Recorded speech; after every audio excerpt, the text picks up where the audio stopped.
day in the USA, people find themselves in court.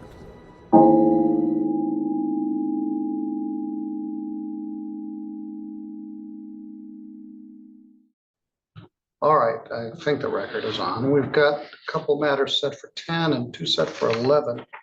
Attorney Lori Hines is here with her first client. Her other client will be here momentarily. Prosecuting Attorney Deborah Davis is present also. The first matter we're going to address is People versus Miranda Jean Lundgren. The file number is 25671FY. Ms. Lundgren was charged with resisting obstructing a police officer. The matter was reduced to attempting to resist or obstruct a police officer. I asked to set the matter out for a bit. I got the police report. Ms. Davis, I'd like to thank your staff. They also got me the videos, and I'm technically not very capable, but I got them and I got them opened and I watched them and they were very informative. So thank you for that. All right, having said all that, this is the time for a sentence on a misdemeanor charge of attempting to resist or obstruct a police officer. Ms. Hines, what would you like me to know? Your Honor, if you watch the body cam, you're aware that the reason that the police even came to the McDonald's that day was because they said she was smoking methamphetamine, which they found nothing in the car. She had her dog, she was eating a breakfast sandwich sitting in McDonald's, and then the police came up, and it was then just a bunch of unfortunate situation. I just had one very similar next door with Judge Pattison, where basically the prosecutor said, and the judge agreed, but for the stubbornness of, my client, they got an R&O. So I think here it was the same. She was able to get her gun back and the ammunition, which I'm appreciative for the officer releasing that to her. I think this shouldn't be a probation case. It should not be a jail case. It should just be fines and costs, and hopefully she can move on and not have to deal with the situation like this again. Thank you. Ms. Davis, you probably saw the same video we saw. What's your take of this? Your Honor, I did not watch the video as far as the timing that we have to do things. This was one that Chief Assistant Prosecuting Attorney Robert had handled. So, the notes that he left got this started as a simple, expired plate, but for the behaviors, we wouldn't be here today. So, I'd leave it to the court's discretion as to what punishment to impose for this. Thank you. All right, thank you. Thus, new statute, the criminal justice reform legislation, presumed there's no jail and no probation. I don't know that I need a probation, but Ms. Lundgren, what would you like to tell me? Just that the incident was off of a false police report, and my tags were there in the police report. It says that he wanted to separate me from my pistol, which was in the back. I had just done my first CPL class the day before, but that's not what it was, because what he stated on the video was that he wanted me out of the vehicle, so I didn't turn my car on and run him over, because he said, I need to take off your plate. I said, you can take it, because I turned my car off. I wasn't going anywhere or resisting, trying to resist. He come back and said he wanted to search my car. I said, I don't give you permission to search my car. And then he says, well, I want you out of the vehicle because I don't want you to turn the car on and back up and run me over. I said, sir, I'm not going to do that. He's like, I want you out of the car. I said, I don't want to get out of the car. And that's when he proceeded to open up my car door and stick his arm on my throat. And here I am. All right, you have zero remorse for this. I don't have any sympathy for you. You stubborned your way into an arrest. He said more than once, ma'am, I really don't want to do this. He's a police officer. He didn't just decide to come check you out. Somebody made a complaint that you were in there. I don't know whether it was valid or not. Somebody called Central Dispatch. It's not valid. I don't know that. So he comes there. And because he's sent there by central dispatch. You got a dog in the car. Were you living in the car? No, sorry. It had so much stuff in it. I didn't know if maybe you were living in it temporarily or something. What does that have to do with? I don't know. Anything? So anyway, the police get sent there because somebody calls in a complaint. That's right. All right, so he comes there. You're not terribly disrespectful. You didn't want to do what he wanted you to do, but when your plate I was invalid, cooperative with it, uh, and up to the point. up to the point where he asked you to get out of the car. And he has a right to ask you to get out of the car. The car's got an improper plate. He doesn't want to leave you in the car with the keys while he's behind your car. That's what he And you, stated. well, that yes, is what he that's said. You not- said, yeah. that's ridiculous. And maybe not. Oh, I said, I'm not gonna do All right. that, sir. This is my turn to talk. Stop interrupting me. I'll give you a chance to say what you want to say. You said, I'm not going to do that. And he's like, lady, are you really going to do this? It was a huge pain for him and a huge pain for you, certainly. And then had to deal with your dog and your car. And it could have been so much easier. You could have just stepped out of the car. He would have taken your plate. And he would have got a ticket, which was a civil infraction. And that would have been it. And you're not even sorry now. You could have just made this so much easier. Yes, he had a right to ask you to step out of the car. The car had an unlawful plate. He was going to take it. No officer is going to get behind somebody's car while they're in it with the keys in it. He didn't ask you for the keys, but I don't think you would have given them to him. I would have, yes, I would have. I don't know why somebody called. I didn't get the central dispatch tape, but they didn't find anything. So you're right. There wasn't anything to that. Right. And Your Honor, I guess, just to clarify too, admitting that you had the pistol in there, absolutely bring that up to the officer. But the officer isn't just going to blindly trust that it is where you say it is in the vehicle too. So for safety issues, that is where I'm looking at, the officer. I can understand that point of view. This is when he came up to my vehicle and asked for my license, I gave it to him. And I said, I'm also going to tell you, I have a pistol in the car, and I just did my first CPL class. It's in the back, it's locked. But again, that's an expectation that everybody that they talk to is going to tell them the truth, and they can't make that judgment alongside. So I don't want you to feel like this officer was. I mean, I can understand that point of view. That didn't run through my head when he was asking to take my plate.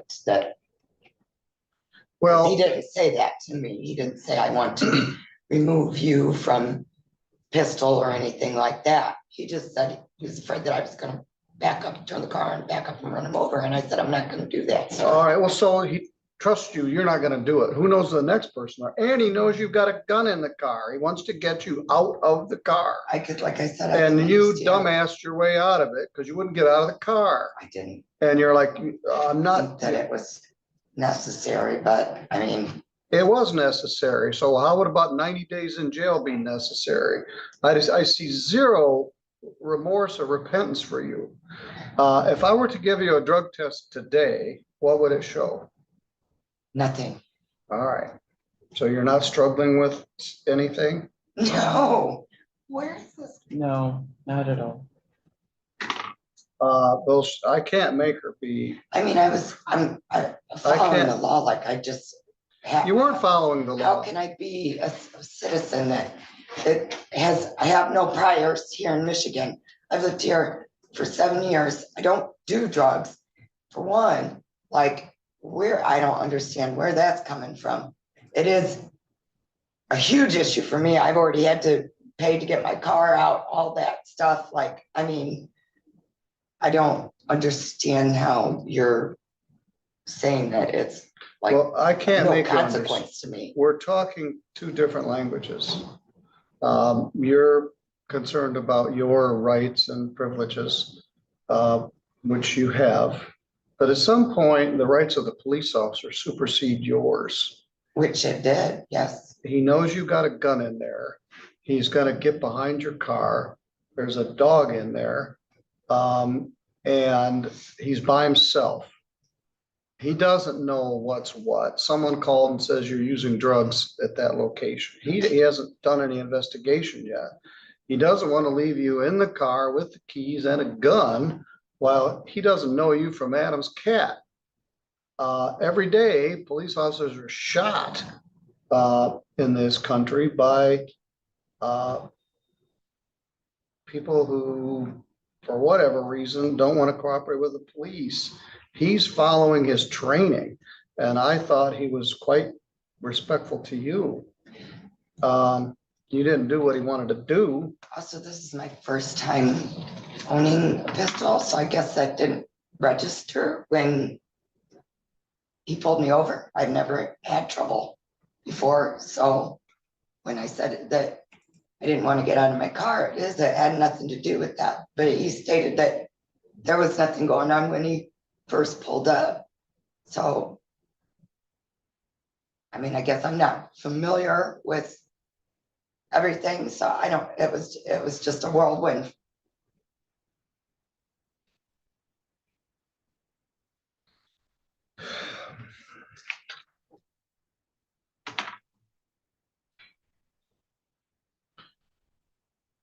I can't make you be repentant, so I'm not gonna do that. Are you employed somewhere? Not at the moment.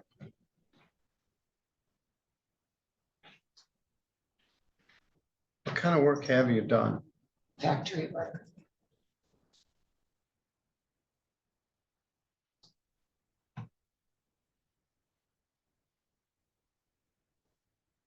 Really, the sum total of your resisting was refusing to get out of the car. Once you got out of the car, you were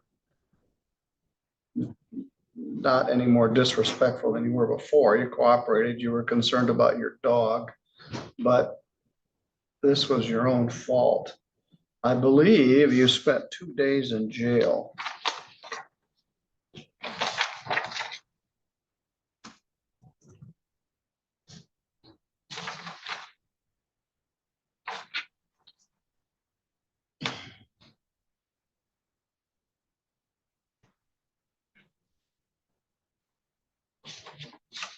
You got arrested on the 14th.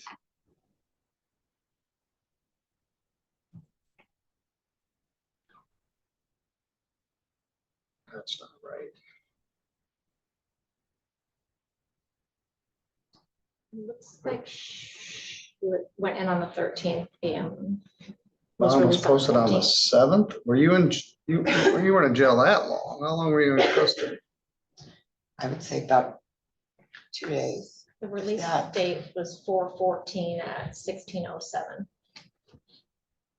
And then at some point, they must actually serve the warrant, and then she had to post again on May 7th.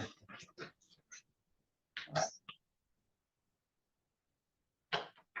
think she spent a total of 3 days. We'll call it 3 days. Credit 3 days. As I indicated, I don't know any reason to put her on probation. There's a presumption of no jail.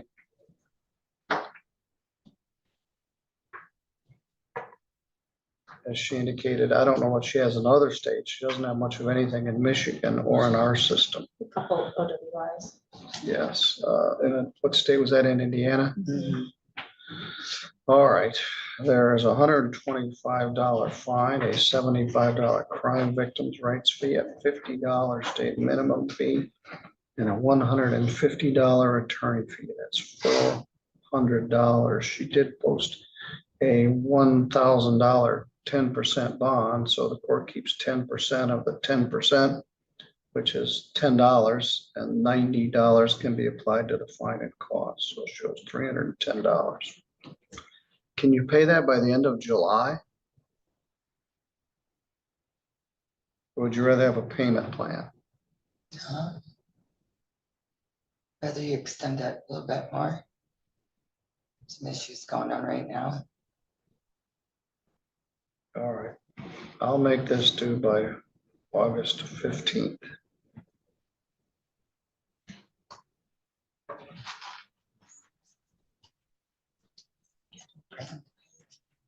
Whoops. Yeah, yeah, Like, yeah, there's a cost. so this will pass. Yeah, you can. The word of advice for you and anybody else is the officer asks you to step out of the car, step out of the car.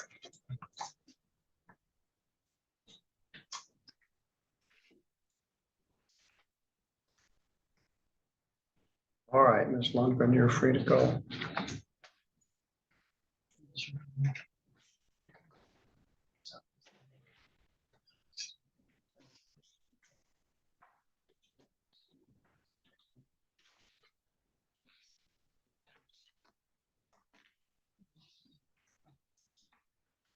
I don't know that there is a good answer to that question. All right. All right. All right, I think the record is on. We've got a couple matters set for 10 and 2 set for 11. Attorney Lori Hines is here with her first client. Her other client will be here momentarily. Prosecuting Attorney Deborah Davis is present also. The first matter we're going to address is People versus Miranda Jean Lundgren. The file number is 25671FY. Ms. Lundgren was charged with resisting obstructing a police officer. The matter was reduced to attempting to resist or obstruct a police officer. I asked to set the matter out for a bit. I got the police report. Ms. Davis, I'd like to thank your staff. They also got me the videos, and I'm technically not very capable, but I got them and I got them opened and I watched them and they were very informative. So thank you for that. All right, having said all that, this is the time for a sentence on a misdemeanor charge of attempting to resist or obstruct a police officer. Ms. Hines, what would you like me to know? Your Honor, if you watch the body cam, you're aware that the reason that the police even came to the McDonald's that day was because they said she was smoking methamphetamine, which they found nothing in the car. She had her dog, she was eating a breakfast sandwich sitting in McDonald's, and then the police came up, and it was then just a bunch of unfortunate situation. I just had one very similar next door with Judge Pattison, where basically the prosecutor said and the judge agreed, but for the stubbornness of, my client, they got an R&O. So I think here it was the same. She was able to get her gun back and the ammunition, which I'm appreciative for the officer releasing that to her. I think this shouldn't be a probation case. It should not be a jail case. It should just be fines and costs, and hopefully she can move on and not have to deal with the situation like this again. Thank you. Ms. Davis, you probably saw the same video we saw. What's your take of this? Your Honor, I did not watch the video as far as the timing that we have to do things. This was one that Chief Assistant Prosecuting Attorney Robert had handled. So, the notes that he left are that this started as a simple, expired plate, but for the behaviors, we wouldn't be here today. So, I'd leave it to the court's discretion as to what punishment to impose for this. Thank you. All right, thank you. Thus, new statute, the criminal justice reform legislation presumed there's no jail and no probation. I don't know that I need a probation, but Ms. Lundgren, what would you like to tell me? Just that the incident was off of a false police report, and my tags were there in the report, in the police report. It says that he wanted to separate me from my pistol, which was in the back. I had just done my first CPL class the day before. But that's not what it was, because what he stated on the video was that he wanted me out of the vehicle, so I didn't turn my car on and run him over, because he said, I need to take off your plate. I said, you can take it, because I turned my car off. I wasn't going anywhere or resisting, trying to resist. He come back and said he wanted to search my car. I said, I don't give you permission to search my car. And then he says, well, I want you out of the vehicle because I don't want you to turn the car on and back up and run me over. I said, sir, I'm not going to do that. He's like, I want you out of the car. I said, I don't want to get out of the car. And that's when he proceeded to open up my car door and stick his arm on my throat. And here I am. All right, you have zero remorse for this. I don't have any sympathy for you. You stubborned your way into an arrest. He said more than once, ma'am, I really don't want to do this. He's a police officer. He didn't just decide to come check you out. Somebody made a complaint that you were in there. I don't know whether it was valid or not. Somebody called Central Dispatch. It's not valid. There's Well, I don't know drugs on that. me So at all, he comes there. And because he's sent there by Central Dispatch, you got a dog in the car. Were you living in the car? No, sorry. It had so much stuff in it. I didn't know if maybe you were living in it temporarily or something. What does that have to do with? Well, I don't know. Anything? So anyway, the police get sent there because somebody calls in a complaint. That's right. All right, so he comes there. You're not terribly disrespectful. He didn't want to do what he wanted you to do, but when your plate I was invalid, cooperative with it. uh, And up to the point. where he asked you to get out of the car. And he has a right to ask you to get out of the car. The car's got an improper plate. He doesn't want to leave you in the car with the keys while he's behind your car. That's what he And stated. that yes. is what he That's said. not- You said, yeah. that's ridiculous. And maybe not. Oh, I said, I'm not gonna do All that, right. sir. This is my turn to talk. Stop interrupting me. I'll give you a chance to say what you want to say. You said, I'm not going to do that. And he's like, lady, are you really going to do this? It was a huge pain for him and a huge pain for you, certainly. And then had to deal with your dog and your car. It could have been so much easier. You could have just stepped out of the car. He would have taken your plate. And he would have got a ticket, which was a civil infraction. And that would have been it. And you're not even sorry now. You could have just made this so much easier.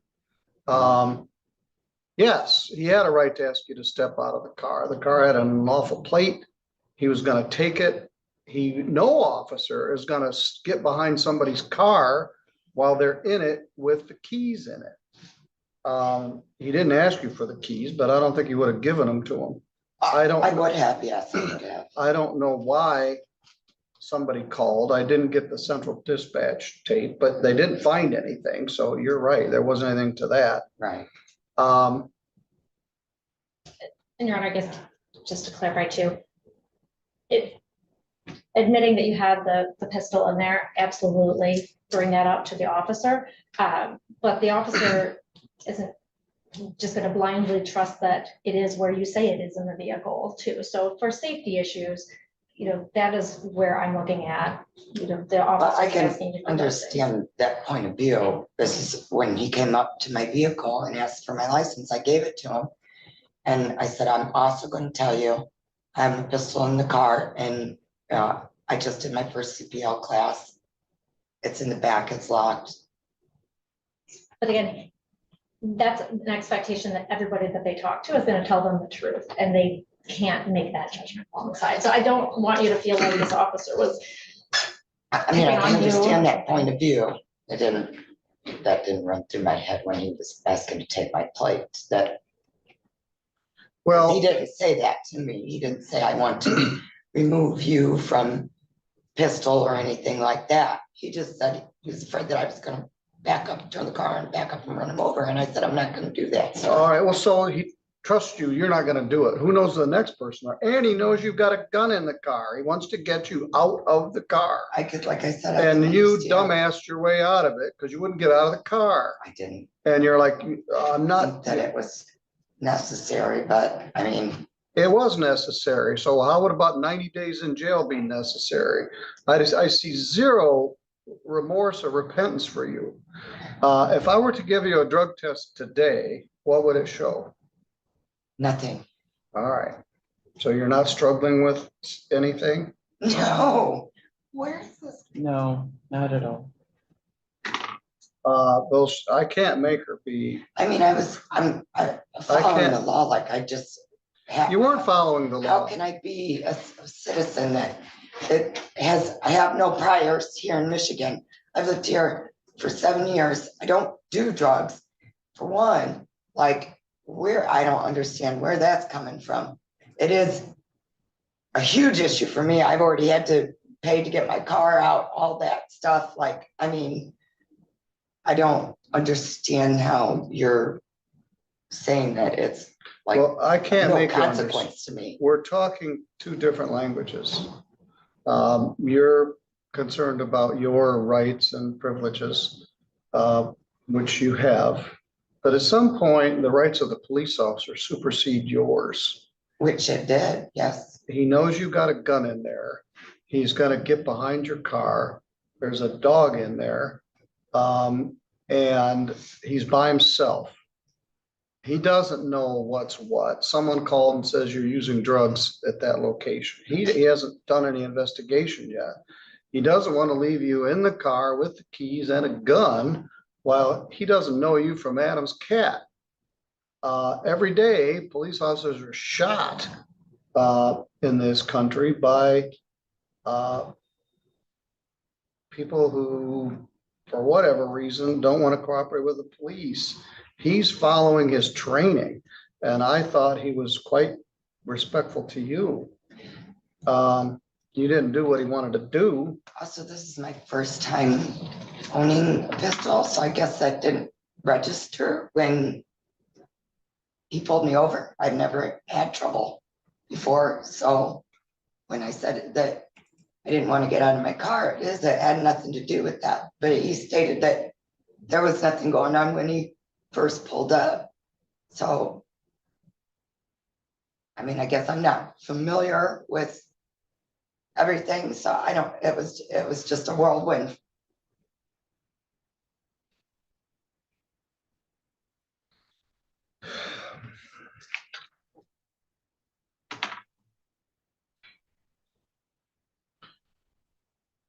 I can't make you be repentant, so I'm not gonna do that. Are you employed somewhere?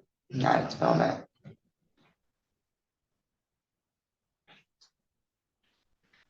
What kind of work have you done? Factory work.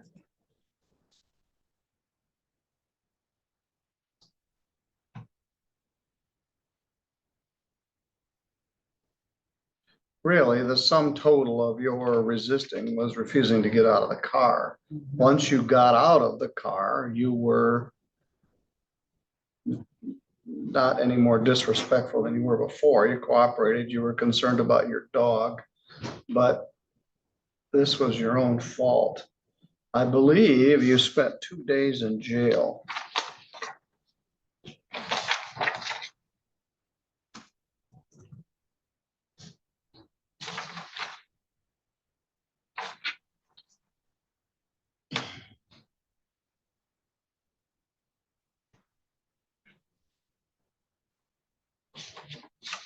You got arrested on the 14th.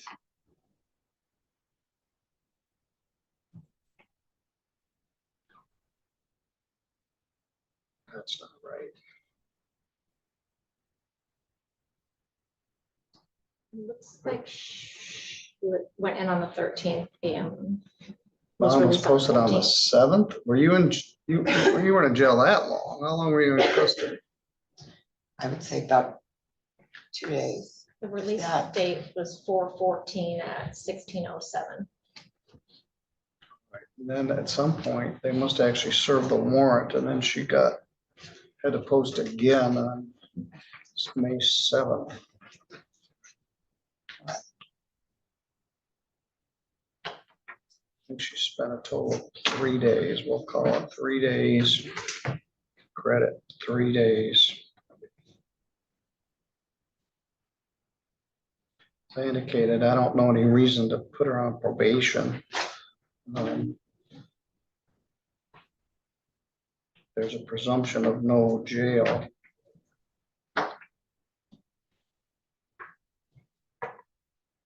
As she indicated, I don't know what she has in other states. She doesn't have much of anything in Michigan or in our system. A couple OWIs. Yes, and what state was that in, Indiana? Mhm. All right, there's a $125 fine, a $75 crime victims' rights fee, a $50 state minimum fee, and a $150 attorney fee. That's $400. She did post a $1,000 10% bond, so the court keeps 10% of the 10%, which is $10, and $90 can be applied to the fine and cost, so it shows $310. Can you pay that by the end of July? Or would you rather have a payment plan? Whether you extend that a little bit more. Some issues going on right now. All right, I'll make this due by August 15th.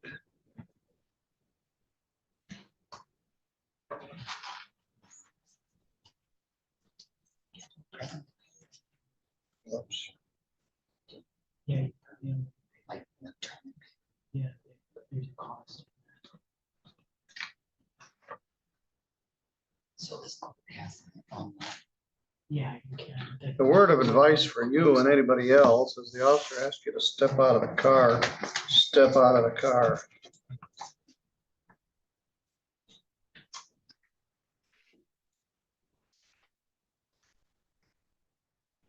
All right, Ms. Lundgren, you're free to go.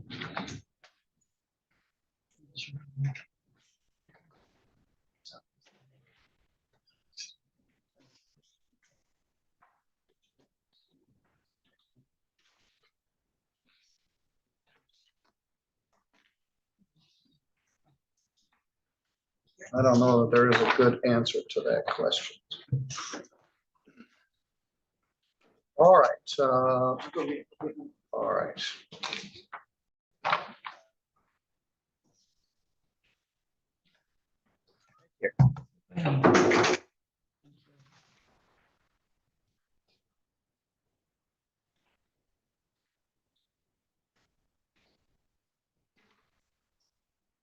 Good morning.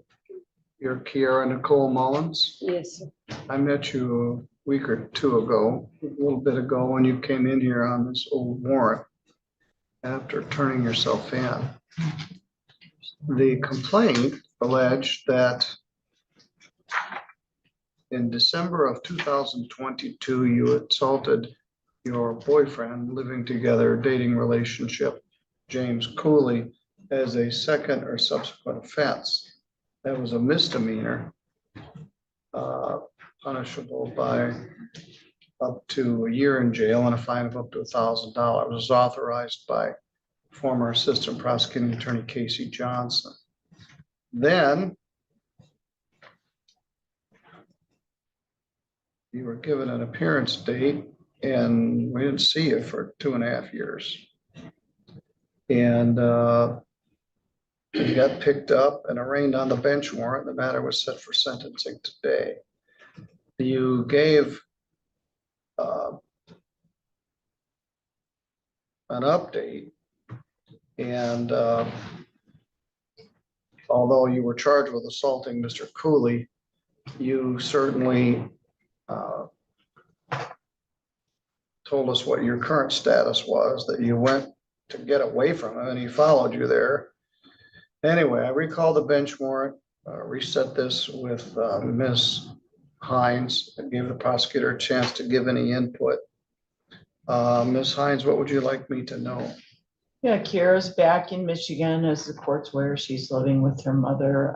It's my understanding that she still wants no contact with Mr. Cooley. I think she's, I watched the video of her arraignment back with you, and it sounds like she's still fearful of him. But I'm glad she's been in contact with me when she came back, said she was coming back. So she's done the right thing, that's for sure. And if the court remembers, when we had the pre-trial and she entered a plea, it was a plea to DV first with probation request. That's what happened back in January of 23. Hopefully things are better mentally for you, taking medicines, maybe getting some mental health treatment. I was the attorney for Kiara when you were in the juvenile court. Do you remember that? So I know she struggled, Your Honor. And I know her parents have always been committed to her and wanting what's best for her. So I'm glad that she's back home living with them and hopefully getting some mental health treatment that I think is important for her. Thank you, Your Honor. Ms. Davis, you didn't have the benefit of being here at the time of her plea. She presented as a victim of assault and from this defendant. Now, 3 years later, and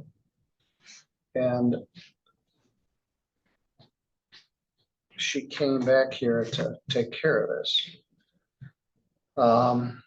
I don't know if we got any victim input from him at the front end or anything now. Have we heard anything from the complainant? We've not heard anything lately. When this occurred, at some point, he did ask to have the no contact lifted back in 22. I guess I look at this as, I'm glad that she turned herself in. It has took a couple of years to do so. It looks like from the ROA, she had been in contact with the court, wanted to do things by Zoom. She's out of town, those sorts of things, but never really followed through. I guess what really strikes me is her assaultive history and the number of times that she's been arrested, been in trouble, resisting, obstructing, assault and battery, DV. This instance, I read the police report and she alleges that he shoved her first into a door, but then her striking him with a crutch, swinging at him twice, missing his leg, but hitting him in the head and causing a laceration.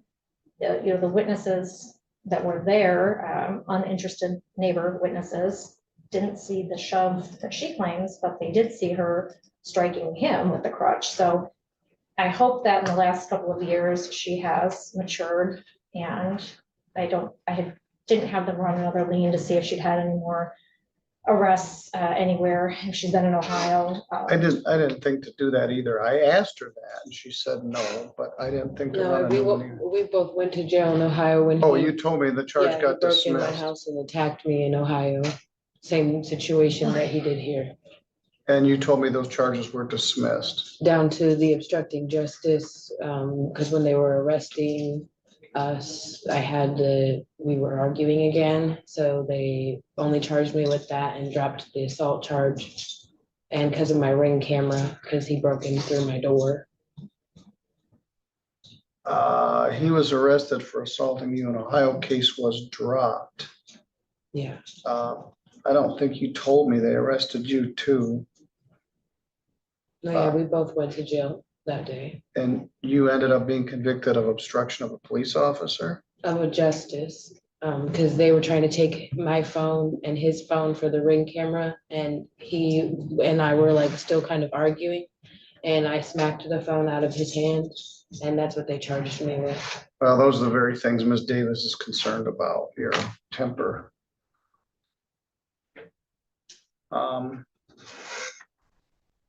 So with that, I mean, I'd leave it to the court's discretion on what. Well, she has a prior domestic violence. She's not eligible for a deferral. This is several years old. She spent 2 days at the front end and 1 day at this end for 3 days. Are you on probation in Ohio? No, That case is done? yeah, All right. I saw you in May, a couple of weeks ago. What have you got more established since I saw you last time? I'm not planning to get my Medicaid and things switched over to go to Covered Bridge for the mental health aspect, and my mom's letting me stay with her. And I have no contact with him in any way and haven't. All right. I think I'm gonna do a probation to he's make looking sure for- these things happen. I'm gonna put you on a 12-month probation, which means you could be discharged at the end of 6. I'm gonna order 13 days, credit 3 days. And of the 13 days, 10 are deferred. I'm not gonna go to jail if you do what I ask you to do. I think you could benefit from the women's anger management class, but I think you already did it once. But I'm gonna make the fine 0. You don't have much money. There's a $75 crime victims' rights fee, a $50 state minimum fee, and a $150 attorney fee, $480 probation oversight fee. We're gonna do no drugs and no alcohol, no assaultive behavior. Cooperate with CMH.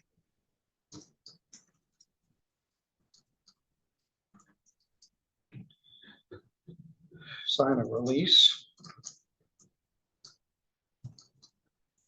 CMH is synonymous with pivotal. Take meds as prescribed.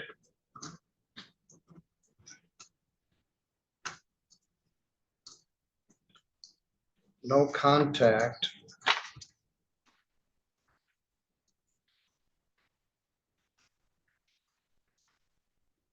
James Cooley. You have children together, correct? No, my son's not his biologically.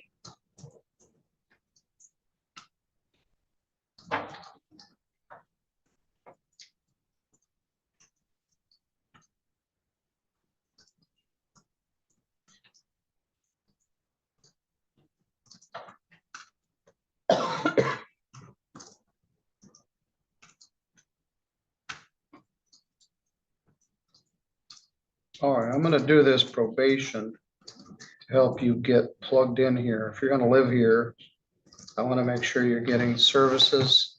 I wanna make sure if you need community mental health or pivotal assistance, you're getting it rather than talk about doing it. If you're prescribed medication, I wanna make sure you're taking it. Ms. Davis kind of hit the nail on the head. You've got anger issues, and I'm not saying that you weren't a victim here and haven't been a victim since, but this behavior seems to be continued into Ohio.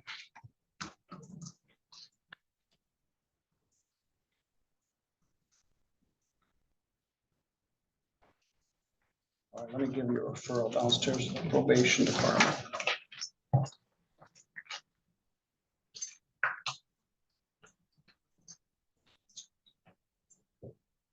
I can always amend the probation if we feel that men's anger management is appropriate.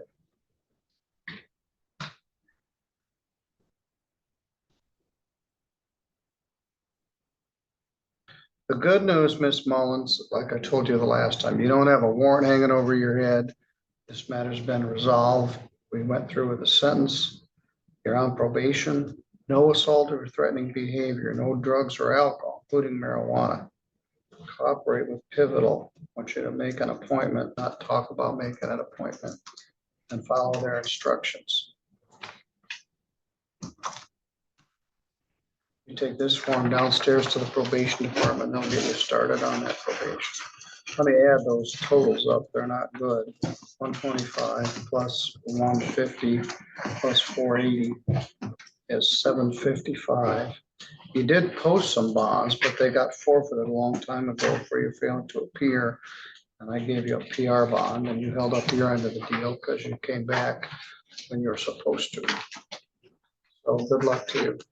Thanks, Your Honor. Yes. Yep. Yeah. Well, let's do Holman. Is Natalie Welch here? No, Your Honor. Okay. I know. Well, It's I didn't know what to do with it, and you don't have any better idea than I did. I think jail. All right, I think the record is on. We've got a couple matters set for 10 and 2 set for 11. Attorney Lori Hines is here with her first client. Her other client will be here momentarily. Prosecuting Attorney Deborah Davis is present also. The first matter we're going to address is People versus Miranda Jean Lundgren. The file number is 25671FY. Ms. Lundgren was charged with resisting obstructing a police officer. The matter was reduced to attempting to resist or obstruct a police officer. I asked to set the matter out for a bit. I got the police report. Ms. Davis, I'd like to thank your staff. They also got me the videos. And I'm technically not very capable, but I got them and I got them opened and I watched them and they were very informative. So thank you for that. All right, having said all that, this is the time for a sentence on a misdemeanor charge of attempting to resist or obstruct a police officer. Ms. Hines, what would you like me to know? Your Honor, if you watch the body cam, you're aware that the reason that the police even came to the McDonald's that day was because they said she was smoking methamphetamine, which they found nothing in the car. She had her dog, she was eating a breakfast sandwich sitting in McDonald's, and then the police came up, and it was then just a bunch of unfortunate situation. I just had one very similar next door with Judge Pattison, where basically the prosecutor said and the judge agreed, but for the stubbornness of, my client, they got an R&O. So I think here it was the same. She was able to get her gun back and the ammunition, which I'm appreciative for the officer releasing that to her. I think this shouldn't be a probation case. It should not be a jail case. It should just be fines and costs, and hopefully she can move on and not have to deal with the situation like this again. Thank you. Ms. Davis, you probably saw the same video we saw. What's your take of this?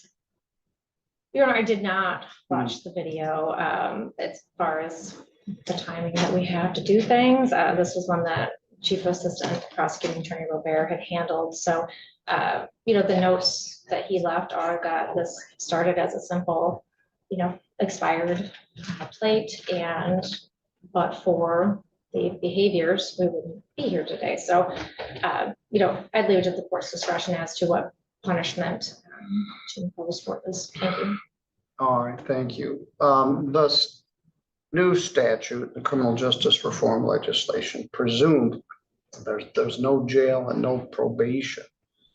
I don't know that I need a probation, but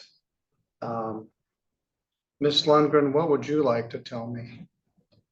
Just that the incident was off of a false police report, and my tags were there in the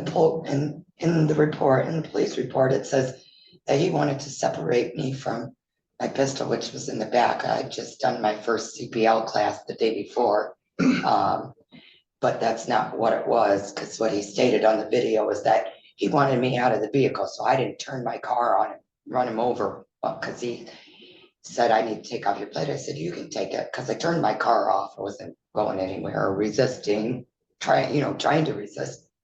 He come back and said he wanted to search my car. I said, I don't give you permission to search my car. And then he says, well, I want you out of the vehicle because I don't want you to turn the car on and back up and run me over. I said, sir, I'm not going to do that. He's like, I want you out of the car. I said, I don't want to get out of the car. And that's when he proceeded to open up my car door and stick his arm on my throat. And here I am. All right, you have zero remorse for this. I don't have any sympathy for you. You stubborned your way into an arrest. He said more than once, ma'am, I really don't want to do this. He's a police officer. He didn't just decide to come check you out. Somebody made a complaint that you were in there. I don't know whether it was valid or not. Somebody called Central Dispatch. It's not valid. There's I don't know that. So he he comes there, and because he's sent there by Central Dispatch, you got a dog in the car. Were you living in the car? No, sorry. It had so much stuff in it. I didn't know if maybe you were living in it temporarily or something. What does that have to do with? I don't know. Anything? So anyway, the police get sent there because somebody calls in a complaint. That's right. All right, so he comes there. You're not. I didn't know what to do with it, and you don't have any. I didn't know what to do with it, And you don't have any better idea than I did. I think Give it a jail. shot was the best idea. Longs. I don't even know what to say about it. We'll set that one aside for a minute. Good morning, sir. You're Alexander Holman. Yes, I am, Your Honor. I've met you several times, and we're here today for sentencing in this matter. Also present is your lawyer, Mr. Tim George, and Mr. Matt Huff from our probation department, and Deborah Davis from the prosecutor's office. We've spent a lot of time on this case. I don't want to say it was wasted, but because I think maybe it was well spent. You are on a collision course, not only with a tree, but something a lot worse. We had discussed placing you on our sobriety court. And frankly, I would have maybe liked to have you in my sobriety court, but you live in Dowagiac. So we've been working for several months on getting you into the Cass County Sobriety and Treatment Court. We have a good working relationship with Judge Renfro. In fact, she was working on this last night. She sent us an email Sunday night. So it is the recommendation that we place you on a sobriety court sentence under the supervision of the Cass County Sobriety Court Treatment Program. For many years, they didn't have one. So we've done a number of cases from Cass County, maybe 20. Edwardsburg, Dowagiac, Jones, Union, Cassopolis, Marcellus. But Dowagiac's a long way from here to there, and try to do this from there.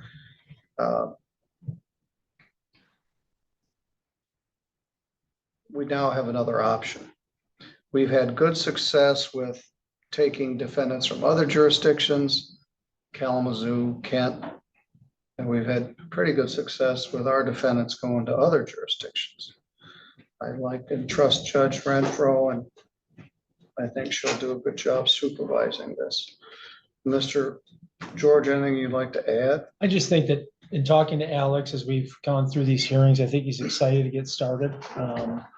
From the very first time he called me, he acknowledged there was a significant issue there that needed to be addressed. And fortunately, I know the facts here are not good, but they could have been much worse. But fortunately, he is here. I think that he's been progressing on a good pace since we entered the plea in this case, kind of awaiting the ultimate resolution. And I think it's a good resolution for both Alex and society. So I'd just like to thank Cass for taking on this case, and the probation department here, and Your Honor for getting everything in line to make sure that we could get this done in a way that, although I think he would have been able to do it here, it is much more feasible to do it over in Cass, because he's in Dowagiac. He's going to be working, it sounds like, outside of Dowagiac. He does have an interview coming up. So everything's trending forward. I just wish him success, and hopefully he can complete that program without any issue. Thank you. Well, if the wheels fall off, the case comes back here, and it'll be up to me. Yeah, as Mr. George said, the facts weren't good. Ms. Davis, anything else you wish to add here? I'd like to go last if that's okay. Okay. Mr. Holman, anything you want to say? I feel like getting into Cass's sobriety court would be a good thing for me, and it would have a great impact on my life. To go through a course to be sober and sustain sobriety, and I feel like it'd get me to where I should be already at if I was not to go down the path of drinking. How old are you? I am about to be 25, and it's time for me to get my stuff together. And we had talked about that. 25 is kind of young for people to internalize the fact that they have to make some serious changes, or they're gonna have a life of misery, or worse, a short life. But we've got a young man right now who's about to graduate, who's younger than you, and he's done a really good job. Mr. Huff drew this assignment. He's been involved in the process of trying to get you through all the hoops, which we still have a few more to do. Matthew, specifically, what are you recommending that I do as the sentence? I think the primary component, Your Honor, of a recommendation would be that he participate in sobriety court over in Cass County. I do believe that the case facts in this case in particular potentially warrant some additional consequence, and the logistics of it are going to be a little bit difficult to figure out if the court's inclined to do something above just assigning him a probation and deferring all jail. But this is something where I found out he was essentially on basically like a junior probation. It wasn't true probation for the OWI, but he had to call in every now and then. He had some fines to pay. I believe he had a class to attend as well. Well, that was another factor. He had a drunk driving in Cass County in 2024. So that's what he was going through at the Yeah, time. so And then this happened, and this is where he totaled a vehicle. He walks down the road to a residence where he was heading anyway. It was a bad night. He had, there were a bunch of different factors going on. And he ended up owning up to it. I believe it was another man who responded to the residence, basically had a chat with him, a frank chat about, hey, are you going to own up to this or what's going to happen? And he said, yep, I'm going to take the responsibility. But he could have killed somebody that night, could have killed himself. He knows this. We had a good chat about the, how bad the case facts were. So I think that the case facts warrant additional jail. That being said, he is going to be going into sobriety court. And I think typically when we do these in our own county, we defer a bunch of jail. If it's appropriate, we do some weekends. And so I'm making a recommendation for 4 days in jail to be served. And then he can get going with his sobriety court in Cass County. If we need to schedule those to where he has somebody to come pick him up. But I just can't make a recommendation for just, a sweep under the rug, given the facts that he was twice the legal limit, total the car, could have easily wiped out somebody at that stop sign or at that intersection rather. And he was on probation in Cass County. Essentially a probation, it wasn't quite one. And they didn't pursue a probation violation. It wasn't a technical probation violation. To my understanding, it's some sort of an in-between, so. Well, they were familiar with him. Ms. Davis, what's your thought? When reviewing all of the information that I have, he's got 3 kids at home. There was an argument with his girlfriend and he had been drinking. Those things are sometimes related, especially with the type of alcohol and the amount that he was drinking, and his acknowledgement that there's addiction issues genetically. He presents today as somebody who's going to do the sobriety court and be successful at it. But I do have concerns that he was on probation before and couldn't stay from drinking. So I hope that he understands that this is a very important process that he needs to take seriously. I am thankful that Cass County is willing to take him, and glad that we have a good working relationship with them. I just, for his family's sake, for his sake, and for the protection of society, he's got to take this seriously. Otherwise, we'll be recommending a significant amount of incarceration. I think you're right on. All right, Mr. Holman, we're going to give this a shot. I'm going to order 24 months probation.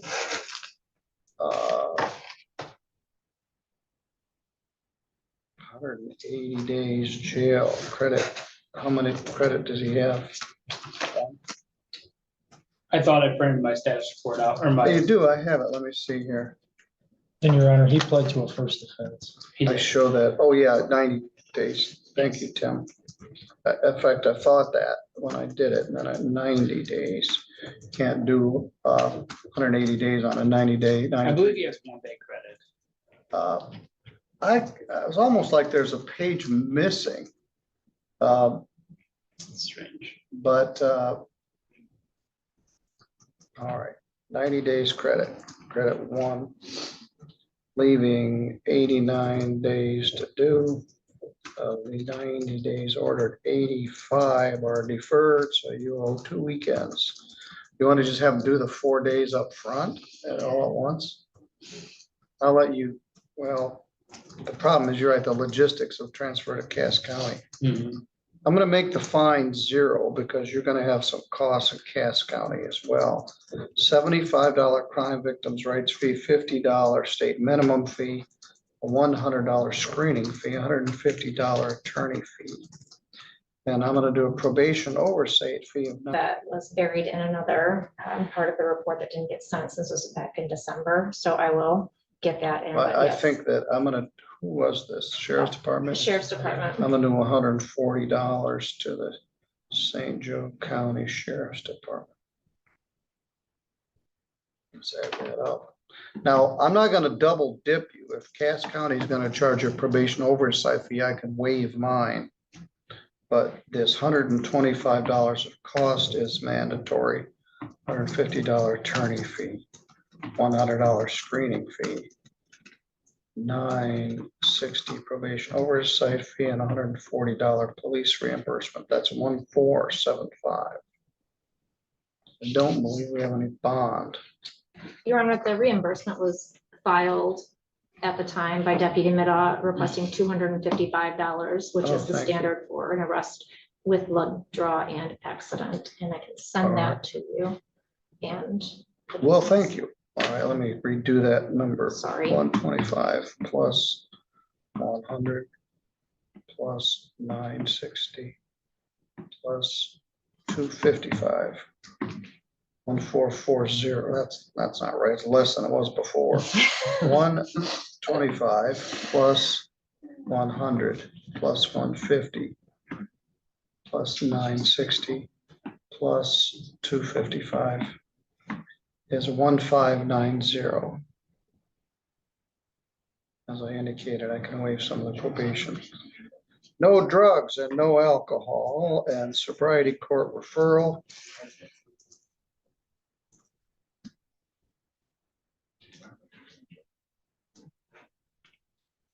To Cass County.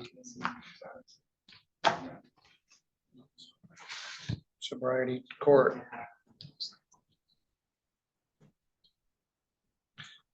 You're an experiment, Mr. Holman. I want you to make this work. We've had a good working relationship with Cass County probation. We're next door counties. We share cases sometimes. You're plowing the field for the next guy to come behind you. So I want you to get in that program and be successful in it.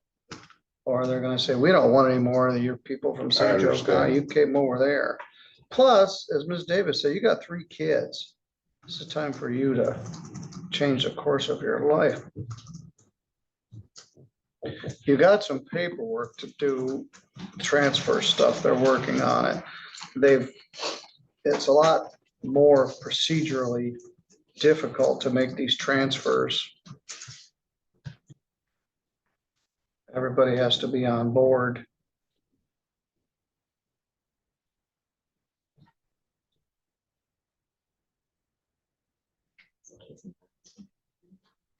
You start with Mr. Huff. We're gonna see, we're gonna do these 4 days off the bat or schedule them as weekends, but you almost killed yourself. Okay, that'll give you some time to think about it. Thank you. You're good to go.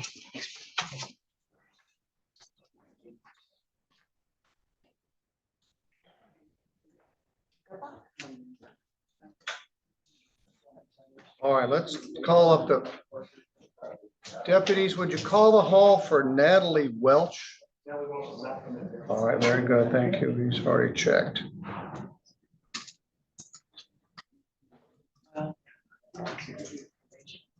Let me make sure she's not in our.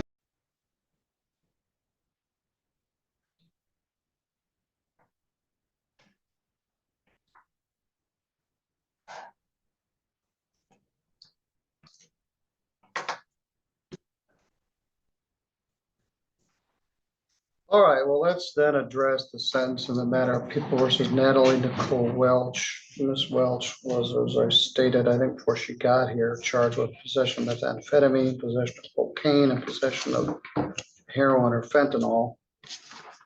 Heroin and fentanyl. 4 counts, was reduced to 1 count of use of a controlled substance. The matter was set for sentencing this morning. Daniel Frazine has been tasked with preparing the pre-sentence report. There was some trouble getting her in for the pre-sentence report. We did finally get it done. Mr. Frazine shares many of the same frustration I do in figuring out what to do here. Ms. Hines, what would you like me to know? Your Honor, before we go forward, I would ask that the court consider canceling her bond and having a drug test before we go forward based on her admissions of use and her admissions of continued use while on bond to Mr. Frazine. I have concerns that she might not be coherent and with us enough to do a sentencing today. I'm certainly willing to have her come back tomorrow or when the court is available, but this is Fair enough. a pretty when significant people- reduction that was when- given. When for- people come in with alcohol, I had a young man here recently. His blood alcohol level was 0.14, and we were about to do the sentence. We have a standard of how high is too high. And he was almost 1.5 times the legal limit. You can't proceed with a sentencing when the defendant's intoxicated. So we canceled his bond, spent the night in jail, and we proceeded with the sentence. It's harder of a standard to know with these sorts of tests. And we don't have a test. We have her admissions. And so I don't know whether she's coherent today or not. She seems to be. She was 20 minutes late, but I don't think that was her own fault. I think other people brought her here. And so she's still struggling with, frankly, I was more concerned about the fentanyl than I was the others, but I am very concerned about the meth as well. How old are you, Miss Welch? 20. Yeah, so you're not even old enough to smoke marijuana yet. And so, Ms. Hines, what's your thought? Natalie did say she probably would test positive, so she was honest with me. I don't know what to Well, say. I let's- think she's here. Her mom brought her here. We have a pretty detailed pre-sentence investigation report, and she did indicate that she has started Celebrate Recovery. So that she needs some help. 20 years old. It's concerning that, like you said, Your Honor, she's used pretty strong illegal substances that really will ruin her life. Yes, She doesn't get a control of it. the struggle is between just letting her go over the waterfall or trying to intervene. She is 20. And these weren't trace amounts, 1.67 of meth, some 1 point some of or 3.5 of some other stuff, then the cocaine, the fentanyl. I forgot they were in there. Addicts don't forget they got user amounts of controlled substance in their possession. She doesn't know whether her boyfriend uses drugs or not. So I don't think she was really upfront about everything. So I'll cancel the bond. I can't get in my scheduling profile right now. Laura, do you know what your schedule looks like this week? Tomorrow I'm in Judge Patterson's courtroom at 9:30. And then I have a sentencing from 11:30 to 5 in Sturgis. 11:30, a sentencing. A divorce mediation. Oh, okay. Sorry. It just feels It like. feels like it's. Especially this one. So I will be in mediation. How are you for Wednesday? I have an adjudicatory trial. Yeah, that's set for all day. How are you for but, Thursday? I have some people in my office, but I can work around that, Your Honor. We can move people if I need to, so. Laura, what do I have for Thursday? It wouldn't let me log in first thing this morning in my ongoing litany of technical problems. I still can't get the Kramer box to work for the Javs recording and wouldn't let me log into the AS400. So, I'm assuming you have, does he have PCs tomorrow, PCs tomorrow? I have That's your day. PCs tomorrow. I mean, I could be over here in the morning. Like I saw next. All door right, at why don't we 9:30. set it for 10 o'clock tomorrow? That's Does fine. that work for you, Ms. Davis? I'm doing PCC, so I'll be here. I'd like to have a screen still up there. Well, Just to verify. then there's some, we have to transport her to Three Rivers and somebody has to pay for it. We don't have a funding source to pay for her test. I mean, I think if it's just a matter of giving a urine sample and she's not able to right now, maybe she could within the next hour. Okay, so even get a urine sample. Yeah. All right, I'm around all afternoon too. I mean, I have, we'll some set it hearings for with Judge tomorrow at 10. Patterson, but other than that, I'm available this afternoon. I guess I am interested, Ms. Davis, in knowing whether there's any opioids in there as well. So we're gonna wait until we get a test. All right, tomorrow at 10.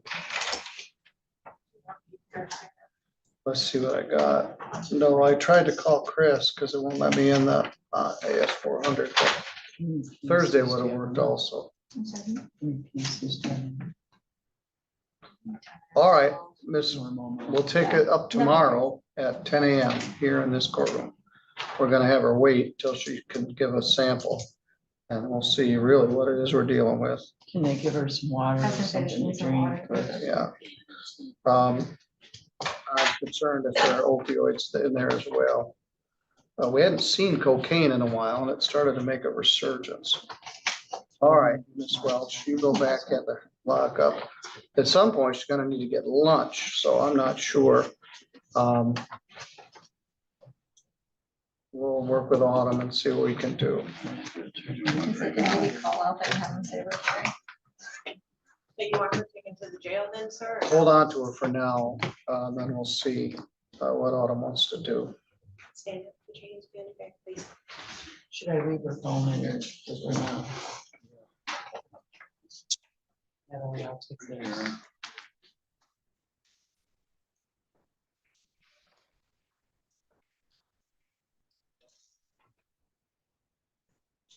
Just bond cancellation. Yes, All right. See you tomorrow. thank you, Deborah. Thank you, Your Honor. All right, I can't get into my on base, I'll have to work on.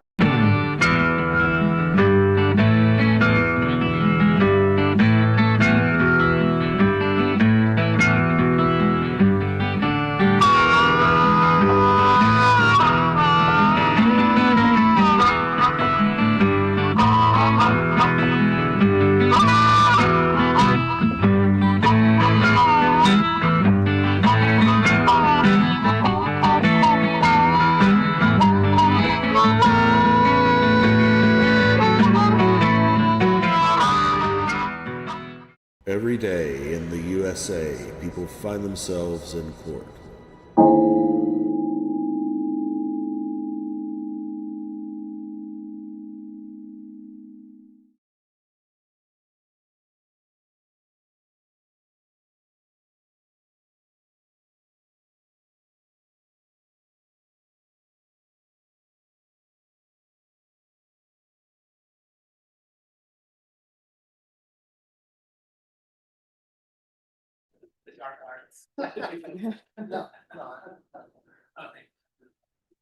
All right, so Essex, if you all will come forward. Where's your client? She's in custody. Okay, I just need her brought out here, but if you all can tell me what's going on now, Yes, ma'am. that way, because I know you have to probably go to another court. So what is happening with Miss Essex? I believe that she was indicted in April, Judge. Mhm. And our first setting was this last week. I was out of town. Mhm. And Mr. Bellevue and I have had a chance to confer today. And I'm just asking this court for a little bit of time for a plea deadline. We're in good faith negotiations. I think we will get there. It's just a matter of speaking with the family because this is an exploitation case where it involves exclusively family. And so how much time are you requesting? Well, I'll be in a conference next week, Judge. So Mhm. 2 weeks is okay with me, but I don't want to speak for defense. Do you all want to put it for the week of June 23rd? No, because I'll be on the road that day. I am supposed to be in here on the week of on June 16th. I have another setting in here.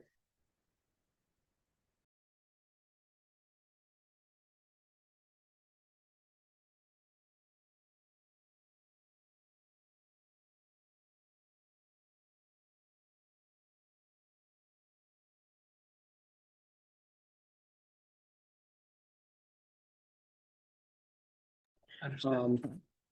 So what date? That whole week?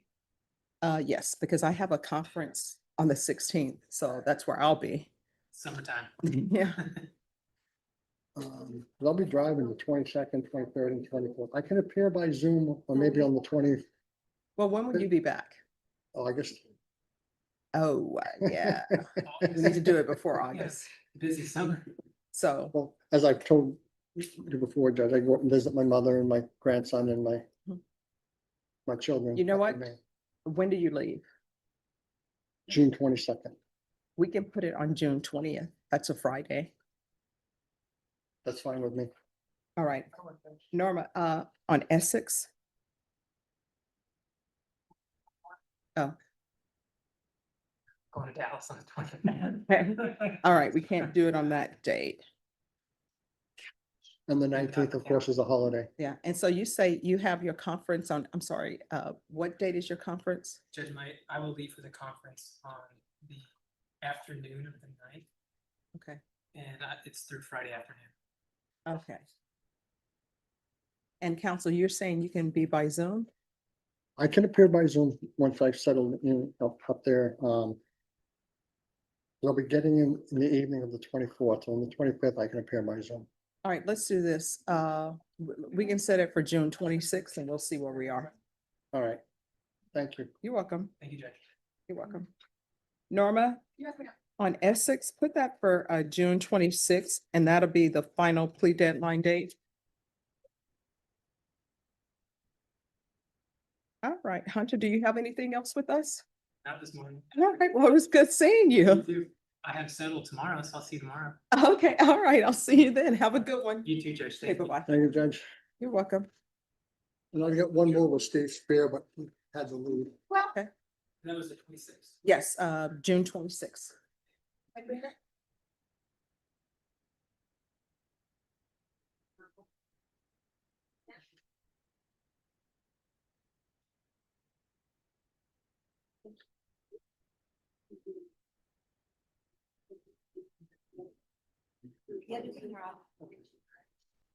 Judge, when is the trial gonna be in August? I don't know off the top of my head. Okay. I wanted to say it's like August 18th.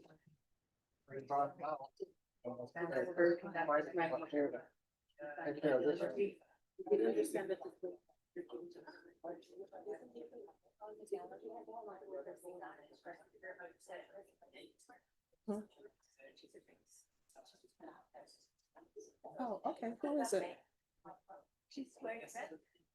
Hi, hi, come forward. You say your son is graduating from the police department? That is like, Walton, can you put a plea deadline date for them for August? Is August 14th good for you? That's fine. If you could put their plea deadline date for August 14th? Yes, ma'am. All right, thank you. Thank you, Judge. And did you want to speak to Miss Essex? Yes. Oh, well, just let her, Miss Essex, if you'll come down, please.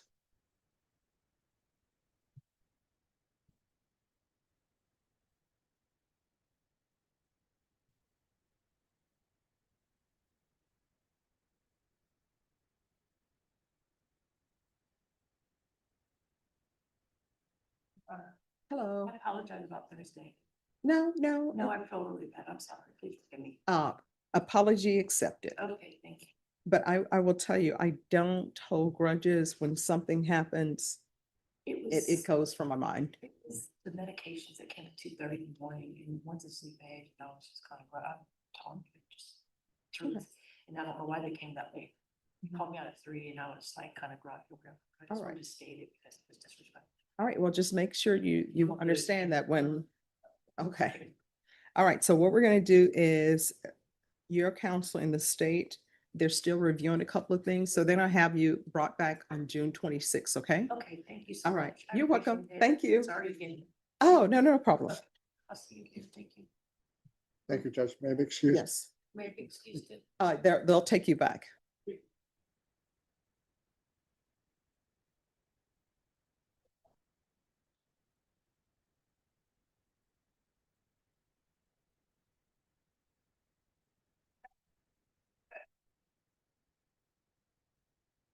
Does anyone see, what page is Walton on? What? Oh, why can't I see that? Thank you, Deputy Laura. Head. I wanted to say it's like August 18th.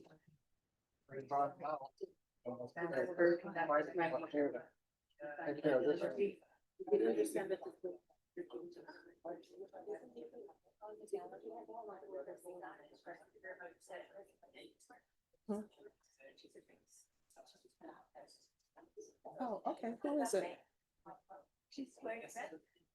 Hi, hi, come forward. You say your son is graduating from the police department? That is exciting. Thanks to you too. Oh, tell him I said congratulations. Is the reason why I am here. Okay. My name is Gabriela. I am you're so beautiful person. Oh, You're wow, beautiful. you need to come in more often. I need to because guess what? The little face in middle is my son. Oh, And you are part of this success of my son. Because my son and I admire you. And he liked to see the videos, to saw the videos, because he learned a lot about. the law and everything. Oh, You are awesome. the I best believe that example. everything should be transparent. I'm so happy for him. I don't know him, but I'm proud of him. Thank you, but I do this, I don't know if you can write something. Really, I appreciate. You're I- welcome. I try to bring something for everybody here in the court. All right, and what's his name? Andres Velasco, Officer Velasco, Let me see, Andres Velasco, so I can make sure I spell it correctly. yes. Okay, I'm trying to find his name. Is the third before the last. The third before the last. All right, you can point it out. Yeah. I am sure. It's, oh no, because it's in different, in the second row. The second, here. Exactly in middle, in the second row. And you can see the picture in the second row. Oh,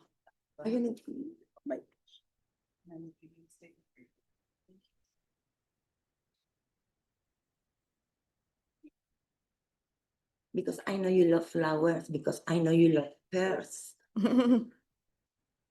I have something for you and for everybody something, you know, no, but thank you. guess what? I forget in the house. I'm so sorry.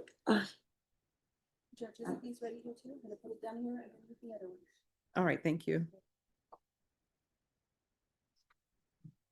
I want to let you know that almost all the people, because I know I watch all your videos and the other YouTubers, you know. So it's a lot of people love you. You inspiring a lot of people. Oh, And we are grateful to have you here. And please say to your mom, thank you for having this wonderful daughter. oh, And I'm sorry, your grandma is more here, but both do good job with you. oh, thank you so much.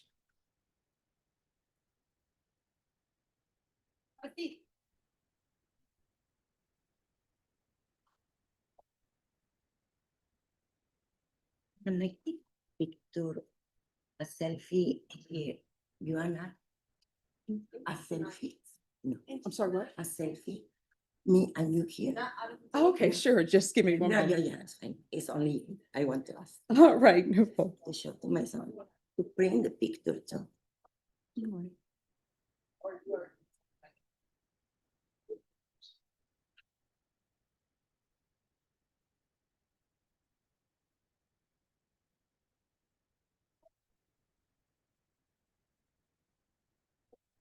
We are from Mexico City.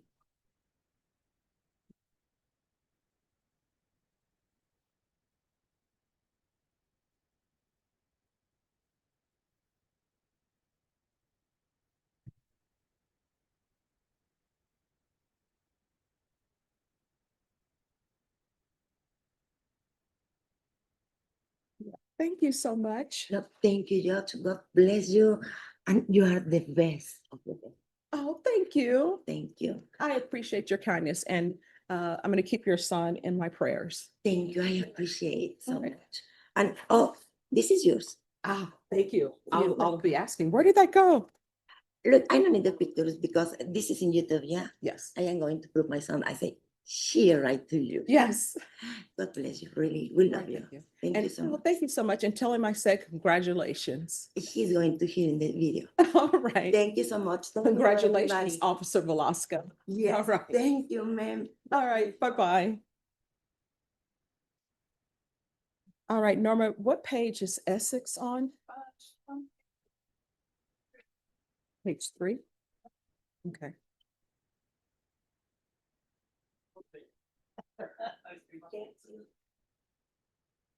All right, who's here on Cynthia Diano?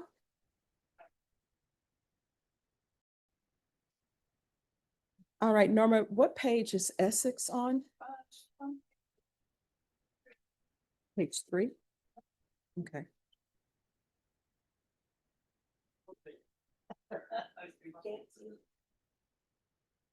All right, who's here on Cynthia Diano?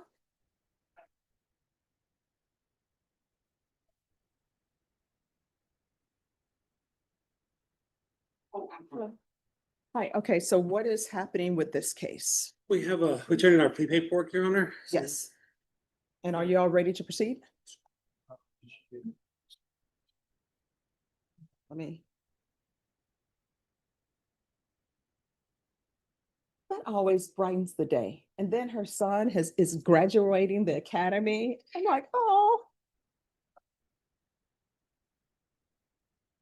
All right, could I have a file stamp for a plea, please? Oh, sorry.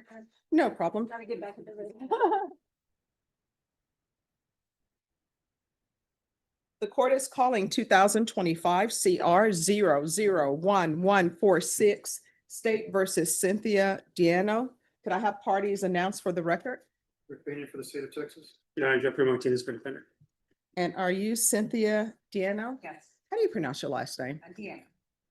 I got it right. Counsel, have you received all discovery? Did you review it with your client? I did, Your Honor. Court will find that the state is in compliance with discovery. Ms. Diano, did you review the document entitled application for community supervision or deferred adjudication with your attorney? Did you understand it and sign it?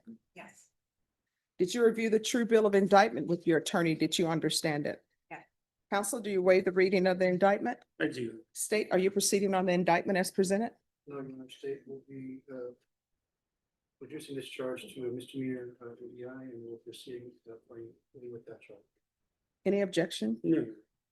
Deputy Laura, Deputy Mejia, can you move them to that other end? All right, we're back on the record. Ms. Diano, did you review the court admonishments with your attorney? Did you understand it and sign it in all the appropriate places? yes, Did you understand the state is proceeding on the lesser included offense of assault bodily injury as a Class A misdemeanor? Range of punishment is anywhere from up to a $4,000 fine and up to 1 year in the Bexar County Jail. If you have a plea bargain agreement with the state, the court does not have to follow your plea. If for any reason the court does not follow your plea and gives you more than you bargained for, the fact that you entered a plea will not be used against you and you will be allowed to withdraw your plea. Did you understand? Oh, you didn't understand that part? so, Well, so let me explain to you. And then if you don't understand, let me know. I'll help you and your attorney discuss it. So you're entering into a plea bargain agreement with the state. You understand that part? Whatever agreement that you have worked out with the state, I don't have to follow that agreement. So let's hypothetically say they want you to have probation.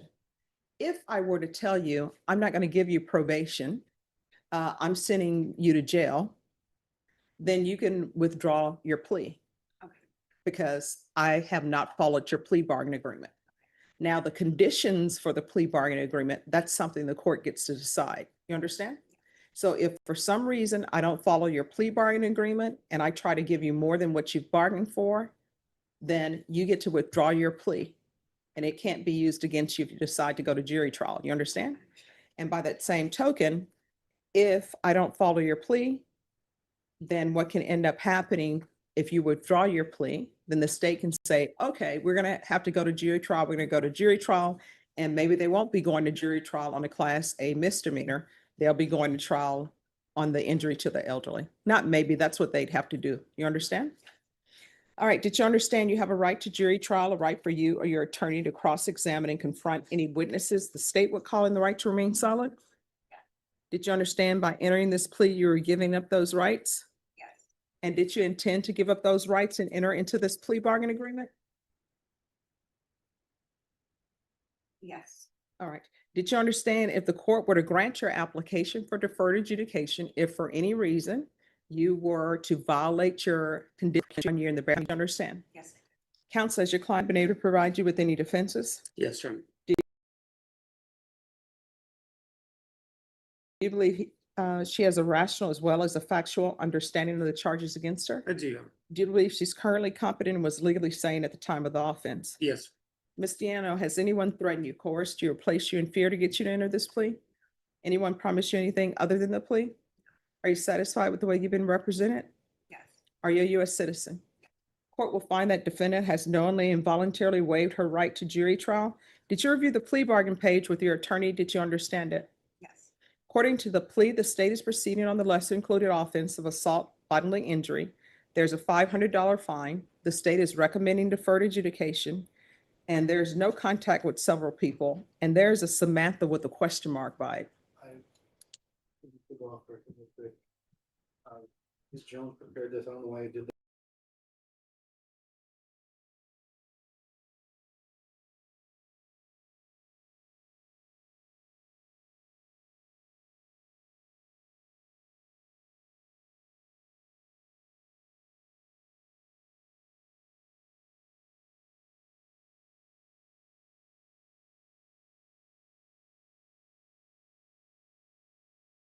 Did you understand that to be your plea bargain agreement? Yeah, but that lady actually has already assaulted me twice at my. All right, so here's the thing.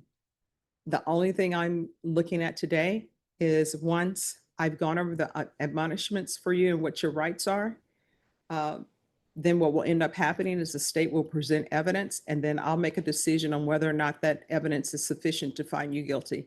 If I find that the evidence is not sufficient to find you guilty, then I'm going to find you not guilty and say that the state can prove its case. However, if there's something else going on between you and this other person, that is not before this court today. That's something else. So what I've just read to you, did you understand that to be the plea? Defense? Yes, sir. State? That is a plea. Did you review the waiver of appeal paragraph with your attorney? Did you understand it and sign it in both places? Did you understand by signing that you're waiving your right to appeal? The only items that can be appealed are written pretrial motions that have been filed, heard, and ruled upon by the court. Did you understand? Counsel, there been such motions? No. Outside the agreement, the state is requesting that your deferred adjudication be for a term of 6 months. There be 30 hours of community service restitution, TAP evaluation, follow recommendation, sober meetings, random UAs, and anger management. Did you understand that those were recommendations from the state and the court does not have to follow those recommendations? Then to the offense of assault bodily injury as a class A misdemeanor, how do you plead? Guilty, not guilty, or no contest? No. State any evidence. Your Honor, this has to go for the evidence that we did it one, but all of it. Your Honor, defense has no judge. All right, and state, have you spoken with the complainant? We have. All right, thank you. State, you may be excused. Your Honor. All right, did you review the waiver and stipulations with your attorney? Did you understand it and sign it? Yeah. In all the appropriate places? Again, did you understand you have a right to jury trial, a right for you or your attorney to cross-examine and confront any witnesses the state would call in the right to remain silent? Did you understand that today the state will be presenting evidence in the form of witnesses' statements and police reports? But most importantly, there will be no live testimony. Did you understand? Court will find that defendant has knowingly and voluntarily waived and consented to stipulation of testimony and stipulations. Court will accept into evidence states exhibits 1 and attachments and review the same.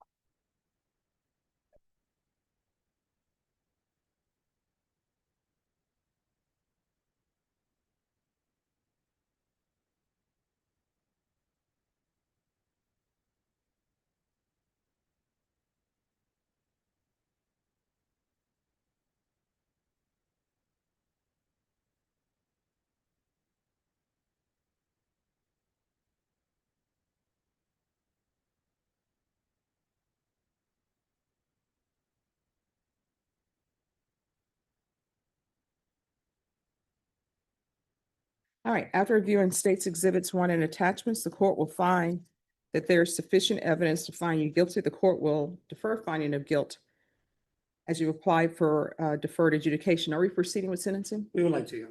All right, explain to me what's an in knocked? That's in that's in the police report. The officer said suspect 1 stated that victim 1 had in knocked on her door. And I they think knocked on their door trying to. No, I'm asking. she her. constantly. No. What is an in knock? Nigger knocking, Yeah, what is that? going and knocking on a door and running. and But why running is it away. nigger knocking? That's what. they Why call isn't it It's Caucasian knocking? Why isn't, word, no, it's no, just no. a word in Why the- isn't it Caucasian knocking? Why isn't Asian knocking? Why isn't some other knocking? Why is it called I that? don't know, that's just the way they say it. I No, mean, that's the way you say it, because that's what you said. That's what I'm just, that's basically, I mean, all right. I don't know what else to tell you. No, I'm just trying to figure out why It's would not you like a call it race, that? it wasn't to be racist. The kids just kept knocking and knocking on my door, constantly doing that to me. They live upstairs. I did not touch this kid, and I really don't even want to sit here and plead to say that I did. Oh, you can go, we can have a jury trial. I don't want to do that because he says that's not the best thing to do. No. I just lost, look, I lost a child. My son was 19 years old, was murdered just 2 years ago. I'm under a lot of stress already. You know, so I'm just trying to get out of this and get it as easy as Just what? I'm just stressed out enough. Mhm. All right. So do you want a jury trial? No, I don't. I just want to get this over with, do the probation and whatever I have to do. All right, so what was the race of, Then show me, you asked me that question. If you knew the Yeah. answer to the question. what is the race of the complainant? Hispanic. Hispanic. Everyone's Hispanic in the instance. Mhm. And what do you, if I knew the answer, I don't know why you would say that. That's why I'm trying to figure out why you're saying it, because in the police report, they say you were intoxicated. So I'm trying to figure out, Intoxicated. that's what it says in the police report. It says suspect stated V had knocked on her door and she came outside to see who knocked. And know victim's who knocked. family came down the stairs yelling at her, accused her of hitting the victim. Suspect kept saying she did not want to tell her side of the story and tried to walk away to go inside. I detained suspect to investigate further. And it says in here that there was signs of drinking. I don't see a crime in drinking in your own home. I was in my Yeah, own. I'm just home. trying to figure out what's going on because I have to set conditions for you. Is this an anger problem? Because they want you to do. I just, I'm sorry that you caught me off guard with the question that you asked me. I feel like you're kind of in a setup I felt kind of set up with that question. I understand it's not a word to be used, and I understand that I used it in the wrong word, in a wrong way, and I apologize for that. So I'm sorry. There's more in here that you said. You're using profanity. I am trying to figure out, because it says suspect had a strong odor of intoxicants on her. I'm trying to figure out why the state is asking for anger management, because they're requesting that you do anger management. They're requesting that you have a TAP evaluation to see if you have a drug or alcohol problem. They're asking for sober support meetings. Sober support meetings are usually for people who have a drug or alcohol problem. I'm trying to figure out what's going on because you told me that the lady, Samantha, had, assaulted you or is still causing problems with you. So I'm trying to read the room and figure out what's going on, and I cannot. I'm leaving this apartment, so I'm already have gone into a new place to live. I'm leaving on Sunday because the lady kicked my dog the other day. And she got up in my face and stuck her finger in my face and started yelling at me. No, I don't have a drinking problem. Yes, I lost my child on February 5th, 2023. He was murdered by a best friend in a gas station in Austin, Texas. And I lost my fiance 11 days before that. He had a heart attack inside my home. I've been under a lot of stress and frustration. These people don't leave me alone from upstairs. It's a constant fight with this lady. So I'm moving myself away from that environment. I've already lost my job because of her, that I had a job with for 6 years, working from home. And I politely went upstairs and told her, look, you know, like I work from home. All they do is they run like a herd of elephants upstairs and it basically just annoying people. And that's it. The kid just keeps knocking on my door. They would steal my decorations from my home. I've already complained. So now I'm taking myself out of the environment and just going somewhere else. All right, state, you're requesting anger management and sober meetings? All right, and why are you requesting that? Seems like that would be beneficial for the defendant to undergo. We're in agreement with the state. We would have to probate the fine, Your Honor. As you heard, the defendant has lost her job. She's having to have moving expenses. She's indigent and court appointed, Your Honors. At this time, we would ask to follow the plea and to waive the fine.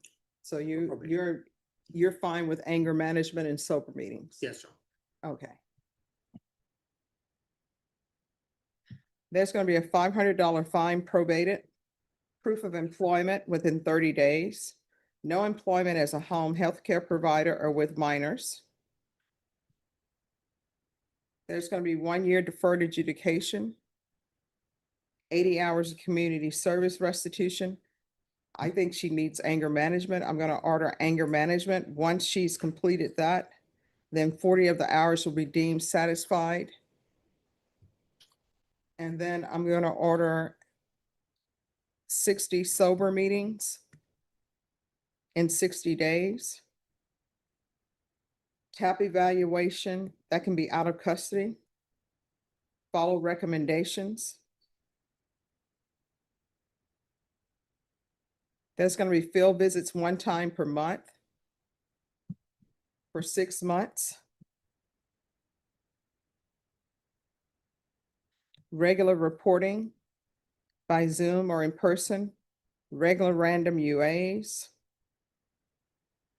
There's to be no contact with the following persons.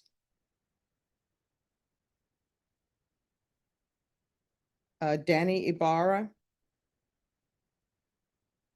Samantha Coronado, and Brenda Espinoza. Probation, is there anything else she needs?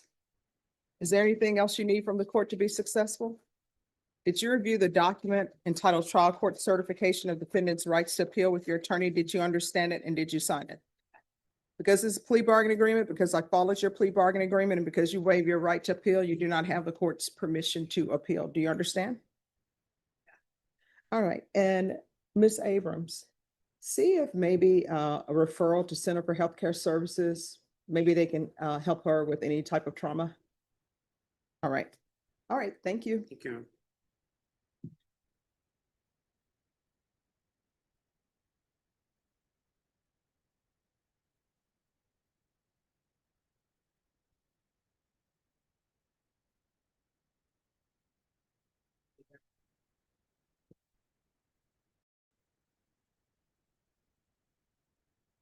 All right, Mr. Rios, they'll bring you back tomorrow.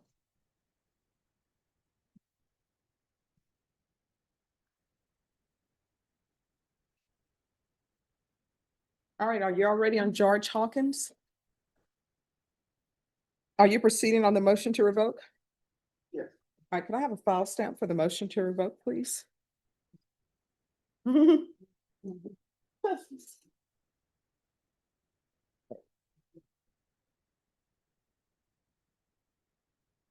Court is calling 2024 CR 5390, State versus George Hawkins III. Could I have parties announced? Andrew Harrison, state. Brant Hardy for the defendant. Are you Mr. Hawkins? Yes, ma'am. Did you review the document entitled Motion to Enter Adjudication of Guilt and Revoke Community Supervision with your attorney? Did you understand it? Yes, Are you the same George Laverne Hawkins III who was placed on deferred adjudication in 2024 CR 5390 for the offense of assault on a peace officer or judge on August 8, 2024 for a period of 8 years? Is that you? yes. All right, state, you may proceed. On or about the 30th day, April 2025, in Bear County, Texas, the defendant George Laverne Hawkins III committed the offense of criminal trespass and violation. How do you plead to that? True or not true? State waives the remaining violation allegation. Any objections? No, Your Honor. Did you understand by pleading true to violation of condition number 1, the court could find it true, grant the motion, find you guilty, and sentence you up to 20 years in prison and up to $10,000 fine? Yes, Knowing that, do you still wish to plead true to violation of condition number 1? yes, Court will find violation of condition number 1 true. Is there a proposed agreement? yes, Judge. Deny the motion, alter and amend. State will take into consideration submissively new offense, although we request a no contact order with Cross Towers located at 111 West Houston Street. And what is the cause number? 2025 CC 006392. All right, counsel, is that the agreement? It is, Judge. All right, you want to raise your right hand for me, please? Do you solemnly swear or affirm the testimony you give will be the truth and nothing but the truth, so help you God? I do. All right, you can lower your hand, state your name for the record. George Laverne Hawkins III. All right, so why were you at Frost? Well, it began whenever I relapsed. I was a year sober on methamphetamines. Mhm. I was in drug court. I actually wrote a letter to explain it all to you. Mhm. You would like to see that, but I could explain it in words. Sure. So, I was actually doing really good in drug court, and it kind of took me by shock whenever the district attorney in drug court, put in the motion to revoke, because I had been a year sober. I had been going to all the meetings. I was in Rosetta Keys, going to groups 2 times a week, and also the individual sessions with Tammy Banfield, and also I was seeing the judge during his sessions each month, and I was also seeing Elsa Guajardo All over right, at. so there has to be more going on because felony drug court would not put you out of their program just because you started using again. So there's something, what else is going on? I did make a few slight mistakes whenever I was in drug court. It takes, let me just tell you, it takes more than that. So let me explain something to you. I am trying to decide whether or not to follow this agreement that's been reached with the state and the defense. Mhm. Now, I don't have to follow it because your contract is not with them, it's with the court. I could sentence you to 20 years. But I'm trying to figure out what's going on with you and why you were put out of felony drug court. And what I can tell you, because I've been an attorney in felony drug court, they do not put people out of the program because you relapsed. They do not put you out of the program because you're making bad choices here or there. What they try to do is they try to correct those issues. Now, if you disappeared on them, they only have so much time that they can allow you to be on a warrant and you've disappeared. Yeah. So there has to have been something else going on other than you relapsed and you made some bad choices here or there. So why do you feel that they put you out of the program? You're probably not gonna, No, I mean, at the end, let me just tell you, at the my end, belief is because the district attorney changed from what the bailiffs in the courtroom and Judge Glenn's courtroom told me. She had only been there for a month. Mhm. So she wasn't able to actually see my progression throughout the process while I was in drug court for 8 months. I mean, I was at Lifetime for 3 of those months. I've been going to Judge Glenn's courtroom as required, and going to my meetings with Elsa as required, going to my meetings with Tammy Banfield as required. And with the exception of two Miss UAs, the last one being the close to the 30th there, whenever I relapsed. And also showing up late to my probation officer. Mhm. Those were the few mistakes that I made. I mean, Because usually they give you some options. They tell you, look, I thought we're gonna try this last time, but we're gonna do zero tolerance with you, or there's something else. So you're telling me this is all that's going on with them? it baffled me as well. I was kind of speechless whenever I left there. And, I wasn't on my medication because I just had gotten, but from what I gathered, it all just seemed very confusing to me. I don't understand why they decided to, because the last thing I heard from Elsa Guajardo, Mhm. she from meetings going to 2 times a month, she switched it to 1 day a month. Mhm. She said, because I've been doing so well. And the same thing with Tammy Banfield. She gave me less meetings, group meetings than the other peers in my group because I was doing so well. She even called me one of her best students. And I was on page 7, or also on the 7th step out of the 12 steps of the MRT book. And I even got housing at the VA residential housing at the GI Forum.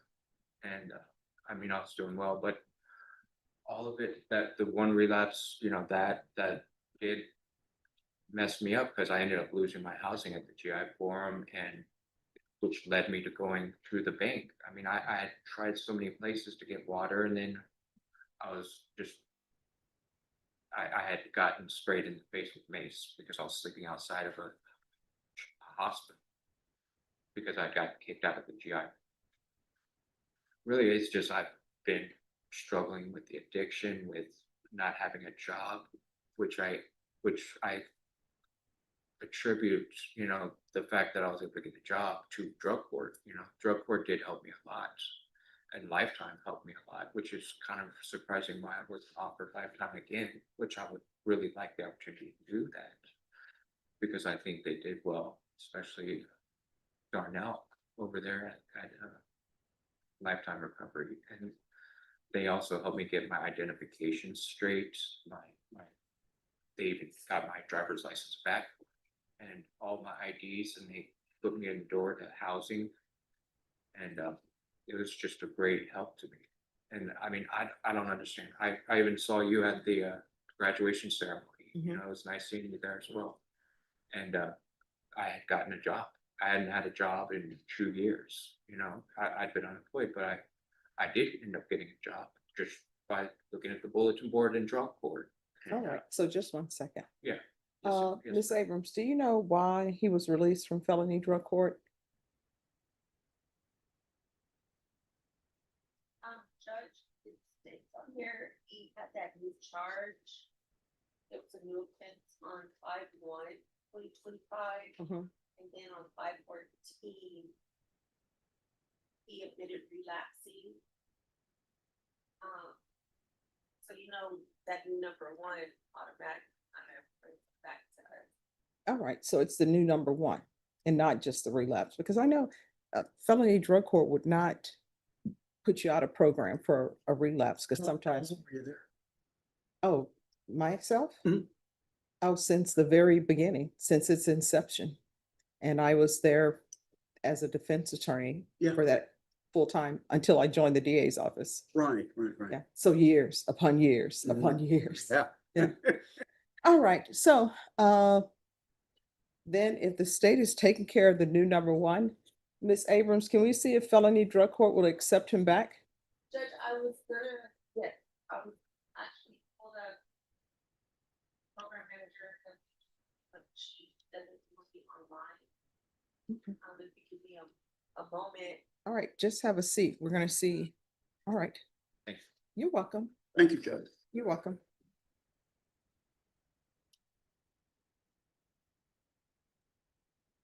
Thank you.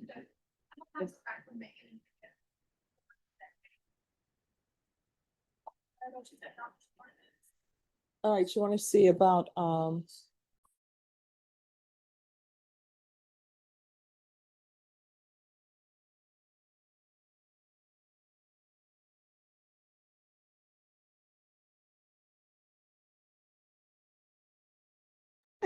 that's better than me.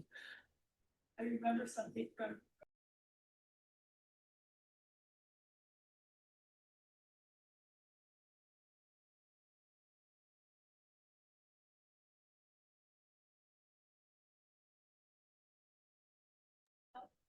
Mr. Hawkins, what do you think the email that they just sent back me says?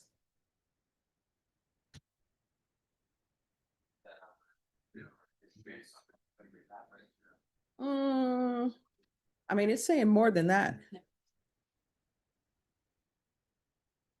So what did you do? And here's the thing.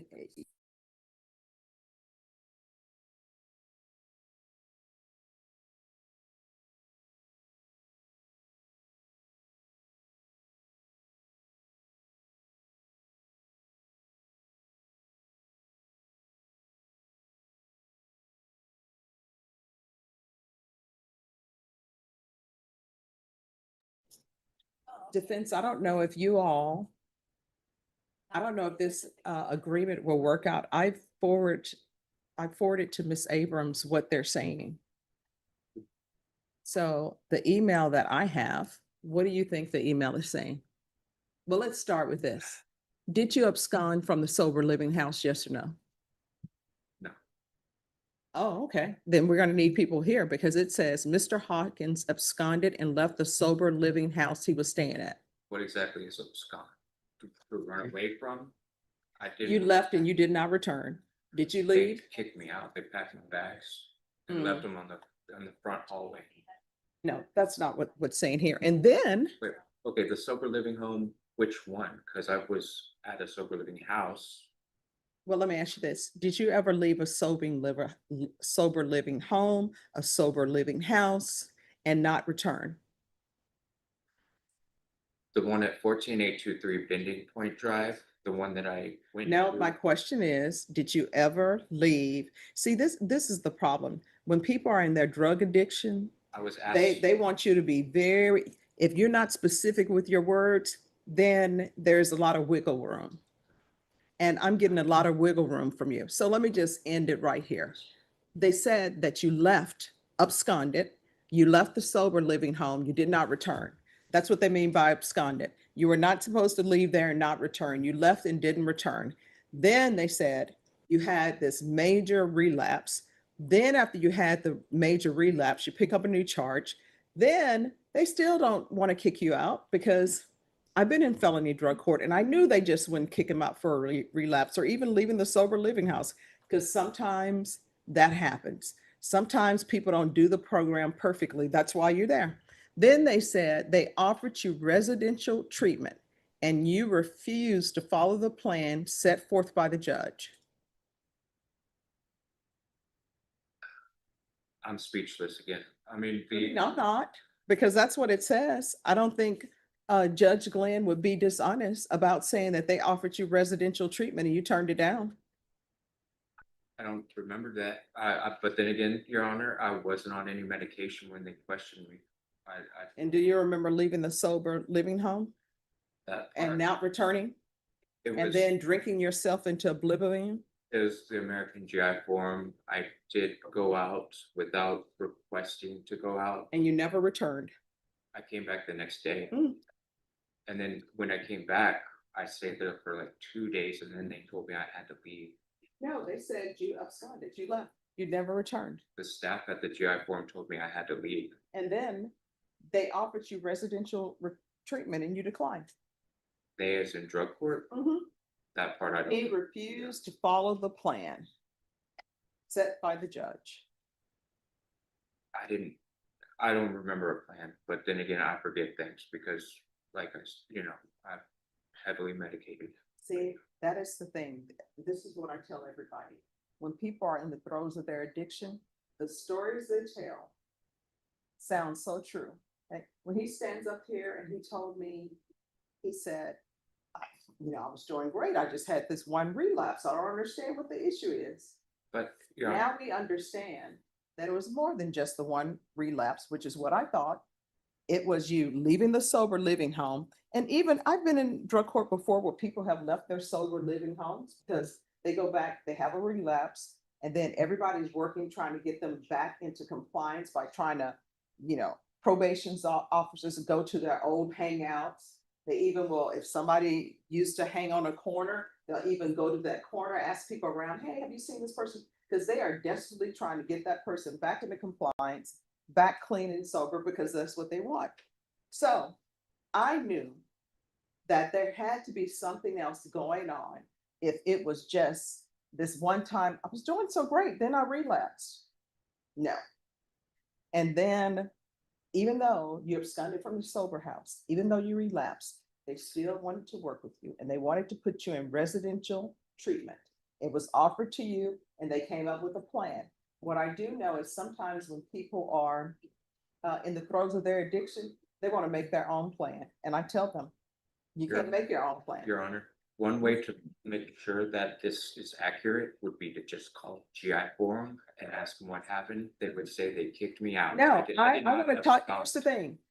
That whole thing about the sober living house, that whole thing about your relapsing, that's not even the big picture. You know why?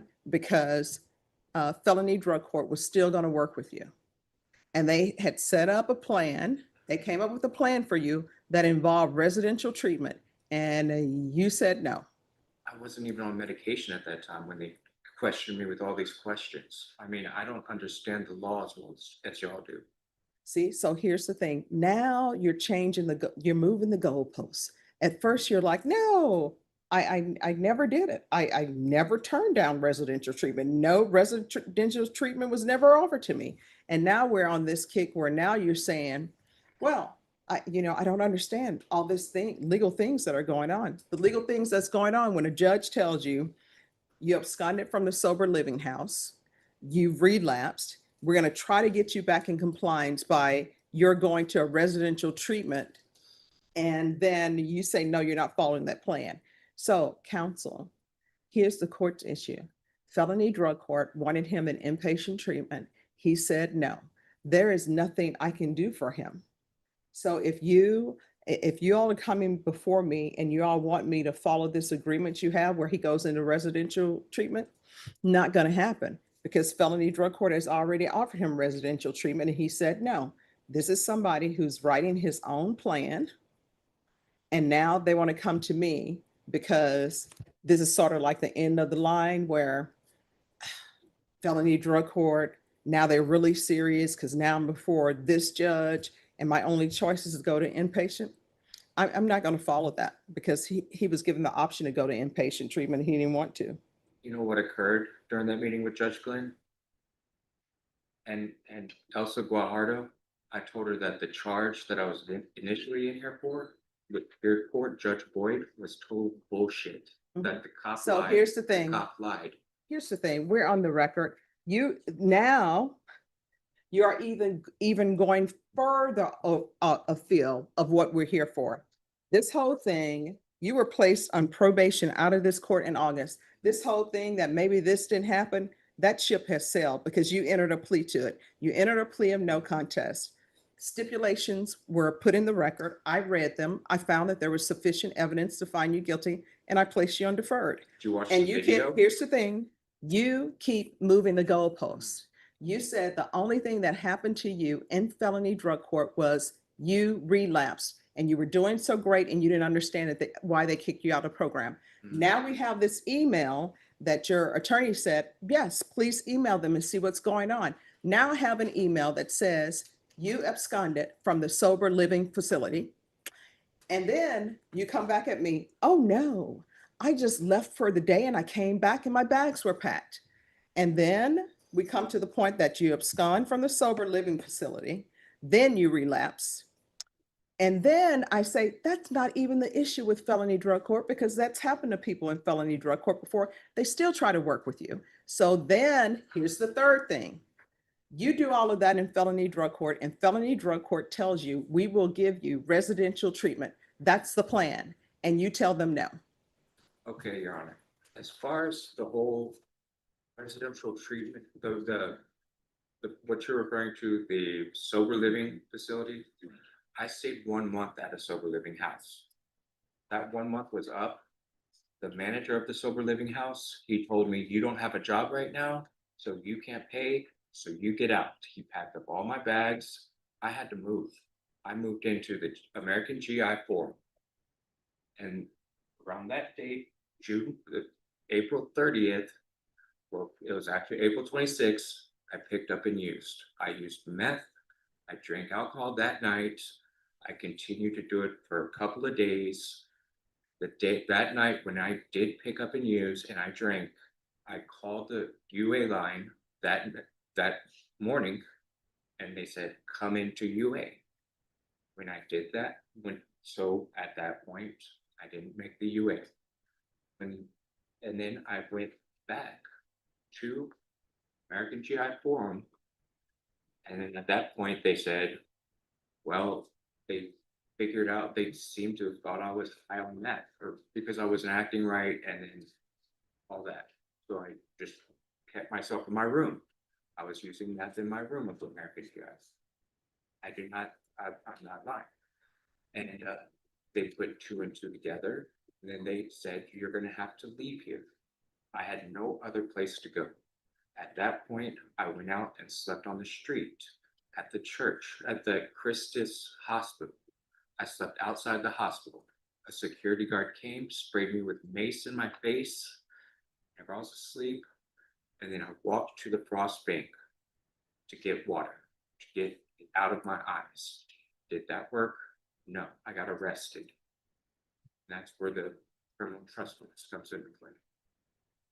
All right, so let's get to the point where, because according to the email, they say that you absconded and you left the sober living you were staying at. You know what? Let's assume that what you're telling me is the truth about that. Okay. They say the next thing you did was you drank yourself into oblivion and used meth and pick up a new charge. Okay. And this is what felony drug court is saying. Felony drug court's like, hey, he left the sober living home, did not return. You're saying you returned.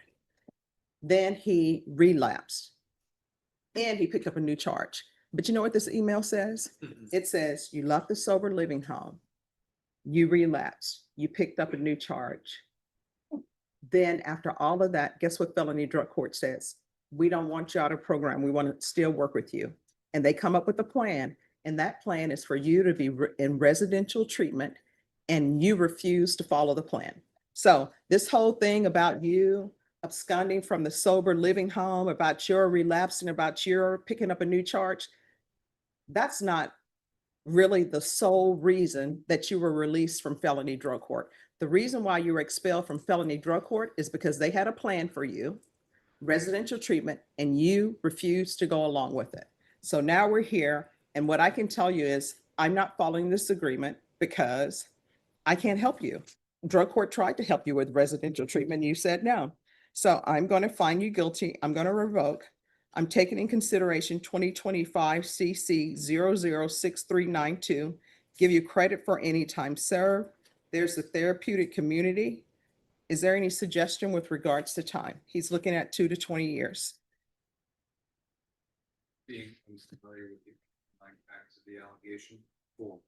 All right, the underlying facts of the allegation, you can review the stipulation. The court remembers those, but I'll give you the stipulation.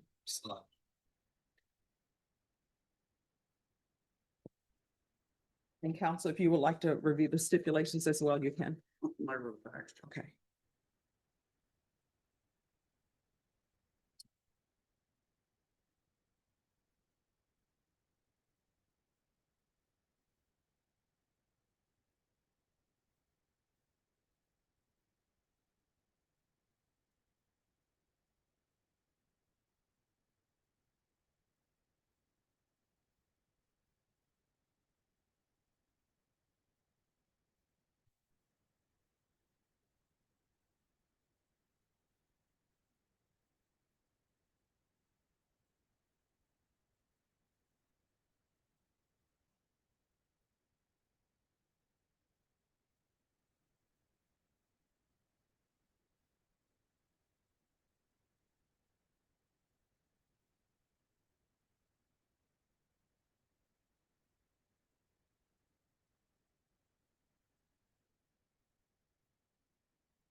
Quite frankly, it seemed like he was a bit prejudiced whenever he said I drank myself into oblivion, because how would he have even known that? He didn't even do an alcohol test or blood test on Are you saying you didn't drink alcohol?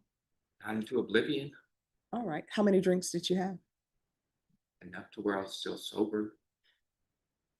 All right. And how much meth did you have? Was that enough till you were sober as well?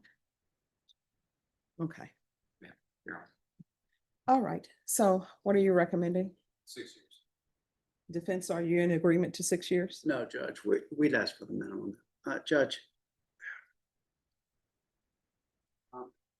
By the officer's own admission, he wasn't seriously injured. I think thank you.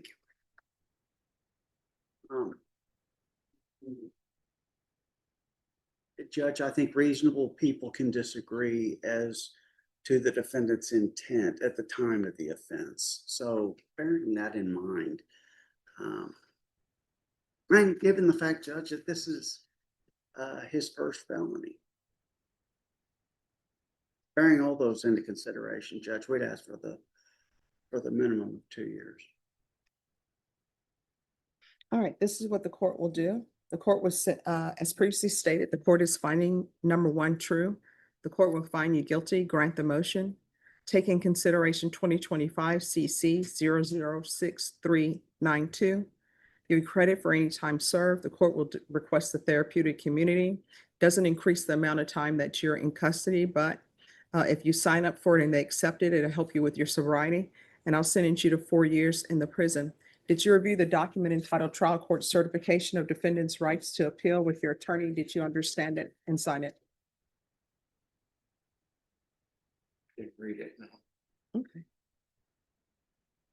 Did you sign it? I did. All right. Well, what that is that's telling you whether or not you have a right to appeal.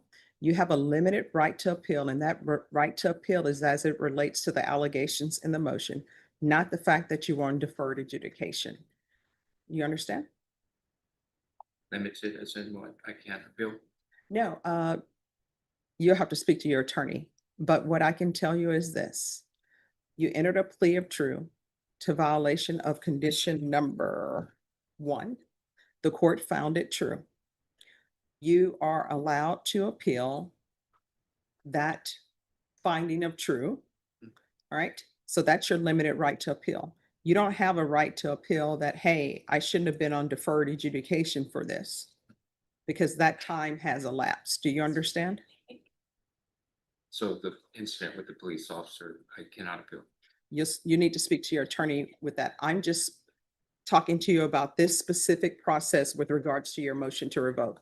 So with regards to your motion to revoke, you have a limited right to appeal. That right to appeal is as it relates to the allegations in the motion in your plea of true. Because this is a felony conviction, you're not allowed to own or possess any weapons or ammunition.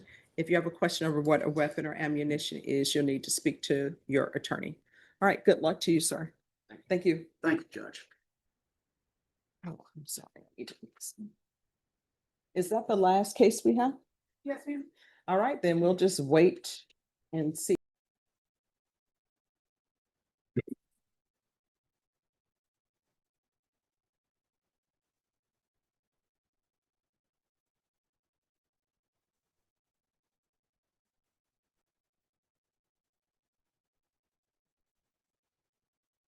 And the next case I have is American Express National Bank versus Tiffany Damron.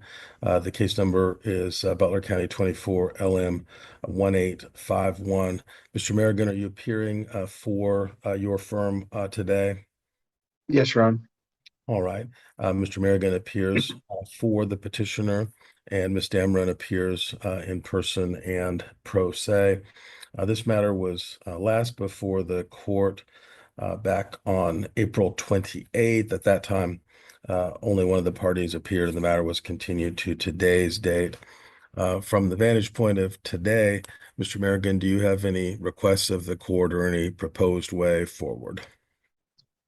Well, Your Honor, we've got a motion for summary judgment on file here recently. We'd like to set it for a hearing on the motion.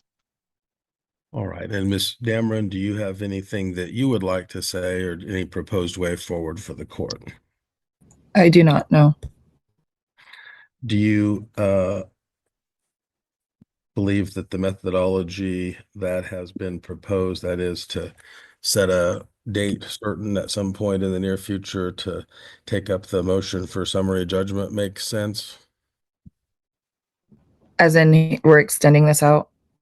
Well, the petitioner has recently filed a motion for summary judgment. Basically, they're asking the court to consider essentially within the four corners of the file and the pleadings in the case that judgment should be found in their favor and against you. I don't know if you think there would be any value, and we could certainly do this at Mr. Merrigan's discretion if he thinks it has value. But if you think there's a point in having a discussion with him, perhaps to find common ground, whatever that might be, we could have you go into a breakout room if both of the parties would like to do that. Is that anything that you would like to do, Ms. Dameron? I'm going to have all of this directed towards my attorney. They should have already been in contact with them. Well, I don't know that any other attorney has entered. Mr. Merrigan, are you showing any other counsel entered for Ms. Dameron? No, I haven't seen an entry of appearance, Your Honor. I don't have notes of representation either. Okay. Well, I think in those circumstances, and since there could be some sort of mix up as far as Ms. Dameron, your communication with your counsel, I think I will just set this over to a date certain for summary judgment, but I would want to just make certain that we're all on the same page, that this matter could be resolved on that summary judgment motion that day. So I would want you to be aware of that. Counsel, what sort of time frame do you think makes sense to set the new date over to? Say about 30 days, Your Honor. All right. Ms. Dameron, does that make sense to you as well, ma'am? Yes, sir. All right. Miss Jackie, can you give me a date about 30 days out?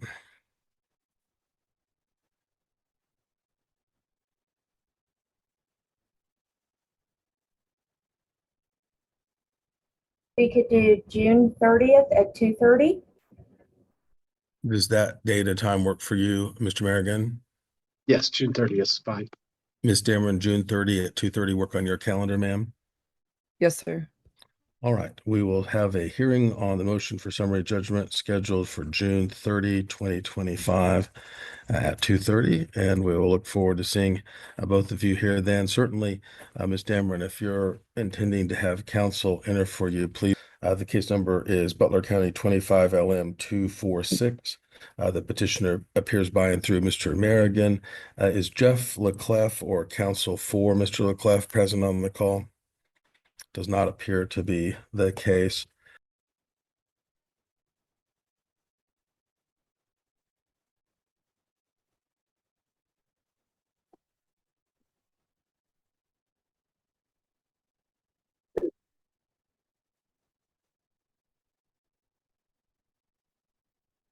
The next case is JP Morgan Chase Bank NA versus Robert Taylor. The case number is Butler County 25 LM 245.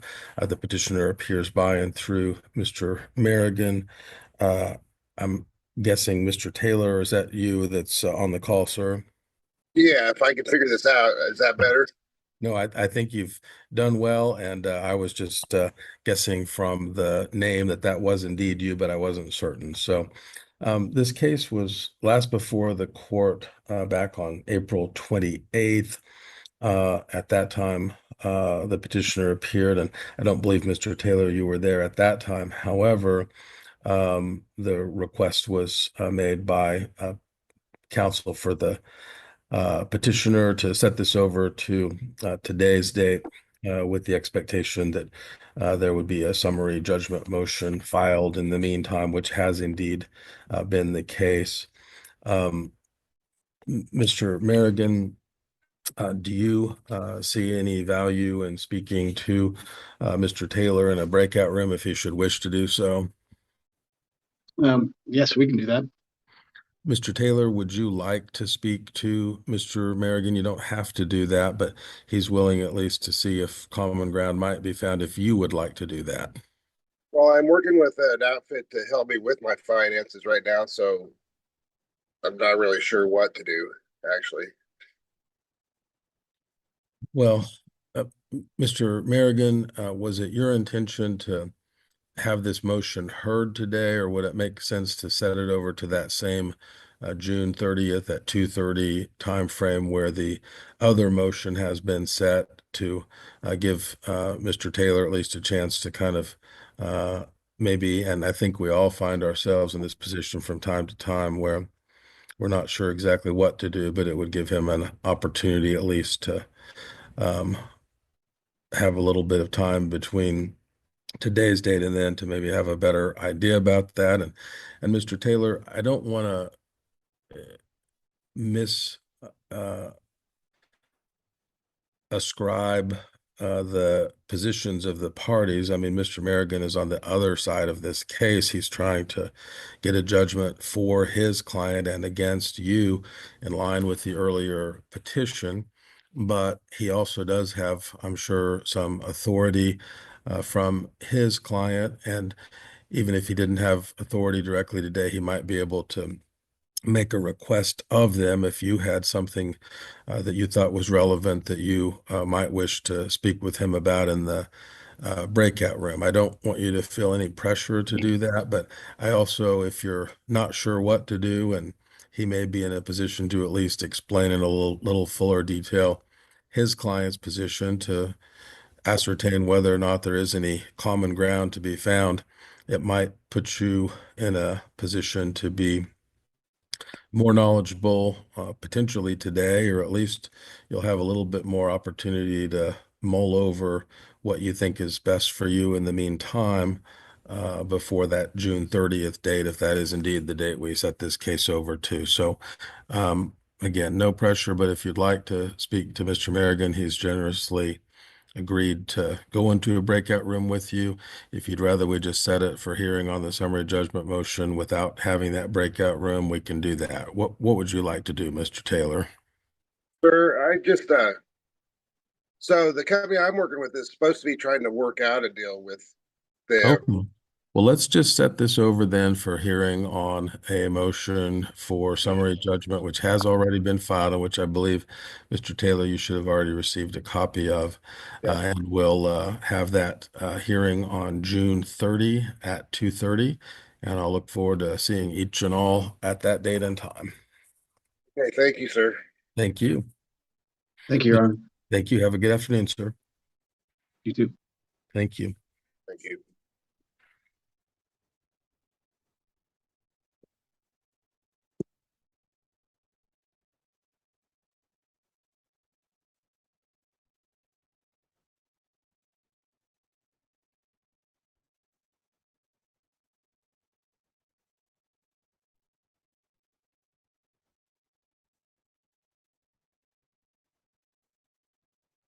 Be the order of the court. Okay. Thank you, Judge. Good rest of your afternoon. Thank you. Oh, and Mr. Lowry, forgive me, but do you have one other case on this docket? I had a case,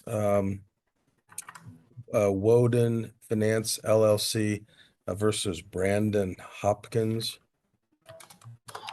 It's 23 LM 515. Woden Finance.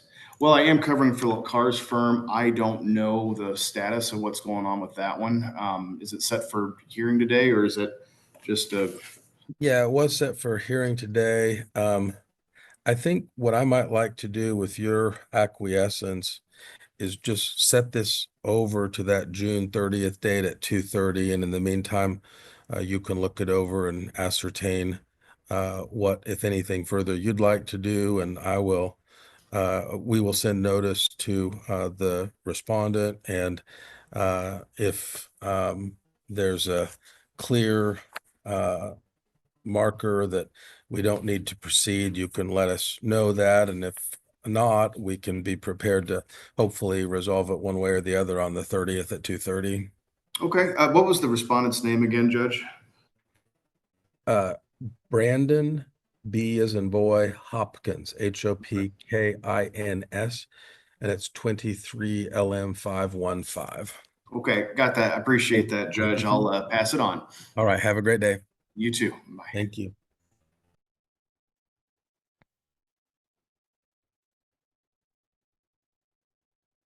Thank you, Miss Jackie. You're welcome, Your Honor.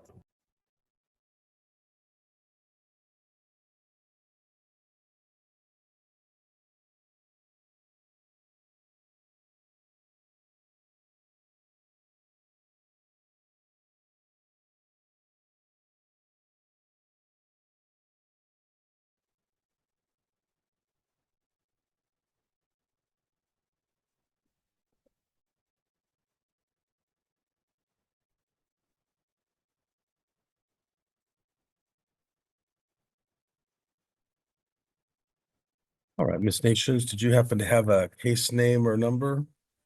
I have, it's Wooden Finance versus Hopkins.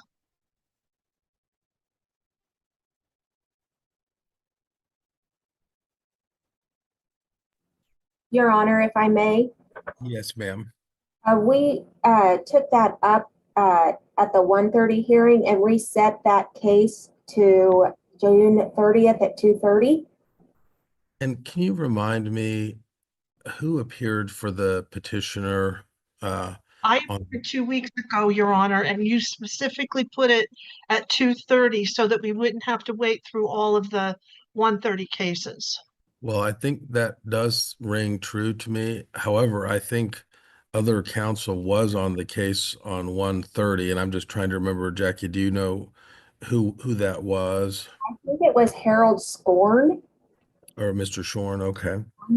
I So let me just pull the file. I've got it in chambers here. I'll be right back. Okay. Jackie, what date did you say it was set? June 30th at 2:30. May 30th at 2:30. Okay. I'm sorry, I was trying to listen to that. I think it's June 30th at 2:30. So give me 1 second though, see if I can find the file. Okay.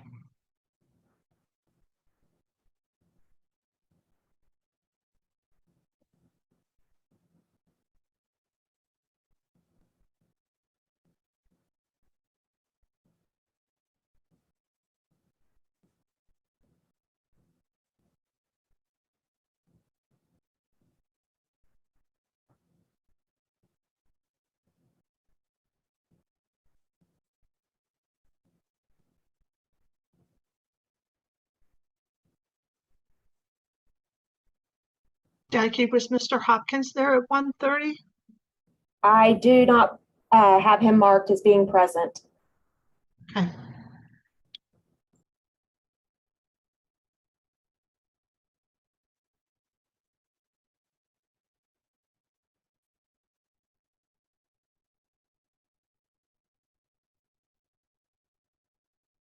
And you said it was Harold someone who appeared?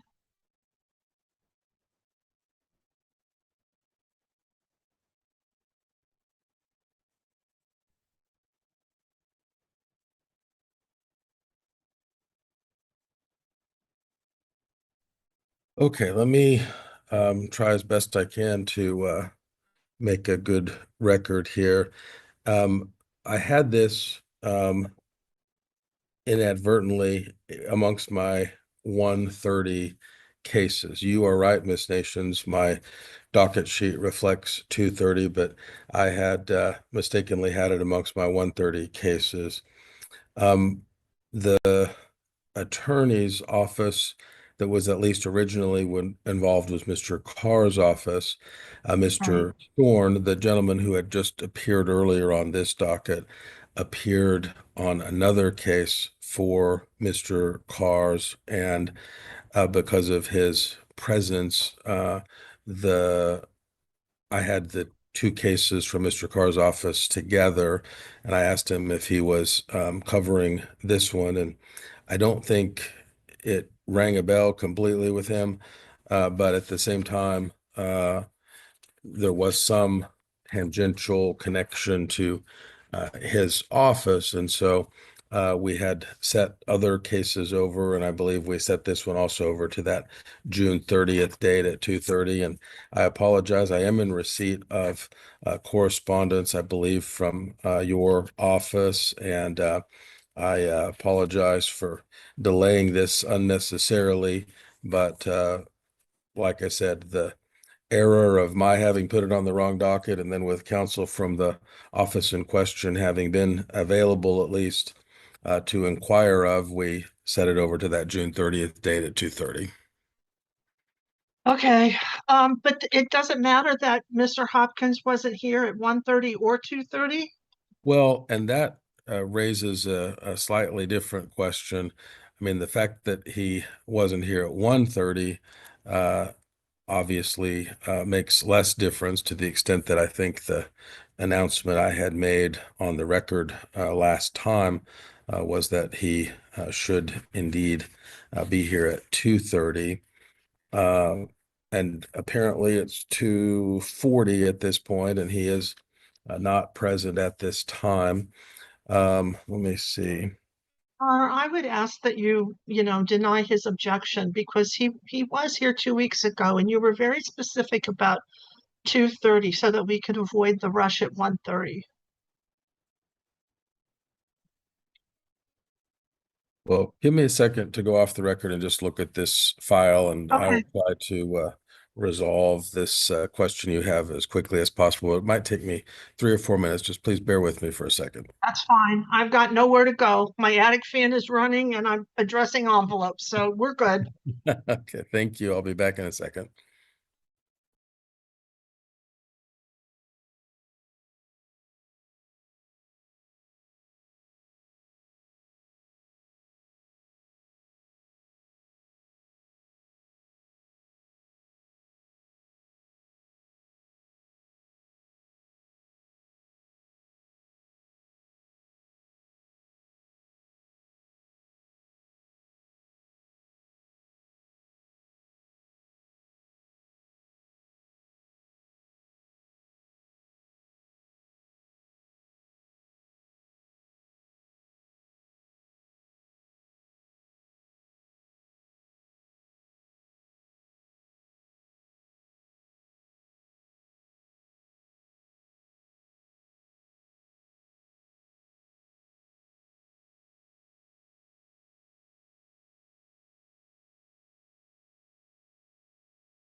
All right, we're back on the record in Woden Finance LLC versus Brandon Hopkins, 23 LM 515. Ms. Nations appears for Woden Finance. There are no other appearances. I have reviewed the file in light of Ms. Nations' request. I do want to update any earlier statements of the court to explain that the notice of hearing, which was sent to Mr. Hopkins, was showing the hearing to have been set for Zoom at 1:30 on today's date. My docket sheet notes indicated a 2:30 setting, but in either case, Mr. Hopkins did not appear either at 1:30 or at 2:30. And as a consequence, I'm going to acquiesce to the petitioner's request that I find that the objection to the garnishment would be overruled. And if you could please prepare an order along those lines, Ms. Nations, I would appreciate it. Yeah, that'll come from, yes, that'll come from Mr. Cars's office. And he can also submit an order to pay out then as well. Yes, Or do please. you want it to be on both issues? Or do you want separate, a payout order and a order? I think a separate order for each would make more sense from my perspective. Okay, that's fine. We'll get that done. Thank you so much. I appreciate your consideration. Sure enough. Have a good rest of your day. All right, you too. Bye.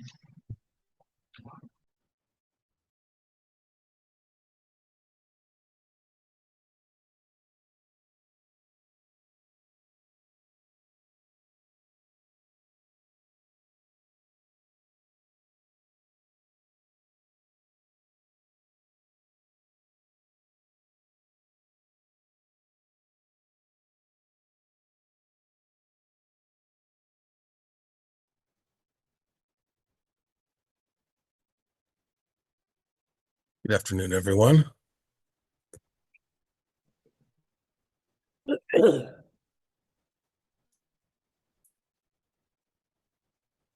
first case I wanted to take up was Mean Manual LLC versus Tanya and Eric Stewart. Case number is Butler County 25 LM 691. Is anyone from Mean Manor present?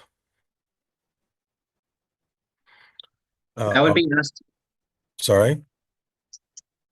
We are present. Okay, and what is your name, sir? My name is Matthew. I'm the Okay. property manager. Okay. And I see Mr. and Mrs. Stewart are also present on the call, correct? Stewart.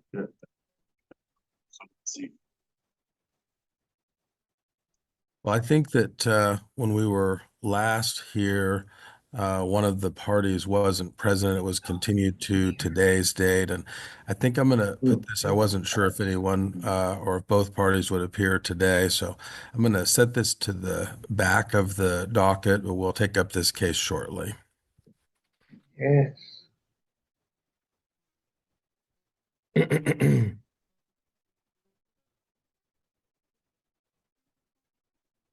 Is Miss Millian or anyone from her office on this call?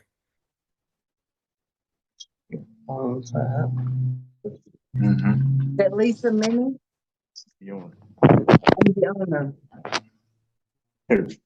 Is Miss Millian on this call?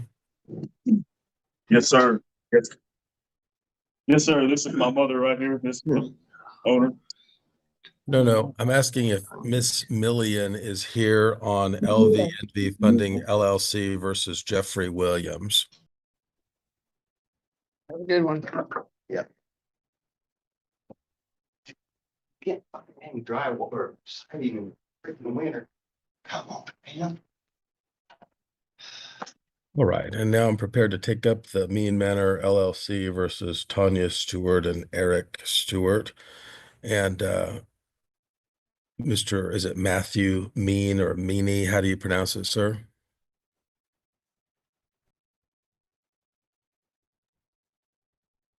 It's Minnie, sir. Minnie, thank you.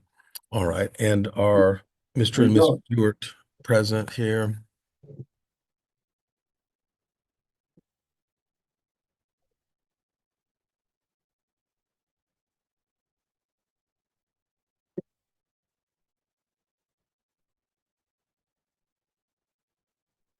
He was present and Yes, then she yes. had some cooking. No, sir, she went to use the bathroom. She'll be right back. She's just. Well, I'm a little bit confused. Are all of the parties to this case at one location? Yes, sir. Yes, sir. No, he's seeing the other people that we're going against. He's saying Eric and Tanya. Oh, no, no, sir. They're at the condos. We're at a different location. Okay, but I'm inquiring, are the stewards present? I'm not hearing anything. I see there might be someone coming in, but maybe they're muted. I'm not sure what's happening there. Well, I'm not sure. They was here, but then. They kind of just poof. Ms. Jackie, do you have any insight into what may have happened to the stewards? I can really hear. Oh, there they are. They are on that hearing and they were just able to get it unmuted now. Okay, great. Thank you. Yeah, I'm muted. All right, so we are on the record in Mini Manor LLC versus Tanya Stewart and Eric Stewart. The case number is Butler County 25 LM 691. All of the parties are present or here for purposes of a pretrial conference, I believe. No, it's a hearing has been scheduled on this. Are the parties ready to proceed at this time? Yes, it is. Yes, sir. All right, and Mr. and Ms. Stewart, are you ready to proceed as well? Nothing. It's the same thing. It's all. Nothing's changed, Jerry. Being recorded and live streamed. I'm having They've trouble got us muted. hearing the stewards. Can you respond that you are or are not ready to proceed?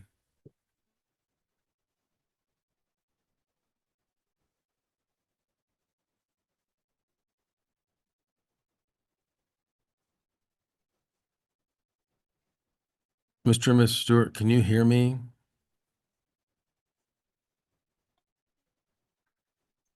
I don't think they're able to hear me or respond. This matter had been one time previously before the court. I think at that earlier hearing, no one for the petitioner appeared, respondents appeared. It was continued to today's date. I don't want to continue this indefinitely, but I feel like I don't think the stewards are able to hear me or they're not able to respond for some reason. What can I say about the host? Miss Jackie, can you chat with the stewards and see if there's anything they might do with their microphone?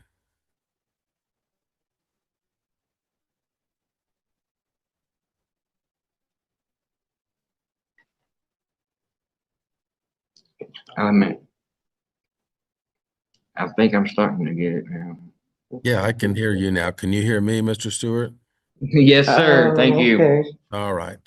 Are you ready to proceed on this matter at this time, sir? Yes, sir. Yes, sir. And Mr. Minnie, are you also ready to proceed, sir? Yes, sir. All right. So I think what we'll do is I'll give each side a chance to make an opening statement. And then if you wish to call any witnesses or if you wish to testify yourself, I can take that testimony. And then at the conclusion, we can give each side an opportunity to make a closing statement, and then I'll make a decision from there. Mr. Minnie, would you like to make an opening statement, sir?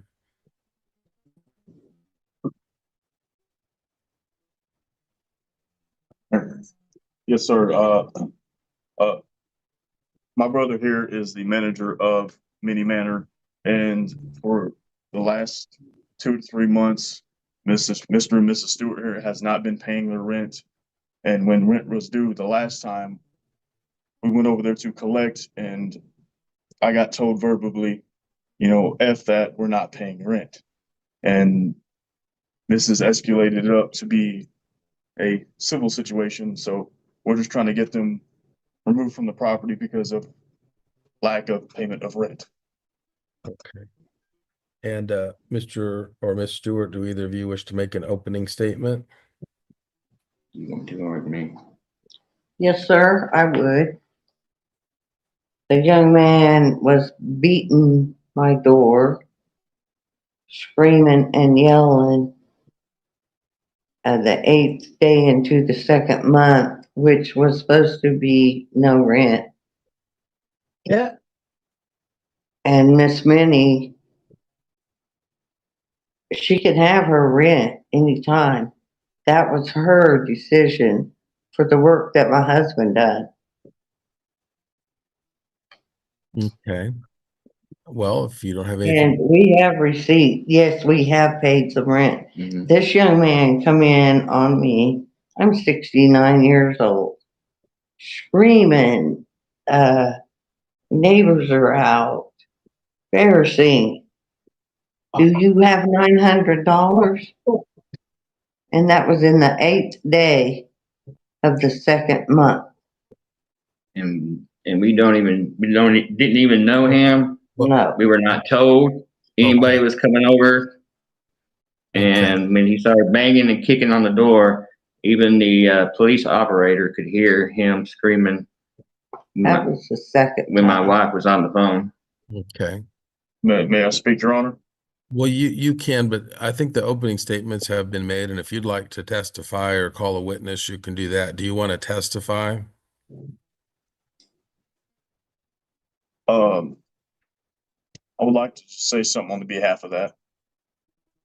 Well, yeah, if you're, and your name is Matthew? No, sir. This is my brother right here. This is this manager. I'm just the one that was over there we're trying to get the payment done. But there's Okay, what's your name? Kobe, Kobe. Nearing How do you spell your last name? Nehring.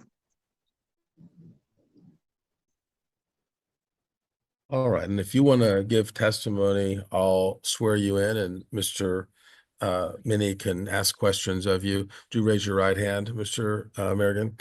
Do you solemnly swear or affirm that the testimony that you're about to give in the cause now and hearing will be the truth, the whole truth, and nothing but the truth, so help you God? Yes, sir. All right, and Mr. Minnie, if you want to ask questions of him, sir.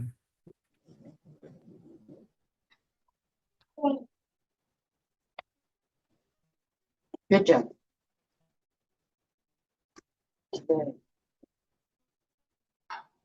Just question me about the bin. All right. Can you recount in the full truth exactly what happened that day? Yes, sir. I will, from the beginning all the way to the end. On the second month, I'm sorry, around the 2.5 month, they have not paid rent. I was told to go over there and get some type of payment or some type of anything. There's documents on phone, text messages and everything. Hey, I got your rent. Went to try to get over there to get it. Then I got told to my face verbally, fuck you. We're not paying that. We're not paying Lisa, which is my mother here, which is the owner of the mini manor. So I'm like, okay, cool. I knocked on the door. I didn't beat. I knocked on the door. And then when they didn't answer, I went over there to my brother's, knocked on his door, had him come over there with me. And then Mr. Stewart here wanted to try to get violent, try to get up in my face. The police were called.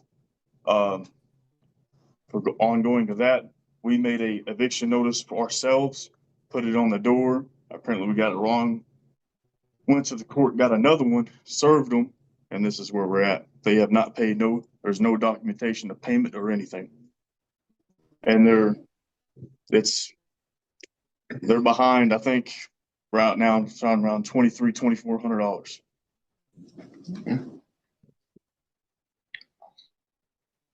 I mean, other questions for this witness? Us? No further questions.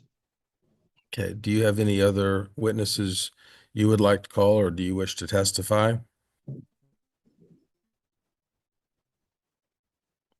No, sir. Okay. Mr. and Miss Stewart, do either of you wish to testify? Yes, sir. Okay, That young man is under oath. well, and I'm about to put you under oath too, so if you'd raise your right hand. Raise your. Do you solemnly swear or affirm that the testimony that you're about to give in the cause now in hearing will be the truth, the whole truth, and nothing but the truth, so help you God? Yes, sir. All right, go ahead, ma'am. Do you wish to testify yourself? Yes, for my husband and I, that is Okay. not how it happened. Well, why don't you tell He me? did beat on the door. Yeah. Huh? Sorry. Go ahead. He did beat on my door. He got right in my face. I didn't know who he was. He's not my landlord. Asked me if I had $900. Okay. Even if Eric and I were supposed to pay rent that month, it was the 8th day into the second month, April. We didn't know. And we got this thug coming and acting like he's gonna be all tough and get in my face. Any man can whoop a woman, and that's what he wanted to do. You were never told. Nobody was. Right. We were never told anybody was coming. Never a 24-hour notice. Lisa Minnie and I have agreement that my rent is due on the 3rd because I'm on disability. And I'm not, why would I want to give $900 even if I would have had it and supposed to have give it to him? Never seen him before in my life. Your Honor, that kind of goes back to the part where I grabbed the condo manager right here. He was with me. He was willing to accept payment, but they had told me verbally. And you can ask some questions of Ms. Stewart when she finishes, but it's their time to present evidence. The petitioners have already said they didn't intend to call any other witnesses, so I'll let you finish, Ms. Stewart. Well, I'm done about that, but that was the first time I asked him, please lower your voice. Look at all my neighbors, and who are you to come start screaming at me? There's no rent due. And I don't know when Miss Minnie's late date is. We don't have a lease yet. Because we had a verbal contract of me painting what she wanted painted at the apartments here, and that was going to be for payment. You know, I could work it off. I'm Lisa Minnie and I own it, And and that's not right. Well, okay. I've even got I've got. Let Go me ahead. just stop you for 1 second. Yeah.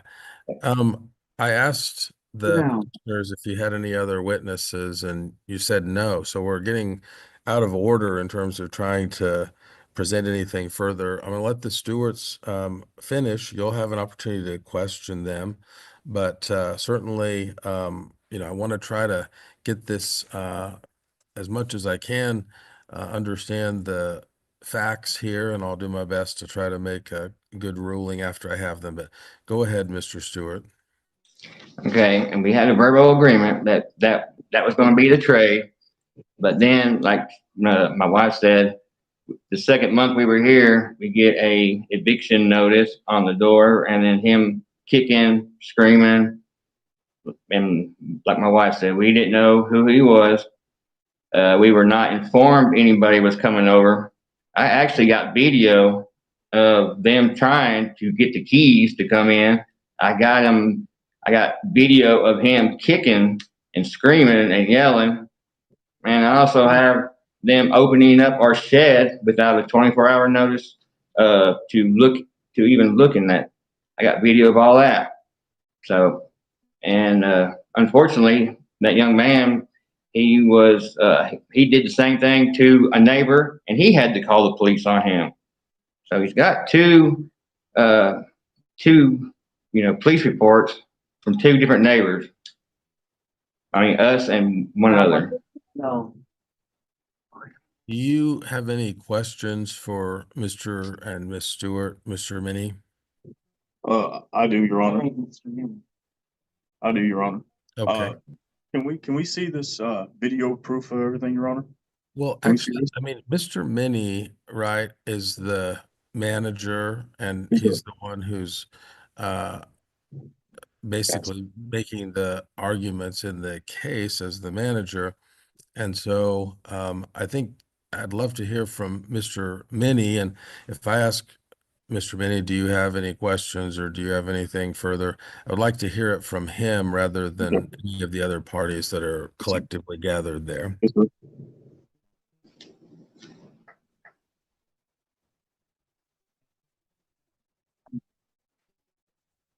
Do you have any questions for Mr. and Miss Stewart, Mr. Minnie?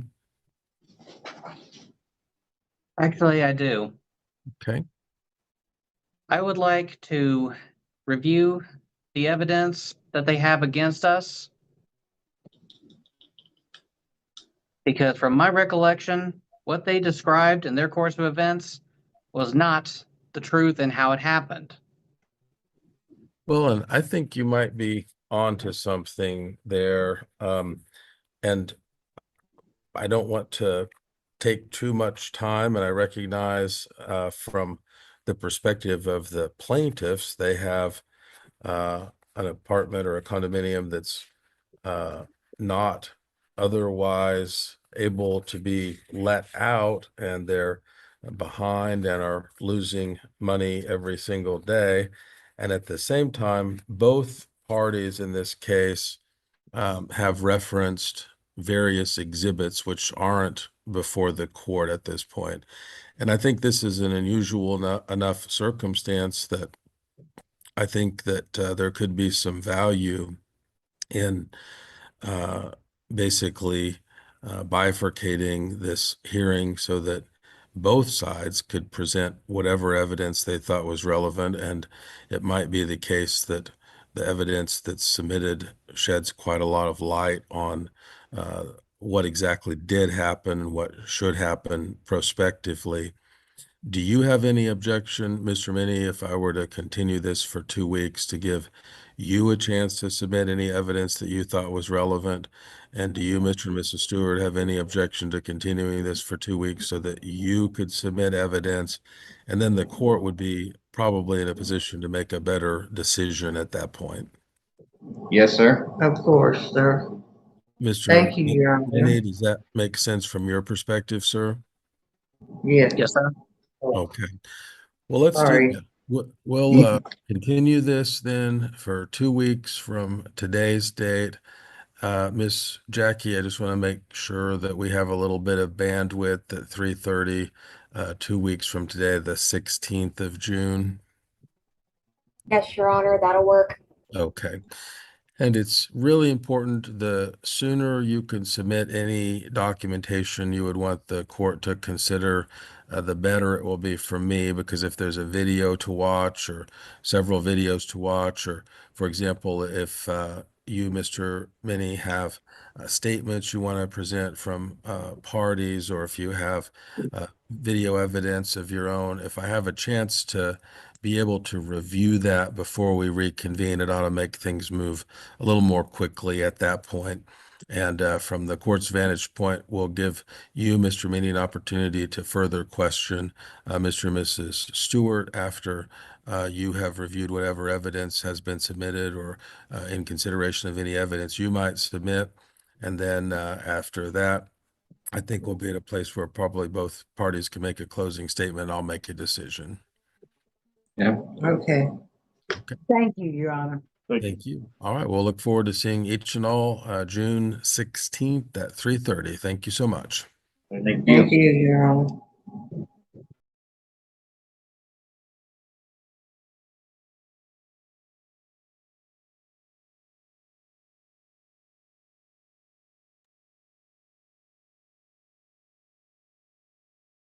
All right, the next case I wanted to take up was Karen Foreman versus James Davis. The case number is Butler County 25 LM 164. Ms. Foreman appears with her counsel, Ms. Locke. Is Mr. Davis on the call? Yes, Your Honor, I'm here. Mr. Davis appears in person and pro se. We had trial on this case a couple of Fridays ago, if I remember correctly, and I have had a chance to review the file, review my notes, review the testimony, and review the exhibits in the case. I wanted to say by way of preamble that I feel a certain degree of heartache just to the extent that there had been a years-long relationship between Ms. Foreman and Mr. Davis, and many aspects of that relationship, there were hallmarks of some success. Again, it persisted over a number of years, a number of projects, and as obviously at this point at an end in terms of that working relationship. But I think it was noteworthy as a backdrop that there had been that sort of relationship along the way. I think the primary questions before the court are damages to the extent the court might ascribe them to one of the parties, the questions of the Consumer Protection Act applicability, and the question concerning any counterclaims that Mr. Davis has filed.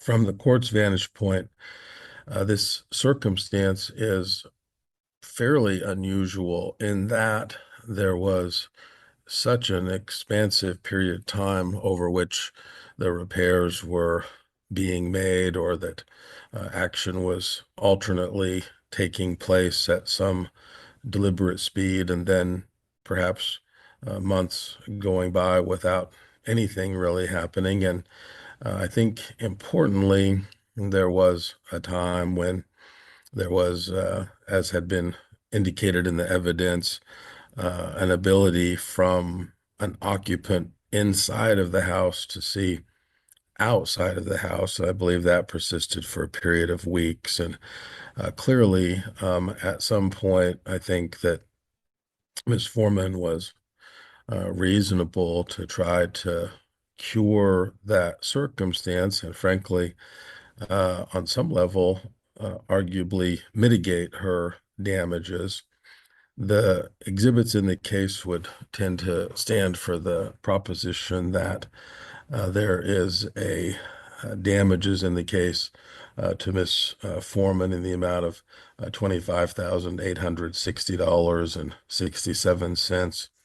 There are, I suppose, at the margins, some other considerations with respect to that number. For example, I think there was a small allocation in the Wheatland bid for some lights that I don't believe were contemplated in the original agreement between the parties.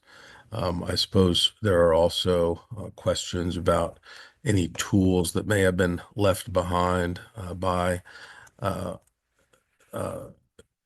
the respondent in the case, Mr. Davis, and there was not really any testimony as to the specific value of those tools. I suppose on some level, there's a reasonable contemplation of whether any of the work he had undertaken made it easier for Wheatland. I recognize that the thrust of this case was largely concerning the areas where, from Ms. Foreman's point of view, the work he had done made it more difficult for Wheatland, and in fact, where they had to take some pretty big steps to remedy some of the what Ms. Foreman would characterize as defects in the workmanship of Mr. Davis. And I think that all of those things coalesce in the court's mind, and against the backdrop just of the long-running inconvenience that Ms. Foreman suffered in ways that prompt the court to consider that this damages figure, this 25,860.67, is probably as close to accurate as I think would reasonably be attainable to.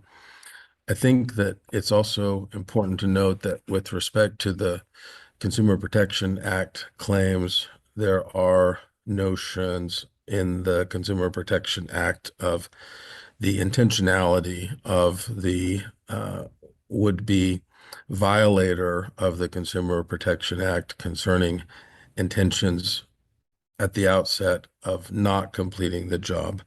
There's notions of unconscionability. And from the court's perspective, I couldn't see a clear indication that Mr. Davis in any ways intended not to finish this job. He had finished myriad other jobs for Ms. Foreman at various points along the way over a several-year arc of time, and at least to her satisfaction sufficient so as to warrant her rehiring of Mr. Davis for subsequent jobs. And I don't see that it was his intention at the outset or at any point along the way to misrepresent or fraudulently try to exert control so as to fail in his duty to perform the work.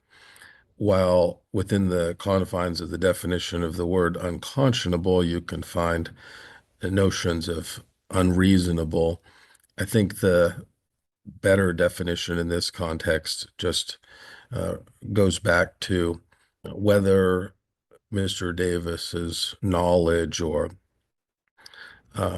expertise would have positioned him in a way so as to take advantage of Ms. Foreman. And I don't believe that was the case. I think that it was, in many respects, a difficult unfolding of events, but not one that the court would think would be a bright line violation of the Kansas Consumer Protection Act. I think with respect to the counterclaims that have been alleged, I am going to deny those counterclaims. Again, in the rubric of this whole event, I don't think that those would make sense from the court's point of view. So I am going to find and make judgment in the amount of $25,860.67 in favor of the petitioner in the case. And Ms. Locke, if you could please make a journal entry along those lines, I would appreciate it.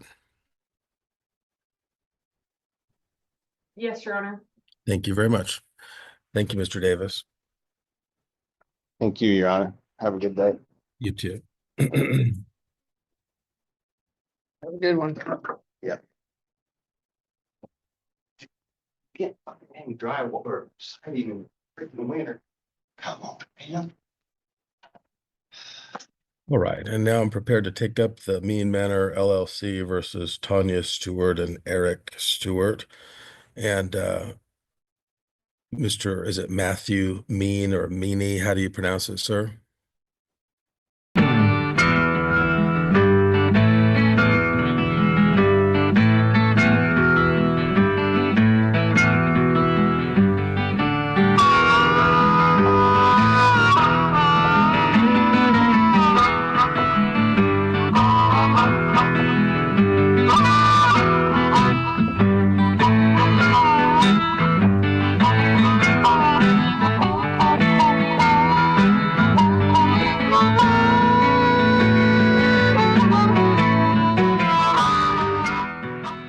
Every day in the USA, people find themselves in court.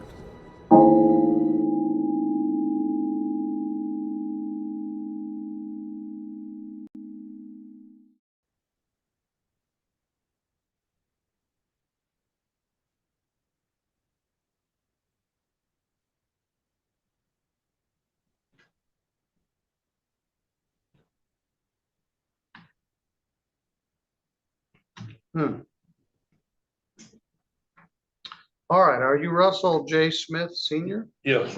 Please raise your right hand. You swear or affirm any testimony you're about to give in this matter will be true to the best of your knowledge and belief. I do. She signed, was returned. And then it was personally served by Sergeant Morse at 89 4th Street in Colon, also known as 384 4th Street, Colon.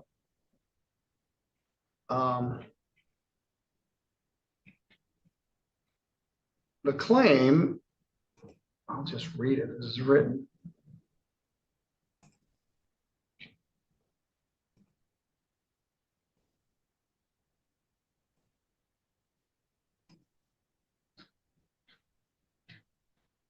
Defendant has new Apple iPhone 14 that I bought for her at Walmart, $400.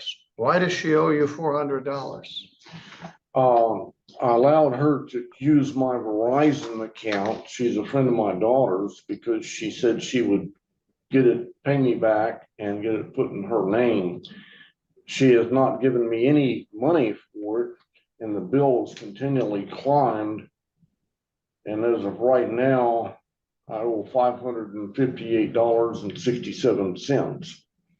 I stopped by about a week ago and she gave me the phone back. And I had it checked out at Verizon and it appears okay. So what I would like to do is, the phone is locked. It can't be taken out of my name or the service turned off until I pay the company store in Battle Creek $387. And I have no use for the phone.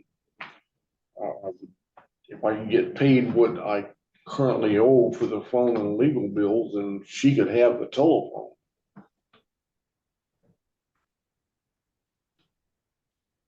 Well, you don't need me to tell you this is a foolish thing to do.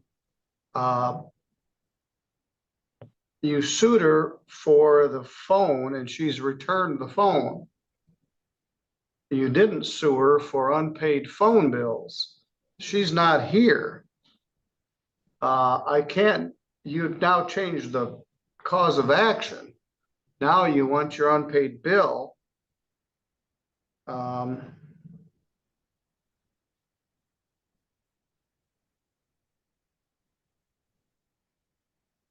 You can't use it until bill paid.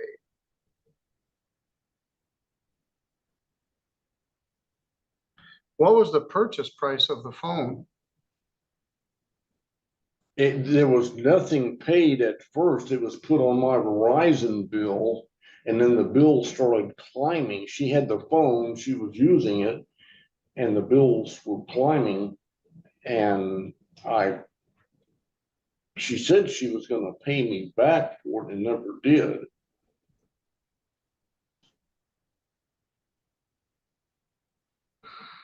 Now that you have the phone, have the bills stopped incurring? No, sir. No, Your Honor, it hasn't, because I can't afford it. And when I checked last time, the bill is currently $387.86, and I can't get it turned off unless I go to the store and ballot and pay that amount to get it out of my name and turned off.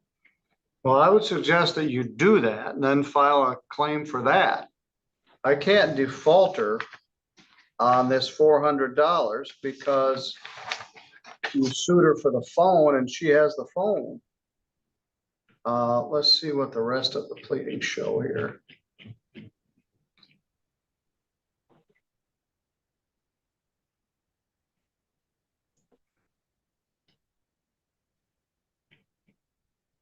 It shows, why did you do this? Put somebody's... She was a friend of my daughter's, and I saw her in Walmart while I was getting my oil changed, and I thought I would help her out since she was living with my daughter in Colon. I thought she would pay me back. Well, this goes under the category of no good deed goes unpunished.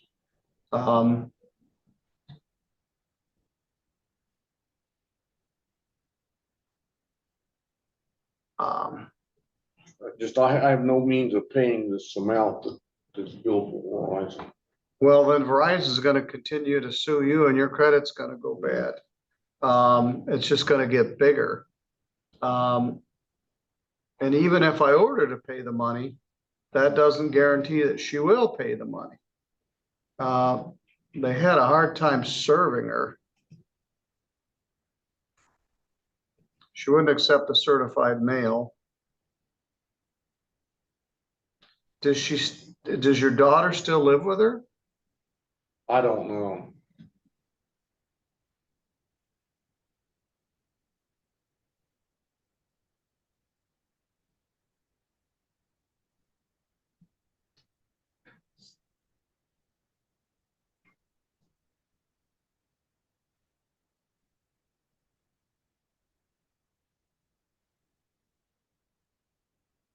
When did she return the phone?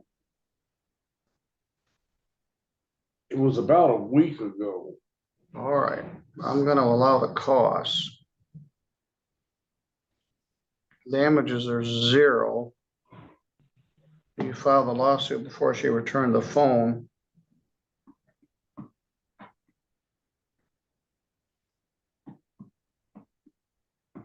Is $139.55. Shows you your cost for filing this action, but you're suing her for a phone that she's returned. If you wish to sue her for your phone bill, you can file a separate action for that. Okay. My advice to you would be to pay that bill before you end up with a great big fat bill in your name that you won't be able to get out from under. This could jeopardize the service on your own phone.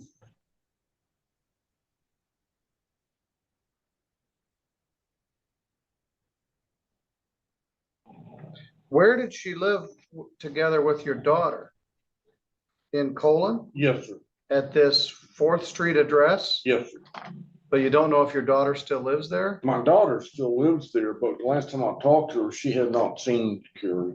Well, they served her there on May 13th. I don't know since that date.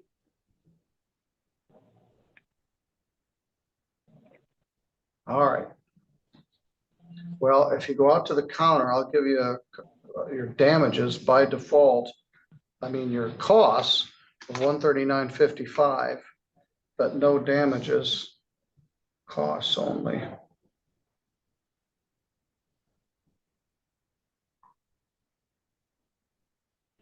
All right, you go out to the counter. I think she'll probably make a new one. So I could sue her for the phone bill? Yes, Okay. but all you sued there was for the phone. If she were here, we could discuss it and maybe amend things, but I can't default her on it because she doesn't have any notice of it. All right, here's a corrected one. All right, if you go out to the counter, the clerk will give you a copy of that. All right. Thank you. Thank you. We're plowing ahead here.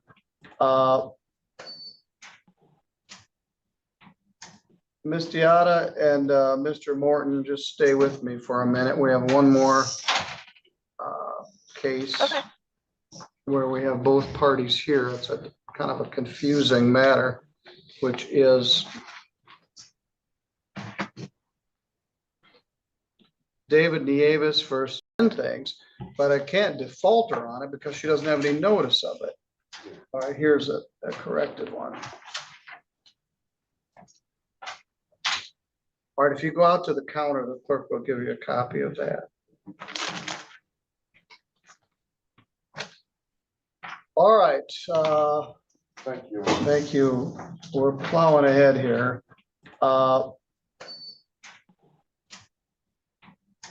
Ms. Deotta and Mr. Morton, just stay with me for a minute. We have one more case where we have both parties here. It's a kind of a confusing matter, which is David Nieves versus Jorge Medina Lopez. Mr. Nieves, you've had to sit on this side. Mr. Bedina Lopez, if you'd have a seat on the other side.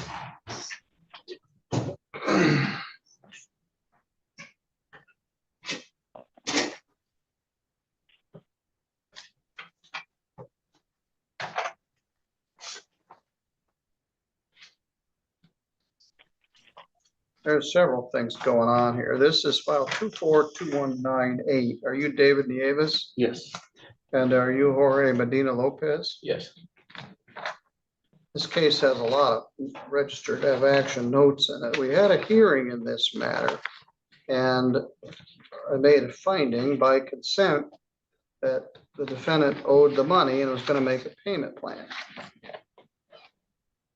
On February 3rd of 2025, the defendant entered into a consent judgment in the amount of $5,300 plus costs, made a total judgment of $5,446.25. He was to pay $300 per month starting February 21st. Apparently that didn't go so well. Actually, I received one payment on the 21st of February. Will you both please raise your right hand? You both swear or affirm any testimony you're about to give here will be true to the best of your knowledge and belief. Yes. Let me make some notes here.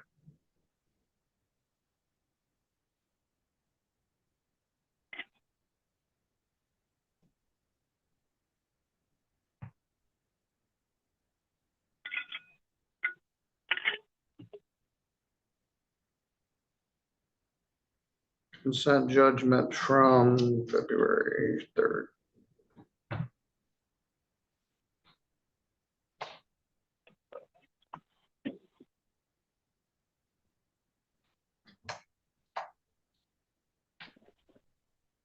When was that payment made? 21st of February. $300? Yes. And then after that, I mean, nothing. All right, so. And I think he's asked for an extension or something like that. I don't know what it's called. Well, you moved to set aside the installment payment order, and there's also a discovery hearing. He asked for a motion. Reason I failed to make the payments because I had to move to a different place and I had to pay deposit a month in advance. I have expressed a request to keep the installment payment that I had starting May 21st. That was in April. No payment has been made since then? No. So you wish to keep the $300 per month payment? Yes, Your Honor. Can you make a payment today? I mean, I need to go and make a transfer so I can send it to him. Another thing is I wanted to request him to download a different app since the one that I was using to send the payments to him, I don't no longer have access to it.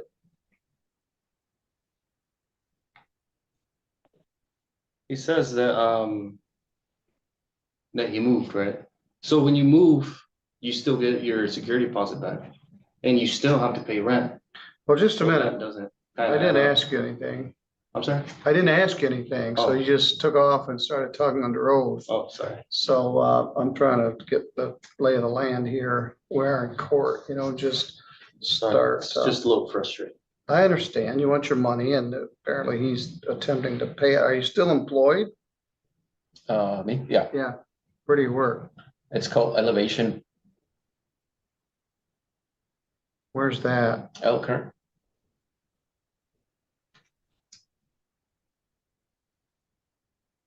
So are you willing to resume payments effective June 15th? Yeah. Can I speak? Yes.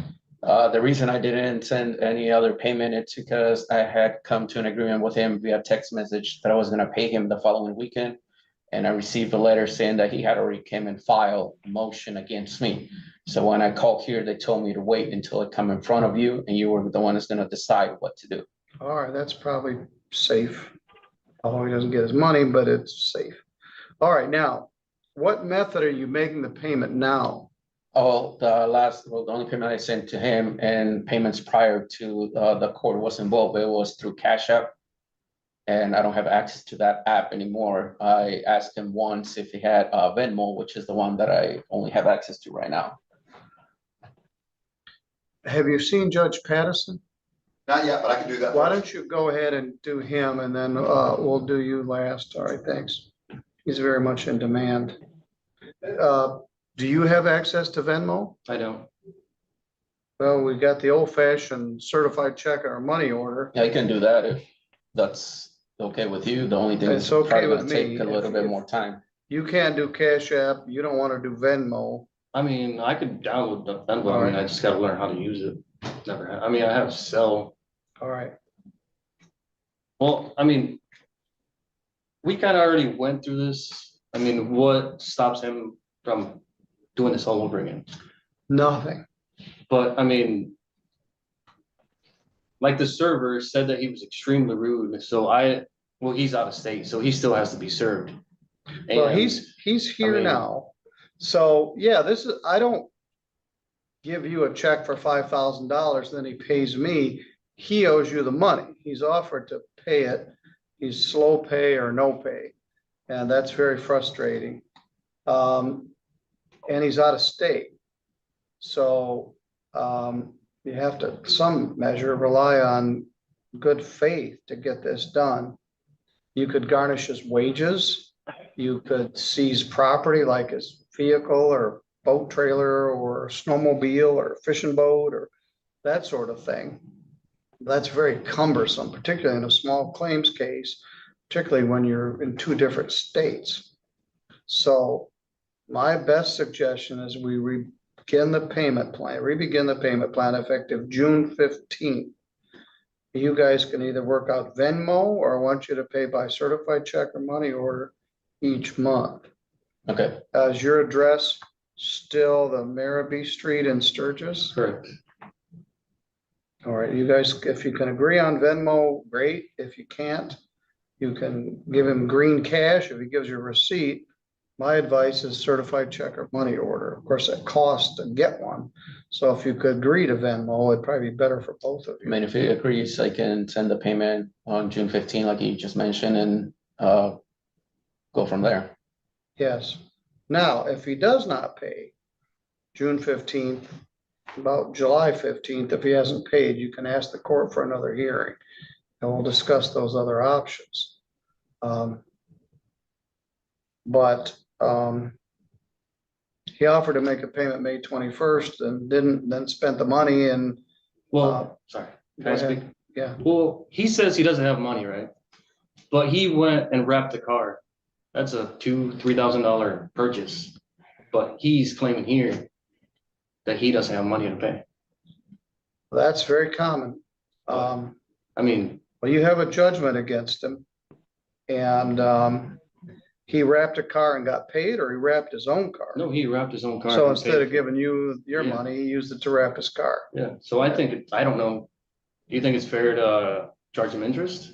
Yeah, you Because can it's charge him been- interest at statutory interest rates. But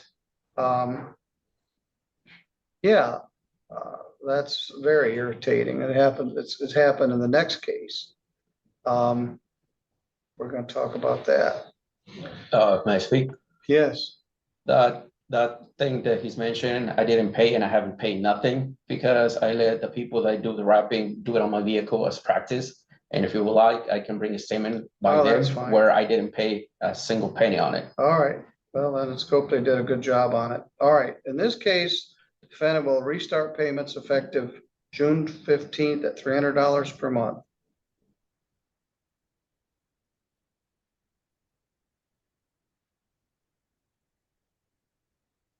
Venmo or certified check or money order.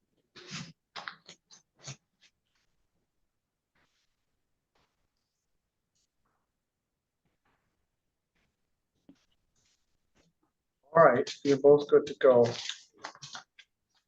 You can make more of a payment if you sell a car or win the lottery or something. I will try to pay it off faster than. All right, thank you. We also had a case where no one showed up. Bonnie Myers is the defendant. Robbie Scheich is the plaintiff. No one appeared for either side. All right, thank you. Thank you.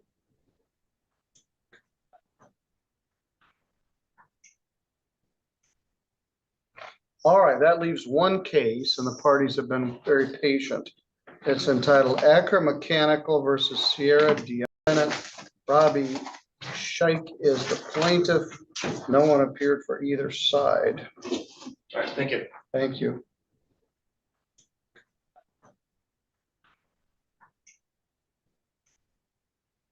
All right, that leaves one case, and the parties have been very patient. It's entitled Acker Mechanical versus Sierra Diada. Would you both join me? Judge, are you able to hear me? I can hear. I'm here. Okay, I can't join. Perfect. My video isn't letting me use it for some reason. All right, we'll try to muddle through here. Mr. Michael Morton is here from Acker Mechanical. Mr. Morton, what's your position with Acker Mechanical? Vice President. And Sierra Diada is here. Would you both please raise your right hand? You swear or affirm any testimony you're about to give in this matter will be true to the best of your knowledge and belief? Yes. Yes. All right. This is a claim effective November 13th of 2024. Mr. Acker claims that the defendant signed and accepted a proposal by the defendant to underground labor and material to install underground plumbing, approximately 30 feet of 4-inch PVC main to branches under cabin and bring PEX water to main area of the mechanical room. Invoice was issued, only a partial payment was made. Defendant promised to make payments on the remaining balance weekly, failed to do so. And the amount unpaid is $3,730. Is that correct, Mr. Morton or Mr. Morton? Yes, sir. All right. Ms. Diada says we've declared bankruptcy. And she had some other debts, substantial ones, discharged by the bankruptcy. This case is not included in part of your bankruptcy, Ms. Diada. Your bankruptcy was filed in December of 2024. And this work is alleged to have occurred in November of 2024. And then you made payments to this plaintiff after filing bankruptcy, which is a disservice to all your other creditors in the bankruptcy. You could get sideways with the bankruptcy court if you're paying one creditor outside of the bankruptcy, which is what this looks like. So this debt was accrued after the bankruptcy was filed and is not part of the bankruptcy, is the way we interpret things. Ms. Diada, what's your position? So I was not aware of making the payments to Acker Mechanical was against my bankruptcy. I was trying to do good faith because the work was provided, and I wanted to keep my word with my payments. Unfortunately, my hours were cut at work, and I started struggling to make these payments to Acker Mechanical. I had the work done previous to filing my bankruptcy. So the reason I didn't put, after the work was done, the reason I did not put the work into the bankruptcy, because I didn't want them to get a portion where at the end of the bankruptcy you only get so much. So I wanted to pay them in full. So I thought I was doing the right thing by keeping them outside of it.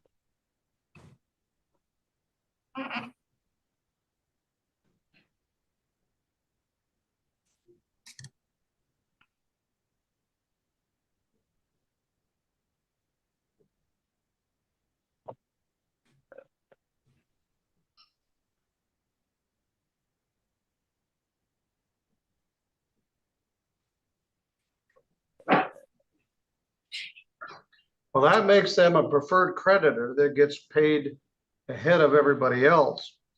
But let me repeat, it appears this debt accrued after the bankruptcy was filed, and it's not a part of the bankruptcy.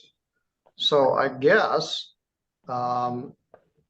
you should consult with your bankruptcy attorney, but I find, let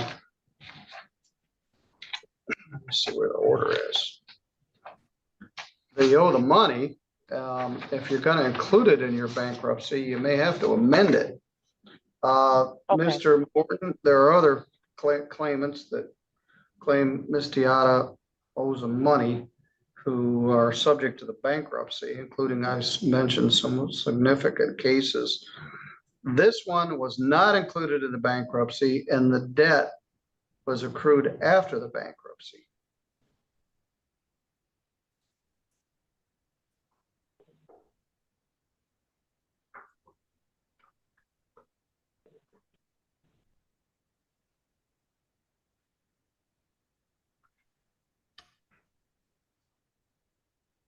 So I want to double check those bankruptcy dates, if I can, because I believe the bankruptcy was March, what was 2020, 2024, and the work was done in November. The Chapter 10, according to my clerk, Chapter 10 bankruptcy was filed December 7th or October 17th of 2024. Do you agree with the amount? I do agree with the amount. I am not petitioning the amount. They are correct. All right, I find in behalf of the plaintiff, the amount of $3,730, $86.25 in costs and $99.72 in other expense service for a total of $3,915.97. Ms. Tiata, I would, when you get this judgment, I would share it with your bankruptcy attorney and follow their advice on how to proceed with this. I will.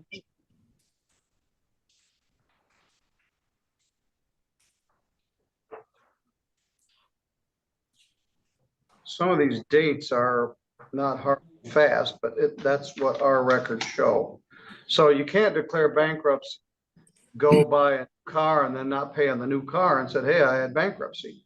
So there's a timing issue here. She doesn't disagree with the amount. She doesn't disagree with the work. So my advice is that she share. Just the dates, Judge.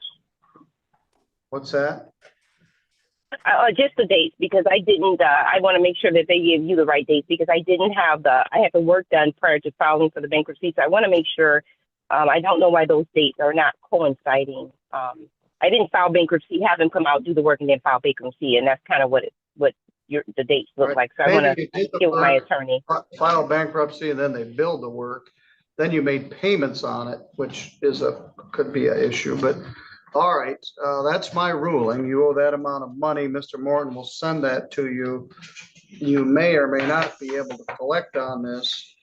If it does become part of the bankruptcy, you will be in line with our other creditors. If not, you can pursue collection of this, but right now it's somewhat uncertain. So I wish I had a better answer, but you have a judgment you can enforce until somebody tells you otherwise, namely the bankruptcy court. All right, look. All right, our public defender is here, and we'll take up our criminal case. Mr. Morton. All right, we had some odd screwy ones today. Let's talk to Mr. John Heath.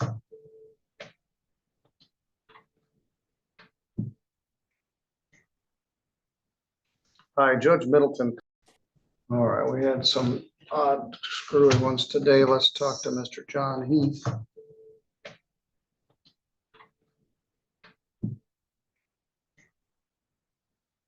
Hi, Judge Middleton calling. I got one last leftover arraignment to do. Heath's with me now. Could I see John William Heath? John Heath. Oh, John Williams Heath III. All right, thank you. Bye. Well, according to them, they got 2 John Heaths. I just saw one of them. I'm not sure if it's the same one. I think it's the same guy. Let's take a look. I have a major favor to ask you about. Yes. Do you have any friends, associates, recommendations for somebody who's got one of those center lift pontoon trailers that might want to make a few bucks on a Monday night? Yeah, we'll talk about that when we finish here. Thank you.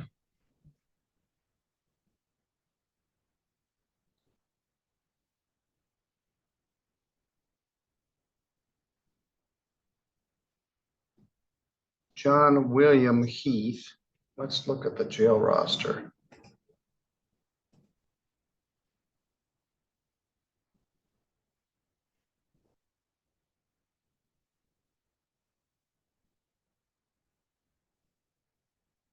I closed it out.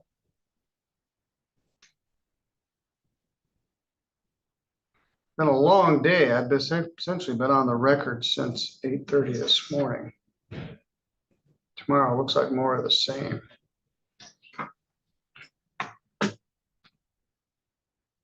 And probably been the same for you too.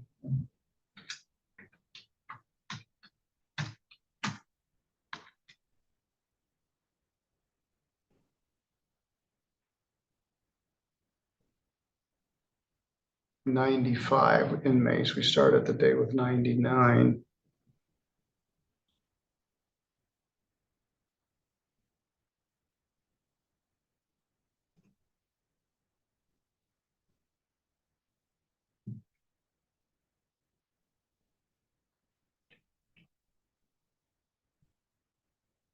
John Harold Heath and John William Heath. He has a new resisting obstructing charge, a failure to appear in 25814, which is me, and a failure to appear in 25805, which apparently Judge Pattison dealt with. All right, well, let's talk to him.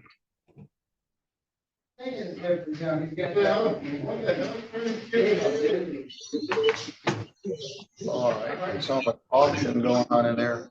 Good afternoon, sir. Are you John William Heath III? Yes, sir. This is Judge Middleton. I'm here with the Chief Public Defender, Mr. Keith Stickley. And I need to get your case back on track.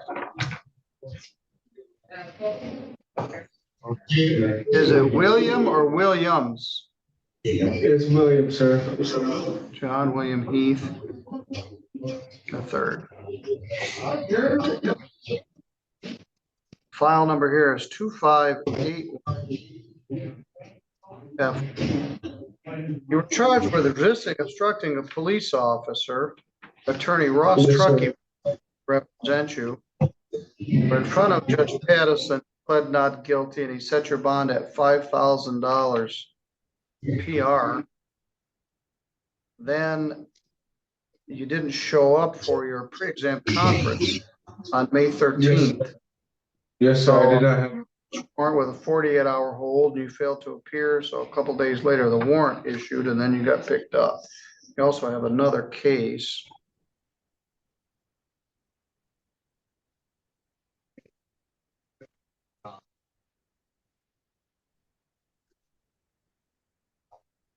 How did you get arrested last night? I got arrested. I turned myself in. What day? It was Sunday. Sunday night. It's Monday. I'm going to get this case back on track. I'm going to set the pre-exam conference for June 17th at 8:30 and a preliminary examination, if needed, for June 24th at 1 o'clock. Your original attorney was Ross Truckee. Mr. Stickley, I don't see any reason why Mr. Truckee shouldn't remain as his lawyer. No, it should be the same.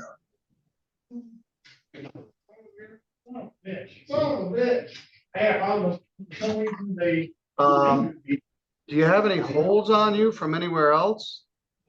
No, sir.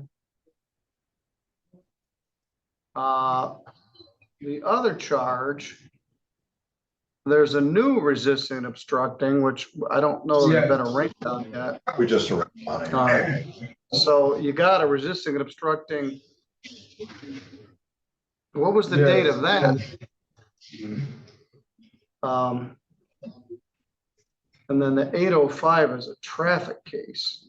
I don't know what that is. Anyway, I'm not sure how you got a resisting and obstructing without getting arrested. Was there a resisting and obstructing component to his arrest Sunday, Mr. Stickley? I believe that is the case, Your Honor. All right, then I'm set the bond at $5,000 cash or surety. It was PR. I made it 5,000 cash or surety on the. Yes, but I don't have anybody's phone number to be able to get a hold of anybody. Like if I was able to get on the out, like I didn't have a ride to get to my court date at all. But if I was able to get out, I'd be able to pay it in the morning as soon as All right, well, I'm here all day, every day. And apparently you got arrested last night and there was a resisting obstructing component to that, which I guess the magistrate saw you on that. What did they set the bond on the other case? 4,000. Yeah. I'm sorry, I thought it was, excuse me, I thought it was 5,000. It should be an on base. I thought it was 5,000. I don't think I'm not in on base on it, but. All right, Mr. Heath, we're gonna get this case back on track. Saying you didn't have a ride to court. I waited 2 days for you to call your lawyer or call me or show up. I have no phone, sir. All right, well, we'll make sure you show up this time because your bond's $5,000 cash or surety. I'll see you at 8:30 on June 17th. Good luck, sir. All right, that's not a very compelling argument. Okay, thank you, Keith. I didn't want to let that wait till tomorrow. Sure. I'm not sure.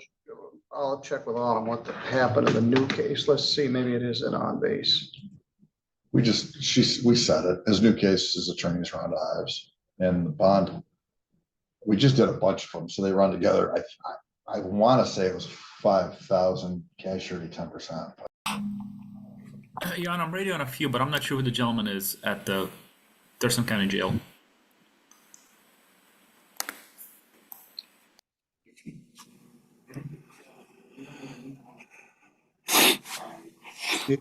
At the jail, what's your name, please? Me? Yes, sir. My name's Mark Barrett.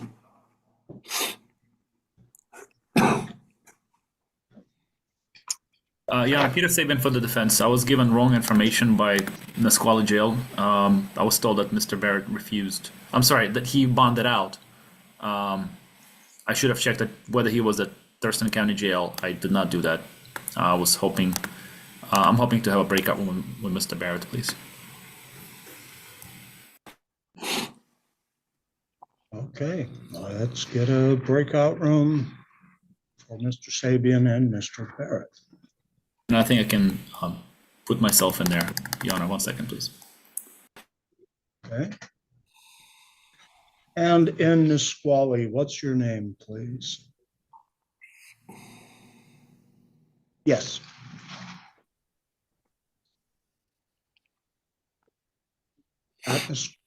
The orange jumpsuit, what is your name, please?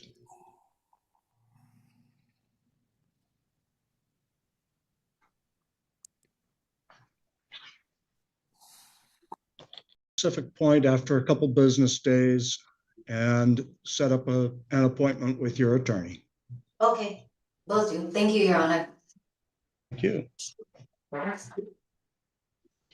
Mr. Sabian, you've returned to us. Is Mr. Barrett going to be returning to us as well? 1 second, Judge. I think I need to bring him out. I'm sorry. 1 second.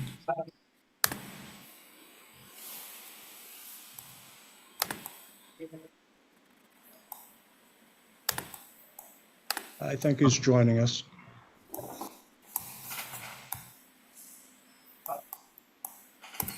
Good afternoon. You are Mark Barrett?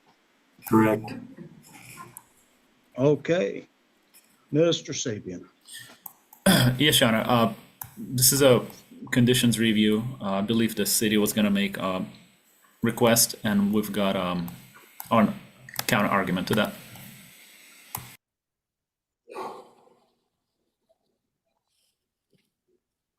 Your Honor, this is Mr. Barrett has two pending matters with the city of Lacey, simple assault, domestic violence, an account of malicious mischief, domestic violence. The alleged victim in that case is an intimate partner, wife. And then there was a order violation that's alleged occurred a few weeks later. So he's out on release on both of these, and after initially being held $5,000. I'm sorry, he wasn't held on this case. He was released on both those, but now he's in custody on allegations of a residential burglary and violation of no contact order that was booked into Superior Court, booked into the county jail, and heard that case to be heard in Superior Court. The city's based on there was a police report provided to defense. I can establish kind of a factual basis for that, but based on the report, the city is asking the court to revoke the current or the prior PR release and then set bail at $10,000 on each case.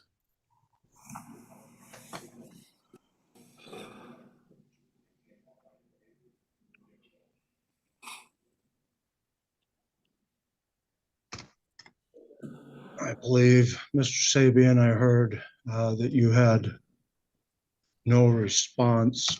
Oh, no, I do, Your Honor. Sorry, I have a response to the city whenever the court's ready. Okay. Yes, Your Honor. Clearly, it's a new charge, but Mr. Barrett's still entitled to a presumption of innocence. I believe Mr. Barrett is a good candidate for release on own recognizance for several reasons. Had the opportunity to go through his the new allegations, no allegations of violence. It's a residential burglary, which sounds bad, but it's born out of a no contact order. When I went through the pretrial services report, it indicates that in all of the years of Mr. Barrett's life, he never picked up any new violent criminal activity while in conditions of release. There are a couple of failures to appear, and they scored 4 prior ones, but that's kind of spread out through the last a couple of decades of his life, and his criminal history is actually kind of lax, if you will.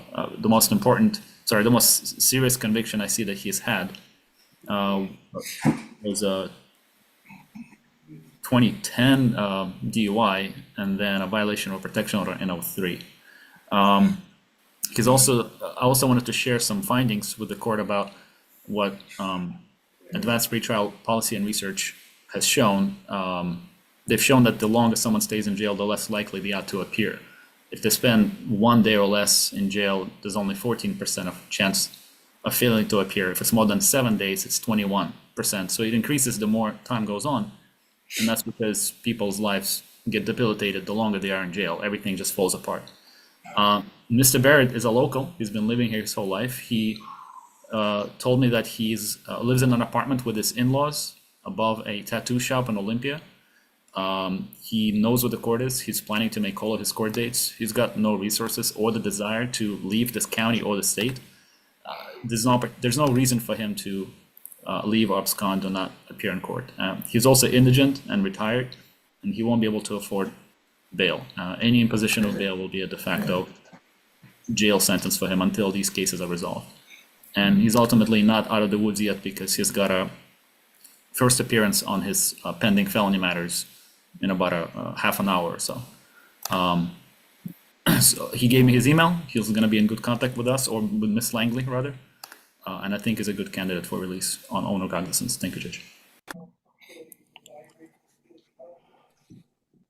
Thank you.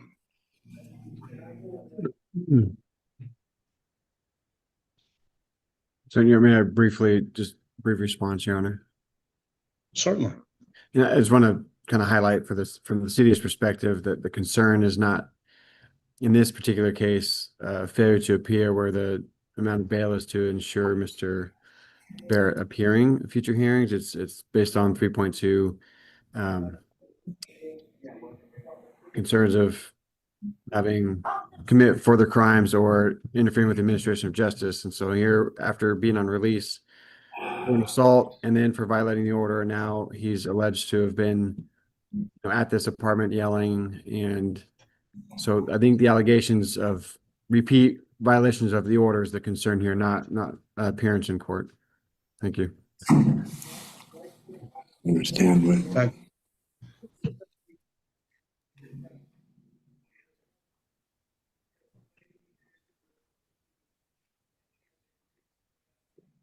Okay, well, for my part,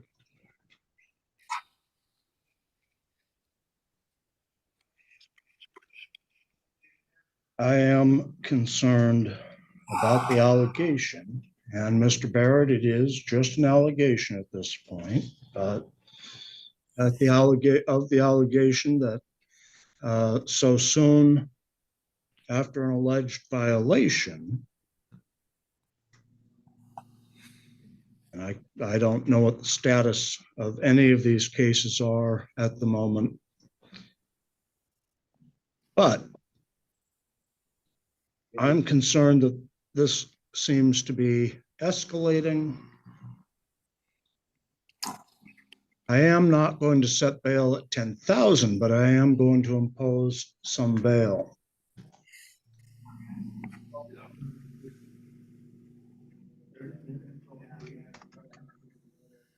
I'm going to put $1,000 on each.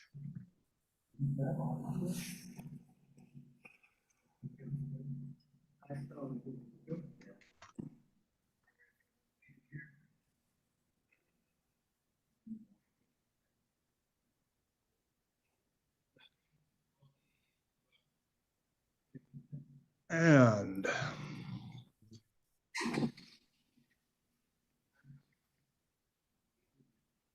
just a moment here.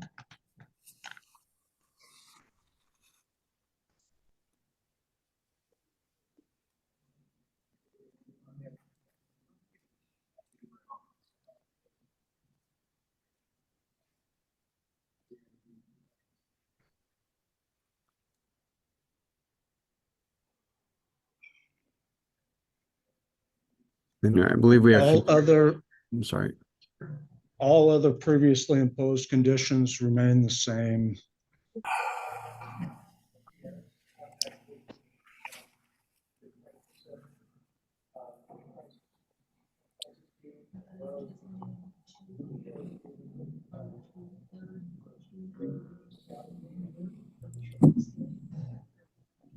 I'm just going to note you, and I think there have a future dates already set. The city would just ask we keep those dates unless. That is what I was just looking at. And yes, it looks like there are already future dates set, and I'm just going to leave those dates in place. June 23rd, I believe, is the next court date.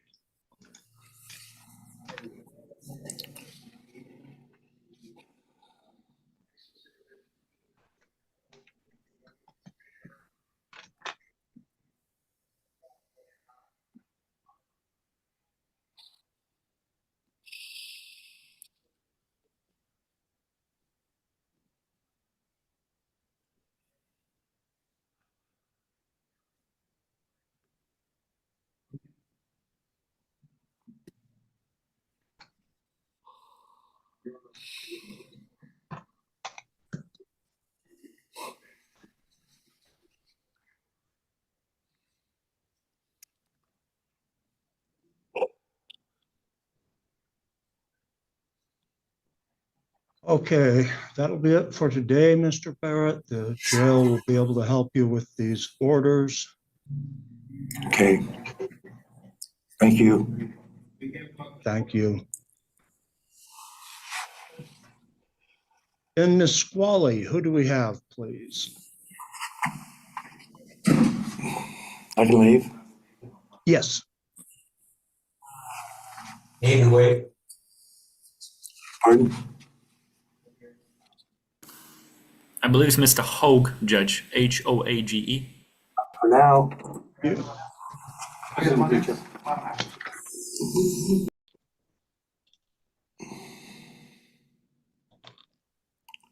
Do I hit that?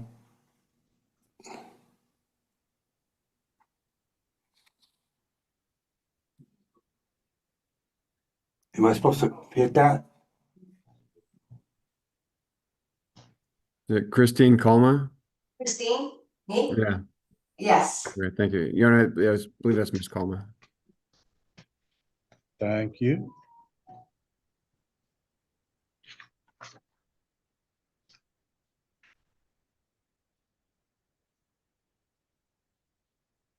Well, Ms. Kalma, we are waiting for an attorney to return so we can address your matter.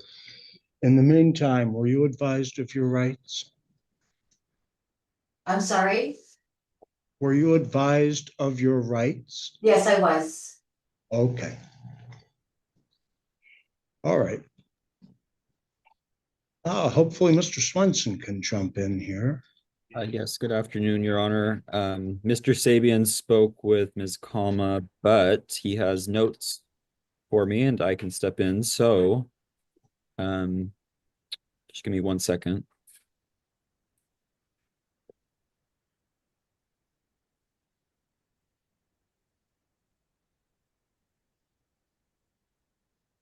Okay.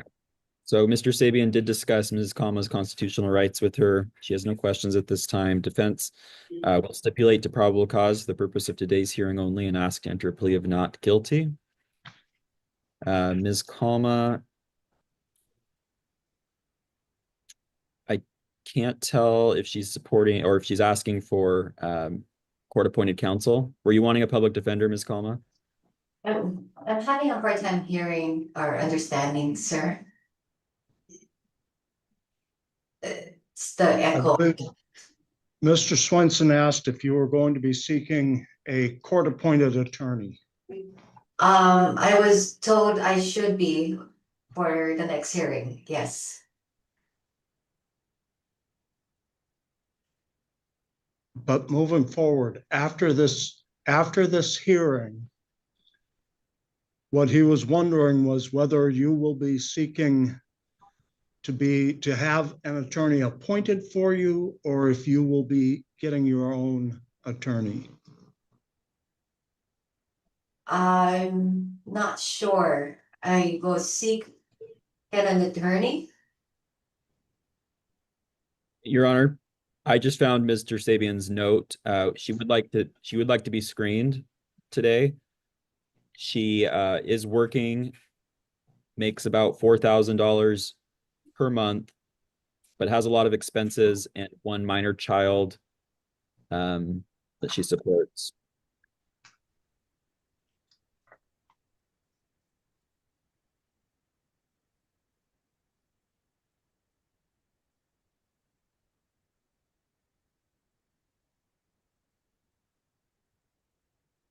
With that representation and with a minor child, I am going to appoint Pacific Point, but I'm going to I'm going to put into place $250 toward the cost of the attorney. Okay, sir. With stipulations of counsel, I do find probable cause. I'll enter a plea of not guilty, and I will hear from the city on any conditions. Thank you, Your Honor. There's no objection from the city for Ms. Kalma being released from custody. We'd just be asking for conditions to include not possess any dangerous weapon or firearm, not consume any alcohol or non-prescribed drugs, or frequent any bar or tavern. And the city's prepared a no conduct order of asking the court to consider entering that. I believe the alleged victim here is not requesting that. I know Ms. they do reside together and have one child in common. And I defer to the court to John Quill if there's any additional information to provide or if the protected party was going to be present.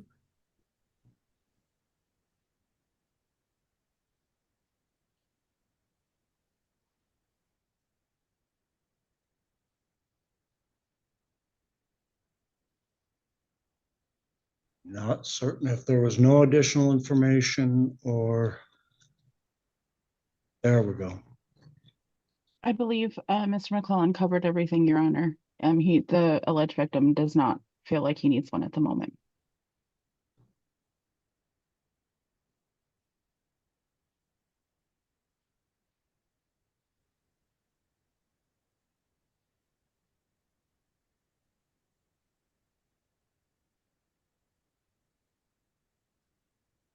I, of course, know very little of the allegation other than the nature of the charge. And Your Honor, defense would ask the court not to impose the no contact order at this time, and that's not just based on the alleged victim's input. That's very important, but Ms. Kalma has no criminal history whatsoever that I can see. The parties do reside together, share expenses, and have a child in common. So I think that a no contact order would very much complicate their situation. We have discussed that possibility with her, and if the court is prepared to enter an order at this time, she has family in the area, I guess, that she could stay with. Or sorry, has friends. She only has friends. She does not have family. The alleged victim has family. So she would have to stay with friends.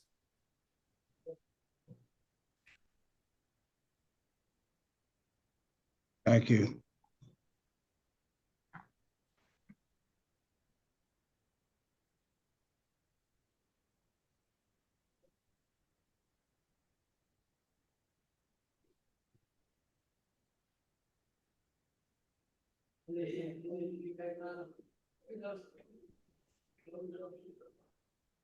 Ms. Kalma, I am not going to put a protective order in place protecting the alleged victim, but I am going to say I don't want you discussing this case. I am doing this primarily so that you can take care of your child together, but don't discuss the case At all. No, yes, Your Honor. Okay. What do we have for our next court date?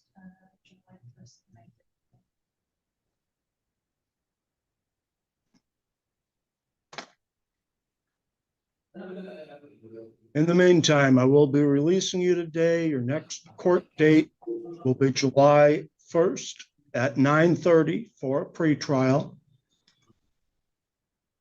I did appoint Pacific Point to represent you,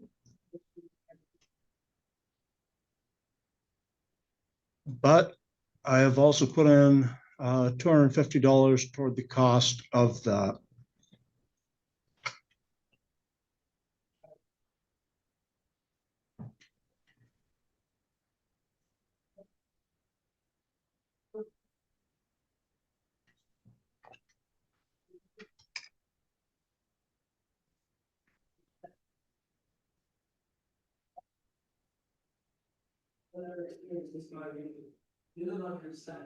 There is a pretty strong temptation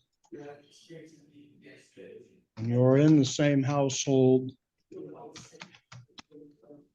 there to be discussions of the sort, I'm so sorry this happened, it won't happen again. But that is the exact sort of conversation. Nothing about the facts. That is the exact sort of conversation that I don't want to have occurring until the case has been, has reached a conclusion of one sort or another. Talk about your child, talk about how the bills get paid. Don't talk about the case.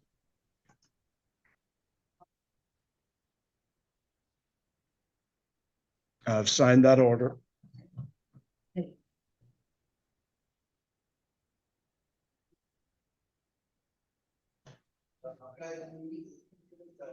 That will be it for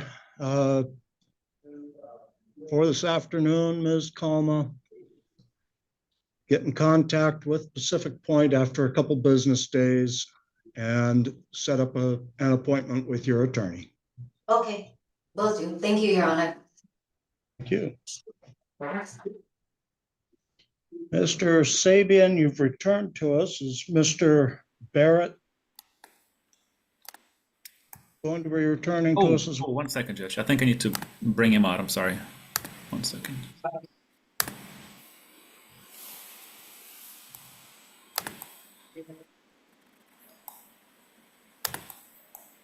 I think he's joining us.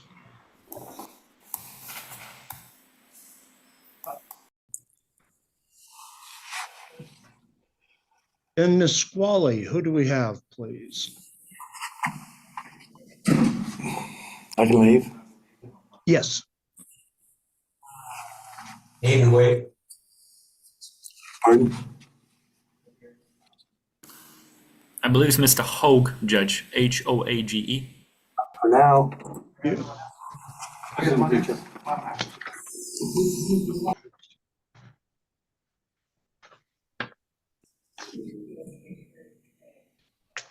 Number 12 on the 130 on for arraignment. Have you had an opportunity to speak with an attorney, Mr. Hogue? Yes, sir. Okay. Mr. Sabian, are you? Yes, Judge. Go ahead and waive a formal reading of the rights and to a plea of not guilty, stipulate to the probable cause statement for the purposes of the hearing. Mr. Hogue is seeking appointment of counsel. He may not qualify, so when the court is ready, I'd like to go over his finances. Let's have it.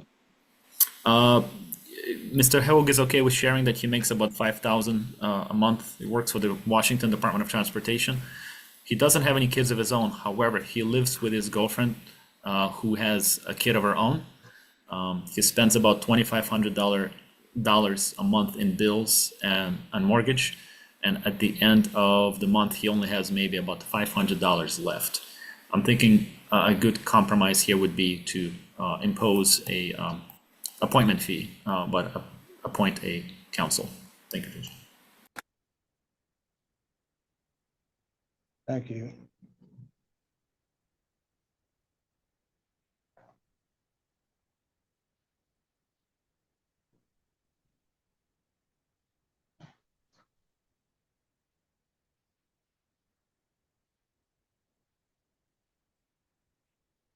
Well, based on stipulations of counsel, I do find probable cause. I will enter a plea of not guilty. I want to hold off on making a decision on appointment of counsel just yet.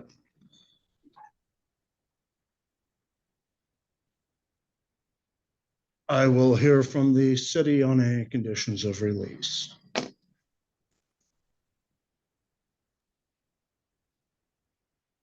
Yes, Your Honor, there's no objection to Mr. Hogue being released from custody on his personal recognizance. As for conditions of not to possess a firearm or dangerous weapon, no alcohol or non-prescribed drugs, and the city is asking the court to enter a no conduct order. I do believe the alleged victim there is Sibler brothers. He did respond to John Quill and indicate that he's not requesting an order. The city still maintains, I think at this point, it's beneficial to have the separation. Seems like a lot going on and there's some interesting dynamics, but it led up to this assault and the victim kind of suffered some mental anguish afterwards and was taken to the hospital. And so I do think that an order at this point is appropriate. That can certainly be addressed at a future date. Thank you. Thank you. .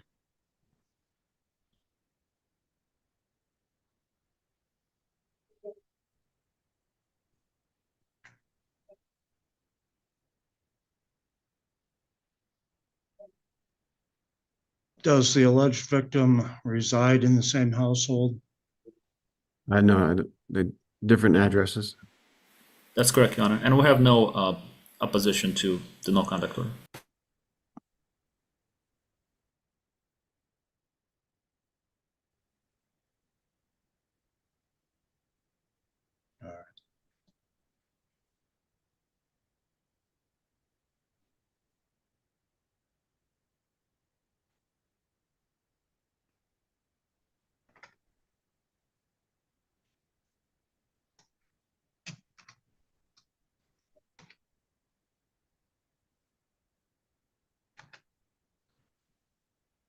As for appointment of counsel,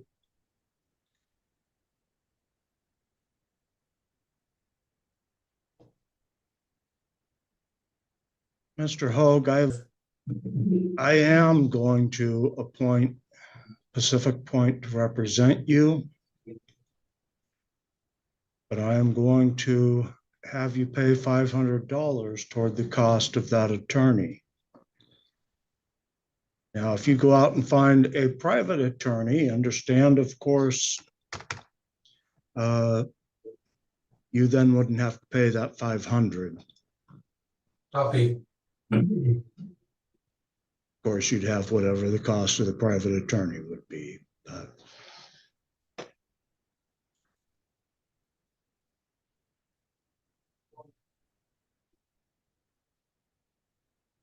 I will be releasing you today. You're to have no criminal law violations. You're to consume no alcohol, marijuana, or non-prescribed drugs. Mr. McClellan, do I recall correctly that you requested no bars or taverns? Or did I? Yeah, I think I did say that, Your Honor. But no alcohol, no prescribed drugs is sufficient for the city. Okay.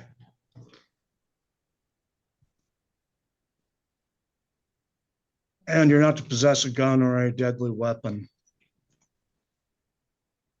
No contact, even though I'm not putting an order in, I am going to say no contact with your brother. Yeah. Understood. Thank you. I'm sorry.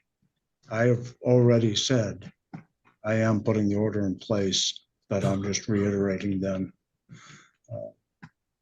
Comply with any existing no contact order if it gets lifted. Okay, what do we have for next court date?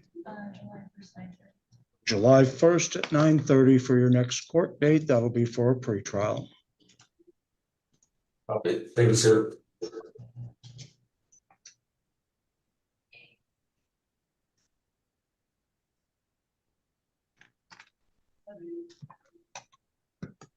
And I do want to indicate to the folks here in the courtroom, I actually suspect you are each here on civil protection orders.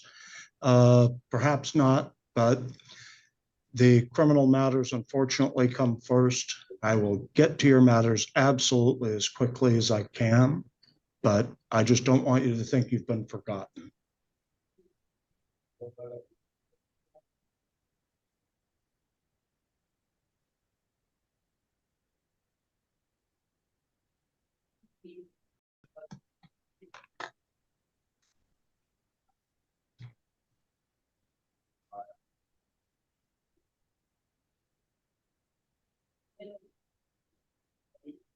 Okay. All right, Mr. Hoag, the Nisqually Corrections will make sure you're taken care of and get a copy of those orders to you. Okay. Thank you, sir. Thank you. I'm good. Good to go? Yes, Okay. sir. Thank you.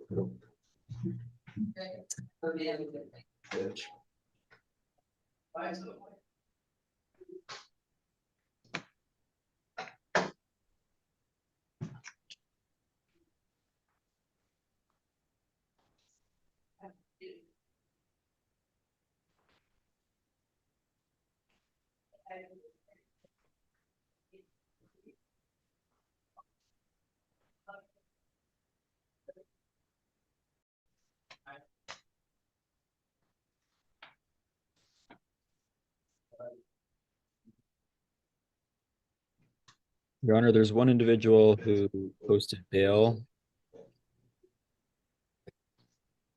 Shannon Hamilton.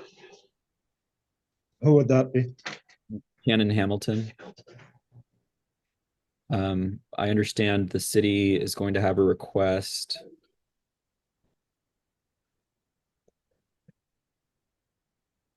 If I may address the court on this, it is a concerning situation where Ms. Hamilton on cause number ending in 8391 pled guilty on February 10th, 2025. Given the charge, this was a mandatory 180 days. She was allowed to do that on EHM. It was determined that she was in violation of that EHM and then arrested for another offense of driving while license suspended in the first degree, and just pled guilty to that on the 27th of May. So just last week. I was before Judge Wilcox, and the city had agreed to allow for her to get back on EHM. So now she had essentially 180 more days plus whatever she had remaining on the other case on EHM, with the understanding that if she had any violations or failed to report, she'd likely lose that opportunity. So she was given until Thursday, May 29th to get set up. I don't see a docket entry of any proof of EHM. The officer involved in the arrest is not on duty yet, but I talked to at least the jail just to inquire whether she had a monitoring device on that they noted in booking. They didn't have any notation of that. I'd say one, based on, I don't think there's any proof that she signed up for or got set up with EHM on the report date on the 29th. And then in addition to that, I could establish probable cause for a new allegation of driving while license suspended in the first degree. And based on that, I'd be asking for warrants to issue on those backup matters. No objection to resetting arraignment for the case she posted bail on. But the city has significant concerns here that she, one, already pled guilty to committing a crime, same offense, while serving a sentence. And then now, while the court released her with a short window to get set up on EHM, was arrested. Of course, there was a bailable amount, so she posted that. But I think it's appropriate to issue warrants on those backup matters. So that's the city's request. And Your Honor, just briefly, as a friend of the court today, Ms. Hamilton is represented by Ms. Langley. I'm a little bit familiar with her cases, but I would object to warrants going out today, simply because we haven't spoken with Ms. Hamilton. I understand that we haven't seen proof of EHM, but sometimes that proof can take a couple of days. It was just ordered to be set up by last Thursday. So not too long ago. Obviously, if she were to appear, a warrant could still be issued on those, or a hold could be issued even if she does appear at her out of custody arraignment. If she didn't appear, obviously a warrant would be issued. So I think it's going to be addressed one way or another when she does appear, but I would be more comfortable with her being present.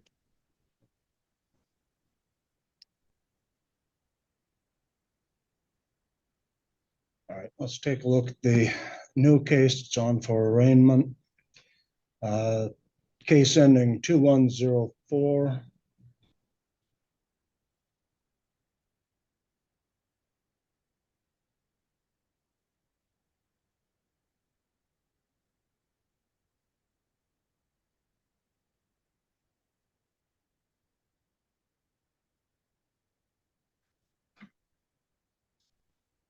Sorry, I'm just taking a little look at docket notes, things of that sort.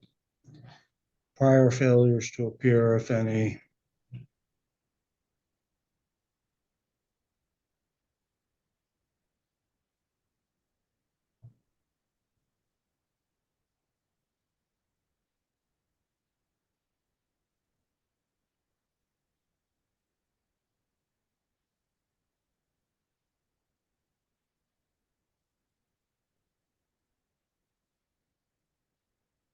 Okay, for the arraignment, case ending 2104, let's send notice. Note that she wasn't here today. Has probable cause been established on this one? No, yeah, this would have been her. She was just booked last night, so yeah, that's why there's no objection to just setting a notice on that. But I guess that's part of my basis to revoke her sentence, her prior release. I would establish probable cause, but in addition to that, well, actually, if the court's willing, I'd look to establish probable cause. All right, raise your right hand, please. Do you solemnly swear or affirm the testimony you are about to give will be the truth, the whole truth, and nothing but the truth? I do. So Officer Hernandez with the Lacey Police Department reports on June 1st, 2025, around 6:30, conducting patrol around the Rite Aid parking lot in Martin Way. Observed a vehicle, 2013 Ford Fusion on Marvin Road. With a license, the officer noted the license plate number. He recognized the vehicle from a previous contact from February 10th, 2025, with that with the registered owner of the vehicle being Shannon Hamilton. He learned that from the MCT, the mobile unit that showed that her license was suspended, initiated a traffic stop, confirmed her identity through a Department of Licensing photograph, and placed her under arrest for driving while license suspended in the first degree. And that is what her licensing status shows on her ADR. Okay, I do find probable cause for one count of driving while license suspended in the first degree. And having done that, I am going to, if she had had the device when she was checked into the jail, my opinion would be a bit different. But since there is no indication at all that she had returned to EHM, I am going to issue no bail hold on each of the backup matters.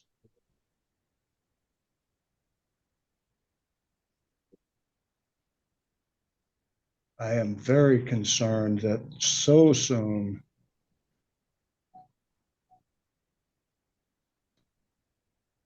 after being convicted and being given an opportunity,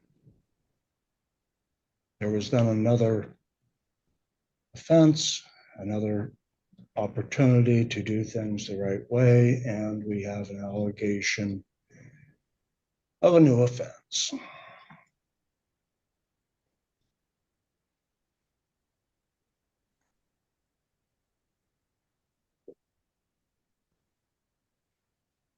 Of the exact same. They can't call training on yourself? They call like training on yourself? No.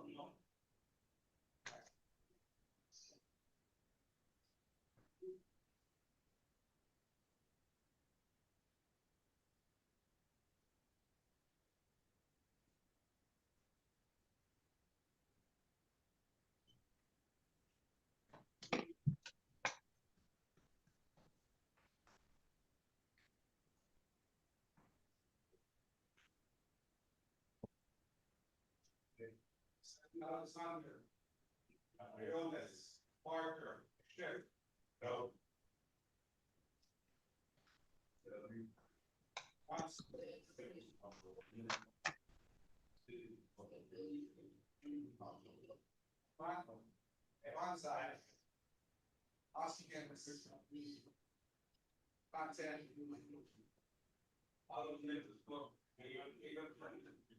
Had she at least shown up for today's hearing after bailing herself out, I would likely have made a different decision, maybe not.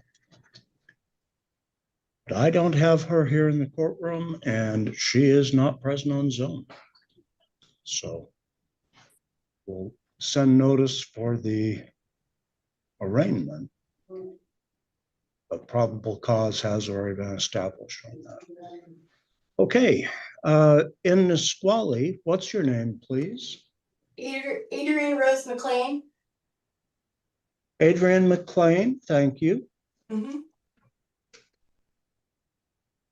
Mr. Swenson, did you or Mr. Sabian have an opportunity to speak to Ms. McLean? Made a different decision, maybe not. But I don't have her here in the courtroom, and she is not present on Zoom. So we'll send notice for the arraignment, but probable cause has already been established on that. Okay, in Nisqually, what's your name, please? Adrian Rose McLean. Adrian McLean, thank you. Mm-hmm. Mr. Swenson, did you or Mr. Sabian have an opportunity to speak to Ms. McLean? I spoke with Ms. McLean. She is my client, Your Honor. And this is another failure to appear. Warrant was served on Ms. McLean over the weekend. Defense is asking for Ms. McLean to be released under more cognizance and given one more chance to resolve this out of custody, Your Honor. The reason for that, she does apologize for missing her last court date. She is her mother's caretaker. I think she didn't have transportation at the time. I don't know if she was aware that she could appear on Zoom for her first for the court date that she missed, but she is aware of that now. Her mother is currently in the hospital, Your Honor. And so she has a lot going on that she would like to be released for. I think I've stressed the importance of showing up for future court dates to Ms. McLean. And I also talked to her about the active warrant in Olympia Municipal that I think she'll be able to take care of once she's released. But this was the first FTA in this case. There's been no new law violations. Well, she was charged over the weekend with criminal trespass first degree, but nothing related to this case, Your Honor. I'll hear from the city, please. I don't see.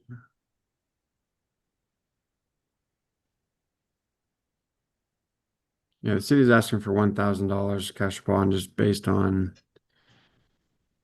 this other active warrant out of Olympia and the fact that she's in custody to address this in part because of being booked for a new offense. I don't have a lot of information on that trespass case, but just given the other active warrant, the non-appearance, and the alleged new law violation, I'd ask for $1,000 cash bond and reset dates.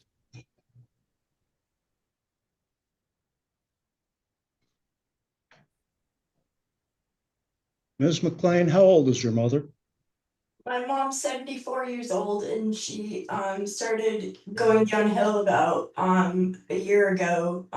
She had a strangulation, and she had hysterectomy 40 years ago, and then from that hysterectomy she had scar tissue that wrapped around her intestines, and it caused strangulation about a year ago, and ever since then my mom has been in and out of the hospital. I'm her caregiver. Like I I change your bedding, I change, I change your. I understand that part. If I were to issue bail, whether at the amount the city requested or some other amount, who's going to be taking care of your mother? No, nobody. There is nobody to take care of my mom, and I myself am on disability and get EBT, and I'm on Medicaid, and I can't afford bail. Here's the point I'm getting at. Mm-hmm. First off, you can appear by Zoom Okay. for future appearances. That isn't really an issue. Okay. But if you keep getting in trouble, I or another judge is going to say, no, you just stay in jail until your matters are resolved. Right. And who's going to take care of your mother then? I am going to release you today and give you a next court date. Thank you. But I suspect this is getting close to last chance. Okay. We may not be there yet. We may be. That's kind of going to depend on what you do going forward. Okay. And I'll take care of my warrant out of Olympia. You take care of your mom. Yeah. I want your mother to be taken care of. Yeah, she's a great lady. Your next court date is going to be July 1st at 9:30 for a pretrial. Okay. And will I get the information by mail, sir? Because I'm a visual I need to read it, will I get it printed out here? Will I get that information printed out here? The jail will give. Yes. Okay. Okay. Yes, the jail will give it to you. Thank you. Do you receive text messages, Ms. McLean? Yes, sir. Yes. I'll make sure the court has your number too, so they can send you text message reminders, okay? Oh, sweet. That would be awesome. That would be great. Yes, that would be great. Keep in mind, I'm doing this so you can take care of your mother. Thank you. And if there are new allegations, the city is going to remind me that the only reason I let you go is so you can take care of your mother.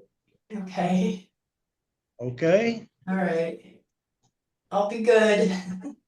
I'll be really good. That's what I hope for. I hope you'll put us out of business, okay?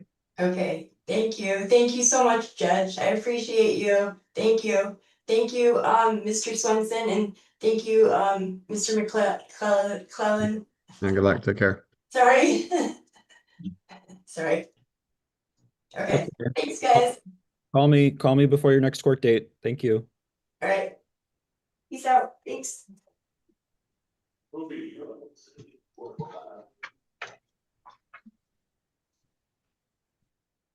Sincerely hope that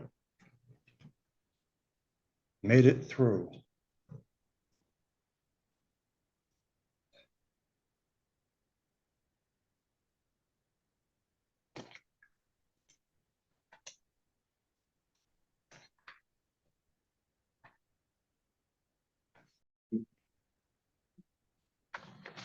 But I have somebody back in front of me.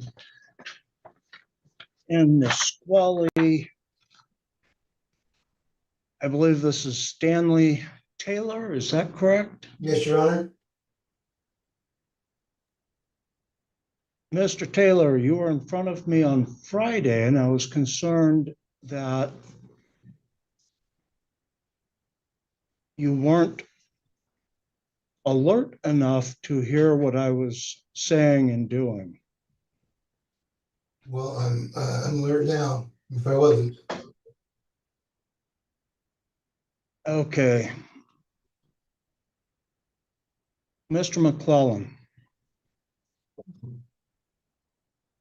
Well, Your Honor, it's my understanding, I wasn't present yesterday. I know Mr. Sharp was, but my understanding was that there was a request for bail. The court was imposing and did impose, I think, $750 bail amount on each case, but was reset just to ensure that Mr. Taylor was coherent enough to understand what the court's decision. Thank you. And that is my recollection. Mr. Swenson, did you have an opportunity to speak with Mr. Taylor? No, not today, Your Honor. But I know Ms. Kamari did on Friday. I see her notes. It appears like, well, I guess, Your Honor, are we wanting to redo the arraignment, or? My concern, actually, yes, was that he may not have understood, at least in the moment, since he had stopped answering my questions,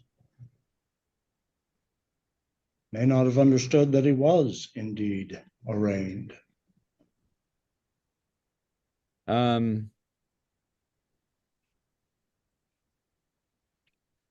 What I will note for Ms. Kamari's, and I mean, I'm happy to speak with him, Your Honor, if the court's more comfortable with that. Yes, why don't we take a moment and have that happen? Okay. I can I'll set up the breakout room. It looks like I'm an admin, so I will. Okay. Mr. Taylor, there's going to be a request on your screen to join a breakout room. Please join. Yes.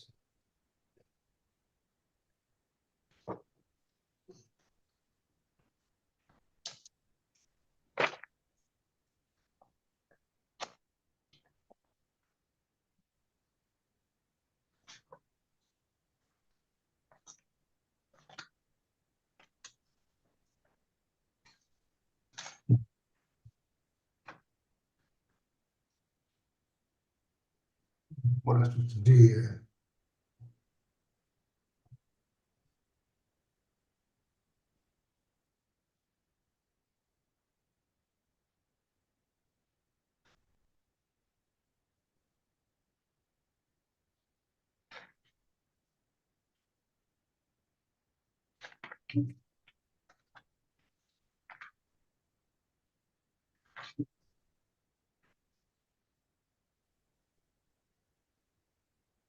Mr. Taylor, do you see a prompt that says, do you want to join a breakout room? I'm pushing join and. No, it's not. Okay.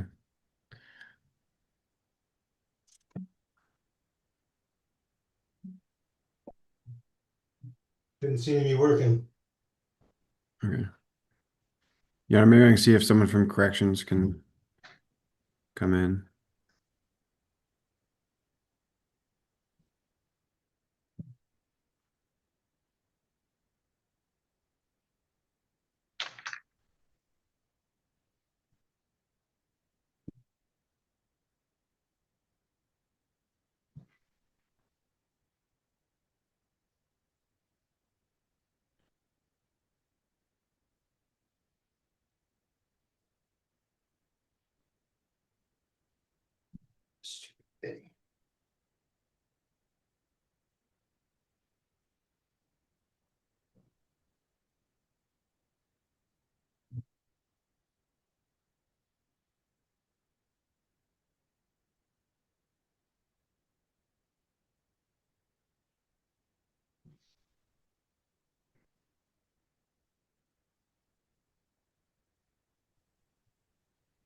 Mr. Swenson, he wasn't able to make that work. Mr. McClellan is seeing if he can get somebody from corrections to help with joining in that. Okay.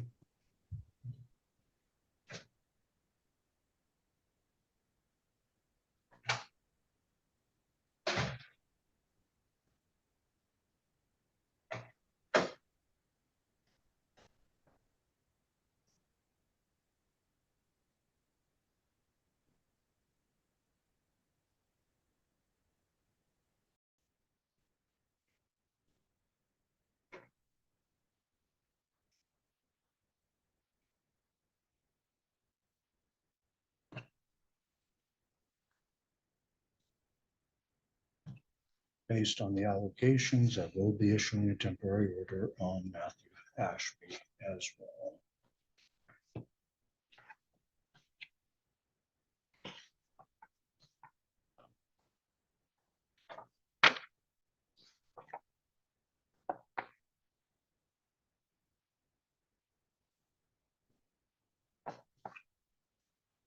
Your Honor, Mr. Taylor should be back in a minute, but we can handle Justice Crofton in the meantime. Okay, give me just one moment and I'll take that. Oh, we already handled that. Crofton? Yeah. Did- I don't think so. Okay, I can put it on the record. Sorry. Was that not that I recall? All right.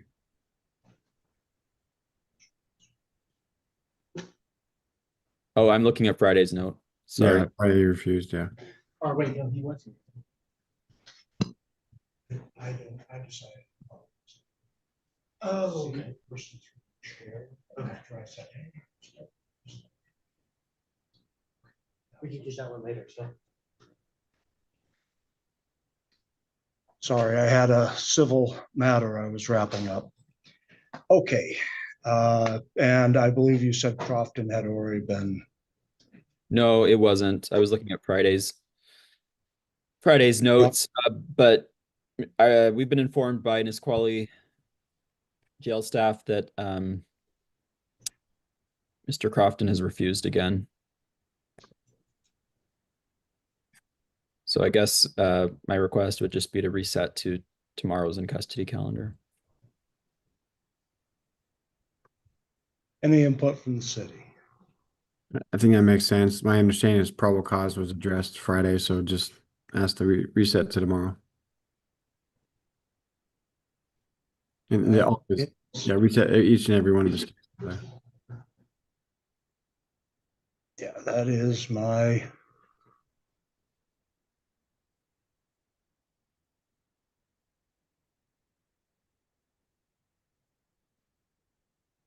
Recollection. I'm taking a look here though.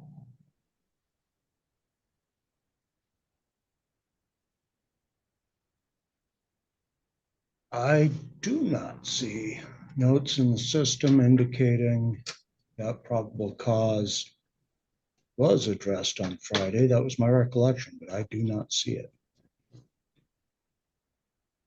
Do you wish to establish, Mr. McClellan? Yeah, I mean, I think if he was held over the weekend, there's a note that it was stipulated too, but I can. Well, and I don't have my notes. I'm just not seeing it in the docket notes. I expect it was stipulated too, but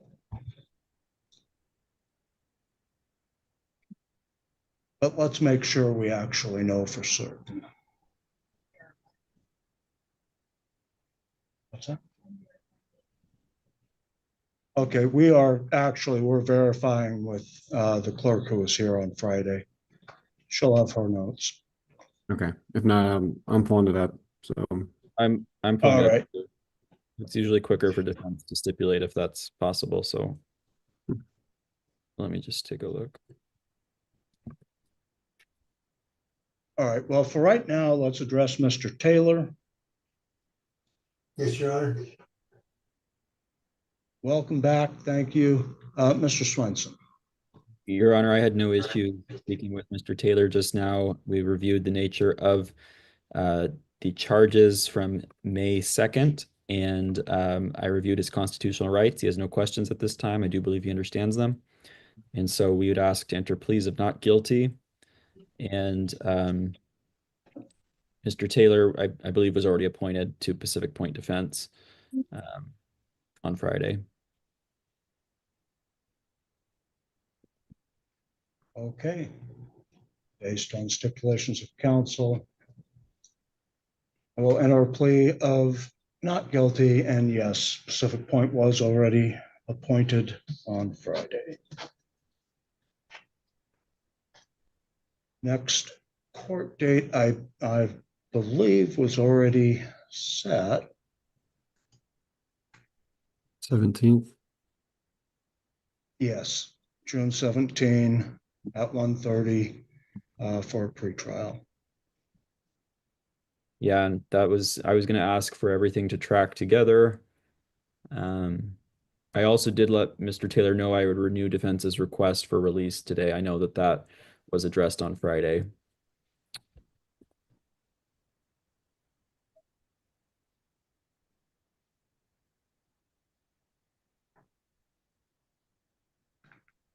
I don't know if that was imposed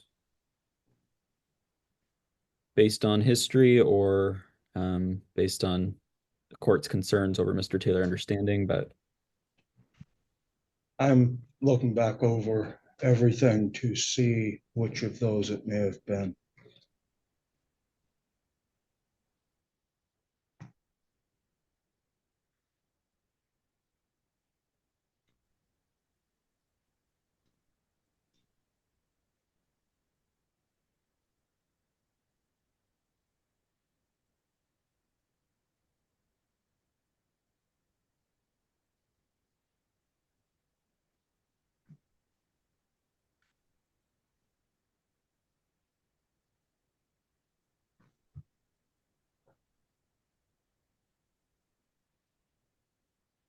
And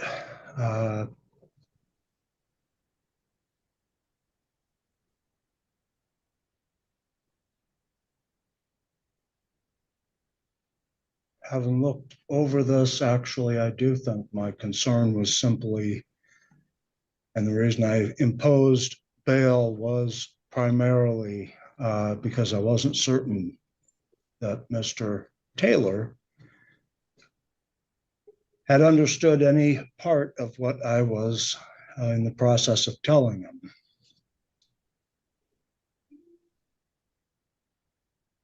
Okay, Mr. Taylor? Yes, Your Honor.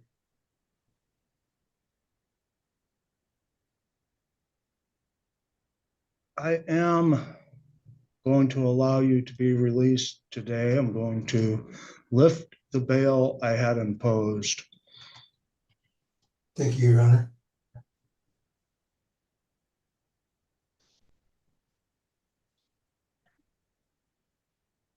This could have been addressed on Friday, but I was concerned you weren't hearing. In fact, your head was practically in your hands. You seemed to be sound asleep.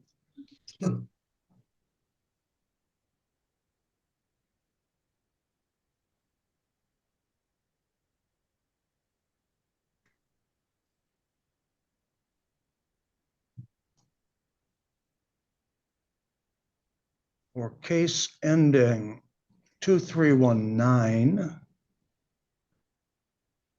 you're not to commit a criminal law violation.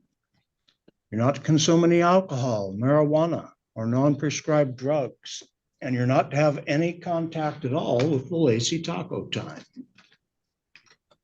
Correct.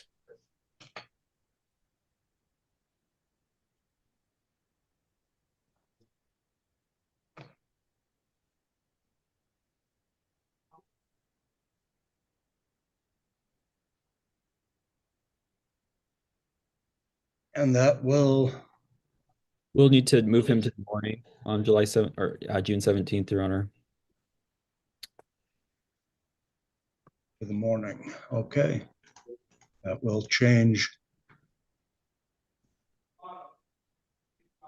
What time? 8:30, 9?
will need a separate JNS for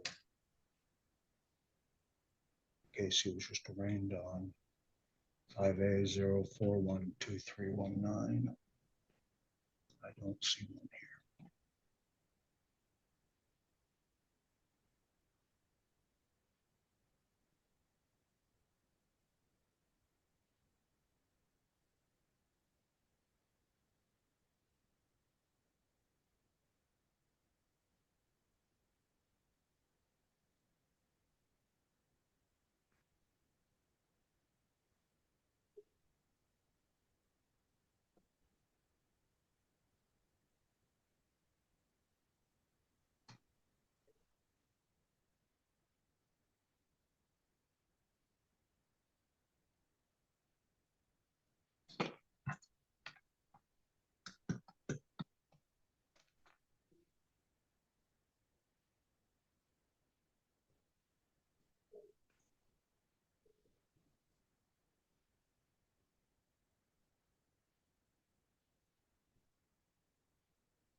Okay, yeah, I just saw it pop up. Thank you.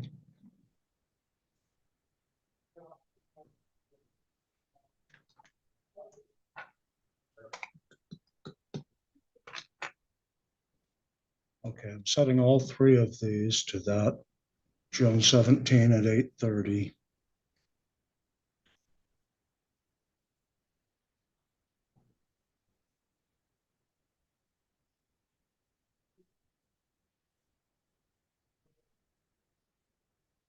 Mr. Taylor.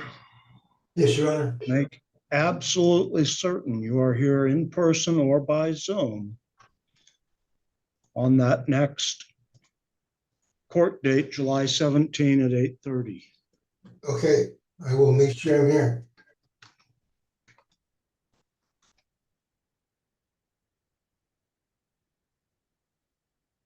I very much doubt that you wish to just return to custody. I do not. You're correct, Your Honor. I want to resolve this. That is my thinking.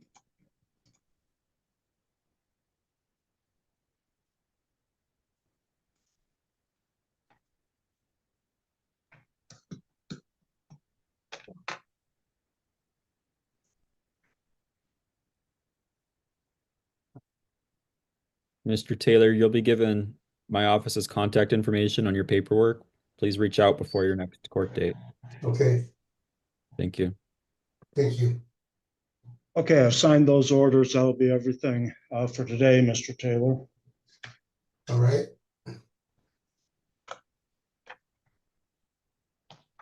Good luck to you. Make sure you're back here one way or another for that June 17th date. June 17th? Yes. June 17th. Yep. Okay. I'll be here. So we're done right now? That's it for right now. Yeah. Okay. Thank you, Your Honor. Okay, going back to Crofton. Your Honor, I had a chance to review the probable cause statement. If it wasn't already established that defense is stipulating to one count of probable cause to one count of theft from the case ending in 222. Okay, well, I suspect it was, and it just didn't make it into the docket notes yet, but I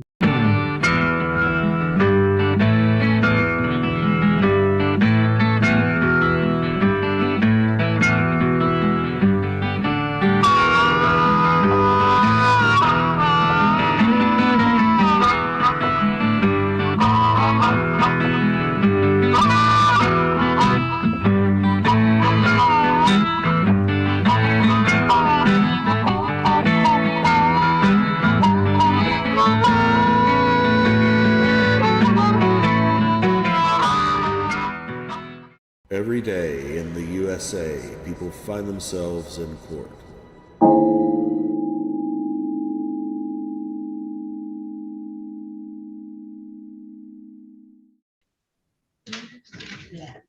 All right, Mr. Gordon, the trial date will be June 30th at 9 a.m. I wish you the best of luck on getting that license, okay? Sure.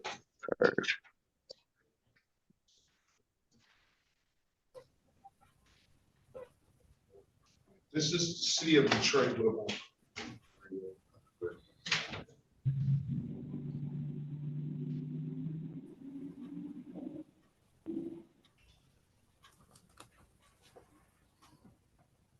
Somebody had Mario Gregory. That would be Mr. Gregory. You got Miss. Judge, that was my case, but when I talked to the prosecutor, she's saying that it's just set for a civil infraction. Which that I don't know. Maybe they're talking about. You said he had a case this afternoon, right? Yeah, let's call it. This is the city of Detroit. I got it. You got this. City of Detroit versus Mario Bernard Gregory, case number 257627991. Yeah. Two files sitting here. What do we have? SP 1676636 counts 1 and counts 2. SP 1677461 counts 1, 2, and 3. Appearance for the record, please. Good morning, Melita Baird on behalf of Mario Gregory. All right, Mr. Gregory, good morning to you. State your name for the record, please. Mario Gregory. All right, so here's the deal, Ms. Barrett, 1, 2, 3, 4. He has cases that are on the docket for a free trial today. And it seems like one of them did not make it onto the list. So we have a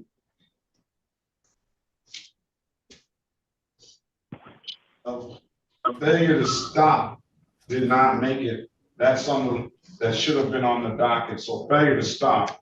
And then he must have caught a new case. And that's or on 511, since the last time he's been here, 511 is a driving while license suspended. So I counted 1, 2, 3, 4, 5, 6 cases into the docket. I count 1, 2, 3, 4 on the list. You add a failure to stop and a driving while license suspended. For the purposes of arraignment on the driving while license suspended, I'll enter a not guilty plea on his behalf. I'll give him a $0 bond. And I'm going to put you in breakout room 5, Mr. Gregory. Get an updated offer for Mr. Gregory, Ms. Barrett. Keep in mind, Mr. Gregory, if you don't like the offer, you have an absolute right to a trial, okay? Join the room, please. It's fast to matter.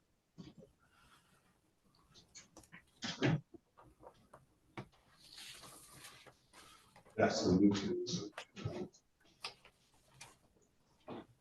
All right.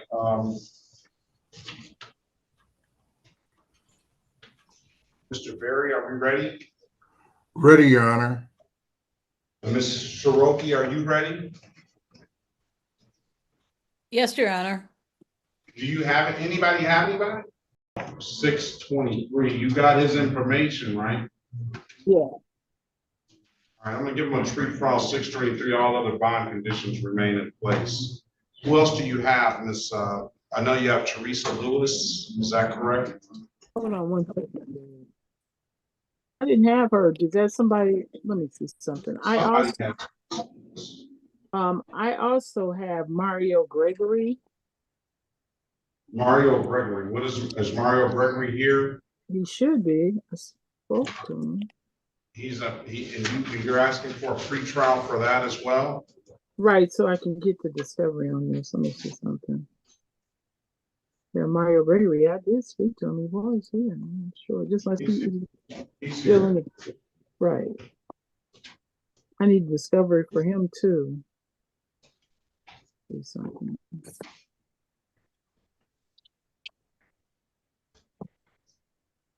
We have a trial date on June the 20th. Let's go back.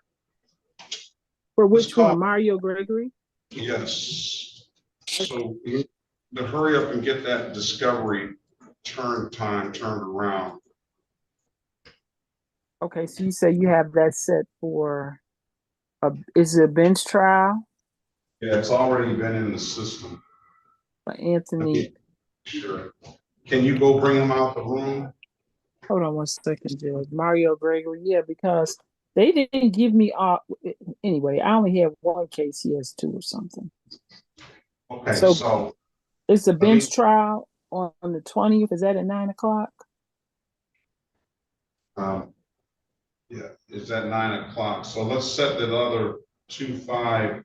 Let's go call back on the record with Mario Bernard Gregory. He already put his name on the record. Put your appearance on the record, Mr. Barrett. Trying to pull him Melita up. Barrett on behalf of Mario Gregory. All right, so Did you? the one case that's probably is not set for trial, we'll make that case set for trial on June the 20th, as well as the driving while license suspended. Let's make sure that all the other cases are set for trial.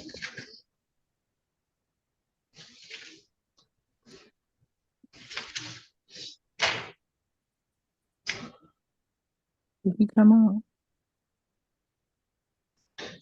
I think we need to go in there and get him out because I want to make sure we're talking to the right Mario Gregory. Okay, which room? Let me see something. Which room is he? He was in 5. Hold on.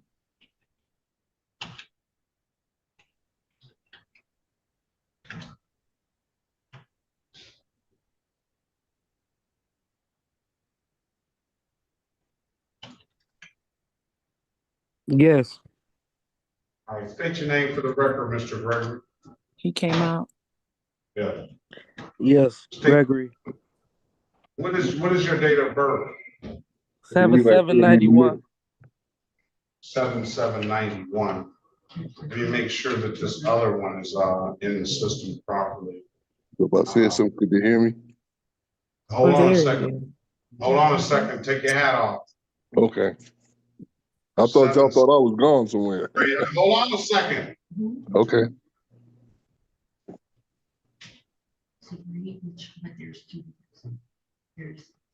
Okay, so he already has a date set for the other matters on June the 20th. We'll put that one driving license suspended on June the 20th. Judge, Yes. he also had those new cases from May 11th. Do you have those pulled in with this? Well, it's a couple of there's a couple of Gregory's. I think that may be his father.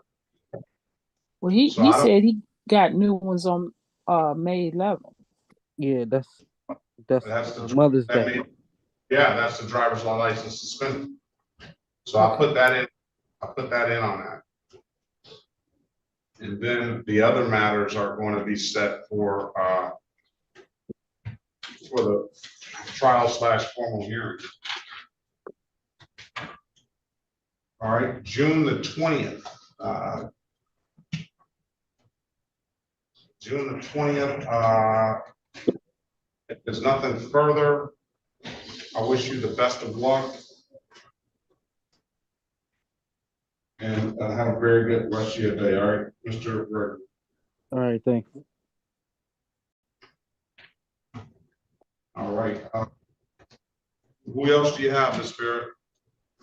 Well, Judge, I don't know if that other person. Oh, let's go back on the record with Mr. Lee. Mr. Lee, where are you now? I'm at the mental health department at the VA hospital in Ann Arbor, Michigan. Okay, very good. So I'm satisfied that you've been tested.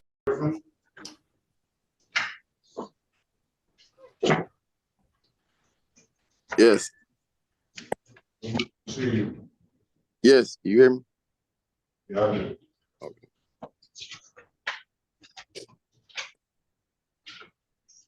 This is the city of Detroit. Hold on. versus Reginald Griffin, case number SP 1010882, counts 1 and counts 2. SP 120368, counts 1 and counts 2. Wow. 020586 SP 11003444, counts 1, 2, and 3. SP 111011, counts 1, 2, and 3. SP 11215901, SP 121890001, SP 121931883, SP 122563031, SP 1262974, counts 1. SP 1295526, counts 1 and counts 2. SP 1321997, 2. SP 133642001, SP 1340856, 1. SP 1342196, counts 1. SP 1342821, SP 1356218, counts 1. SP 1383489, counts 1 and 2. SP 1411836, counts 1 and counts 2. SP 1419423, 1432181, SP 14328, strike that, SP 1432181, 3, SP 1436668, counts 1, 2, and 2. SP 1448449, counts 1. SP 1448456, SP 1457748, counts 1 and counts 2. SP 1464654, counts 1 and counts 3. SP 1464652, SP 1469707, 1. SP 1472210, counts 1 and counts 2. SP 14795, counts 1 and counts 2.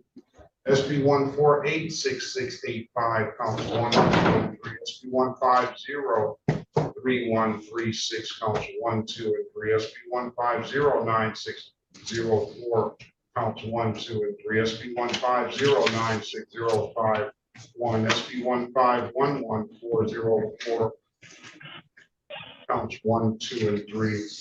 SP 15180, strike that. SP 1581001, counts 1. SP 1604835, counts 1 and 2. SP 1627336, 1. SP 1641612, counts 1.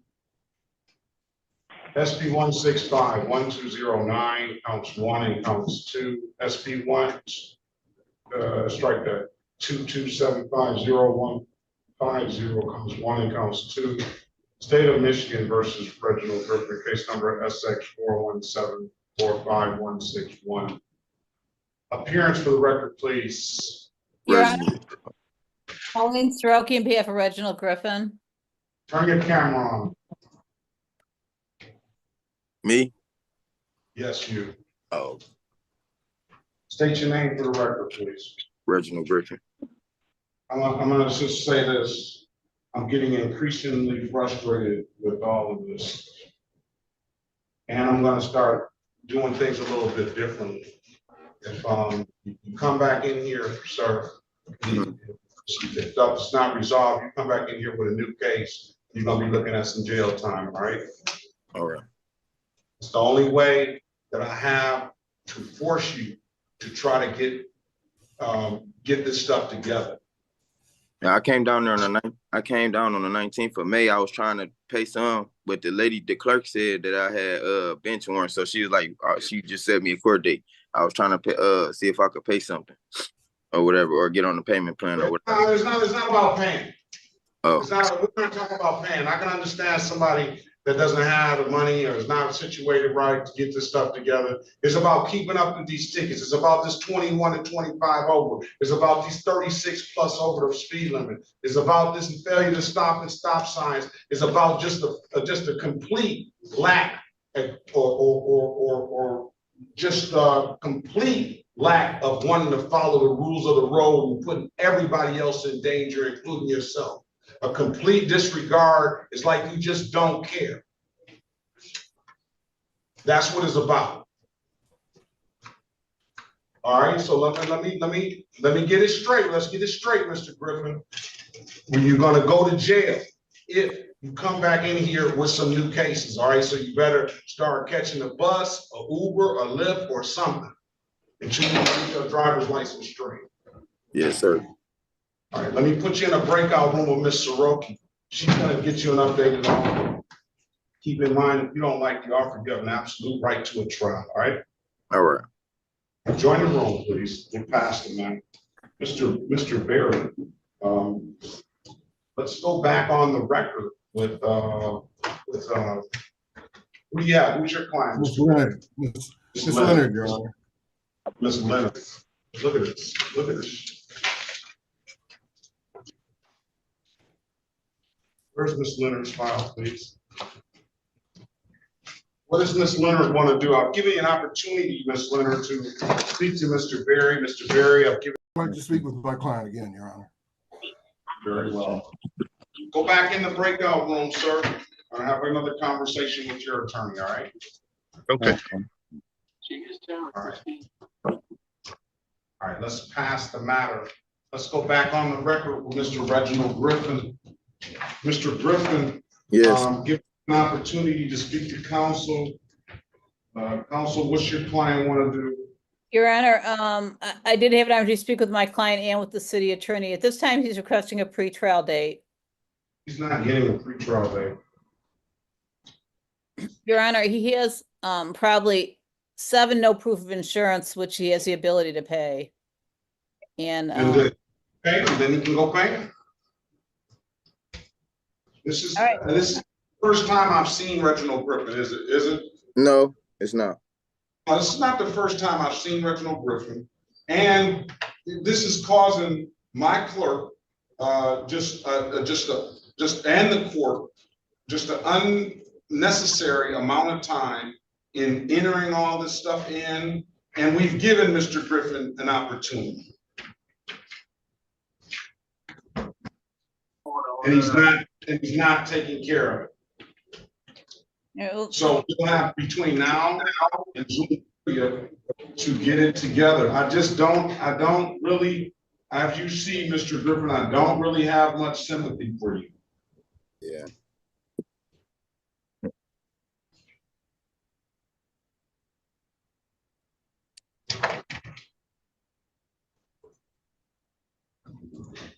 maybe give me a minute to speak with Ms. Snyder again. She was willing to work it out. She just wanted him to. Well, if he becomes with a valid driver's license by June 30th and he's able to pay off all those no insurance proofs, he may be able to get a license. I probably doubt it. I'm sure, unless he just does this in the city of Detroit. But I don't know. But I'll let you speak. I'll let you renegotiate or something. But we got to get some finality to this. I did track it for you. I don't know if it's going to be much good. Whoever device needs to be muted needs to be muted. Mr. Lowe, Grant. Your Honor, maybe we should just set it for a trial date. I don't see Miss Snyder in the breakout room at this time, and that just gives them more time, and then it gives us less of just continuing to enter in just all of these entries and everything. I get that, Your Honor. I understand that. I'm going to tell you this, Mr. Griffin, and I'm going to tell you this: if you miss court again, you're going to have problems. No, okay? But I missed court because it was coming to my mama address and I don't live there, so I didn't know about the. I didn't hear. Listen, how old are you, sir? Me, I'm 35. Okay, so 35. The excuses, whatever, they're for losers. So I don't care where address or what the issue is. I don't have any more patience with it. Yeah. I'm driving up Holcomb toward Kirchhoff the other day. And I was about to make a left turn, and this G-Wagon, a $200,000 truck, he's got to be going 120 miles an hour straight down Kirchhoff to Van Dyke. Mm-hmm. This is you.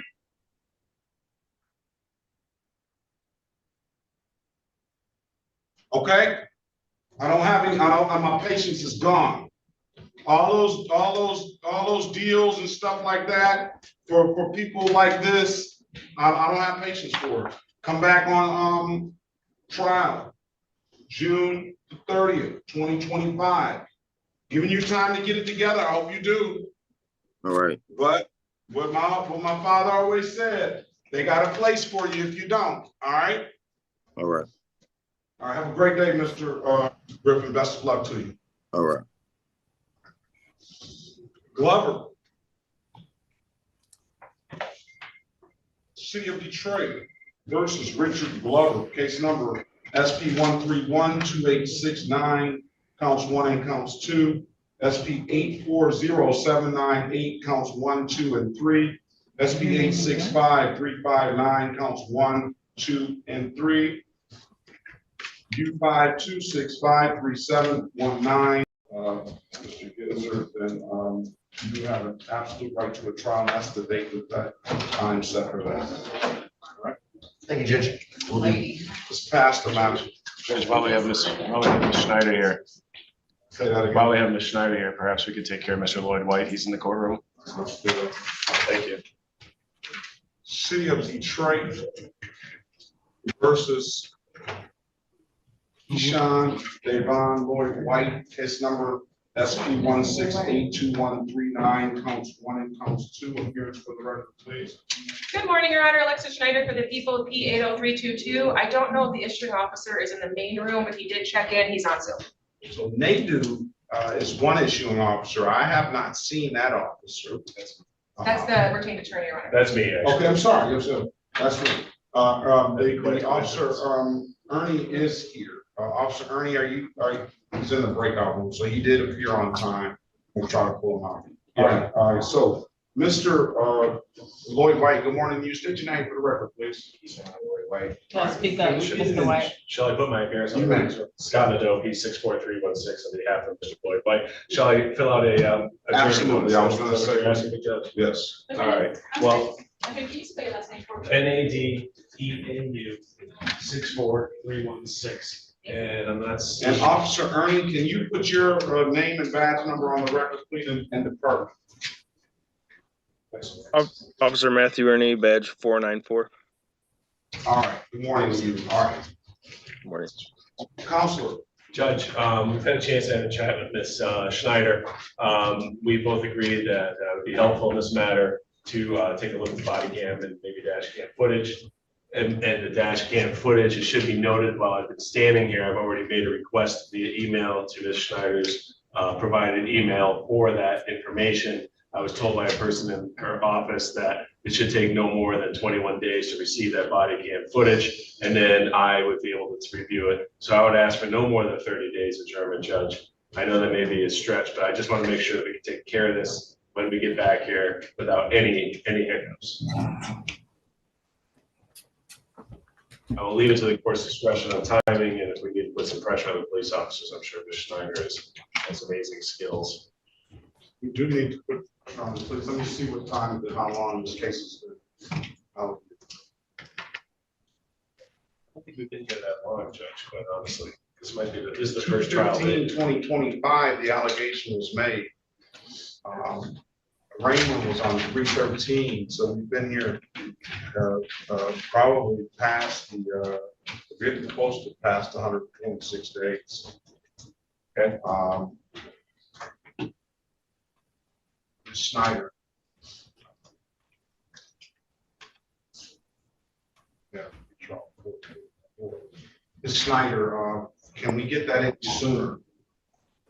I know that our discovery clerk is pretty backed up. I can ask, and I think he'd be willing to do his best. And Attorney Nadal and I did discuss this. We know the video will be dispositive once we see it. You know it will? But we're hope hoping. that the video will be dispositive. I know you're hoping.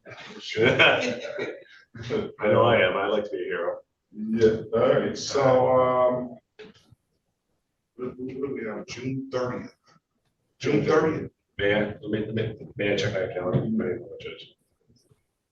It sounds good, but I just like to make sure. June 30th, yes, excellent. 9 o'clock as well, this time by Zoom? Yeah, it's time by Zoom, June 30th, trials. We call 9 a.m. Call this a bench trial. If you want, I need the advice of rights too. We have it, I provided it. Thank you. Do you need a formal adjournment form? Because No, there wasn't anything here. I've already put it in June 30th. There's nothing further. Officer Ernie, they're gonna be looking for you to get some body cams. So hopefully they can get that sooner rather than later. And counsel and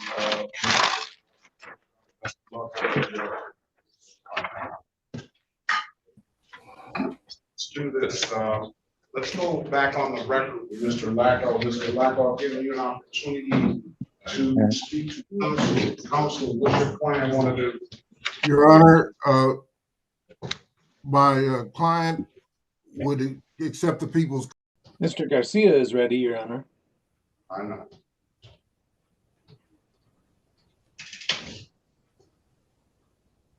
City of Detroit versus Alexis Lundy Gray, case number SP 1185083, counts 1 and counts 2. SP 1262009, strike that, SP 1262061 appears for the record. Your Honor, Pauline Soroki on behalf of Miss Lundy Gray. Ms. Lundy Gray, good morning to you. State your name for the record, please. Good morning, Alexis Lundy Gray. Today is the date and time set for arraignment on the bench for counsel. Waive the formal reading the information, stand mute to the charges, Your Honor. I'm going to enter a not guilty plea on your client's behalf. We'll give your client a $0 bond.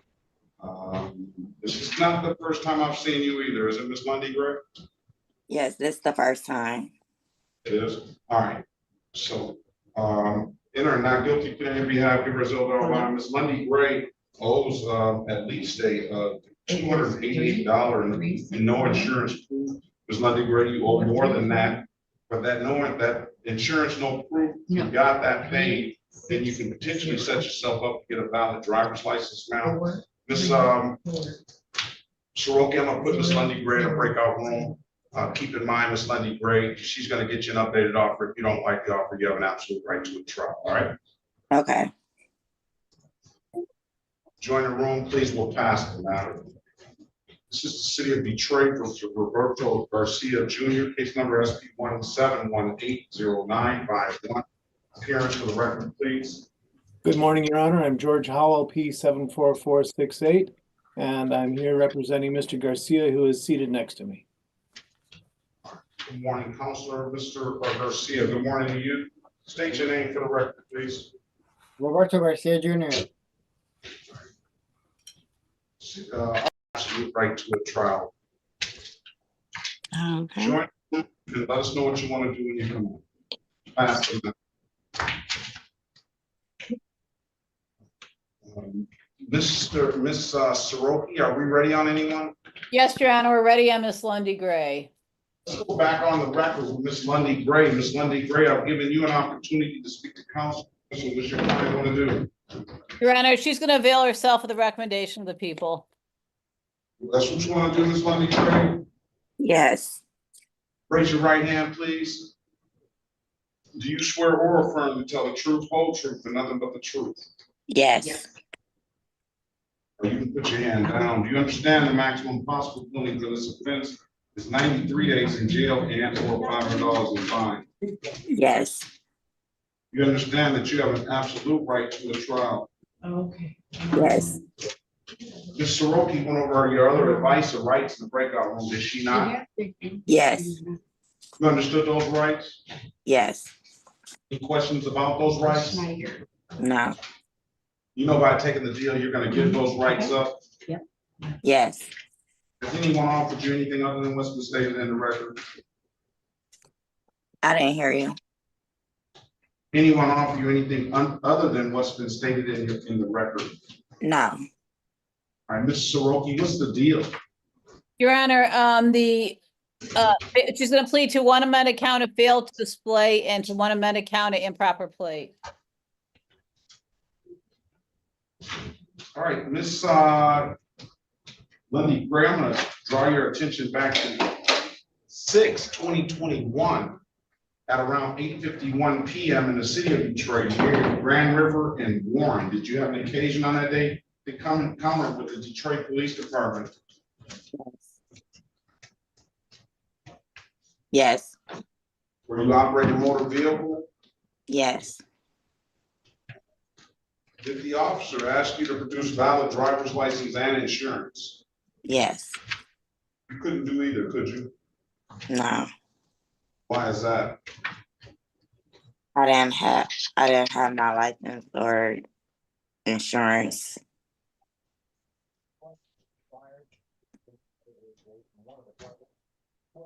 All right, did you have some kids in the back? Yes. Who were My children. they? How old were they? How old are they now? They're 15, 10, 9, 3, 2, and Okay, but the two children you had in the back seat, you didn't have in a car seat, is that correct? correct. And why is that?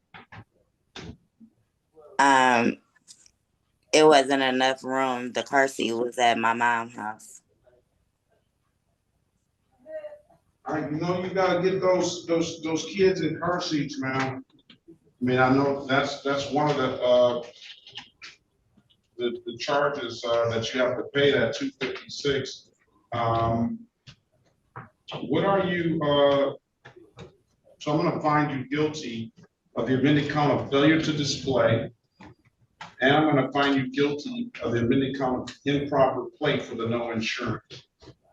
Are you working now? No.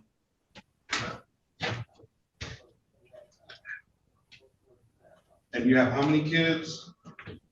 I have 7. Your Honor, if that civil infraction occurred at the same time, maybe Ms. Snyder would be willing to dismiss it. What I'm gonna do is, I see you owe a lot of money out down here, Ms. Lundy Gray. The fact that you're not working, you have 7 kids, I guess realistically, how can you work if you're taking care of young kids? And I don't know whether you have any other support or not. I'm gonna give you a break this time, man. I'm not gonna fine you for the charges today. All right, and Okay. I believe all those other civil infractions open. If you pay that $288 right away, you potentially could set yourself up to get a valid driver's license if you don't already have one. So you gotta keep those kids in car seats. That's the most important thing. Another thing, I was in the store the other day, and the young ladies, they got the kids right in the front seat on their lap, and you gotta be like 2 years old. They didn't say you were in the front seat, but they're not secured in seatbelt / booster seat. All right. I'm gonna no fine you, ma'am. You got a mountain to climb here with this civil infractions. I wish you the best of luck. Have a very good rest of your day. All right. Thank you. You're welcome. Lagan. Is Lagan here?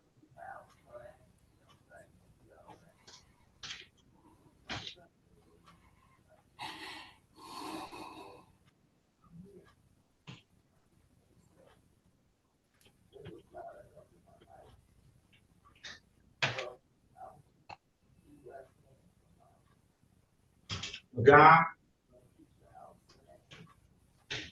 Yes, sir. good morning to you. This is the city of Detroit versus Lagan, case number SP 1455630, counts 1, 2, and 3. SP 1654467, counts 1 and 2. SP 1457925. Appearance for the record, please. Your Honor, Miguel. Oh, I'm sorry. Pauline Soroki on behalf of Mr. Lagan. Mr. Lagan, state your name for the record, please. Miguel Lagan. Good morning to you. Today is the date and time set for women on the bench warrant. I'm going to enter not guilty plea on this behalf. I'm going to give him a $0 fine. Ms. Soroki, give Mr. Lagan an updated offer. Mr. Lagan, if you don't like the offer, keep in mind you have an absolute right to a trial. We'll put you in a breakout room with Ms. Soroki.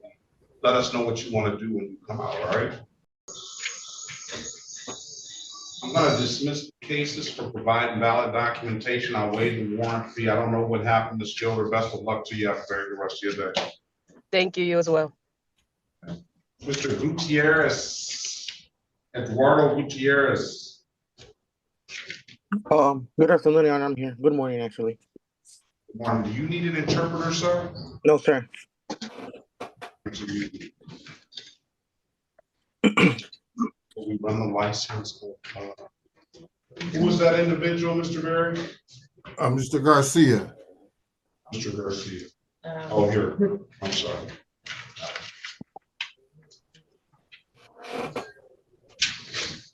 Mr. Gutierrez, I do not see you on the docket. What is do you have a case number? Yes, sir. Yes, Your Honor. You want the case number? Yeah, give me a second. All right, go ahead. SP 169-20081. 81, my bad.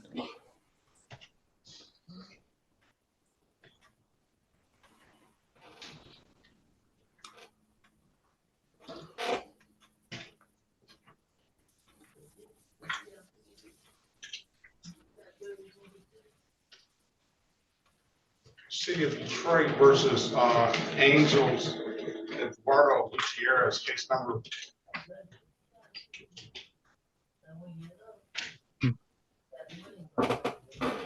SP 169-2008, counts 1 and counts 3. Appearance for the record, please. Eduardo Your Gutierrez Honor, Pauline Angeles. Soroki. Gutierrez. All right, today is the date and time set for a pretrial. I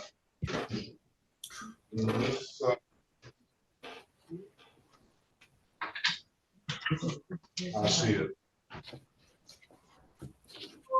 It has a count 2 on here too. SP 169-20082, but I don't see that in the system. I do.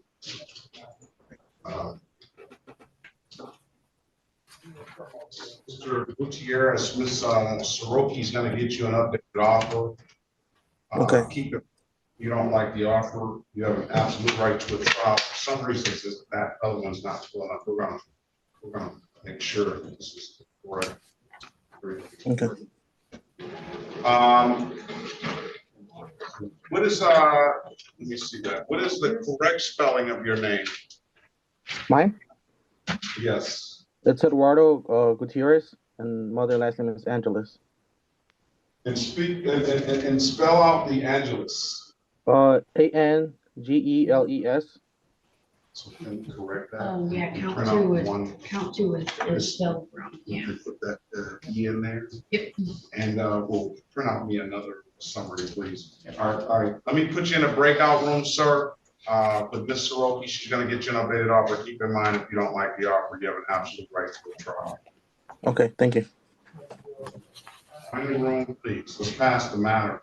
Mr. Berry for Mr. Garcia Flores. Let's go back on the record for Garcia Flores.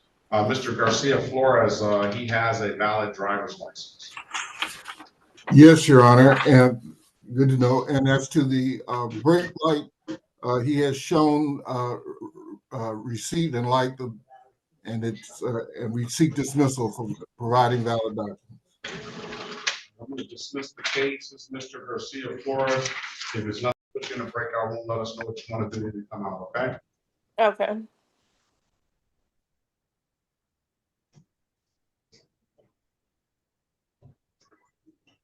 We'll pass the matter. All right, Ms. Soroki, are we ready on Gutierrez? Yes, Your Honor. Let's go back on the record with Mr. Gutierrez. Mr. Gutierrez, I've given you an opportunity to speak to counsel. What's your client want to do? Your Honor, the people made a recommendation, they would amend the driving while on license to failing to display a valid license. My client's waiving his rights, asking the court to adopt that. Is that what you want to do, Mr. Gutierrez? Yes, Your Honor. Can you raise your right hand, please? Do you swear or affirm to tell the truth, whole truth, nothing but the truth? Yes, I swear. All right, put your hand down. Do you understand the maximum possible penalty for this offense is 93 days in jail and or $500 in fines? Yes. Do you understand that you have an absolute right to a trial? Yes. Ms. Soroki went over your other rights in the breakout room. Is that correct? Yes. You understood those rights? I did. Questions about those rights? Yes. What kind of questions do you have? I don't know. Are you just saying yes? I couldn't hear you, sorry. It's a little bit laggy. Why are you answering a question that you can't hear? Oh, sorry. You understand your rights, sir? Did Ms. Soroki go over them with you? Yeah. You have any questions about your rights? Oh, no, I don't. Do you know by taking the deal, you're going to give these rights up, those rights up? Yes. Has anybody offered you anything other than what's been stated in the record? No. Now, let me draw your attention back to March the 13th, 2025, around 6:14 p.m. in the city of Detroit, in the area of Verner and Central. Did you have an occasion on that day to come encounter with the Detroit Police Department? Yes, I did. You operate a motor vehicle? Yes. Officer asked you to produce a valid driver's license. Yeah, he did. You couldn't do so, could you? No. Why is that? I didn't have one. All right. I'm going to find your client guilty of the amended count of failure to display, stipulate the proper cause, and dismiss the other two matters. So stipulated. Mr. Gutierrez, when can you pay? $240. I can pay it next week by Friday. All right, pay it by what's it? June the 13th, 2025. Pay it at any DIV kiosk in the city of Detroit. I'm told you can upload the DIV app to your phone, or you can come on down to the courthouse and pay it in person. Those are the two best ways I can tell you to pay it, sir. If it's nothing further. Have a very good day. Best of luck to you. Okay, thank you. You have a good day, sir. Yourself too. Thank you. This is the city of Detroit versus Ayana Love, case number SP 1688696, counts 1 and counts 2. SP 168872661. Appearance for the record, Mr. Soroki, please. Your Honor, Pauline Soroki on behalf of Ms. Love. Good morning to you, Ms. Love. State your name for the record, please. Good morning, Ayana Love. All right. Today is the date and time set. This is just religious work of the sun. Thank you. Okay. This is the city of Detroit. These are the cases that make me famous. Versus Bernard Brandon Little, case number SP 1695294, counts 1, 2, and 3. SP 1695296, counts 1 and counts 2. Appearance for the record, please. Oh, that's very. I don't know if you can be represented. Mr. Little, good morning to you. State your name for the record, please. You have to unmute yourself, sir.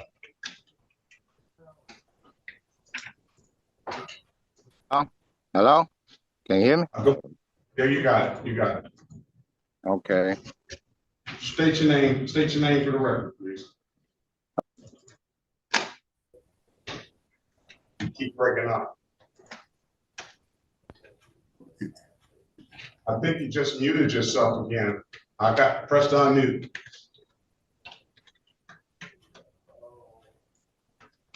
Hello? Okay, go ahead. Bernard Little, making a special appearance. Everybody's making a special appearance, aren't they? All right, what are we gonna do with these cases, sir? See where we're at. What are we gonna do with these cases? I would like to resolve these cases, Your Honor. right. Is the officer here? Let me do this one of two ways. You either take a plea or set a trial date. I'm not What going do you want? to take a Or- plea. I would like to ask for a dismissal on the grounds of jurisdiction. Also,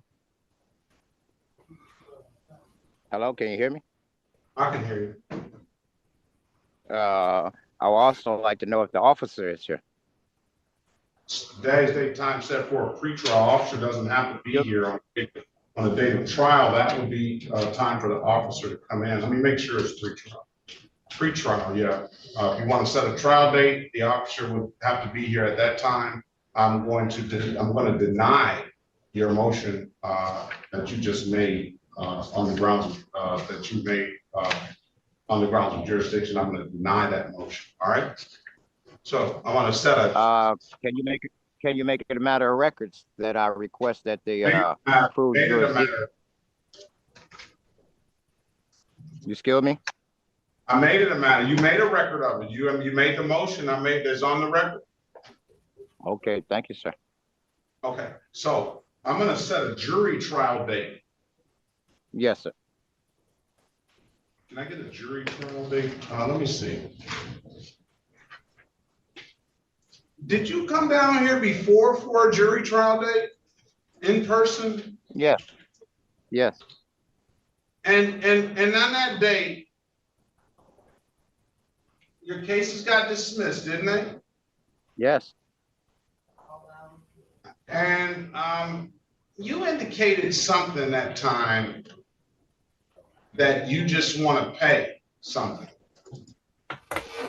Is that right, Mr. Little, I'm thinking about? You probably are correct. And in all these years, you had a valid driver's license. And then all of a sudden, that's when we talked about, I said, you just woke up one morning and said, all of this stuff is a sham, and I don't believe in it, right?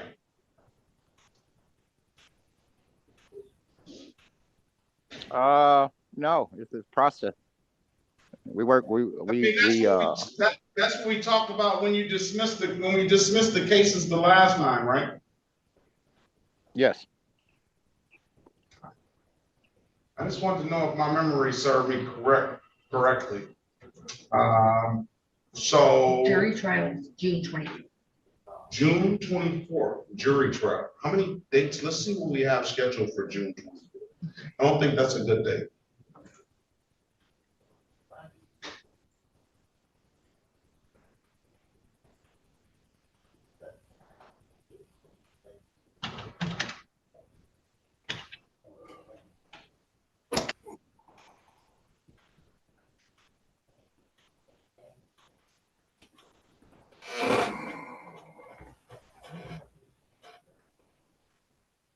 Oh, there's 11. Yeah. So we don't have June. We have to push it back. Okay, let's see.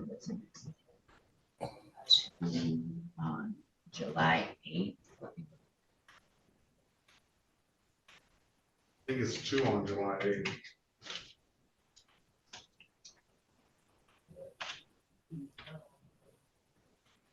You know how this works, Mr. Little. I'm going to set a jury trial date, and the day before that jury trial date, I'm going to set a final pretrial date. On that date, the officer must appear on the final pretrial date to make sure that we're not calling the jury in and inconveniences the great citizens of the city of Detroit and bringing them in without with knowing that the officer's not here. What is that on? July 8th, there's no jury scheduled for that day. And that's the next. All right, let's make it July 8th, Mr. Little. July 8th, 2025 at 9 a.m. The day before July the 8th will be July the 7th. We're gonna call that a final pretrial 2025. So the next date I need you to appear is July the 7th, 2025 at 8:30, and expecting to have a trial in person on July the 8th. You don't have to come in person for the pretrial, but you do have to come in person for the trial if it goes. We'll know that on July and all parties must appear for the final pretrial. Okay, Mr. Little? Yes. Any other records you want to make, sir? What do I want to say? I just want to make a matter of record. I'm the free man. I'm not the. I can see that. I can see that. You're not calling from a prison yard. No. No, Okay, not at all. All right. Okay. Is that And I all? also like to make a matter of record. I like to make a matter of record. All this is for TV, by the way. Go ahead. Well, it's being recorded on both ends, your end and my end. So, also like to make a matter of records. I would like to know if the bonds is in court today. The what? The bond, the surety bonds that's created for this case. You have a $0 bond. No, the surety bonds that's sitting on your desk. When you flip open the file, are they sitting on your desk today? I want to make a matter of record that they are in court. I have no clue what you're talking about. If there's nothing further, Mr. Little, have a very good day and best of luck to you, okay? Mm-hmm. You as well. All right, thank you. All right, let's move on. Journey Gunn.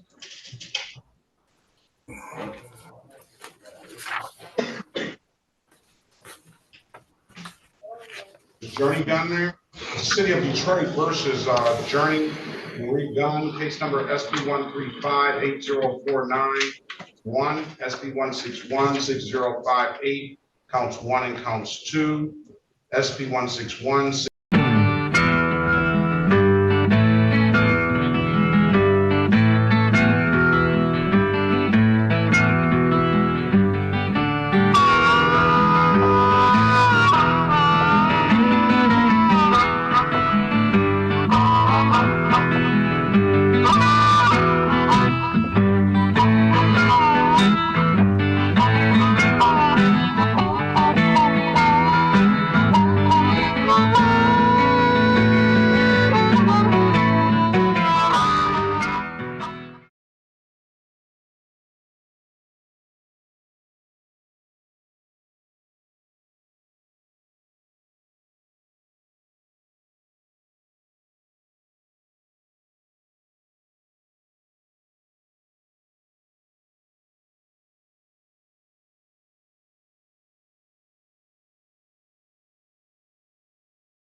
Well, ladies and germs, it seems the playlist that I had set up to play laid out. So, yeah. Let's pick things back up on something new, something different, shall we? Good morning, everyone. Judge, I'm admitted to the courtroom. Please make sure everyone is muted at this time. Let's get everyone admitted to the Zoom courtroom. Everyone, please make sure that you are muted. All right, good morning. I'm Judge Hudson. I'm going to go ahead and call the uncontested docket For the Municipal Court of Dalworthing and Gardens for June 2025. We are on the record. Everything is being recorded and streamed live via YouTube as required by statute. I'm going to go over some general information that you need to know and understand before you decide how to handle your case or cases. Then I'll call your case to be heard in the order that you logged into the Zoom courtroom. Now I'm going to ask everyone to notice, if you notice, all the participants have a tile or a little square. There's a name that appears in that square. If the name that is appearing is not the first and last name of the defendant who's set for court, please take this opportunity to go down and rename your tile if you can. That will just mean that we'll have your files here pulled ready when I call your cases to be heard. Otherwise, there may be a moment while we're getting your files. All right, so I'm going to go over some general information you need to know and understand before you decide how to handle your case or cases. Please listen carefully to this information. You will have the opportunity to ask questions before you have to enter a plea, but do please listen carefully to this information. As I said, this is the Municipal Court of Dalworthing and Gardens. We handle Class C misdemeanor violations and municipal ordinance violations. These are criminal charges which carry fines only as their punishment. Because they're criminal charges, if a defendant is convicted, that you are found guilty, and a criminal conviction is reported on your record to the state authorities. So listen carefully to your rights and options. You have the right to be represented by an attorney. If you wish to hire an attorney and you have not yet done so, please let me know when I call your case to be heard, and I'll gladly give you a pass until next month's docket to give you time to consult an attorney. Otherwise, if you do not wish to hire an attorney, you, the defendant, may represent yourself, but you do need to understand that you will be held to the same standard as if you were an attorney. I can't preview your case for you and give you legal advice. Likewise, you cannot have anyone other than a licensed attorney speak for you. If you have a friend or family member there observing, they may observe, but they cannot speak for you or represent you unless they're a licensed attorney. So, an attorney's years of training and experience could be of great benefit to you. So if you wish to have time to consult with an attorney, let me know. I'll give you a pass until next month's docket. Otherwise, if you wish to represent yourself, that is absolutely fine. The law allows you to do it. I just want to make sure you understand that I cannot give you any legal advice or suggest what you might do in your case. In addition to your right to request a trial by jury. What that means is if you wish to plead not guilty, you can request that we summons again a group of citizens to sit and hear the evidence and decide guilt innocence. Today is the uncontested docket. So I'm going to hear cases where people are pleading guilty or no contest, or you're here on show cause because your cases have already been disposed in some way, but there's still some matter pending. If you wish to plead not guilty, your case will be reset to our next available trial docket. If you wish to plead not guilty and have a jury trial, let me know, because then your case will be reset for a special pretrial docket and scheduled for a jury trial, which we have during the day with the citizens present. All right. Now, you do not have to have a jury trial. The law does not require that you have a jury trial. It simply requires that you be told you have that right and that we get it on the record if you want to have me, the judge, hear your case instead. So when I call your cases to be heard, the first thing I'm going to do is I'm going to go over what charges we show pending against you here in Dalworthing and Gardens. Please listen carefully to that information, or you may plead not guilty, and I'll explain what those mean. With a plea of guilty, you are admitting your guilt to the offense charged. It is all I need to hear in order to find you guilty. I don't have to hear any other facts or circumstances. With a plea of no contest, you are not admitting guilt to the offense charged, but you're saying, I want to go ahead and dispose of my case. I want to go ahead. I don't want to have a trial. It allows you to dispose of your case, and you can ask for deferred disposition probation to keep it off of your record, and you have not admitted guilt. All right. So if you're at all concerned about how your plea might appear to your insurance company or up to some in regards to some other civil matter or something like that, you can plead no contest and you've not admitted guilt, but it still allows you to go ahead and dispose of your case. Your third option is you can plead not guilty. If you're pleading not guilty, that is where you are saying you did not do what you're charged with, and there needs to be a trial to determine guilt innocence. For everyone who's pleading not guilty and waiving your right to a jury trial, your cases will be reset for our next available trial docket, and they'll be heard at that time. If you're not waiving your right to a jury trial, you're going to be scheduled for a jury trial at a later date. Now, as I mentioned, this is the uncontested docket. So you do need to understand that pleas of guilty and pleas of no contest have the same legal effect in this courtroom, in that if you plead guilty or no contest, but then you do not request the deferred disposition probation to keep it off of your record, the only option I have is to find you guilty. I cannot find you not guilty if you plead no contest. Sometimes people will plead no contest, and then they'll try to tell me some facts or circumstances which they think would support a not guilty verdict because they would like to be found not guilty. I can't do that. By law, I simply cannot do that. If you wish to plead not guilty, that is absolutely fine. We will reset your case. There'll be no prejudice, but you are not going to be able to be found not guilty today. Today is the uncontested docket. Now, I mentioned deferred disposition probation. Let me explain to you how that works. If you want to dispose of your cases, get them closed out, and not have a conviction on your record, the law allows you to request deferred disposition probation. That is where you, the defendant, enter a plea of guilty or no contest on the record, and I make a finding on the record that there would be enough evidence to find you guilty, but I do not find you guilty. Instead, I defer or I put off finding you guilty for 90 days. During that 90-day time period, you are on an informal probation out of my court. And I say informal because we don't have a probation officer. You don't have to report every week or every month.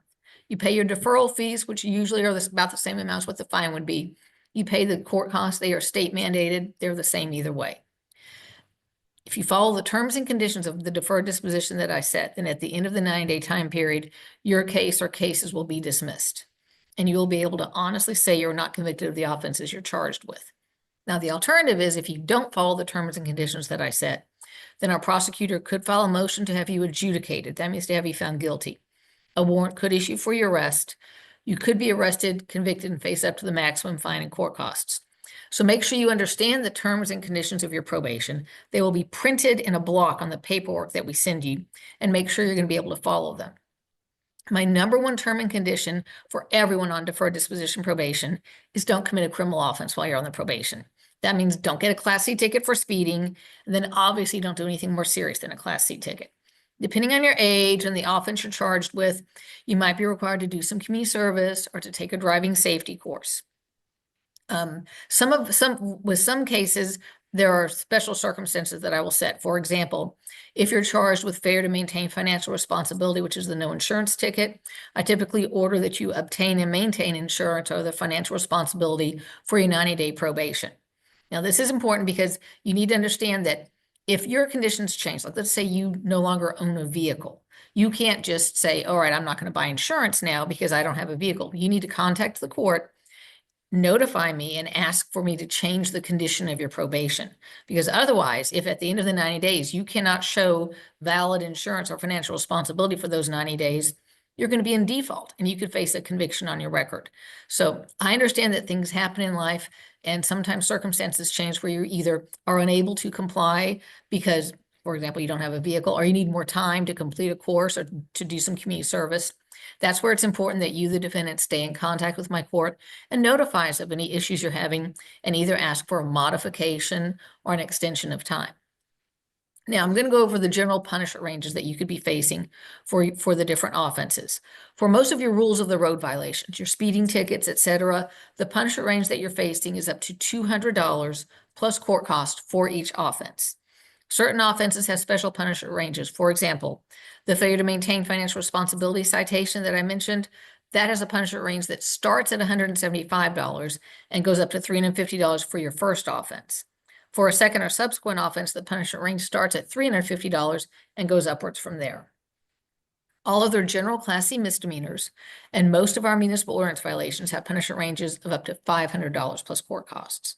Certain municipal ordinance offenses have punishment ranges of up to $2,000 plus court costs. And finally, if you're involved in a moving violation, which results in either bodily injury or serious bodily injury to another person, the punishment range that you're facing is up to $4,000 plus court costs. Now, bear in mind, whether I'm hearing the case or whether a jury is hearing the case, that full punishment range is open to the trier of facts. So if you have any specific facts or circumstances which would touch on what an appropriate punishment would be in your case, please feel free to tell me that after you enter your plea. I cannot hear any facts or circumstances before you enter your plea, because if you're going to plead not guilty and have a trial before me next month, it wouldn't be fair for me to hear your version of the facts and potentially to begin to form an opinion before the trial starts. But after you've entered your plea, if you plead guilty or no contest, please tell me anything that you think is relevant in regards to all this, and we will try to set the appropriate disposition of your case.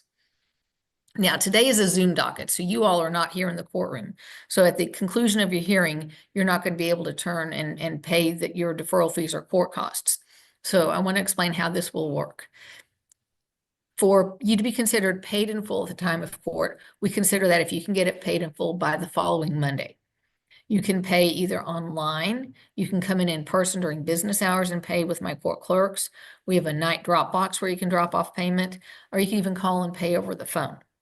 Now, if you are unable to pay the full amount of your fines and court costs on Monday, you are able to request a payment plan. All right. If you're taking a conviction on your record, if you're not doing the deferred disposition probation, I do need to warn you that if you're signing up on a payment plan, you are found guilty at the time you sign up on the payment plan. This is important because if you default on your payment plan, if you miss a payment, then a special type of warrant can issue for your arrest. It's called a capias pro fine warrant. It tells the arresting agencies you've already been found guilty and you simply owe the money, and it is not bondable. You will be arrested and held in jail until the full amount plus warrant fees are paid. Now, if you're wanting to do the deferred disposition probation and you're unable to pay the full amount of your deferral fees and court costs by Monday, you may request to do a payment plan for that. Typically, I require a down payment of the court cost, and you pay off the balance at $100 every 2 weeks. You do need to understand with deferred disposition probation, your probation will not begin until you get this paid in full. So the quicker you can get it paid, the quicker your probation starts, the quicker your probation will be over. So it's to your benefit to get it paid as quickly as possible, but I do want to set you up to succeed and be able to make your payments. So if you have some special circumstances where you're not able to make payments of $100 every 2 weeks, let me know that after you enter your plea. We will try to set you up to be able to succeed and dispose of your cases and get on with your life. All right, so I've given you a lot of information here. If you have any general questions about this information, you may ask general questions before you enter your plea. But remember, I cannot hear any of the specific facts or circumstances about your cases until I know what your plea will be. I'm going to call you to unmute and have your cases heard in the order that you logged in. I encourage everyone to pay attention and watch the cases that are disposed of before you. The questions you have might be answered by what you observe there. So everyone to please be patient, and we'll try to get everyone processed through and heard as promptly as possible. The first person I have is Kayla Carson. Kayla Carson, can you please unmute? Yes. Do I need to also show myself on the camera, or? If you can, please, yes. Okay. Okay. So, Ms. Carson, I show that you have one case pending. It's speeding going 58 in a 30-mile-per-hour zone. Do you understand that's the charge pending against you? Yes. Okay. Were you able to hear my explanation about defendants' rights and options that I just went over? Yes. Do you have any questions for me about those? No. Okay, I need to tell you one other bit of information. You are charged with going 28 miles over the speed limit. All right. So you heard my earlier explanation about how defendants can request deferred disposition probation to keep things on the record. You may still request that, but for people who are going 25 miles over the speed limit or higher, before I can grant that request, I need to make a finding that it is appropriate to give that in this situation. So what I would do is I would ask you to please state some facts or circumstances to support a finding that it'd be appropriate to grant your request. Do you understand that? Okay. Okay. Any questions about that? No. Okay, then to this charge of speeding, going 58 in a 30-mile-per-hour zone, how do you wish to plead? Guilty, no contest, or not guilty? No contest. Okay. And you wish to waive your right to jury trial and have me hear a case today, correct?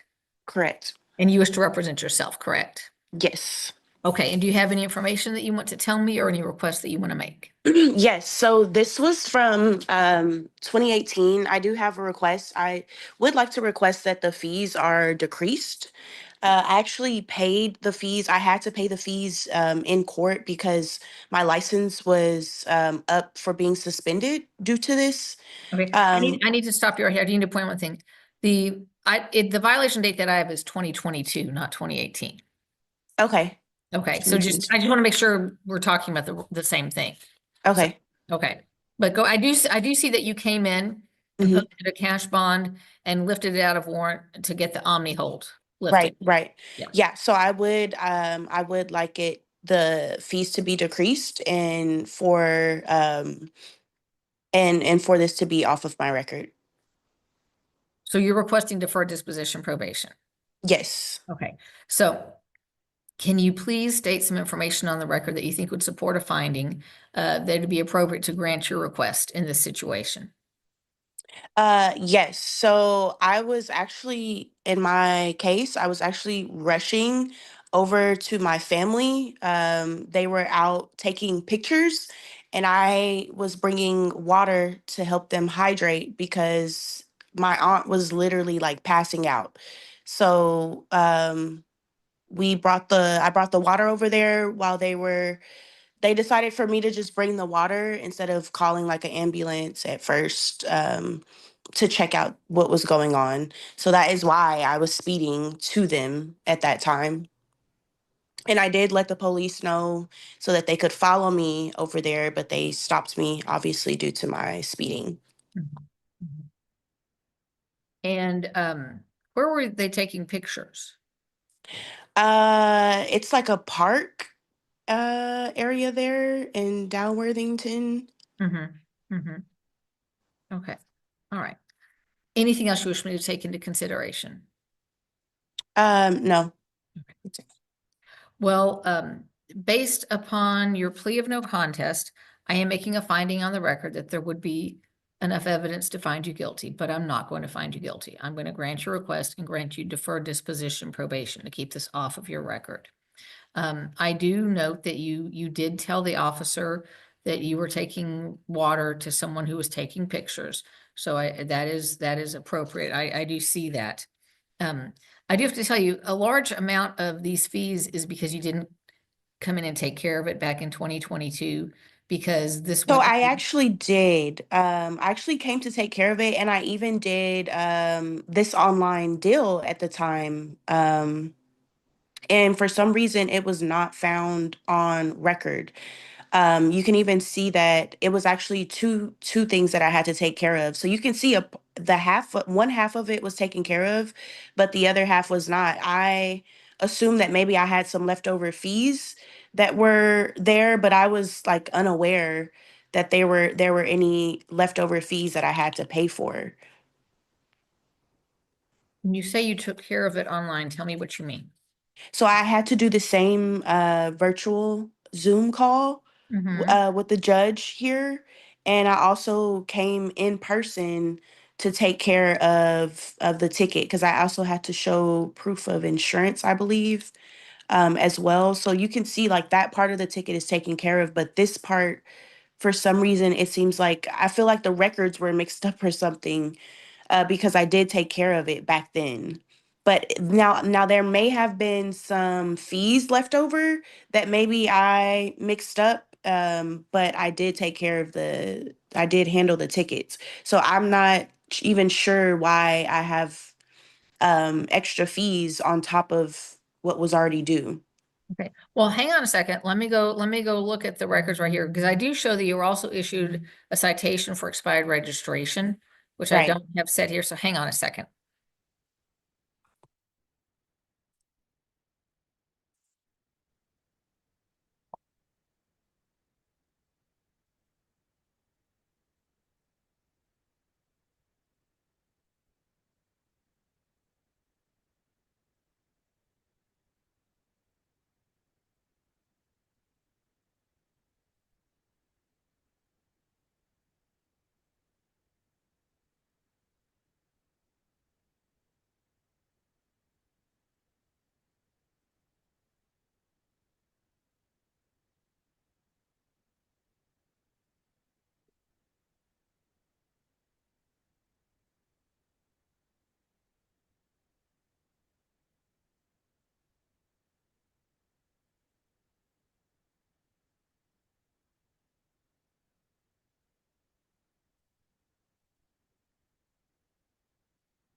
Okay, Ms. Carson. So I went back and looked at the notes, and you did come in and get an extension to present proof of the registration. The registration was dismissed.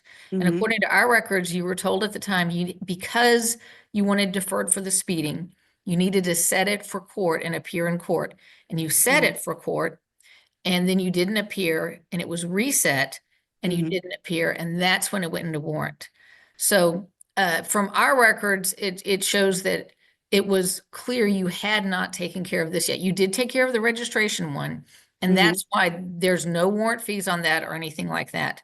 But you never entered a plea or did anything in the speeding charge, and you were set twice for court and didn't appear. And that's why this one went to warrant. I understand your confusion. I understand you might have thought you got it taken care of, but there's no paperwork, there's nothing. And there's actual documentation where they told you had to come to court for this. Right. Because this couldn't be done online because of the speed, because of the amount of the speed. Okay. But you can still get deferred for this. All right. I want you to understand that. I don't want you to think that somehow there was a snafu and we didn't process your paperwork. Everything you did before was all about the registration because you had 2 charges. Okay. Okay. And that one was dismissed. You only had to pay the $20 dismissal fee for that. Okay. Right. Okay. Now, is there anything else you wish me to take into consideration? Yeah, I mean the financial part of it, although I did pay off the fees, I mean I would still like to be credited back due to the increase of the fees, with it being such a time span and the inconvenience of me about to get my license suspended due to this. So I mean I would like for the fees to be decreased and to be credited back. I mean, what I can from the increase. All right. And have you taken care of your driver's license? Yes, I was able to take care of my driver's license. Yes. Good, good, good, good. All right. Anything else you wish me to take into consideration? No. Okay. Well, based upon your plea of no contest, as I said, I am making a finding that there would be enough evidence to find you guilty, but I will not find you guilty. Instead, I will defer finding you guilty in the interest of justice, and I will place you on deferred disposition probation out of this court for 90 days. Your deferral fees and court cost will total $434.20. You have paid that amount. You have posted it. You will not have to pay anything more. You can apply all of that to these fees. Your probation can start immediately as long as you do not commit a criminal offense for the 90-day time period. At the end of the 90 days, your case will be dismissed. You do not have to take a course. You do not have to do any community service, and you will not have to come back into court. You'll simply need to sign the paperwork to do the deferred disposition probation. Okay. We have a good email for you. You've received emails from our court, right? Yes. Okay. My court staff can email you the paperwork. You can sign it, send it back in, so you don't have to come in unless you simply want to bring it in person. Okay. Okay. Okay. Any questions? No, that's all. Am I able to get off the call now, or do I have to stay on? You are released. You are free to go. Yes. Okay. All right. Thank you. Next, I have Jesus Hernandez. Mr. Hernandez. Yes. I show you have 1 case pending, and that's failure to maintain financial responsibility. Back in October, you entered a plea of guilty to this charge and requested deferred disposition probation, which was granted. And you were ordered to maintain insurance from February 10th to May 11th and in person. Okay. Okay. Okay. Any questions? No, that's all. Am I able to get off the call now, or do I have to stay on? You are released. You are free to go. Yes. Okay. All right. Thank you. Next, I have Jesus Hernandez. Mr. Hernandez. Yes. I show you have 1 case pending, and that's failure to maintain financial responsibility. Back in October, you entered a plea of guilty to this charge and requested deferred disposition probation, which was granted. And you were ordered to maintain insurance from February 10th to May 11th. And we show that the insurance you provided us did not cover you for that time. Let me see what we have here. So you brought in some insurance from Anchor General Insurance Company that says it was issued on October 10th of 24 and was to go through April 10th of 25. But when my court staff called about it, They said that it expired January 9th of 25. So did you have other insurance that covered you during that time period? Yes, no, the car new is no insurance. Is the what is it the problem? It says me pay you look. I'm sorry, I can't really see that, sir. I can't tell what that is. Okay, it's a little bit English. Do you need translation? What? Do you need me to get a translator, an interpreter? Do you speak Spanish? Yes. Okay, Sí. okay. I'll get an interpreter after I take everyone's pleas. Just stay logged in, okay? But go ahead and mute, please. Can you mute? Okay. Okay.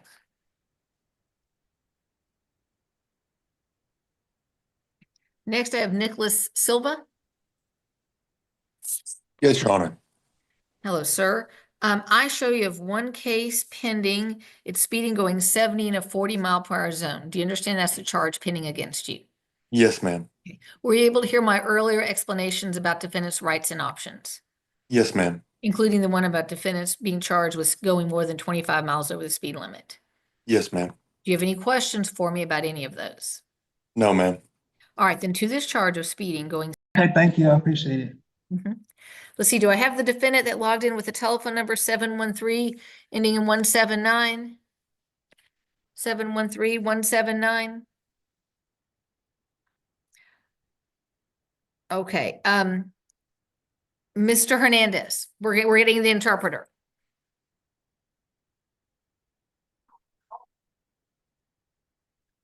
Thank you for calling Language Line Solutions. This is Marco Antonio, ID 254113.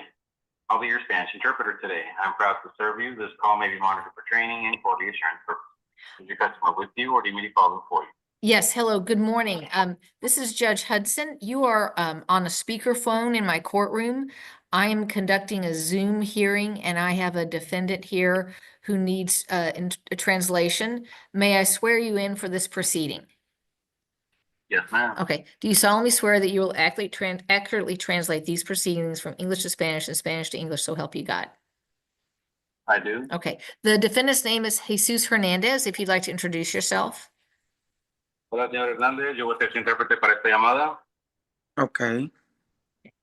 All right.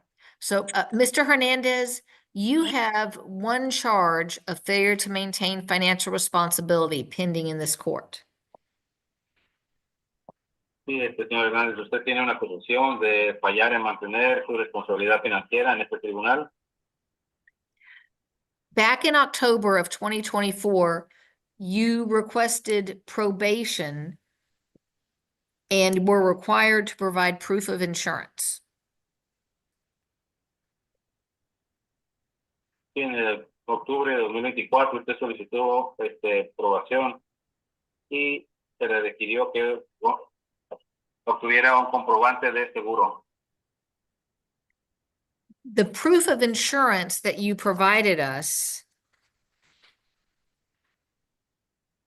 indicated that it ended in April of 2025. El seguro que usted nos proporcionó indicó que se caducó en abril de 2025. And you were ordered to have insurance from February 10th of 25 until May 11th of 25. Y a usted se le pidió que tuviera un seguro efectivo del 10 de febrero de 2025 hasta el 11 de mayo de 2025. Did you have insurance that covered you during that time period? ¿Usted tenía un seguro que lo cubría durante este periodo de tiempo? Tengo uno ahora, lo que pasa es que me cambié de aseguranza de compañía. Company. I have insurance. I just switched the insurance provider.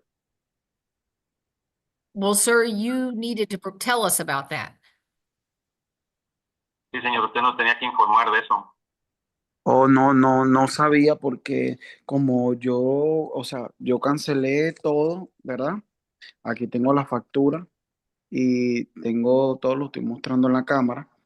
no tenía idea que, o sea, cuando pagué no me explicaron que tenía que mantener seguro y que no me podía cambiar de compañía, o sea, nunca me explicaron eso. Well, I mean, I have the insurance paid, I have the receipt, but I was never told that I needed to maintain insurance or that I had to provide the insurance here. Are you saying you were not told you were supposed to provide insurance here for this court?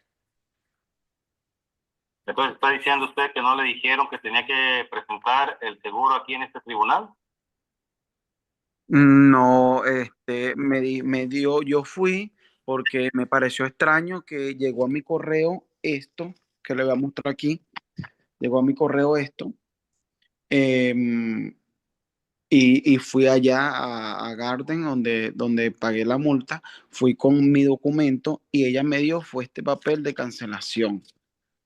Y me dijo que mostrara el documento y el papel de cancelación que yo lo cancelé hace meses, el 1/9 del 25. Pero ahorita actualmente yo tengo mi aseguranza. Puedo también mostrarlo, puedo enviarle una captura, una foto para que la verifiquen o algo. O sea, lo que quiero es resolver el problema porque no soy hombre o sea, de esto, pues. Primera vez más bien que tengo algo así en el tiempo que estoy aquí. So I received this in the mail. It told me to go to the garden and pay a fine, and that's what he told me it was canceled. But I do have insurance now. I have proof of that if you'd like to see it. I do want you to provide us with proof of insurance. Necesito que me proporcione un comprobante de su seguro. Okay. I am holding in my hand the paperwork which puts you on probation, and you signed it on February 10th of this year. Aquí en mis manos tengo el papeleo donde lo pusieron en probatoria y usted lo firmó el día 10 de febrero de este año. And the third condition that it listed on your probation was that you maintain proof of financial responsibility as required by law. And that's the insurance that you were ordered to have. Y aquí en la tercera condición de su probatoria dice que usted tiene que mantener un comprobante de esa responsabilidad financiera, que en este caso viene siendo el seguro en todo momento. Okay. No, bueno, como le dije, no sabía, sí lo mantengo, incluso aquí tengo el comprobante del seguro, ya se lo voy a hacer llegar aquí. Déjeme ver si lo puedo llegar aquí en la conversación, aquí donde dice chatear, ¿verdad? Tengo foto. Get you the proof of insurance right now. Yes. Are you able to email it to us? ¿Sí me lo pueden enviar por correo electrónico? Oh, sí, ¿cuál es el email? What's the email? It's the Sandra@cityofdwg.net. It's the same email address that sent you the link for this court. Es Sandra arroba, el mismo correo electrónico que usted usó el enlace para ingresar a este tribunal. Oh, ya déjeme buscarlo aquí un segundo. Ok, Gmail.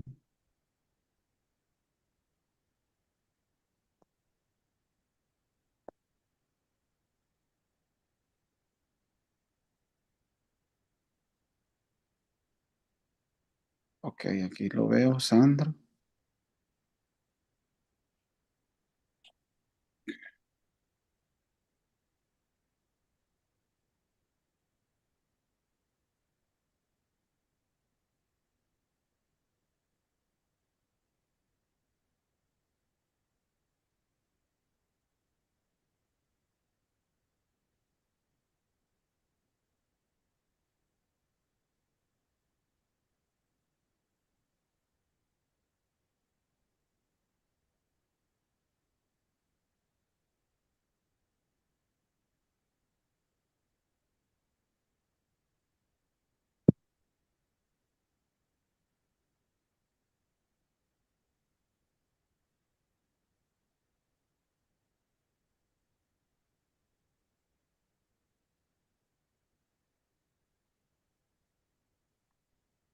Dame un favor aquí.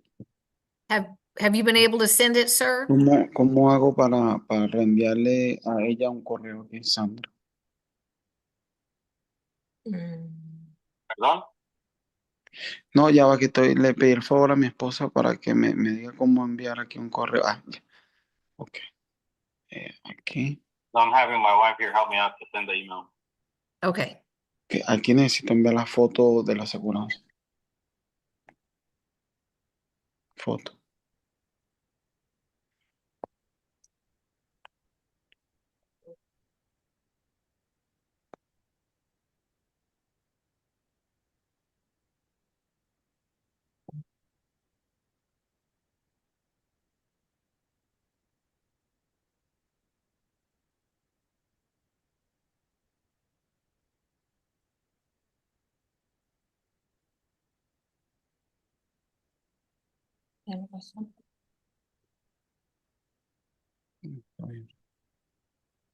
One minute.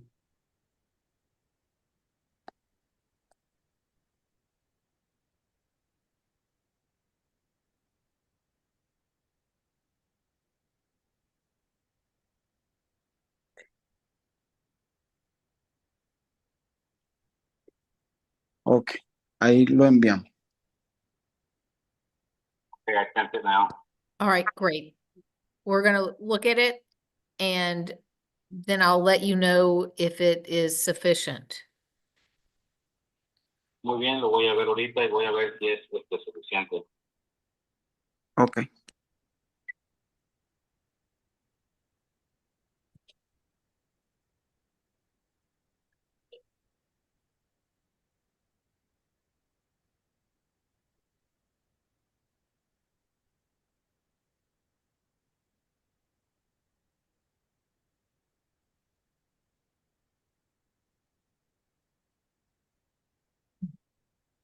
All right, Mr. Hernandez, we received the proof of insurance.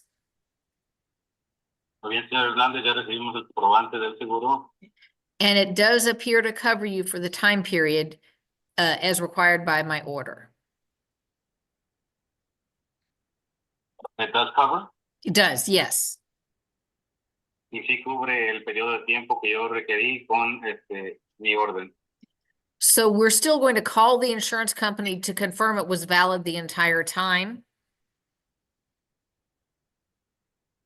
Vamos a confirmar que esto fue válido todo el tiempo. But assuming that it is valid, then your case will be dismissed and you won't have to come back to court.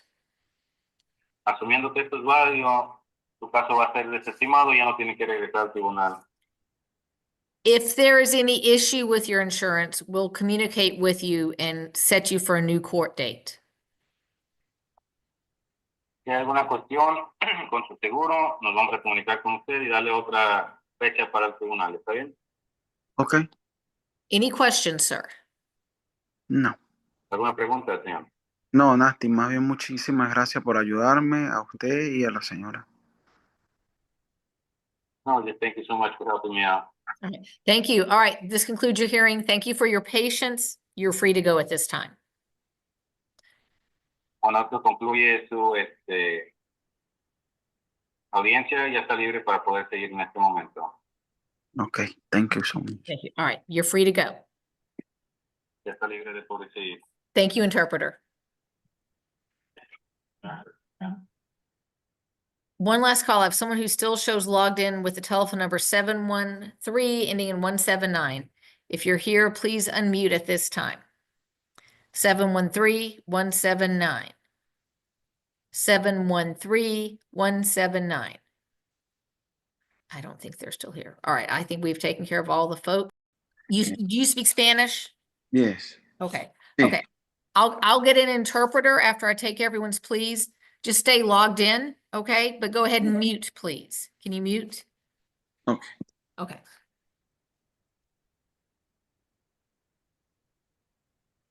Next, I have Nicholas Silva. Yes, Your Honor. Hello, sir. I show you have one case pending. It's speeding going 70 in a 40-mile-per-hour zone. Do you understand that's the charge pending against you? Yes, ma'am. Were you able to hear my earlier explanations about defendant's rights and options? Yes, ma'am. including the one about defendants being charged with going more than 25 miles over the speed limit. Yes, ma'am. Do you have any questions for me about any of those? No, ma'am. All right, then to this charge of speeding, going 70 in a 40-mile-per-hour zone, how do you wish to plead? Guilty, no contest, or not guilty? No contest, please. Okay, no contest. And you wish to waive your right to jury trial and have me hear your case today, correct? Yes, ma'am. And you wish to represent yourself, correct? Yes, ma'am. All right, do you have any information that you want to tell me or any requests that you wish to make? This information, I had just got my car back after being down for about 6, almost 7 months since last summer. I was just being ignorant to my surroundings, just trying to stay with traffic, and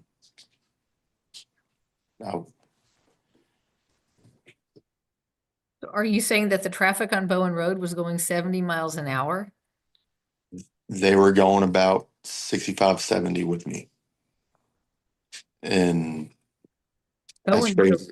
Bowen is a residential street. Yes, ma'am. Okay. And whenever the officer had pulled me over, he was telling me that I was able to do the driver safety course, which I did complete. And they did get a copy of it when I went to go pay for my ticket.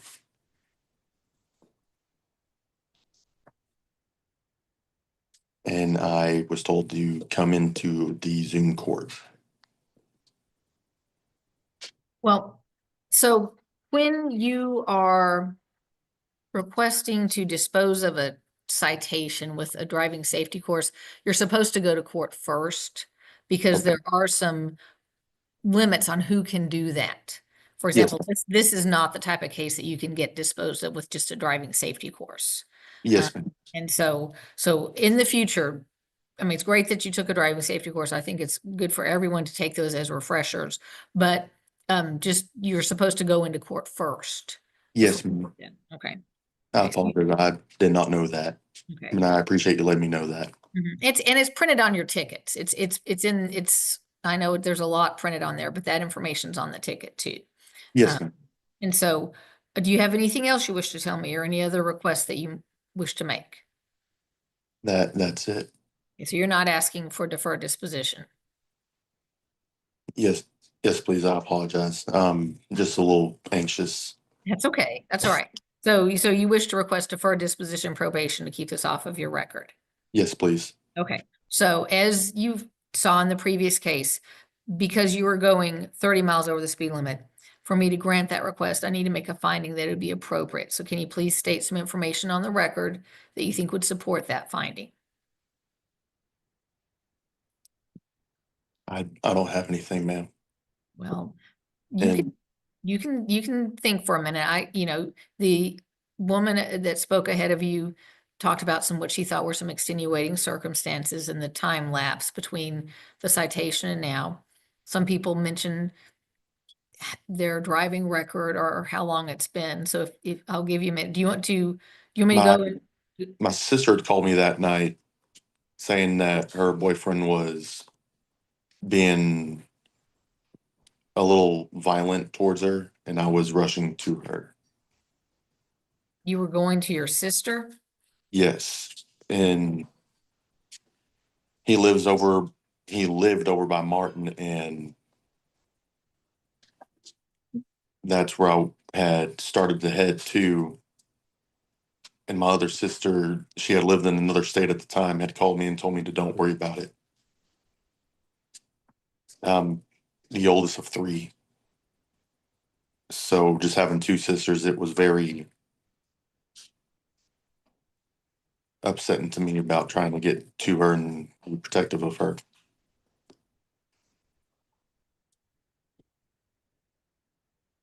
Anything else you'd like me to take consideration of?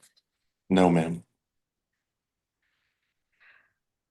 Based on the information that you've provided to me and your proactive step to go ahead and take a driving safety course, I am making a finding that it would be appropriate to grant your request for deferred disposition at this time.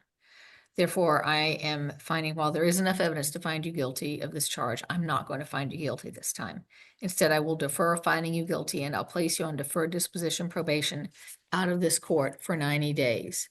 Your deferral fee is $190. Your court costs are $134. Will you be able to get that paid in full by Monday, or do you need some time to pay it out? I would need until June 13th, which will be that Friday. You can get it paid in full by then? Yes, ma'am. Okay. Pay in full by June 13th. Yes, ma'am. Okay. Then you're going to be on probation out of my court for 90 days. Yes, Don't commit a criminal offense during that 90-day time period. As long as you comply with that, then at the end of the 90 days, your case will be dismissed. Yes, ma'am. Okay. Thank Any you. questions, sir? No, ma'am. Okay, this concludes your hearing. You're free to go. Thank you. Next, I have Lonnie Amon.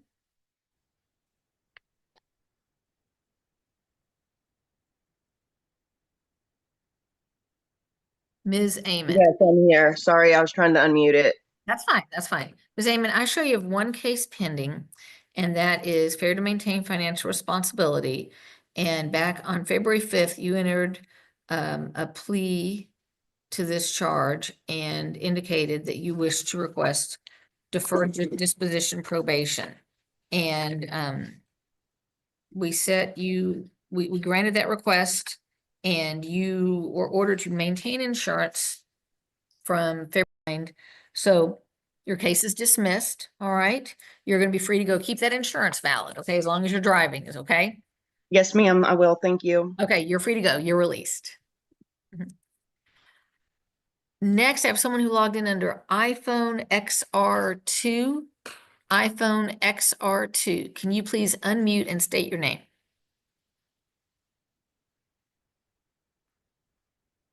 Yes. I think that's me.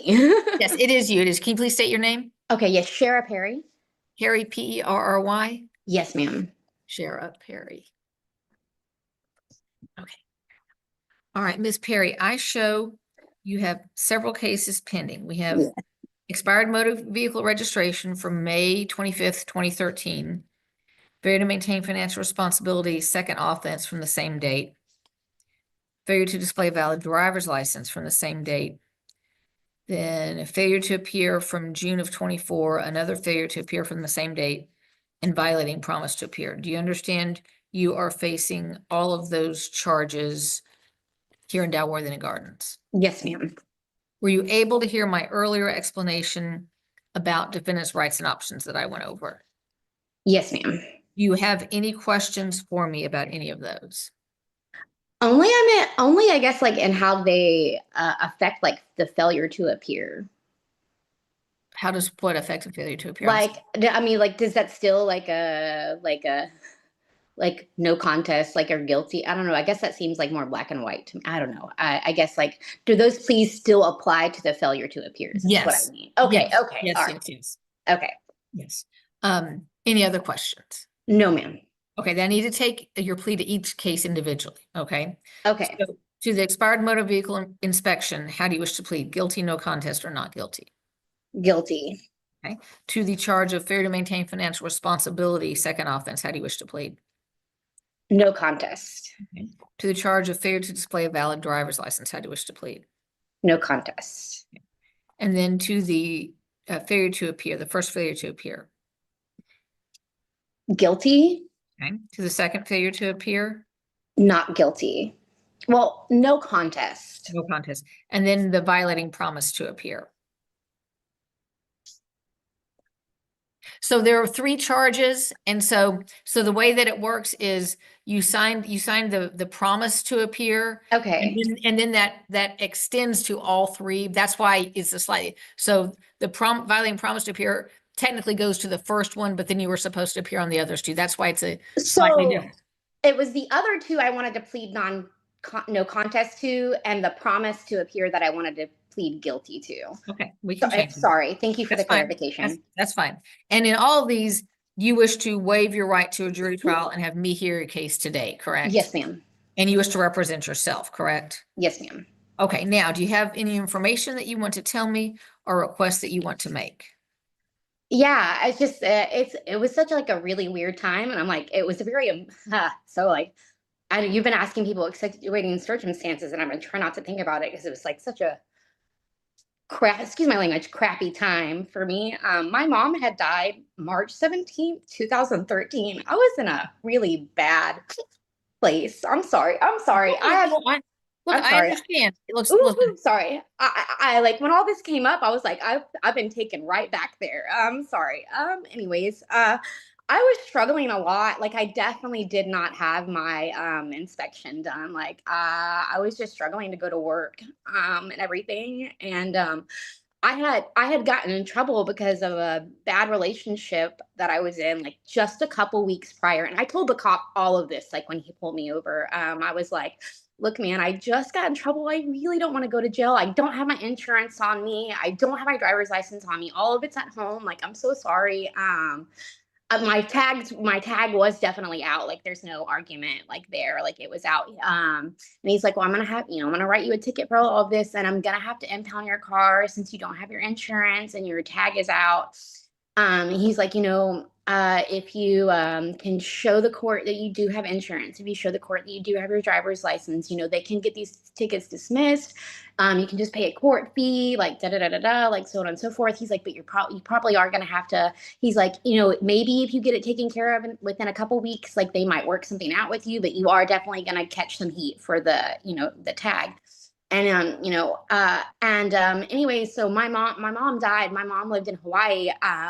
I ended up getting an attorney to handle the other thing, and then I ended up going to Hawaii to deal with my mom's death, and kind of sort of totally ignore. I didn't do it on purpose. It wasn't initial. I wasn't like, oh, screw these tickets. I kind of was just like, since I was so focused on the other thing, I had kind of forgot like all this like had happened that day, and kind of just like went on to go deal with that, and then kind of like got my life sort of back together, and like totally forgot that these ever existed. Like, I mean, I just like went on, and then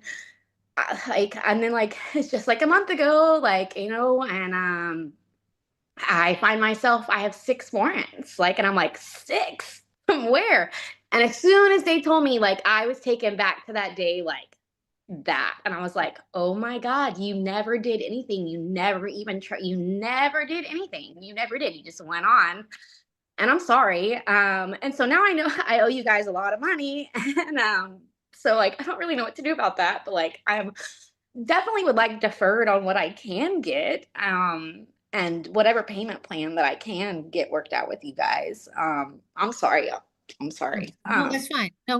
Listen, so all of these are eligible for deferred. Okay. So do you have a valid driver's license now? I do. Yes, ma'am. Okay, good. And is it from Texas or from another state? It is from Texas. Yes, ma'am. Okay. And so do you currently have insurance? I do. So I drive for Lyft, and I'm renting a car through them. So it's part of the rental contract. I have, it's on the app. I don't have like the actual paper part of it, but they gave me paper. They said if I need another copy of the paper, I can get it from them. But it's also like on the app, like I can show, like if I ever do get pulled over, I can show that like I have that attached to the car that I'm renting. Okay. And I just asked that because for the deferred, you need to show proof of insurance. Okay, yes, ma'am. Okay. So I can grant your request for deferred disposition probation. Is there anything else you want me to take into consideration? No, ma'am. Okay. So I do show that you were arrested for this in Grand Prairie. And so I can give you credit for that. I show you qualify for 2 days jail credit. Okay. Which will decrease what you owe significantly. Okay. Okay. So the jail credit is going to be up to $300 per charge. Okay. Okay. So we're actually going to have to do a little math here. Okay. Get Yeah, I was like, I'm like, oh, I need my calculator, but it's on my phone. So I will tell you everything. So it's just going to take me a minute to make my notes on the paperwork, and I'll be able to render judgment, and I know my court clerk will help me with the totals here. So on your expired inspection, your deferral fees, and based on your pleas of guilty and no contest in all of these charges, I'm making a finding that there would be enough evidence to find you guilty, but I will not find you guilty. Instead, I will defer finding you guilty, and I'll place you on deferred disposition probation out of this court for 90 days. For your expired motor vehicle inspection, your deferral fees and court costs total $253.50. You have your jail credit will cover all of that. Okay. Okay. On your failure to maintain financial responsibility, second offense, your deferral fees and court costs total $643.50. You have $300 jail credit towards that. Okay. On your failure to display a valid driver's license, your deferral fees and court costs total $279.50. Your jail credit will cover all of that. Okay. On your first failure to appear, your deferral fees and court costs total $312. You have $300 jail credit on that. On your for second failure to appear, your deferral fees and court costs are $312, and you have $300 jail credit on that. And finally, on your violating promise to appear, your deferral fees and court costs total $312, and you have $300 jail credit on that. So your total balance is $379.50. Oh my God. So, would you be able to get, I know that's still a significant amount. Would you be able to get that paid in full by Monday, or do you need some time to pay that? I do need some time. It wouldn't be long, but I mean, I would need a little bit of time. Well, can you make $100 payment on Monday? I can do that. I can make Okay, $100 payment on Monday. So pay $100 on Monday. Okay. And then $100 every 2 weeks. Okay. Yes, ma'am. So you're going to pay $3 $100 payments. Then your last one will be the balance of $79.50. Okay. Okay. Then, and you can always pay it off more before that, right? Yeah, if I have the okay, all right. If you make more, if you earn more, and you're like, okay, I can pay $200 this time. Just remember, you pay at least the $100 every 2 weeks until you pay it in full. Don't skip a payment because you paid more one time. Okay. Okay. And we're going to email you all the paperwork. We need a good email address for you, please. Okay. Yes, ma'am. And we're ready when you can tell us. Okay. So it's my first name, Shera, Chera, middle initial D for dog, period. Last name, Perry, Perry, @gmail.com. Okay. I'm going to read that back to you. Okay. Cherad, period. Perry @gmail. Yes, ma'am. Okay. Watch your email address. You should get something from my court staff probably Thursday afternoon, maybe Friday. If you haven't received anything by Monday, call them and they'll resend it.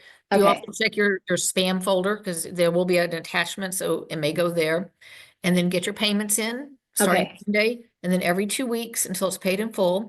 Once it's paid in full, then your probation starts. And you'll be on probation on my court for 90 days. Okay. As long as you don't commit a criminal offense, at the end of the 90 days, your cases will be dismissed. Okay. All right. Yes, ma'am. Okay. Thank you. You're welcome. Any questions? No, ma'am. You've covered it. Thank you. Okay. All right. Good luck to you. All right. Thank you very much. You're released. You're free to go. Thank you. Next, I have Shirley Hagan. Yes. Good afternoon. Hi, Ms. Hagan. I show that you have one case pending, and that's disregarding a stop sign. Do you understand that's a charge pending against you? I do. Okay. Were you able to hear my earlier explanation about defendants' rights and options? I was. It was very clear. Do you have any questions about those? Not at all. Okay. To this charge then of disregarding a stop sign, how do you wish to plead guilty? No comment.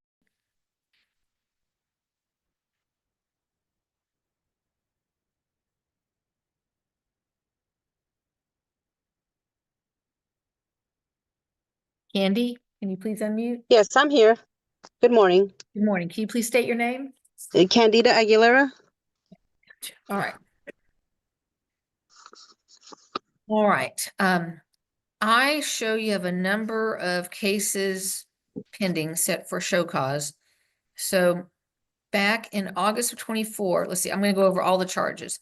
So you have expired registration, expired operator's license from May of 21, expired registration from April of 22, expired operator's license from April of 22, defective stop lamp from 22, expired operator's license from August of 23, expired registration from August of 23, then a failure to appear from September of 23, expired operator's license from August of 24, failure to maintain financial responsibility from 5th offense from August of 24 and expired registration from August of 24. And I show back in August of 24, you entered pleas of no contest to all of these charges and set these up on payment plans to make payments beginning September 5th. And I don't show that you've made any payments at all. Have you made any payments? I made some payments at the court, but I did show y'all some turmoil, evidence of turmoil I was going through with my family, and was, told that I would have to appear and speak to you about it.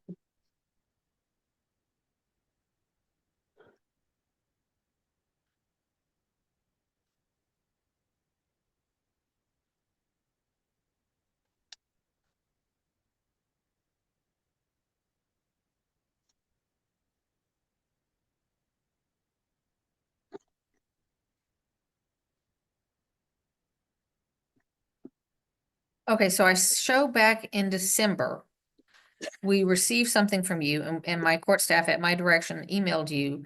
And I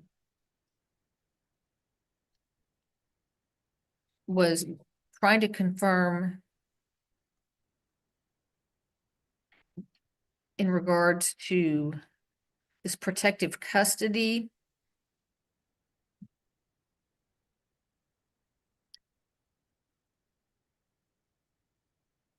So is your son in protective custody? And that was what I was asking. And then I don't show that we heard back from you after we sent you that in December.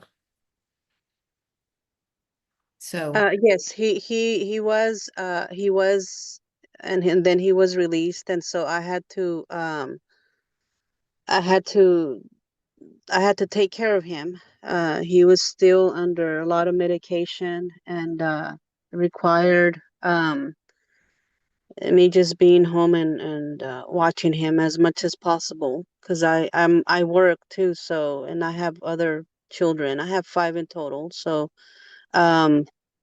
it just, a lot of stuff was happening, and I'm sorry I can't put this in to make sense. I don't know. I really honestly don't know if I should just hire an attorney and have him disclose all this information to you, because I'm at a loss of words. I don't know how to put all this into to defend myself. okay, well, ma'am, you're not having to defend yourself. Let me make sure you understand. You entered pleas to these a year ago. All right. So the only issue here is you were ordered to pay your fines for all of these, and you haven't paid them. Okay. You asked for community service, and back in October of 24, we granted you some community service credit for what you did for Martin High School. And at that point, you had a balance of $3,286 left. You asked for community service in regards to caring for your son, and I issued an order that allowed you to do that, in order that I said you get 1 hour of community service for every medical meeting or appointment that you kept for your son. And my court staff instructed you to list every doctor you met with, everything you did in regards to care for your son, and you were to list, give us at least 4 hours a week and turn the paperwork in every 2 weeks. That we sent to you in November. We told you to send us paperwork beginning November 15th. And then after that, you sent us the order of protective custody that was from October, and your handwritten note that said, accept this documentation regarding my son's hospitalization, which did not show us anything in regards to the hours that you did or anybody that we can confirm it with. So you've been given the option to have community service to serve these out, so rather than paying, and you just need to either tell me what you've done, and so we can confirm that, or begin to do it now. Okay. Okay, so did you understand that you were supposed to be sending that? It was written in the email. Did you understand that? I thought it was just while he was, no, I didn't fully understand it. No. So I have to, okay. How do I go back Let to me give you an that? example, because a number of people have received community service for caring for a child or a family member. And typically it's, if they are taking them to a doctor's appointment, they on a sheet of paper, because you send one in every 2 weeks, they list, let's say, Tuesday, June 6th, appointment at 10 a.m. with Dr. Smith, and you get you get the name of the nurse or receptionist there, and they can put their initials by it to confirm that. And then, if you are to give them medication every day, you list prepared and administered medication on Tuesday, June 3rd, on Wednesday, June 4th, and list that. If you have to go out and get medical supplies or something like that. I know sometimes, particularly when caring for folks who have mental issues, it can be an effort just to get their medication, literally get it and list that. If you have to contact the pharmacy 3 times to call the pharmacy, you keep track of all that and you send it in to my court staff every 2 weeks. Okay. Okay. I understand. Yeah, that adds up to a lot, and I didn't know that I could be, okay. Now I see what you're saying. Okay. And that's what we've been expecting to receive from you since November. Okay. Okay. And we haven't yet. And so that's what you can start here going forward. Okay. Okay. Okay, so your balance is $3,286.50. All right. So it's still going to take you a while to do this. And as I said, I tell defendants generally I want at least a minimum of 4 hours of community service a week. If you have more than that, you turn it in. Obviously, you'll get credit for it, but just, you so that you can make some significant effort to get this taken care of at least 4 hours every 2 weeks. Okay. I have a question, Your Honor. Thank you for explaining that to me. So would you be okay to, if I present or this information from back in November, or is it too late for that? If you have it and we can confirm it, okay? Okay. Okay. It needs to be, clear where we can confirm it. Generally, we need like a phone number, a good contact information from anyone, but absolutely, I will consider that because you were under this court order at that time. Okay. Okay. I understand. Okay. So the time I was incarcerated up there, did that already count to take some of this balance off, or? Yes, that was your initial down payment for all of this. Okay. You got credit for that back in August of 24. Okay. Okay. I've been struggling a lot these past few months, and financially, I'm self-employed, and I don't receive child support, and right now my name is on the list at housing, but I have proof of eviction letters that I've gotten for these past 2 months from my landlord, and I can present these to you. And I've also taken them up there to housing. I'm just really struggling right now. Okay, so Ms. Aguilar, I'm not trying to get you to pay any money, okay?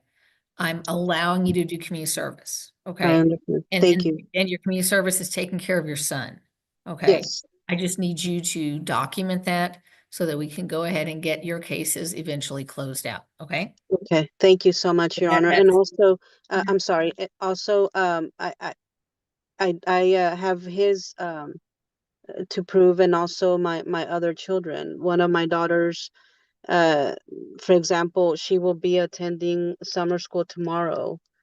Can I also include her? Because I have to take her and pick her up. You can include the time in on that. We'll consider all of that, yes. And their appointments as well? What sort of appointments are you talking about? Like their doctor's appointments? Yes, ma'am. They see doctors in Irving. Her and my other son see doctors in Irving as well. Yes, yes, include all that, okay? Okay, thank you. Okay, Thank all you right. so much for your time and your leniency and your patience with. This has just spiraled out of control, and I thank you for the opportunity to get it back on track. Well, absolutely. That's what we're trying to do here. We want to set you up to be able to succeed and get all this closed out and move on and take care of your family, okay? Thank you. Thank you so Okay. much, Your Honor. You're welcome. Now, the most important thing, we need to hear from you every 2 weeks, okay? Every 2 weeks. Every 2 weeks, you send in the proof. Don't wait until you feel like you've done all of it. Every 2 weeks, we need to see you whittling away at this, okay? Okay, so how far back can I present to you? You can present from November 15th on. Okay, November 15th. Okay. Okay, Your Honor. All Thank right. you very much. You're welcome. This concludes your hearing. You're released at this time. Thank you. Mhm.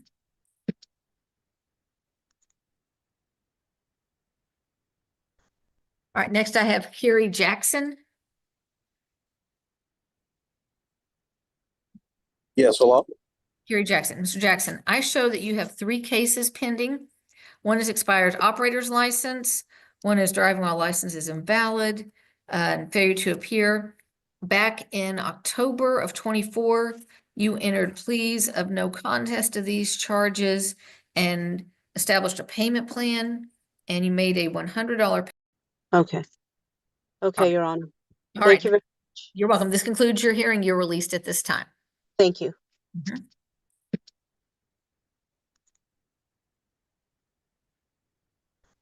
All right, next I have Carrie Jackson. Yes, hello? Carrie Jackson. Mr. Jackson, I show that you have 3 cases pending. One is expired operator's license. One is driving while license is invalid, and failure to appear. Back in October of 24, you entered pleas of no contest to these charges and established a payment plan, and you made a $100 payment on October 29th. You were ordered to pay off your balance at $100 every 2 weeks. And I don't show that you ever made any payments. I believe I believe I made the $100 payment because I got arrested on the I believe they were warrants, correct, out of Dow Worthington, and Right. I made the $100 payment, but I believe I was set up for community service, if I'm not mistaken, and well, there's no excuse, but I believe that I started some community service, but I had to do 205 for Arlington. And when I went down to Miss Tilly's, when down there and do the volunteer work, they were telling me that I couldn't do both agencies at the both time. And That's right. You have to take care of one and then take care of. yes, ma'am. So, and my I don't want to give too many excuses. I was supposed to take care of that. My father in California, he was having complications. I went out there, and I'm back. I'm working, and whatever you can do for me, Judge. I mean, I'm in a better place. But at that time, I had so much. I completed Arlington and yes, ma'am. And the 4 weeks, I believe it was 4 hours every week or 2 weeks. I was so behind in Arlington that, like I said, they wouldn't allow me to do both. Even if I was to do 10 hours, I couldn't split 5 and 5 to satisfy Dow Worthington. But and I believe that was my understanding that I signed up for community service. You're correct in that you had a balance of $1,044.80 or 70 hours of community service. And Yes, you ma'am. were ordered to do 8 hours community service every 2 weeks. Correct. Starting December 16th of 24. Correct. Yes, ma'am. So I understand you're working right now. Yes, So ma'am. you have the option, if you would like, you can just pay off the balance. I can set you up with payments of $50 every 2 weeks, or are you in a situation where you're still requesting community service? No, ma'am. Actually, because I'm working 2 jobs now, but I'm in a great position to pay you guys $50 every 2 weeks. I don't want to give you guys a broken promise, as I already did. Okay, so can you make your first $50 payment on Monday? Yes, I can. Okay. Yes, ma'am. So pay $50 by Monday, Yes, ma'am. and then $50 every 2 weeks. Yes, ma'am. It's gonna take you a while, so it's gonna take you. I can probably add more. Yes, ma'am. You can if you want to. Just make sure you always do at least 50. So like Yes, if you pay $100 one time, that doesn't mean you skip the next time. Right. Okay. Yes, ma'am. And your last one is going to be less than an even amount. It's going to be that little balance there. The So leftover. yeah, so they'll let you know when you've paid it in full, okay? Because Yes, ma'am. you'll have like your last one's going to be $44. All right. Okay. And then once it's paid, then you're done. Right. Okay, so Yes, ma'am. watch your email address. We're going to send you a new payment plan form. Okay. And you can sign it and send it back in electronically, or if you want to bring in a payment in person, you can bring it in with you. Just get that first payment by Monday, and then every 2 weeks after that. If I'm sorry, if I was to when I get off of work, drop a payment off, would it be 2 weeks from today, or will it still be 2 weeks from the date from Monday? I'm sorry. If I was to come by today. It'll still be 2 weeks from Monday. Okay. And one more question, Judge. Would this be for a way for me to get my because I have tickets to get my license resolved, because I'm not able to drive, I believe, due to this agency. So would this be something to help me out, or will I just be paying you guys off? So there is an omni hold on your license because because of this. Now, Yes, ma'am. typically the omni fee is paid last when you're paying it out over time, but you can pay additionally for the omni. So like if you make your $50 payment, you can also put in a request to pay the omni fee. Is that 30 per? So that'd be $30 per ticket. Okay. Okay. So I'm trying to confirm. $30. Actually, it's $30 total. Okay. Okay. So yes, ma'am. So on Monday, if by Monday you want to pay the $50 and then 30 for that, just, I'll put a note on here. Okay. But when you pay it, either if you're dropping it off, put a note that the $30 is for the omni fee. Okay. Absolutely. Yes, ma'am. Now it takes about 3 days from the time we notify the state that you paid the omni fee for it to definitely be lifted. So there's a little bit of a time. It's not instantaneous. Okay. Yes, ma'am. Okay. Yes, ma'am. Okay. Any questions? No, ma'am. I would take care of that, and I really appreciate your time today, Judge. Okay, good luck to you. And Yes, just remember, if anything happens and you're not going to be able to make a payment, call and ask for an extension before you miss it. Okay. Yes, ma'am. Yes, ma'am. I really appreciate it. Thank you so much. Okay. All right. Good luck to you. Yes, ma'am. All right. Next, I have someone who logged in with a telephone number, begins with area code 817, ending in 430. 817, ending in 430. Can you please unmute and state your name? 817, ending in 430.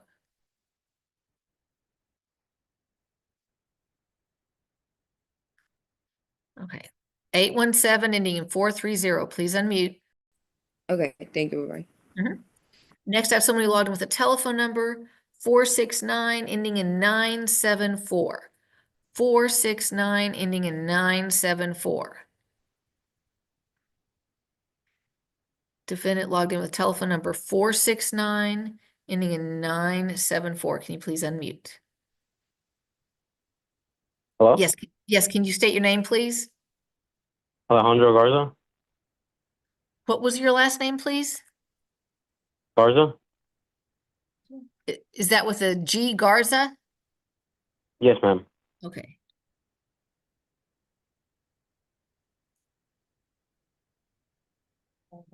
Alejandro Garza? Yes, ma'am.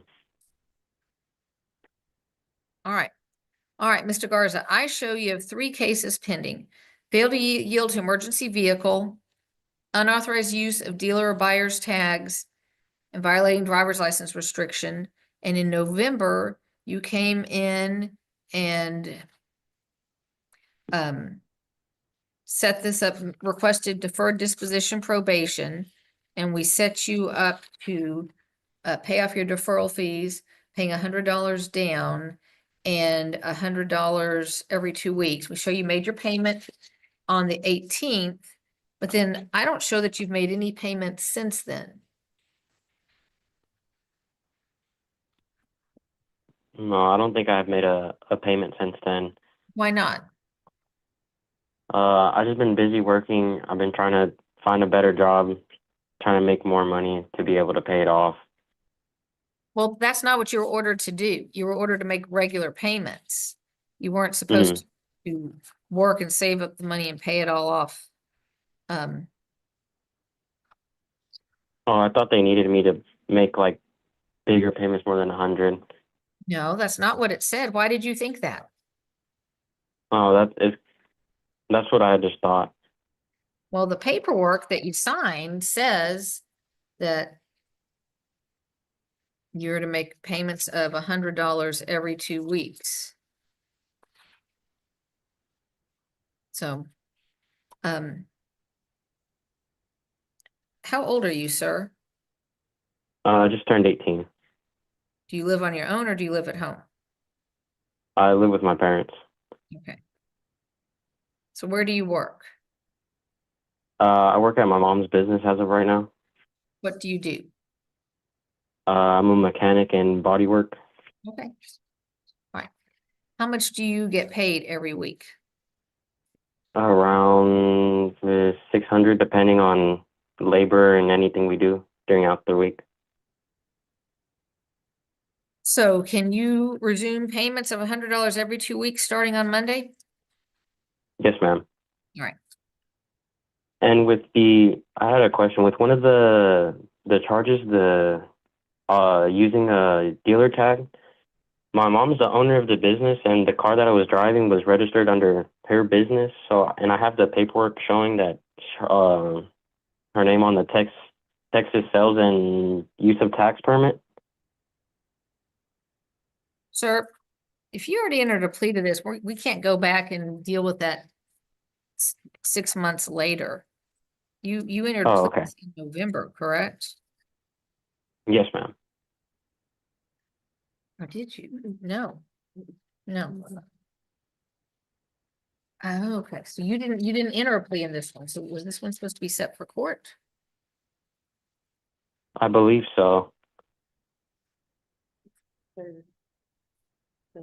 Okay, it was set for court December 3rd and you didn't appear. So do you have that information with you right now? Yes, ma'am. Okay. So are you wanting to plead not guilty to this or no contest with an explanation? For the Unauthorized use. yeah, Unauthorized I like use. to plead not guilty. Not guilty. Okay. So on that one, do you wish to waive your right to a jury trial and have me hear your case? Yes, ma'am. You wish to represent yourself? Yes, ma'am. Okay. So we're going to reset this one for August 6th at 6 p.m. August 6th. Let me write that down. And we'll send you a reset notice. Okay, perfect. Now, I would encourage you, any documentation you have, scan it or take a picture of it and send it to my court clerk. She can go ahead and show it to the prosecutor. All right. So because you'll have a chance to talk with him that night, but that way he can already look at it and, or at least have it there so that when you're talking, he can look at it and, you all may be able to work something out. Okay. Okay. Thank you so much. You bet. Now, so on the other two, I'm sorry for the confusion.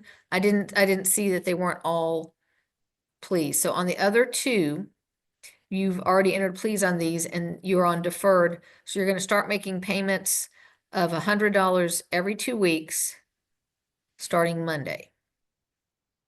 Okay. Sounds good. Now you can always pay more than that if you want to, but don't pay less. If you pay $200 one time, that doesn't mean you skip the next time. Okay. Okay. All right. This concludes your hearing. You are free to go at this time. Okay. Thank you. Have a good day. You too. Next I have Maddox Hawkins.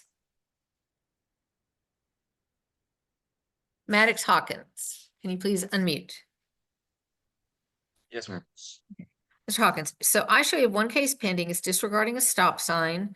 Back in February, you entered a plea of no contest to this charge, and you were discharging of this when required to present proof of a driving safety course. We do not show proof you completed the course.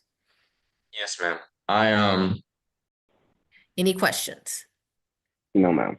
All right, this concludes your hearing. You are free to go at this time. All right, thank you. Next, I have a defendant signed in under Miana, M-I-A-N-Y-A. Can you please unmute and state your name? Yes, my name is Miana Jones. Jones. Yes, ma'am.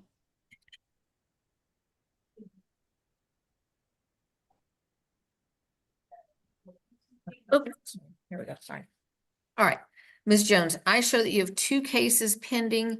One is disregarding a no left turn sign. The other is violating your promise to appear. Do you understand? Those are the two charges pending against you. This is my first time hearing that it was two charges, but I do understand that.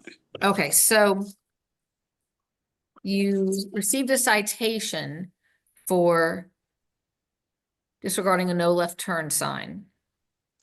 And that was back in December of 23.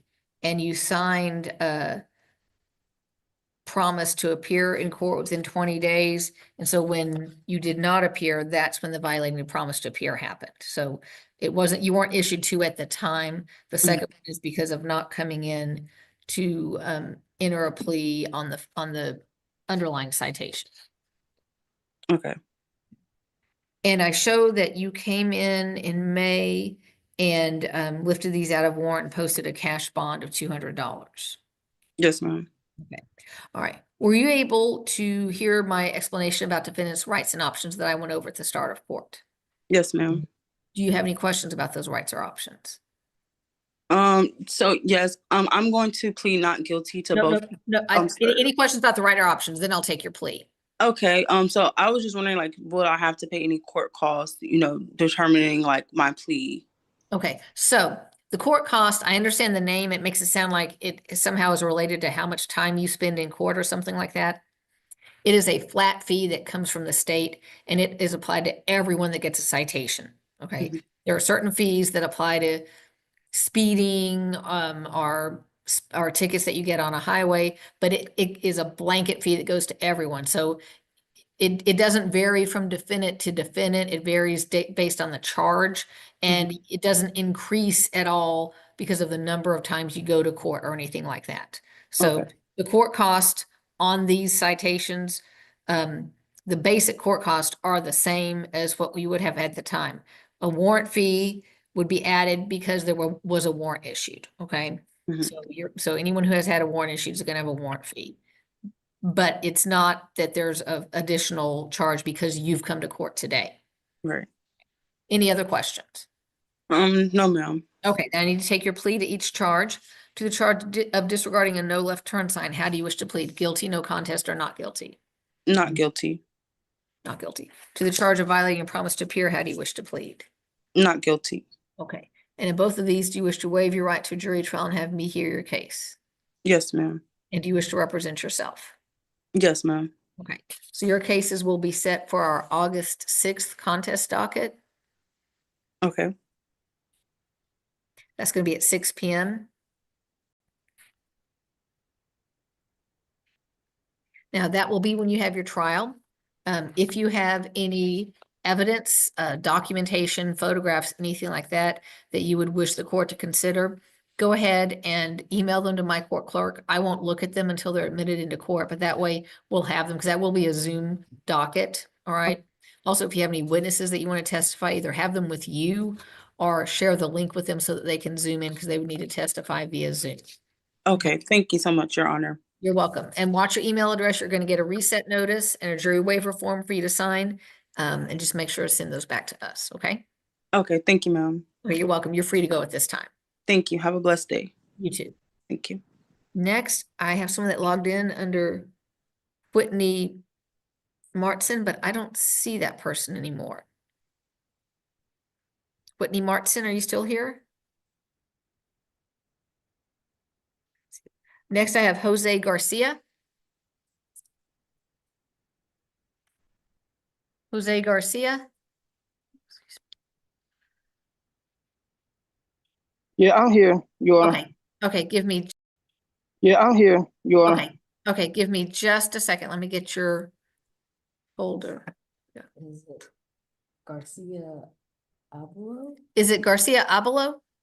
Albelo, yes, ma'am. Abelo. All right.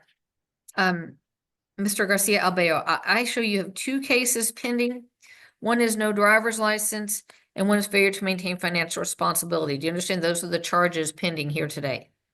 Yeah, that's correct. And I show that back in December, you entered pleas of guilty to these charges and requested deferred disposition probation. You made a first payment of $100, but then did not pay off your balance.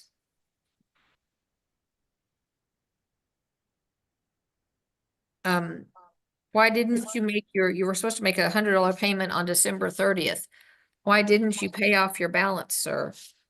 Yeah, I don't have no excuse. But my grandma he passed away. I used the little money I have saved for my mom. I can save the money to Puerto Rico to my grandma. But I can make a promise to pay. I don't know how the amount is. I can pay for next Friday for the day for the 13th. Yeah, my English is not too well. I'm trying. Okay, you're doing very well. Oh, thank you. The balance that you owe is $639. $639. Can you make payments of $100 every 2 weeks? Yeah, that's correct. Okay, so I'm gonna have you make $100 every 2 weeks, and you said you can get your first payment in. Do you get paid on the 13th or? Yes, ma'am. Yeah, I have to pay on the 13th. Yeah, I can pay more than 100 a day. Okay, well, that's fine, but what's the Monday after that? Is that the 16th?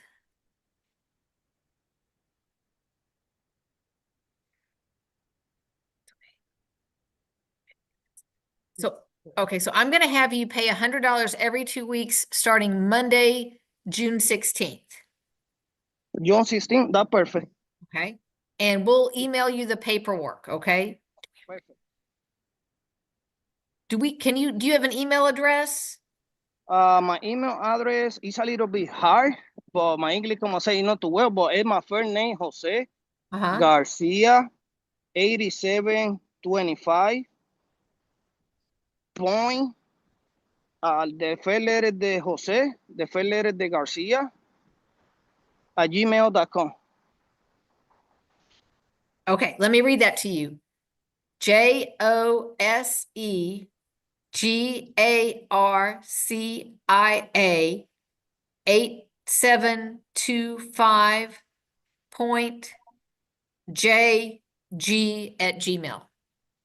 Yeah, gmail.com. I'm so sorry. I forgot the 8725.gj@gmail.com. I forgot the arroba.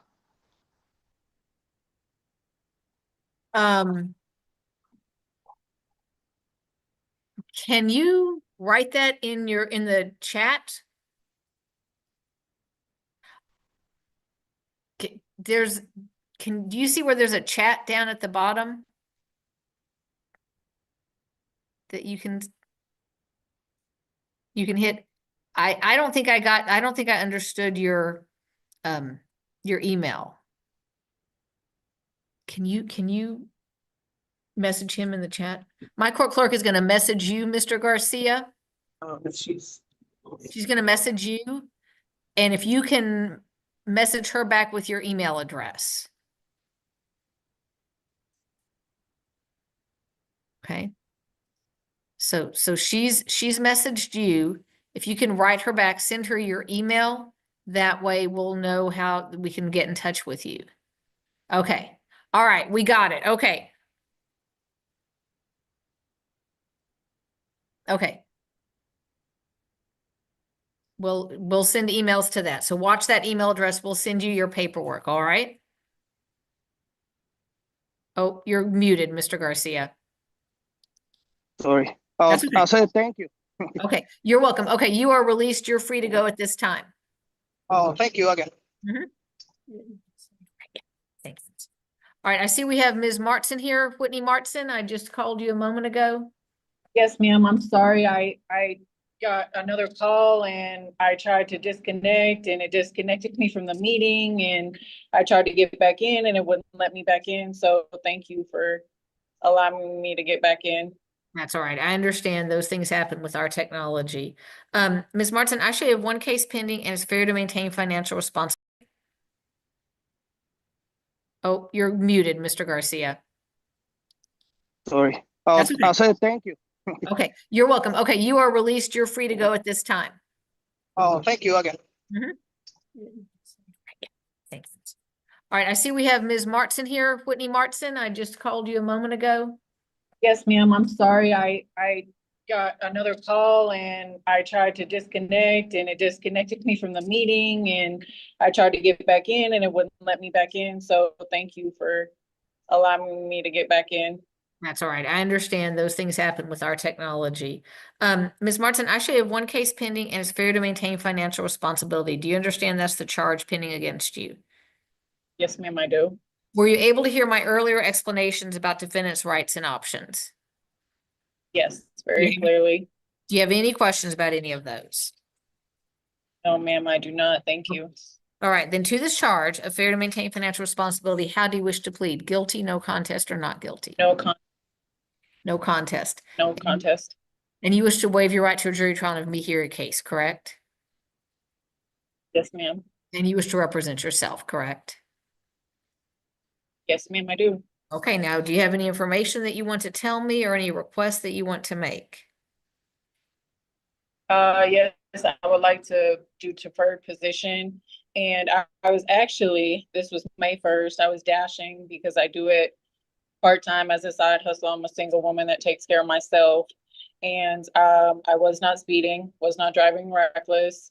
I didn't even realize until after the time talking to other officer friends that you were even allowed to scan license plates for no insurance. Found that out. Didn't know that they were legally able to do that. And I explained to the officer how I was in between insurances at the time. I was looking for my old copy. Unfortunately, I didn't have it on me. And I also explained to him that I was dashing at the time. I had the food in my seat and I was trying to get it to the customer. Felt like he wasn't trying to hear me, gave me the ticket and told me that I need to, appear in court 21 days later.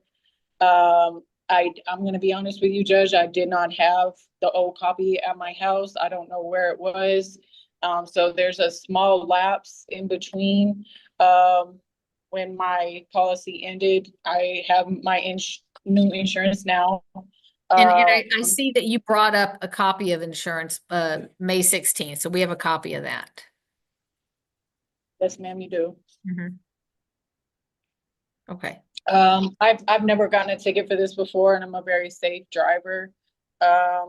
So I wish that there was, a little bit of empathy shown, but I was honest though. Well, first of all, in regards to the police officers, I don't supervise them. If you think there was an issue with the officer, I encourage you to contact Chief Petty and let him know. Okay. Yes. But there is no option of driving when you're in between insurance. If you don't have insurance, that's a day not to DoorDash or drive. Make sure you get the insurance before you drive because yes, because the police can just scan your driver's license. I know some people think that they have to see you commit a traffic violation before they can check, but that's not been the law for a while. So they can check and, because it is actually a crime to drive without insurance. It's also a moving violation. So that's just one other thing that people have to, it's a responsibility when you're driving. And if there ever is an issue where you don't have insurance, like I said, that's just a day to not drive until you've got your valid insurance. But I do see that you got insurance and you brought it up here proactively, so I'll take that into consideration. And are you wanting to do deferred disposition probation to keep it off of your record? I would, please. I'll grant that request. Is there anything else you wish me to take into consideration? I'm not gonna be able to pay all the fees. I think you said Monday, so I would like, a little bit of time, to pay that as well. Okay, that's fine. That's fine. We can set that up. All right. Well, based upon your plea of no contest, I'm making a finding that there would be enough evidence to find you guilty, but I will not find you guilty. Instead, I will defer finding you guilty and I'll place you on deferred disposition probation out of this court for 90 days. Normally, our deferral fee for this would be $226. Since you did go out and get insurance and bring the proof in ahead of time, I'm reducing it down to the minimum, which is $175. We do still have the state mandated court costs, which are $81. So can you make a payment of $100 on Monday? Yes, ma'am, I can. Okay, so pay $100 on Monday. And then $100 every 2 weeks till it's paid in full. I think you'll have one additional $100 payment, then there'll be a smaller payment in there. Okay. Okay. And then once you get it paid in, I'm sorry, go ahead. I just said thank you so much. I'm sorry. That's okay, that's fine. So once you get this paid in full, then your probation is going to start. If you keep your insurance with, what company is this? Okay, the policy you brought us says it goes through November 10th. So, as long as this is your insurance, you don't need to bring anything else up here. What we'll do is at the end of the 90 days, my court staff will call to make sure it was valid the whole 90 days, okay? Okay. If you change insurance companies, make sure you have new insurance in place before your old insurance ends, okay? No gaps, okay? Now, have you paid this in full or are you paying it by the month? I am paying it by the month, but I will make sure that it is paid, on time next month, because I do not do this again. Right, and I was gonna say, lots of people, sometimes if their payments due on Thursday or Friday, sometimes they wait and pay on Monday, and then they're shocked to find out that their policy was actually canceled and then reinstated, and so then they're in violation. So yeah, just make sure there's no gaps. Make sure you get it into your insurance company so they can process it in time, and then as long as there's no gaps, then at the end of the 90 days, your case will be dismissed. You won't have to come back to court or anything. Okay, great. Thank you. All right, you're welcome. This concludes your hearing. You are free to go at this time and watch your email. My court clerk will email you your paperwork. Okay, great. Thank you, ma'am. Okay, you're welcome. You are free to go. All right, bye-bye. Next, I have somebody logged in under a cell phone number 713 ending in 179. 713 ending in 179. Can you please unmute and state your name?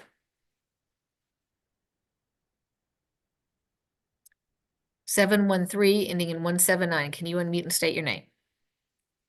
Next, I have defendant Kevin Osadolor. Kevin Osadolor? Yes, ma'am, that's me. Okay. Did you finish your test? No, it starts at 11:30. I was just making sure that I was gonna get there. It's my pharmacology test. Okay. Okay. So I show you have several cases pending. We have speeding going 41 in a 30-mile-per-hour zone, no driver's license, failure to maintain financial responsibility, failure to appear, and violating promise to appear. Do you understand those are the charges pending against you? Yes, ma'am. Okay, were you able to hear my earlier explanation about your rights and options? Yes, ma'am. Do you have any questions for me about any of those? No, ma'am. All right, I need to take your plea to each charge individually. Charge of speeding, going 41 in a 30-mile-per-hour zone. How do you wish to plead? Guilty, no contest, or not guilty? No contest. No contest. To the charge of no driver's license, how do you wish to plead? No contest. To the charge of failure to maintain financial responsibility, how do you wish to plead? No contest. Okay. To the charge of failure to appear, how do you wish to plead? No contest. And to the charge of violating promise to appear, how do you wish to plead? No contest. And in all these cases, you wish to waive your right to a jury trial and have me hear your case, correct? Yes, ma'am. And you wish to represent yourself, correct? Yes, ma'am. All right. Do you have any information you want to tell me or any requests that you want to make? I just request, the only information that I have to give you is that I just moved here into the 2023. My mom passed away in 2021 from COVID. And then my mother-in-law passed away in January of 2023. So I've been having a hard time. And so I just got into nursing school and I started in January of this year. And I should be done in December. I'm currently in my second term and we have 3 weeks left. I'm paying tuition out of pocket. I have to pay $3,000 by the 24th of June to move on to my next term. And I'm currently I have an A and a B in both my classes right now. And so I just need a little time and a little consideration as far as the payment plans and stuff like that. Cause I do plan on paying you guys back and stuff like that. Or doing the stuff that I need to do in order to be successful. I won't have this on my record when I start my nursing career. Okay.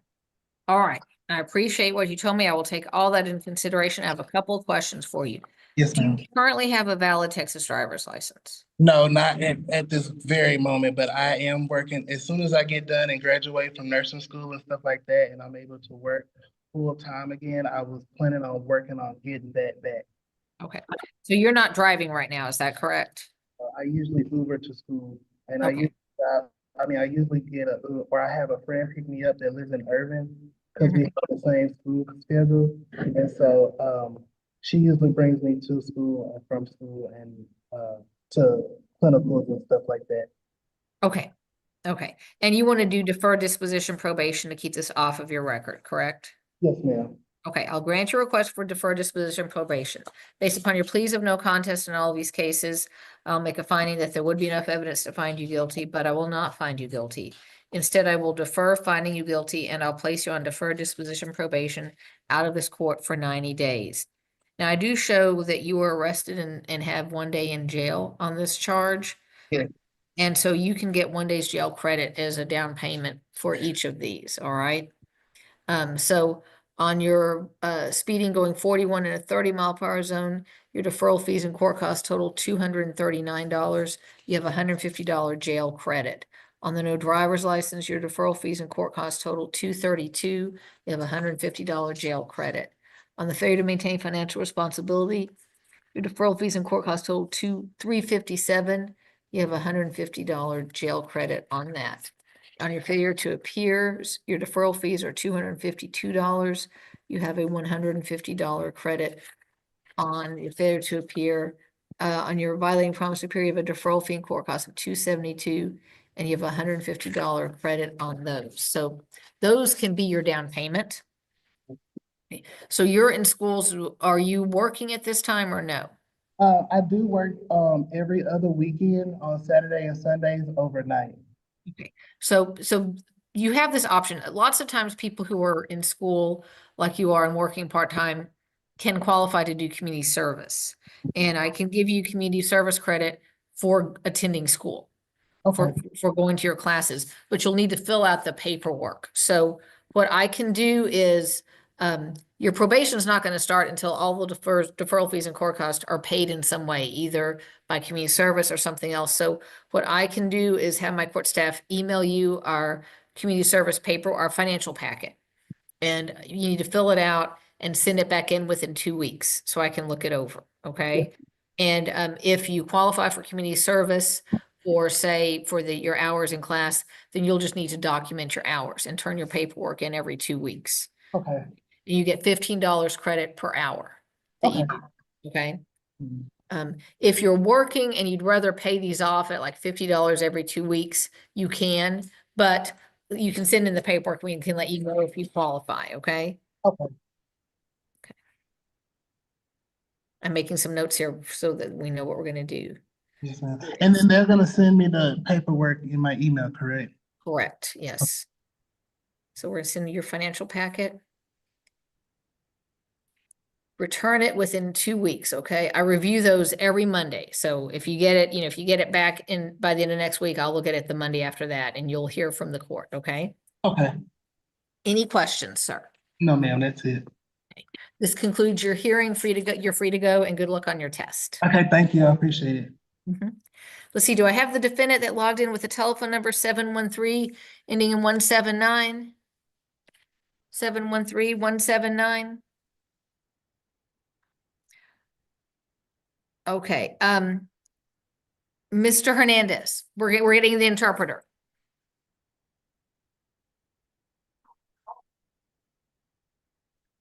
Thank you for calling Language Line Solutions. This is Marco Antonio, ID 254113.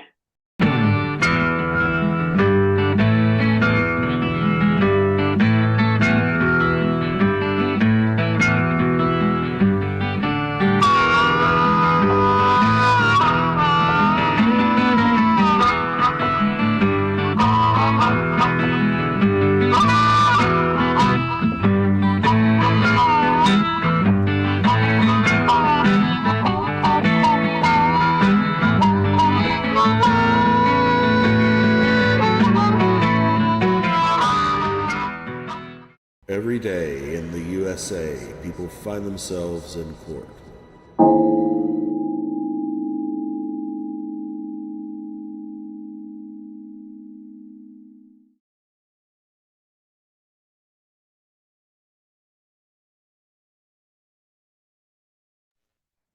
All right, Ms. Grand Benson, can you hear me?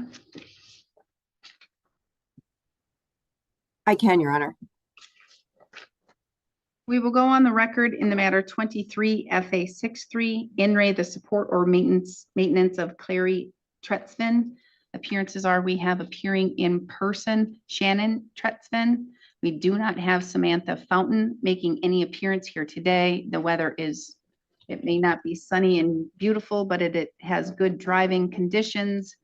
I'm going to guess it's about 67 or so degrees outside. There should be no reason why Ms. Fountain is unable to appear here today. The matter was set to start at 2:30. It is now 2:40 and no appearance. I am now finding her in default for today's appearance and for the hearing. We have Molly Graydon Benson, guardian ad litem, appearing by video conferencing with approval of the court.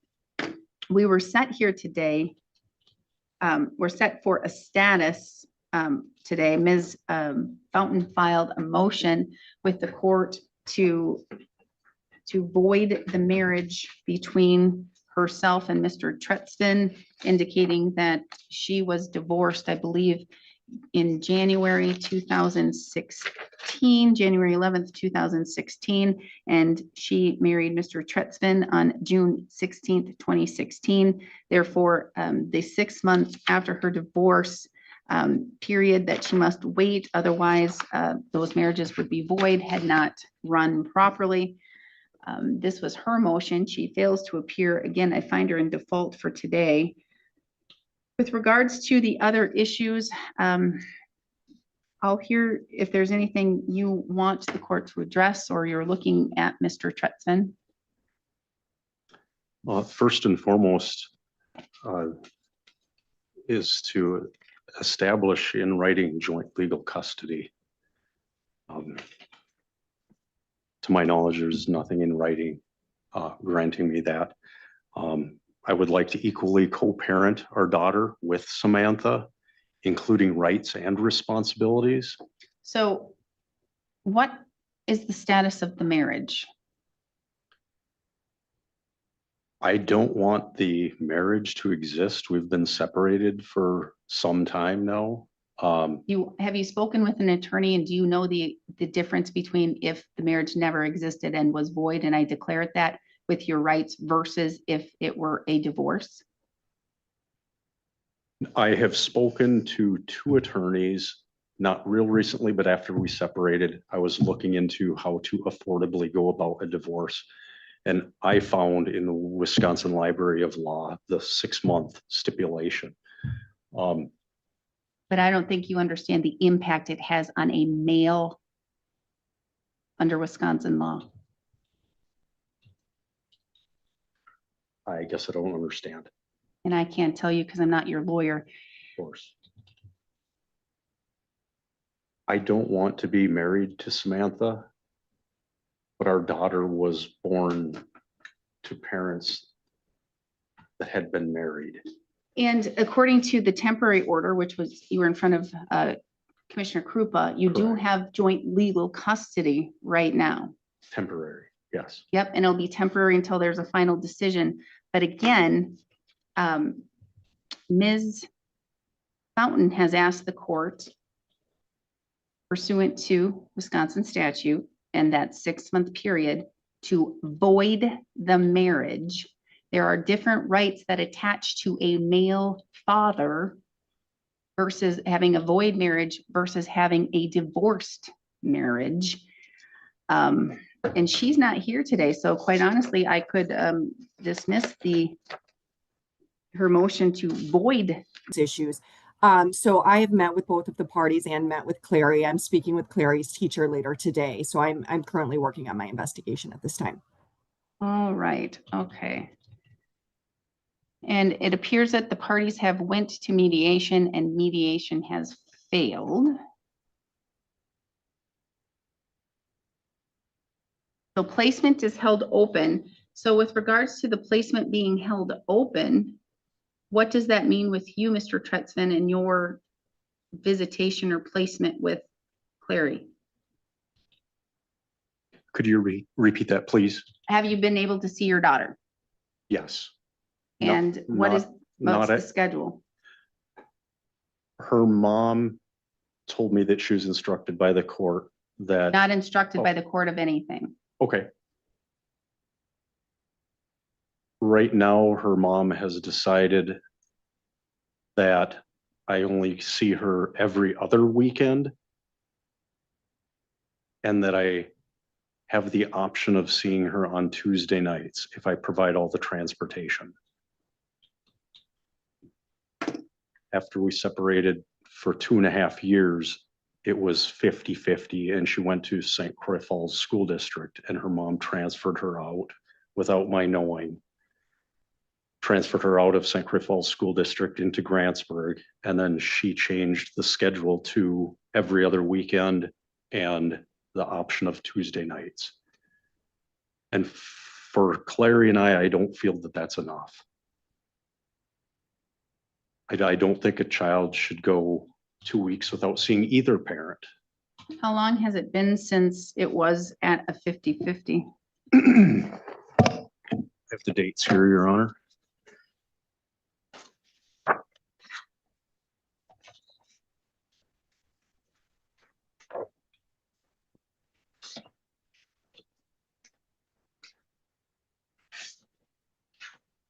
Ms. Grin Benson, with what investigation you were able to do, are you able to provide any, are you at a point right now where you can provide any recommendation as to a temporary? At this point, there's not a ton of issues that are coming up. A lot of cases we see, multiple issues coming up, things to look into further. In this, it's just, honestly, I feel like at this point, what I'm seeing is that these parents just can't determine where Clary stays and what the placement would be. I'm not seeing any red flags, anything I feel needs a ton of investigation. It's just the parents cannot make a determination as to what's best for Clary as far as placement.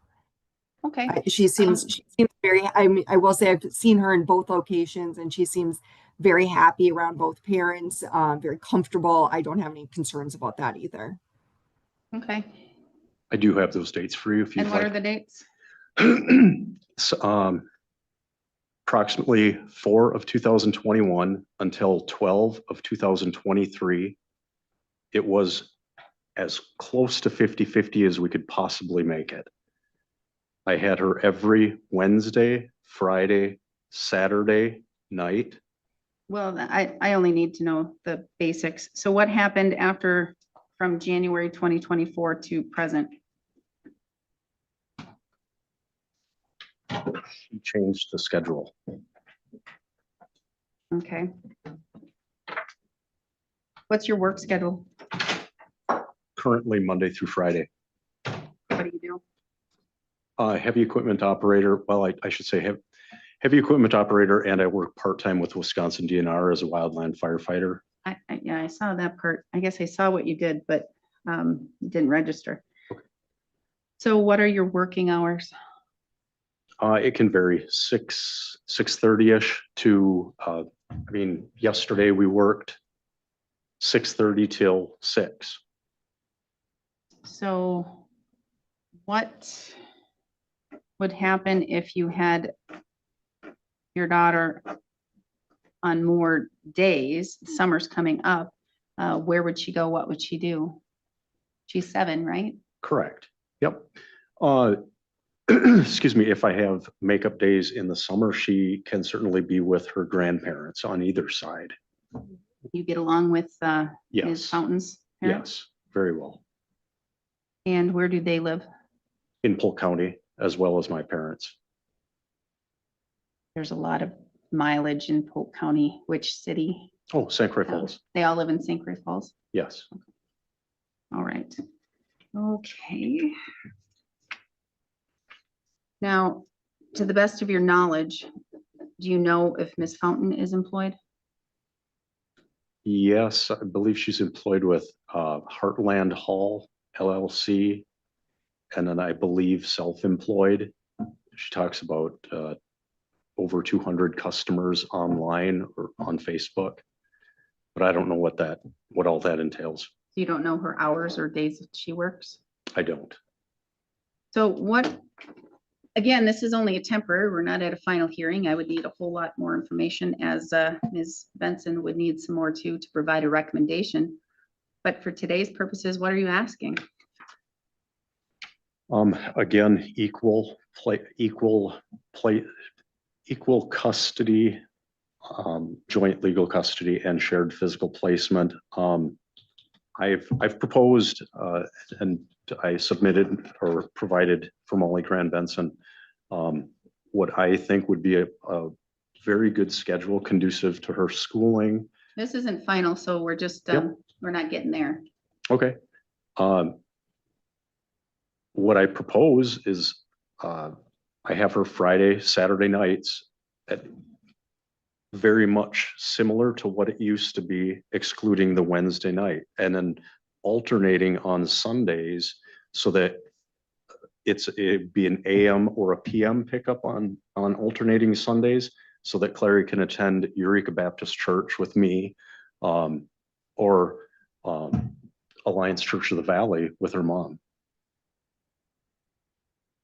So you're not asking for weekdays, you're simply asking for every Friday and Saturday night with a different time on Sunday? Different pickup time on Sunday, yes. To provide one full day to each parent every other weekend at least. That's not a 50-50 or close to a 50-50 schedule. Oh, and also I outlined proposed schedule during spring break and summer break. For those things, okay. Right. Well, let's just talk about the summer. That's what I'm mostly concerned about right now. Mm-hmm. What I had come up with, that I pick her up Thursday night, and then her mom pick her up from me Wednesday night. Oh, so you're thinking of a week on, week off? Is that what you're thinking of? Yeah, quite possibly.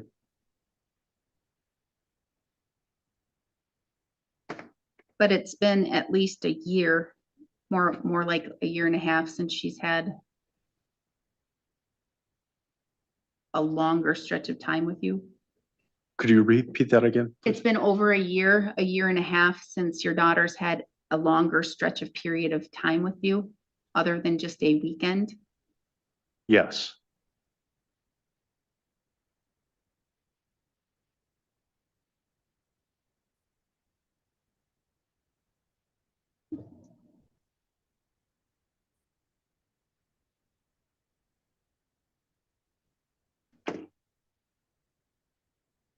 Your Honor, could I mention something? You may. Her mother and I, aside from how this might look, her mother and I have been very amicable when it comes to, I know that family time is so valuable. She has siblings, both on my side, 1, and on her mother's side, 3. And if they've got plans, I'm more than happy to say, gosh, Claire, you go with your mom. You guys, it sounds like you could have a really fun time. And, conversely, she was nominated Poppy Princess for Memorial Day services this past Sunday. Wasn't my day to have her, but lo and behold, she got to be with me, because that's an honor. And I truly think that her and I can agree on things pretty darn well. It just seems that her mom wants to choose the schedule how she wants it to be. And also I might add that she's, in her proposed parenting plan, asking for primary physical placement. And that is number 2 on my list. Number 1 is joint legal custody, and number 2 on my list is equally shared physical placement. That might be difficult with 2 different school districts. Correct me if I'm wrong, but equal shared physical placement is anything over 25%? No, equals equal. 50-50 is equal. Oh, I didn't, Yeah. I was informed otherwise. Shared placement means you share it and it's over 25%. Oh, Shared equal means you have equal number of days, 185.5. okay. So you're just asking I to would- have shared placement to Yes. maximize your placement to the best of the ability with your schedules. That makes sense. The best sense for clarity. All right. So yes, shared physical placement. Well, Ms. Grand Benson, I am here today and I'm addressing summer, so I'm open if you wish to provide a recommendation as to a summer placement. Otherwise, I'm prepared to just make my own temporary decision. Yeah, as a summer placement, I think it makes sense to increase the parties. Actually, I agree. I mean, from speaking with both of them, they do seem very amenable to helping one another and working together to what's in Clary's best interest. Both seem to really promote the relationship with the other parent. So I think that's a great thing to say for both sides. And I think it makes sense to increase Mr. Tretzvin's time with Clary, but I think it makes the most sense to increase that time over the weekend when he's available and can spend time with Clary one-on-one and has that more ability. So I would at this point recommend increasing the weekend times that he has from 2 weekends to 3 weekends, understanding that summers oftentimes people have travel plans and things like that, and those summer weekends can be kind of sought after, I guess, because everyone wants to enjoy the good weather and things like that. So I would say increasing his time on the weekends, say from Thursday evenings to maybe Monday morning, would be appropriate for the summer.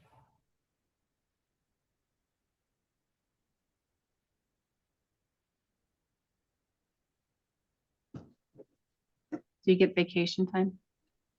No, So you wouldn't have the ability to take a vacation or take time off during the summer? I could. There's just not official allotted time. If I ask for days off, I can.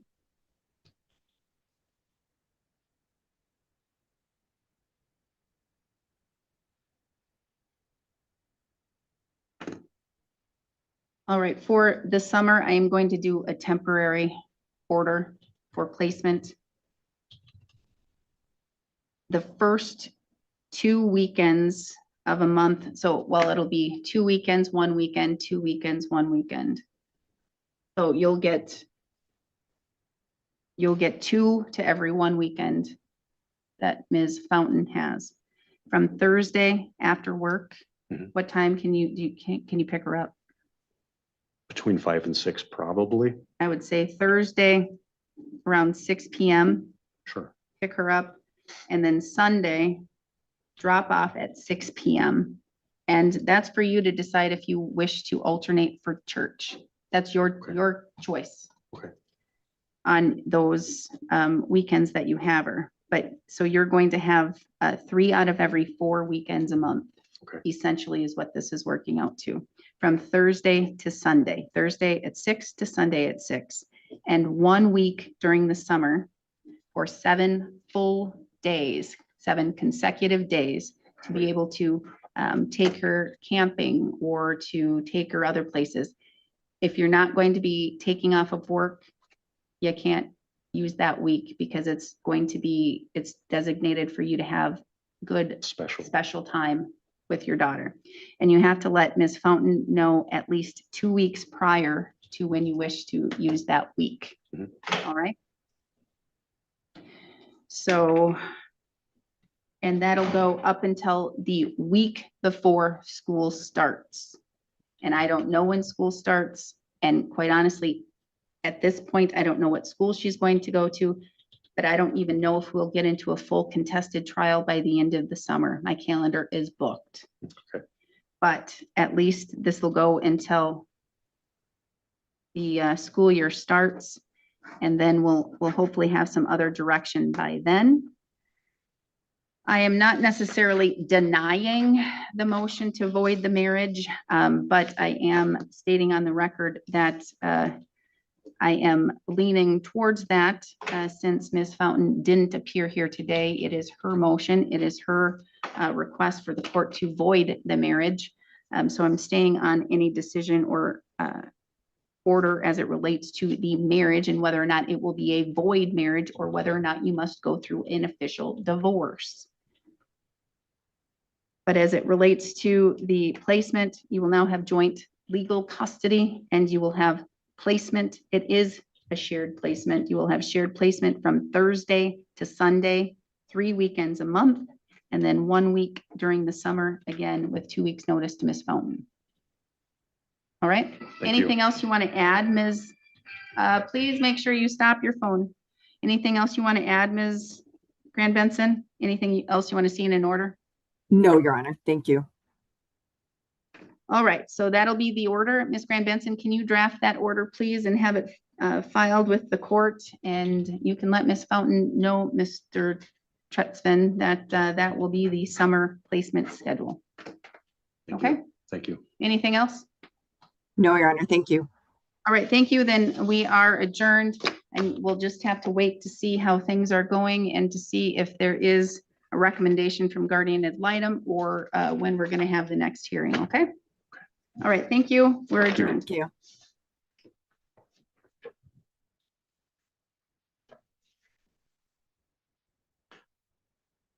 Your Honor. Yes. In my notes, I had to ask the court who will complete this.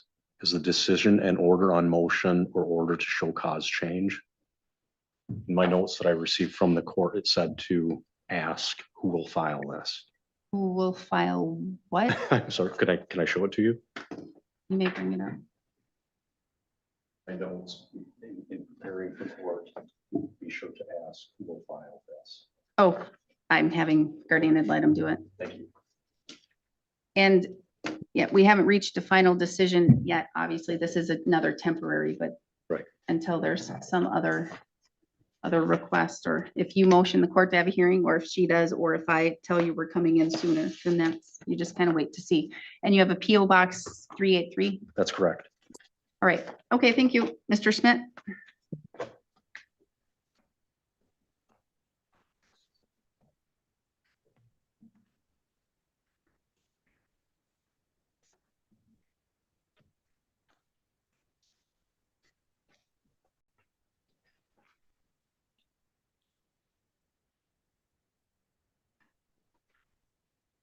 We will go on the record in the matter 24 CF 169, State of Wisconsin versus Jennifer Rawls.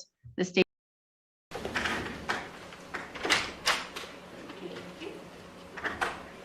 Oh, I'm Michelle. Sorry.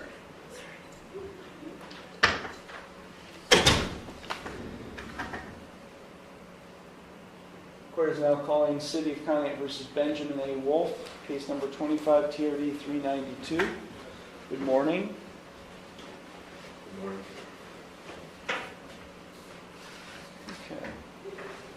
Hey, Mr. Wolf, did you understand all of the rights and play options I explained to everyone earlier? Yes, Your Honor. Do you have any questions regarding those? No, Your Honor. Okay. Okay, did you receive a copy of the traffic citation issued on May 14th? Yes, Your Honor. Okay. So you're charged with driving in marked lanes. That, in your case, is a 4th-degree misdemeanor. And the reason it's been enhanced to a 4th-degree misdemeanor is because you had a speeding conviction within the last year. So, anyways, it is a 4th-degree misdemeanor. It's punishable by a maximum 30 days in jail and a maximum fine of $250 plus court costs. Do you understand the maximum potential penalties? Yes, sir.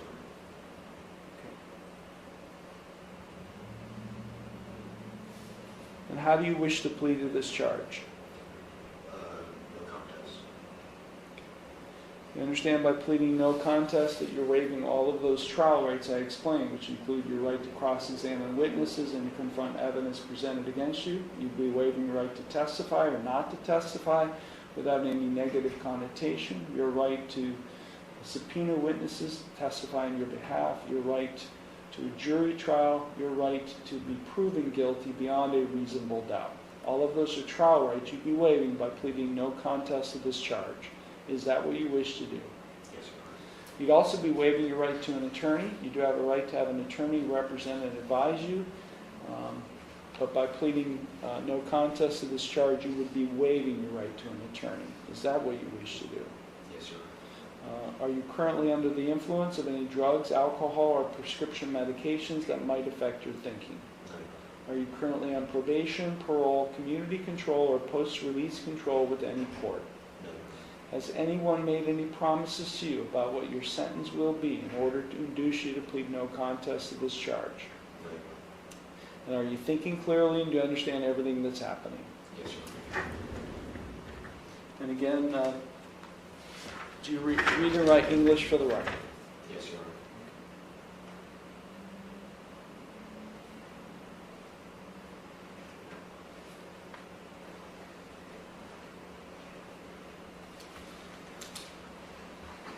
Okay, I'm going to hand to you a document entitled Acknowledgement of Rights and Waiver of Counsel. Take a minute or so to read that. If you find it acceptable, you can sign and date at the bottom. If you have any questions about it, feel free to ask me before signing.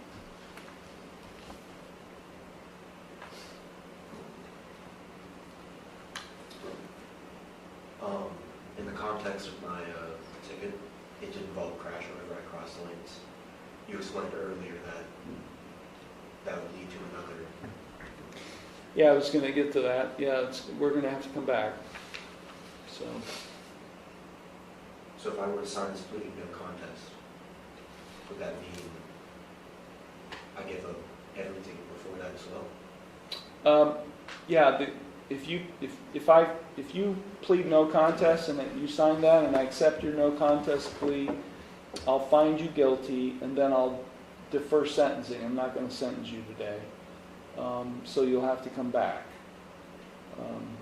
I mean, I'll give you the opportunity to change your plea if you wish to do that. Because if you plead not guilty, you'll have to come back also again. So.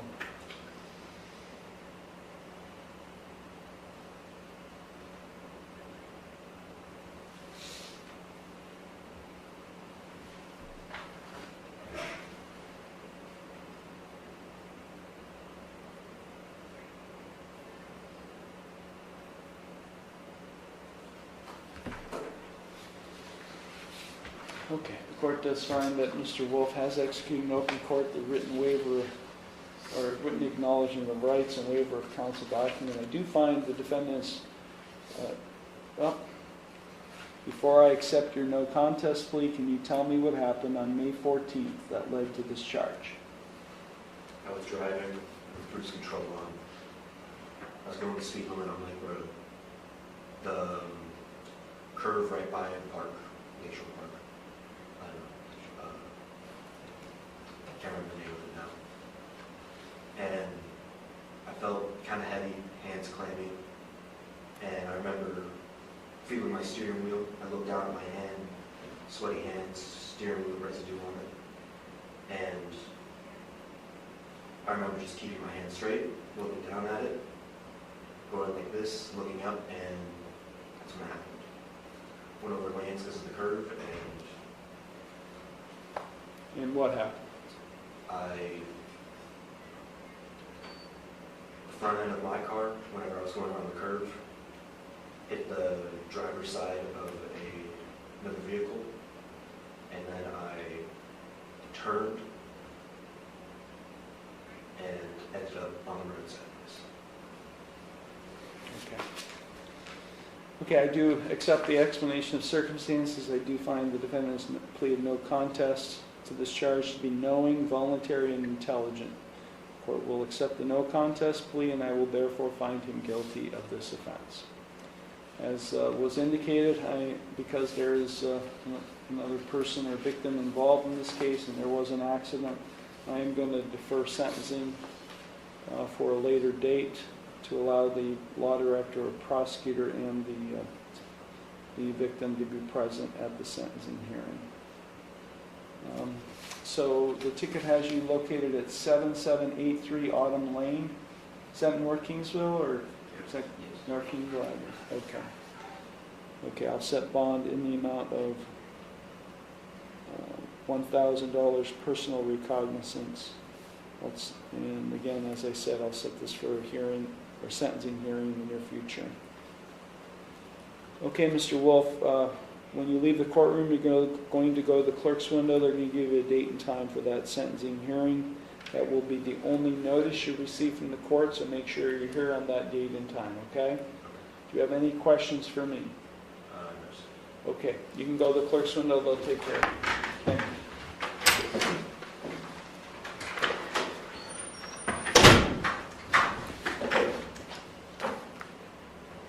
Court is now calling State of Ohio versus Brian M. Cole. Case number 20 TRD 522. Good morning. Good morning, Your Honor. In Mr. Cole's case, Mr. Cole, on September 22nd of 2020, pled the only notice you received from the court, so make sure you're here on that date and time, okay? Do you have any questions for me? No, sir. Okay, you can go to the clerk's window, they'll take care of it. Thank you.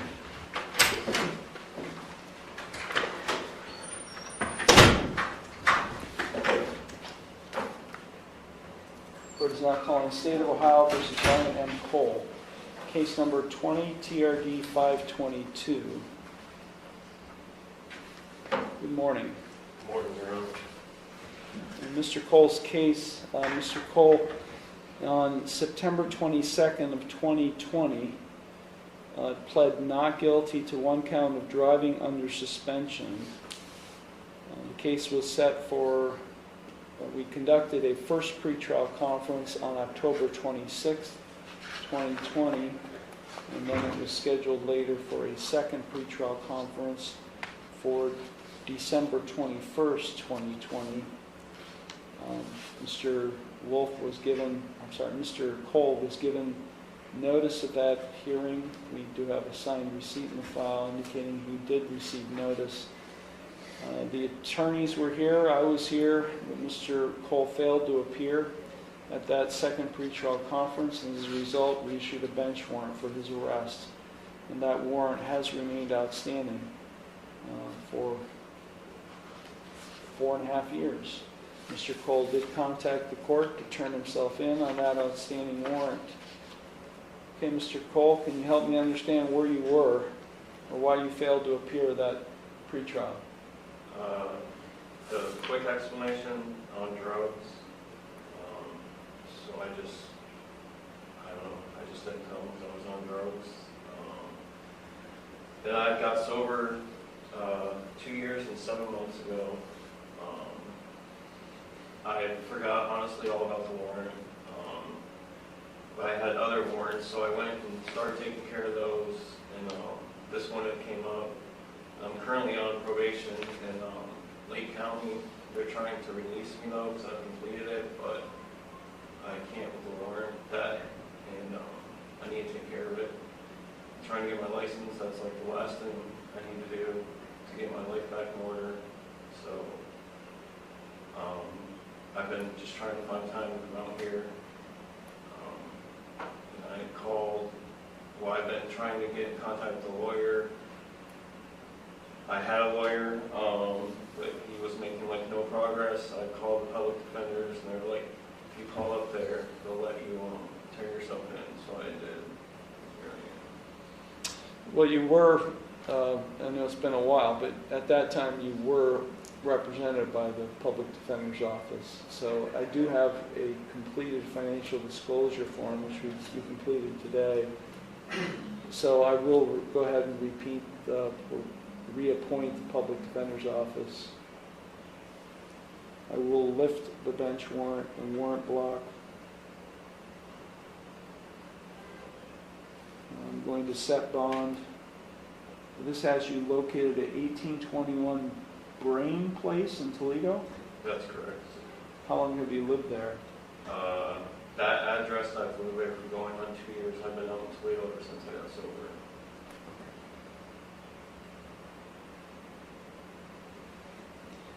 Okay, I'm going to set bond in the amount of $5,000 personal recognizance. And we are going to set this case for a second pretrial with the public defender to be here to represent you. So you have to make the long drive back. I lived in Toledo for 10 years. I know what it's like driving to and from Toledo, so, but you're gonna have to come back. So we're gonna, as I just said, lifting the warrant. We'll give you a hearing date, another pretrial date, whenever the attorneys will be here. Make sure you're here, Mr. Cole. Yes, sir. Is it possible for you to give me like at least a month to try to obtain my license for that date? Yeah, the deputy clerk has given me a printout of your BMV abstract. You're really close. I know. Yeah, I'll give you 30 days.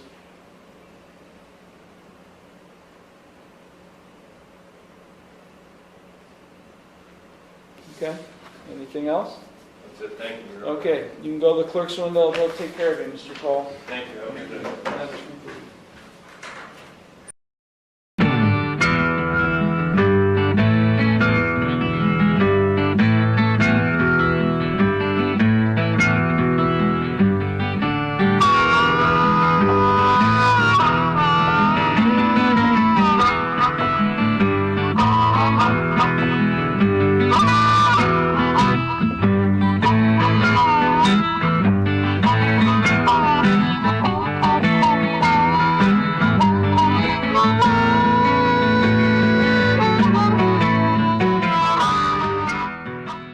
Every day in the USA, people find themselves in court.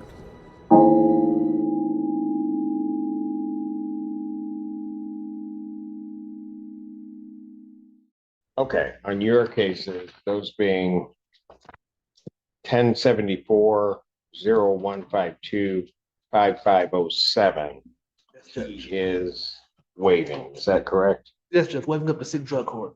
Pardon? Waiving up to seek drug court. Yes, Judge. All right. Mr. Smith, state your name. Stephen Lawrence Smith. And on those three cases, the court's understanding is you're waiving your right to a preliminary examination. Is that correct? Yes, Your Honor. You understand a preliminary examination is a proceeding where the people would have to show by probable cause that the offenses alleged were committed and that you committed them. Yes, Your Honor. You understand you will not have that hearing and on these three cases, and that you'll proceed to circuit court for further resolution. Yes, sir. On those three matters, people also waive their right. The people do, Your Honor.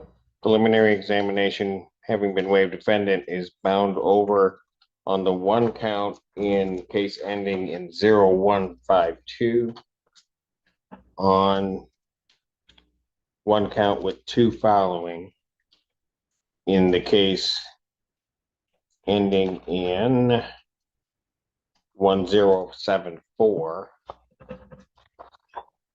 and is bound over to circuit court on the four counts as contained in the other matter, the case ending in 5507. Thank you, Judge. We waive formal reading and stand mute. Defendant having waived formal reading, standing mute to all charges, court will enter a not guilty plea. Pretrial in these matters will be set for July 29th at 1:30 p.m. with Judge Combs. July 29, 2025, 1:30, Judge Combs. Thank you very much, Judge. Bound on those matters.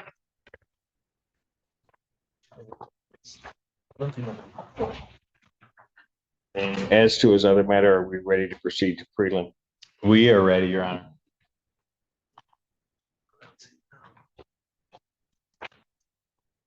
Oh, yes, people are ready as well. I'm sorry.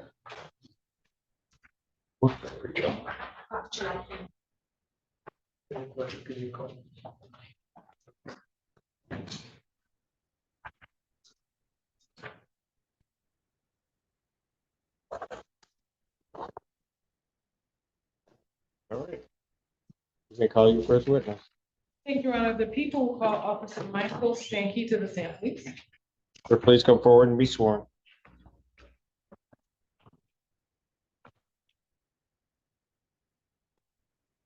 The 29th. Yes. You solemnly swear that I'll just sit down, go ahead and say, Officer Michael Stanky, first name C-H, last name S-T-A-N-A-D-Y. You may inquire. Thank you, Your Honor, and thank you so much, Officer, for coming today. I'll first want to start with just some background questions. How are you employed? How long have you been there? Approximately a year. What kind of cases do you handle?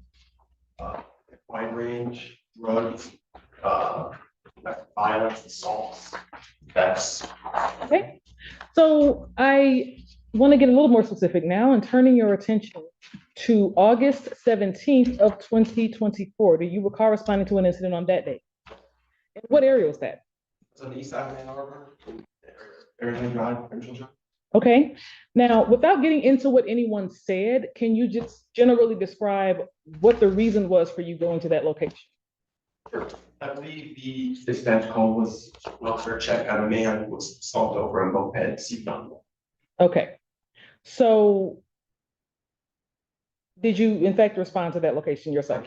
Okay, were you alone or with a partner? I was alone. Okay, what did you find when you got there? I found a man sitting on a moped, which was perpendicular to the road, stopped. He was slumped over the front. I exited my patrol vehicle and approached him. Okay, and as you approached, did you get any response from him? Not initially. I walked to the front of the moped. He was drooling heavily over the handlebars, and then he said something about hi, how are you? And what happened? And I believe he gave a verbal response of good, you, something like that. Okay, and now you said he was slumped over a moped. What did this moped look like to you? What was there? Was there anything about it that struck you? It was red. The kickstands weren't up, which struck me. Both his feet planted on the ground. Okay. Over it. Got a basket on the back, I believe. Okay, and as far as you, why did you mention that the kickstands you said were not up? Were up? I found it very unusual that him being slumped over, he was maintaining the balance with both his feet planted on the ground. Okay, I see. So did he take any action with that vehicle at any point in time?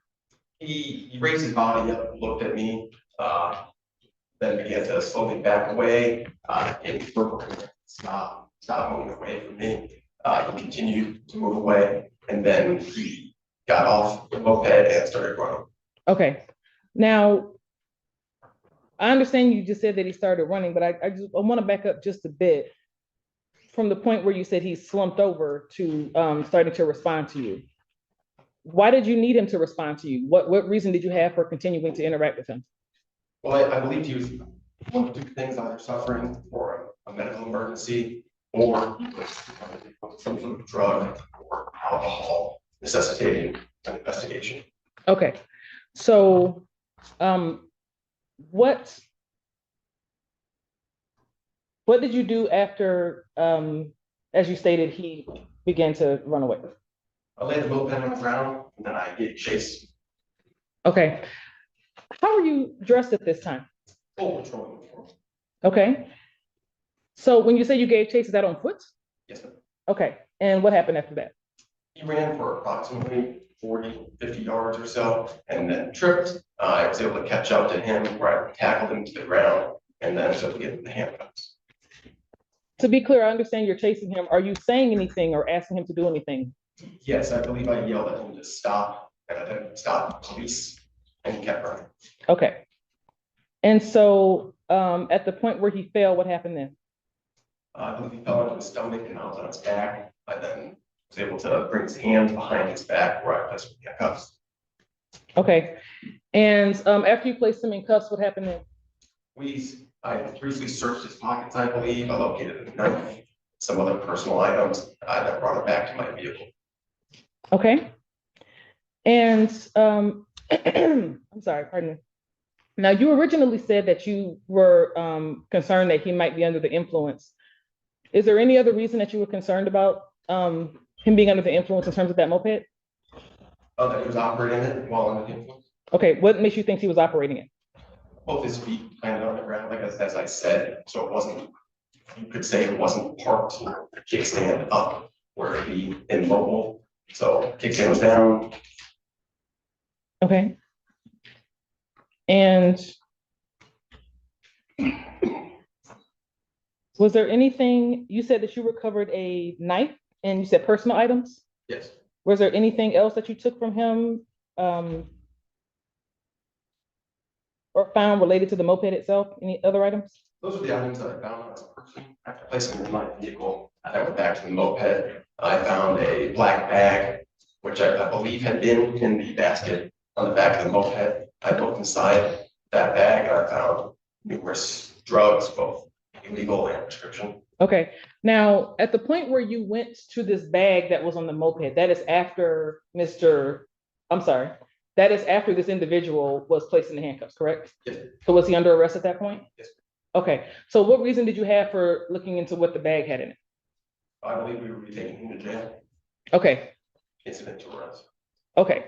You said incident to arrest. What incident to arrest? I placed him under arrest for resisting, obstructing, or fleeing from me on foot. Okay. And then I believe you would be taking him to jail on that charge. Okay. So you just said incident to arrest. Are you saying that you searched him incident to arrest? Yes. I just wanted to be clear about that. Okay. Understood. Now back to that moped. What did you find in the bag? Numerous narcotics. Without referring to my report, I believe there was substances which appeared to be methamphetamine, cocaine, heroin. Okay. Pills. Can you describe, first of all, why you suspected these substances to be drugs? I understand you said pills. I'll get to that in a second. But what format were these things in? How did you find them? Were they packaged? What exactly were you looking at? Sure. I believe one of the first things I opened was a container, which may have been some sort of some sort of skincare or hair product. Inside of that were several large shards, which I identified from my experience being methamphetamine. There were several little glass jars unlabeled, which contained white powdery substances, which, based on my experience, is cocaine, and then the pills. Okay. Now you say pills. What sort of container were the pills in? I do not recall. Okay. Exactly. I have vague recollections of unmarked prescription bottles. Oh, as in a prescription bottle that did not have a label when you say unmarked? Correct. Okay. Like I said, Okay. I got you. Okay. So now I'm just saying you suspected that these were certain substances. How did you go about verifying that? I use an online database called Pill ID. I just run the shape, color, and markings on the pills, and then it will return the results from there. Okay. And just generally, I know you've named quite a few different things you suspected, but what kind of amounts did you recover in terms of these substances? In your training and experience, how did those amounts appear to you? The amounts appear to be far greater than what one would have for personal use. Okay. And so, in addition to the substances that you suspected to be narcotics at this point, are there any other items that you found of interest? I believe that he has some drug paraphernalia on it to include needles, aluminum foil, maybe a pipe or two. Okay. And, okay, now again, so going back, in terms of verifying what those substances actually were, what process did you follow? I logged them into our police property room. From there, the detective is supposed to submit them for testing in the state lab.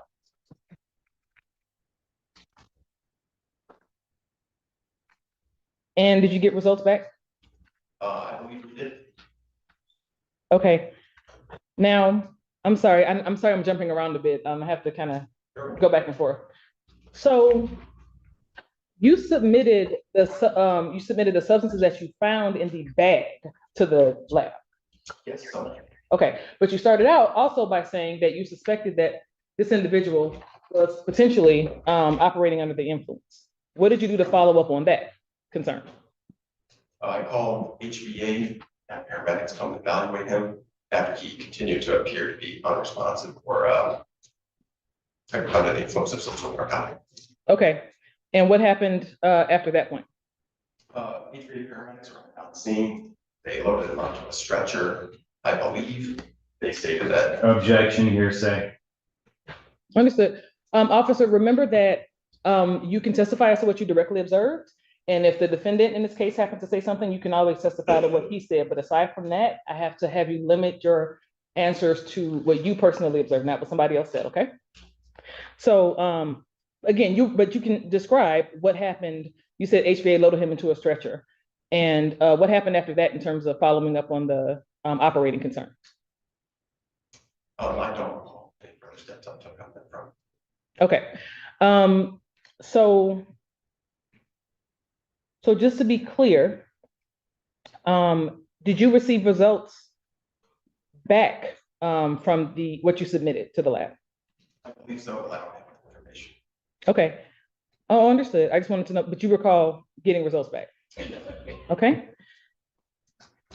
And you mentioned that these amounts you stated were far greater than what you would expect to see for personal use, correct? Yes. Okay. So I want to follow up a bit on back to this moped situation. So you've described how it appeared, some unusual things about this individual's appearance with it. Was there any other information you got about the moped itself? Yes, we ran the started it or stolen. Okay. And did you have any information on who the individual was that the vehicle would belong to? Yes, I believe his name was Christopher. Okay. So is that information, as far as you can see when you look into lien, is that the registered owner or who's the? I believe he was the registered owner. Okay, understood. Now, what information did you get in terms of who this individual was who was actually on the moped on this day? He identified himself as Stephen Smith. They were able to find me a driver's license and we were able to match his photo to his image before him. Okay, so did you ask him his name directly? I believe I did sometimes without success, and then other officers attempted to, and then they were able to get his name. Okay. So did you take his name and do a search, or how did you connect that with anything else? I did. I input the name Stephen Smith into Lien and started a driver's license with a photo match. Okay, so the image that you came up with in your system matched the person that was before you? Yes. At that time, I see.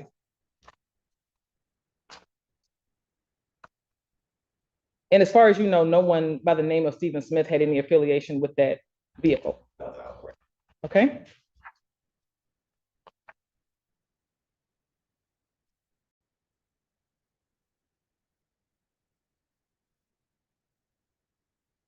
Do you recall, I'm sorry, I apologize if I asked you this already, what substances those lab results showed when they came back? Only vaguely from looking at the report earlier this morning that I believe certain substances came back testing positive for methamphetamine and cocaine. Okay. Your Honor, the people are approaching counsel first. Exhibit.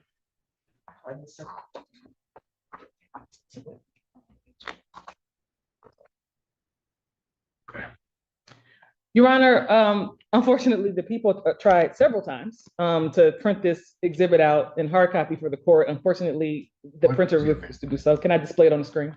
What exhibit? People's proposed exhibit number 1. Which is? The lab report from Michigan State Police. Go ahead.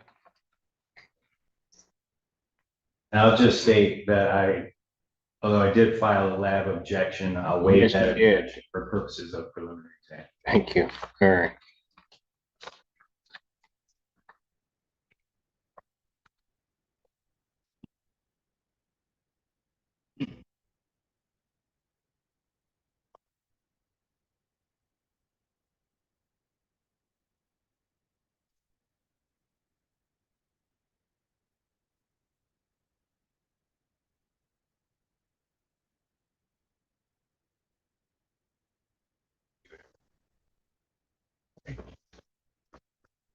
Officer, can you tell me what you're looking at here? It appears to be a lab report from Michigan State Police. I can scroll up a bit. Okay, thank you. And is this consistent with the report that you recall receiving in this case? Yes. Okay, and just to be very clear, this is from the substances you recovered from the backpack on the moped? Yes. Okay. These results are consistent with what you recall. Yes. Given that the people would move to admit people's proposed exhibit number 1, which is this laboratory report from Michigan State Police. Any objection or what here? No objection for purposes of preliminary exam. Exhibit 1 is admitted. Thank you very much.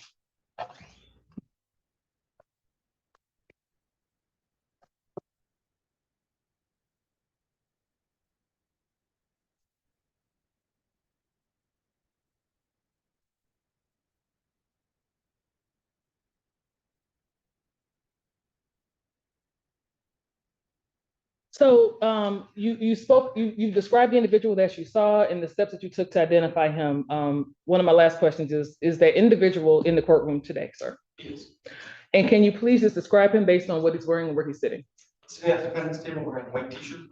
Thank you. Your Honor, may that record please reflect that the witness has identified the defendant. That objection, record shall so reflect. Thank you very much. And just to ensure one more detail from very early in the questioning. So you mentioned that this incident took place on, I think, Fairlane and Provincial. What area is that in terms of city and county police? That's in Ann Arbor, County of Washington. Okay, thank you very much. I don't have any further questions at this time. Cross-examination. Thank you, Your Honor.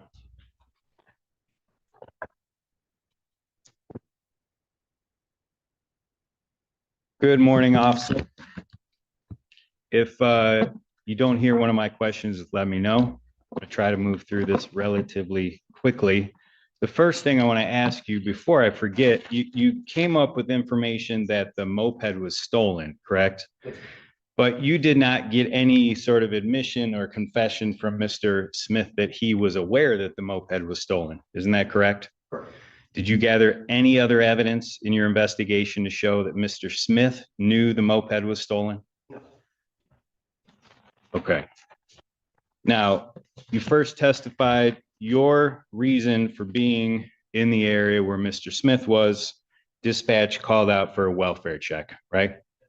Did you get any information about what anyone who may have called 911 or dispatch provided in terms of why a wellness check was being requested? I believe they used the phrasing slumped over. I believe they had tried to give him a drink and he seemed slow, lethargic, and they just wanted him checked out. Okay. So you had no reason to believe when you first appeared on scene with Mr. Smith on the moped that he was involved in any kind of criminal activity, correct? I wouldn't necessarily say that. Okay. Thought maybe he could be under the influence, but you never saw him drive the moped, right? You did not see him operate the moped even once you arrived at the side of the roadway, correct? The moped was not running when you made contact with him? Correct. It never turned on while he was on the moped? And other than moving back a few steps when you first made contact with him, verbal contact, when he's walking back on the moped, you never saw the moped move otherwise, correct? Yes. Nor did you get any information that somebody had seen him driving the moped around the neighborhood, right? When you are setting out to do a wellness check, what are you looking for? The physical condition of the person I was called on. Okay. Are you, when you made initial contact with Mr. Smith, did you notice any weapons on him? No. You noticed a pocket knife after you tackled him in his pocket, but that wasn't an illegal knife, was it? No. Okay. When you're speaking to Mr. Smith, your testimony was something to the effect that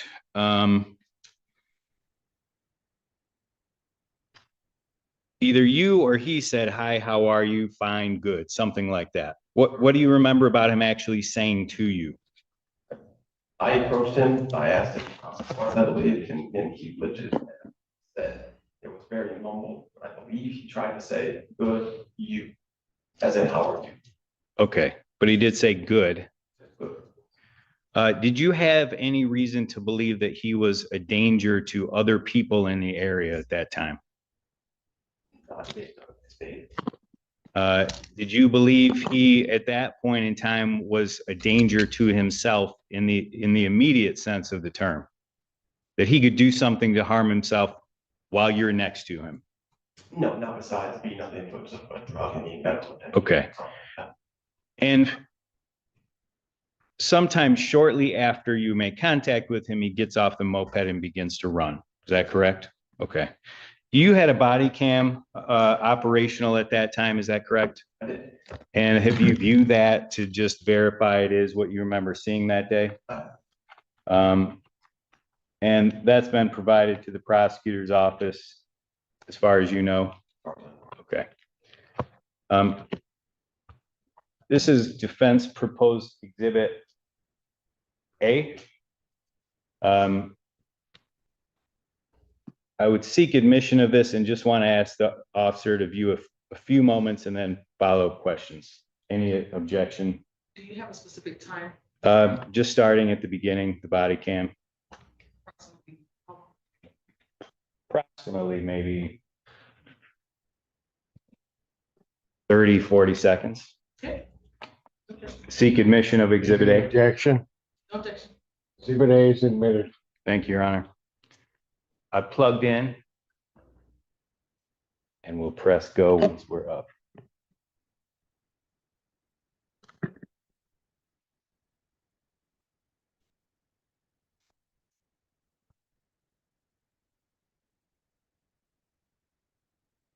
Officer, is this you getting out of your vehicle? Yes, And this is the area that you've made initial contact with Mr. Smith? it is. That looks like a neighborhood, It is. pretty large yards. Doesn't look like there's any traffic around at the time. Not mine, sir. Okay.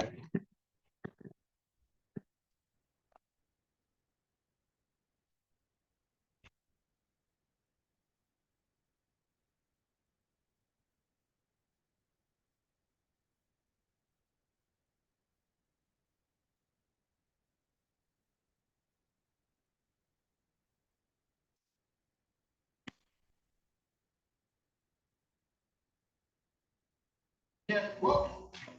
Whoa. No. Oh, no. Stop moving. Up. Whoa, bring it on. And one got one run from it. Stop, please. And then you start to stop.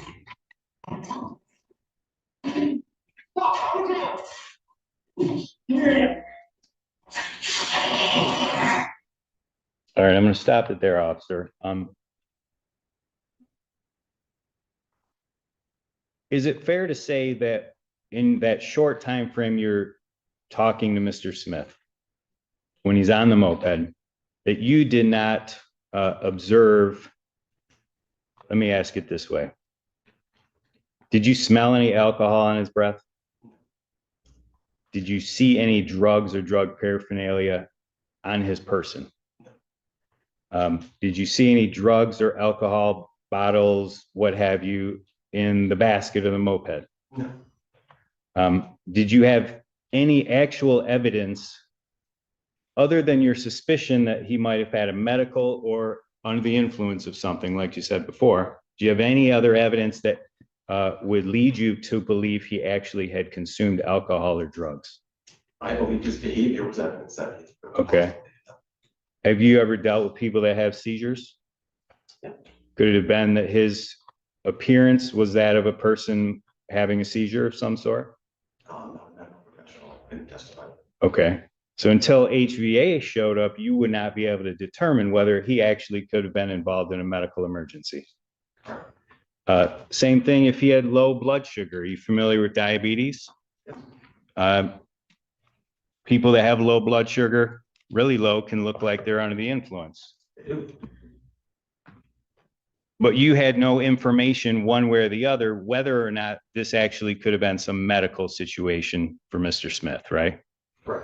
And that's why you, in fact, called HVA later, once you had him under arrest in the back of your patrol car, so they could check him out, correct? And ultimately, he was not arrested and taken back to the police station. He was taken to the What, U of M Hospital?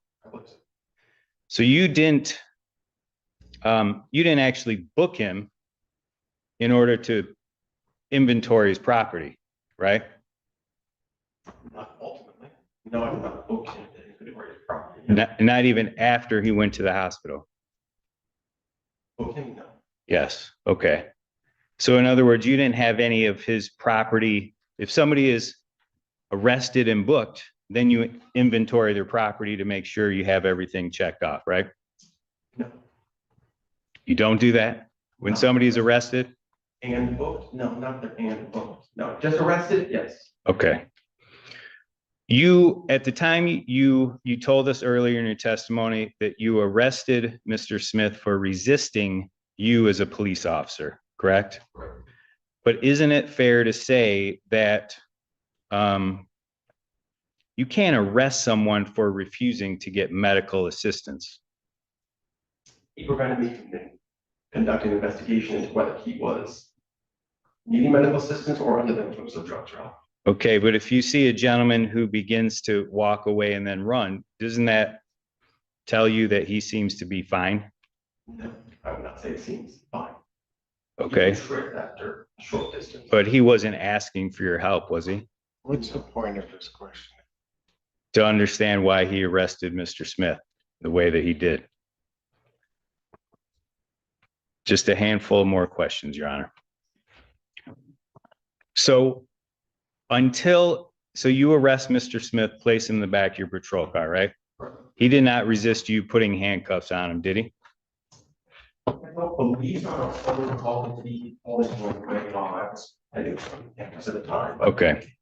And at no time prior to him being taken out by HVA did you conduct field sobriety tests? Or even interact with him to see if he smelled like alcohol or something? Going down a road that just indicates the officer's conducting an investigation. Because first of all, the moped is illegally placed where it is because it's in the roadway perpendicular to the roadway. That's number one. But are you attempting to ask questions that go to whether or not the officer would have had the right to take that individual into custody, or that they were resisting and obstructing? Yes, Your Honor. Go for it. In situations, and again, I've asked you these questions, but you place Mr. Smith in the back of your patrol car. It sounds like you did not ask him any more questions, or other than trying to get his name before he went off with HVA, correct? And when you searched his bag, which was near the moped, did you get his consent? No. Did you get a search warrant? No. Was it within his reaching distance once he's in the patrol car to get something out of it? And did you yourself have any reason to believe, strike that, from the outside of the bag, were you able to see anything that looked like controlled substance or paraphernalia or anything illegal? No. And unless somebody is a threat to himself or others, isn't it true you cannot take somebody in for a medical involuntary commitment unless they're a threat to themselves or others? Sure.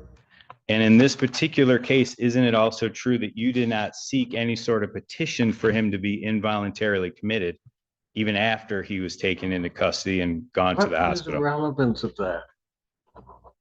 Again, I think it goes to the legality of the arrest You don't have- and the search and seizure. I get where you're trying to go. He doesn't have to answer that question. All right, let me ask a few more questions about the, did you field test any of these controlled substances? No. The lab report that was plain People's Exhibit 1 shows 1.88 grams of a combination of methamphetamine, cocaine, xylazine. Do you know where that particular, those substances came from in terms of a container, where they were found? No, the detective charged that. Okay. Did you find any logbooks or notebooks showing sales of anything in Mr. Smith's bag or on his person?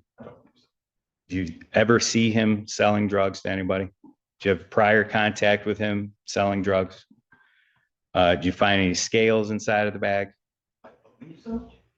I could reference my report. Sure, yeah, if you want to reference your report, just to be sure. Yes, he was in possession of a small scale. What kind of scale was it? Okay. Did you find any money inside the bag? Did you find money on his person?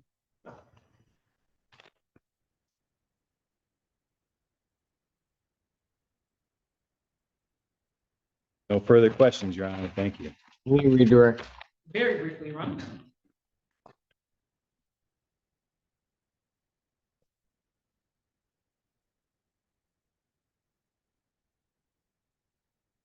Sir, very quickly, you mentioned in the beginning of your testimony that you were concerned that Mr. Smith could be operating under the influence. Is that accurate? Yes.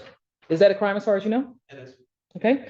And just again, when you were fully uniformed, you asked him, he began running, you testified, and did not follow your commands when you asked him to stop, correct? Correct. Okay.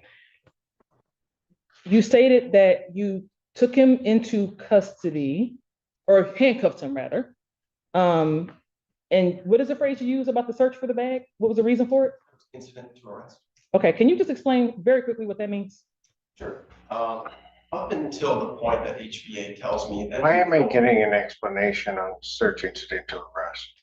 I think I know what that is. Your Honor, I know that you do. Unfortunately, I was trying to make it extremely brief. Counsel wanted to create a record. I just wanted to very quickly rebut it with about 2 lines. Go ahead. As I was saying, until the point that HBA arrives, tells me he should go to the hospital, not to jail. I conducted my investigation as if he was going to jail. I have no reason to believe that he was certainly going to go to the hospital. He was well enough to have run away from me, approximately 50 yards. So I fully believed that he was going to be going to jail that day. So I began to inventory his property. Understood. Thank you so much, sir. And I think my final question is,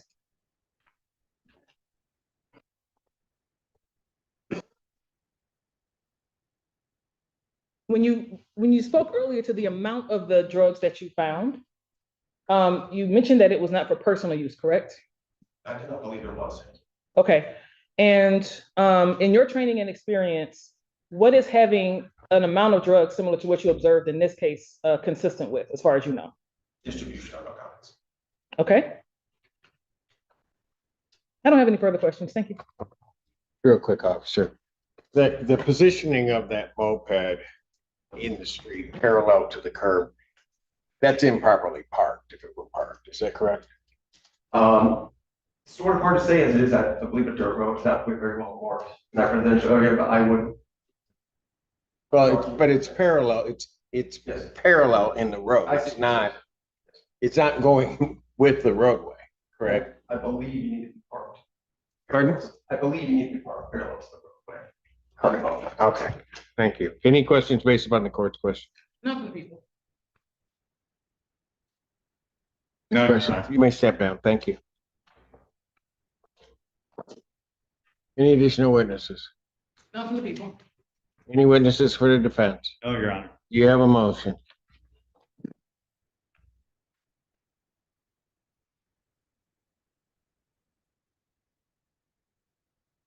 Your Honor, the people are going to move for bind over on counts 1 through, let me rephrase it like this. Mr. Smith is currently charged with 5 felony counts. The people are moving for bind over on 4 of those 5. I do recognize that there is some discrepancy with count 4, which is controlled substance possession of analogs. The results shown on people's admitted exhibit number 1 shows that there are markings for that particular substance. However, the detection of it suggested something different that could not be confirmed. I do not contest that those results are basically inconclusive for our purposes, so I am not fighting for count 4 to be bound over. However, I do believe we have met our burden, particularly at a probable cause standard, to bind over on counts number 1, which is controlled substance delivery manufacture of cocaine less than 50 grams. Count 2, delivery manufacture of methamphetamine, less than 50 grams, stolen property, receiving and concealing a motor vehicle, as well as police officer resisting and obstructing.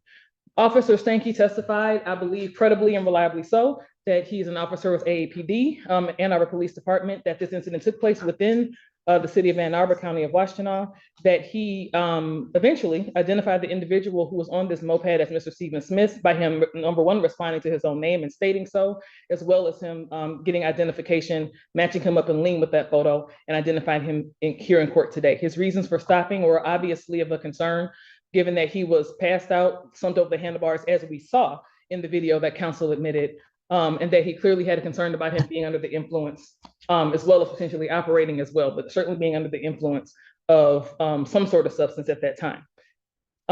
Given that, as soon as he began to investigate that, as a fully uniformed officer, clearly performing his duties, I think that Mr. Smith immediately running away from him by itself meets the standard and the elements for resisting and obstructing, given that he did not follow those commands, knew that that was a police officer, and immediately ran away. In terms of what happened after that point, he did a search incident to arrest, as he mentioned, as he did plan to take him into a custody for the resisting and obstructing. That search included a bag on that moped, which held a large amount of substances suspected to be controlled substances, which were then proven to be so in terms of being cocaine and methamphetamine, as shown by People's Admitted Exhibit 1 for the Michigan State Police laboratory results. Finally, he ran a report on that moped that Mr. Smith was found on, saw that it showed up in lien as a vehicle that had indeed been reported stolen. And it was not obviously affiliated with Mr. Smith in any way. Given that, the people believe we have met our burden and we move for bind over on those 4 counts, counts 1, 2, 3, and 5, excluding count 4. Response. Your Honor, as far as count 3, receiving, concealing stolen property, been no testimony or evidence presented that Mr. Smith knew or had reason to believe or know that the vehicle, the moped. But isn't that a factual question? I think there has to be some probable cause. I don't think so. I think in a case like this, it may come up as stolen, but there has to be some evidence that Mr. Smith was aware of it at the very least. And there's nothing here presented in the testimony. Okay, go ahead.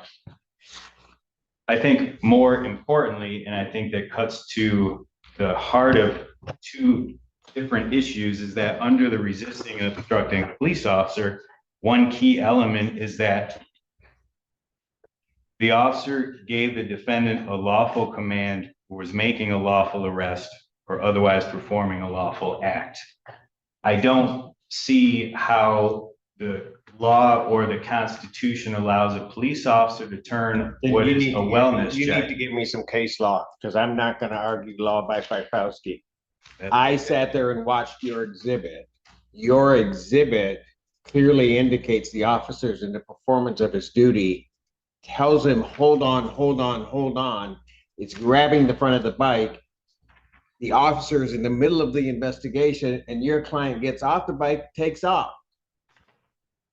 So you show me a case where that is not resisting and obstructing. I'd like to see it. Your Honor, there's a case, the City of Troy versus Olinger, Michigan Supreme Court, 438 Mich 477. This is talking about using the community caretaker exception to enter a house, but this is essentially what a welfare check is. Community caretaker of a police officer. It's not going to investigate a crime. It may have determined, Mr. Fifowski, you're jumping to conclusions. When the officer arrives there, he's not sure what he has. He's investigating a potential crime or some wellness. He doesn't know, as many officers don't. One of the things is, during the course of that initial part of that investigation, he tells your client to stay put. He doesn't. He takes off. But he gave him a lawful command and he didn't follow it.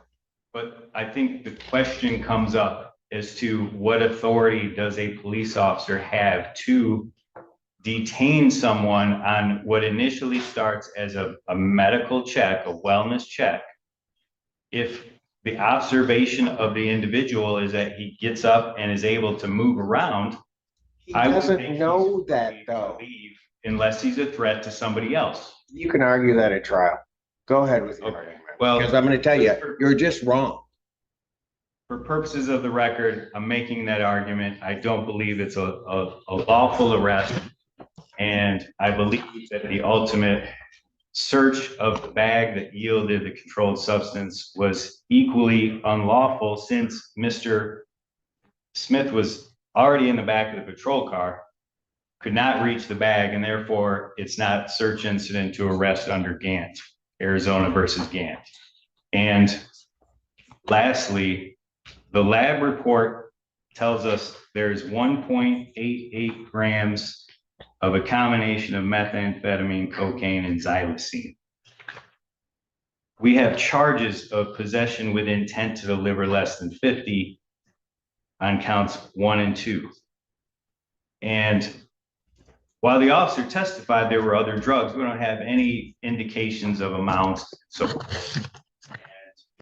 I would ask that this, and without something more, again, in terms of actual measurements of these other substances that the officer found, he says there was a scale. He says it looks like more than somebody would have for personal use.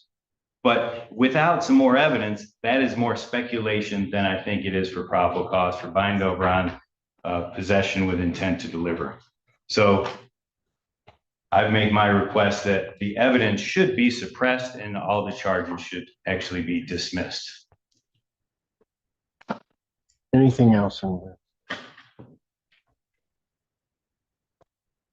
Extremely quickly, Your Honor.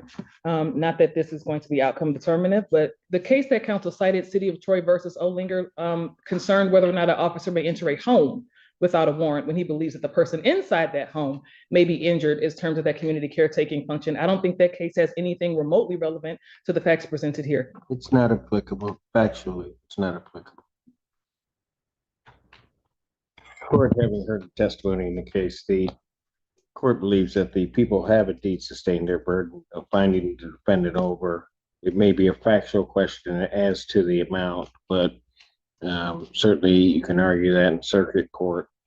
And so as to the drugs at issue in count 1 and 2, the court would find that the people have sustained their burden. And it's also to count 3, there is, he's sufficiently, if the issue is that he didn't have knowledge that the bike was stolen, then certainly counsel's free to argue that in circuit court, but that creates a factual issue. He's there present on a stolen motor vehicle, and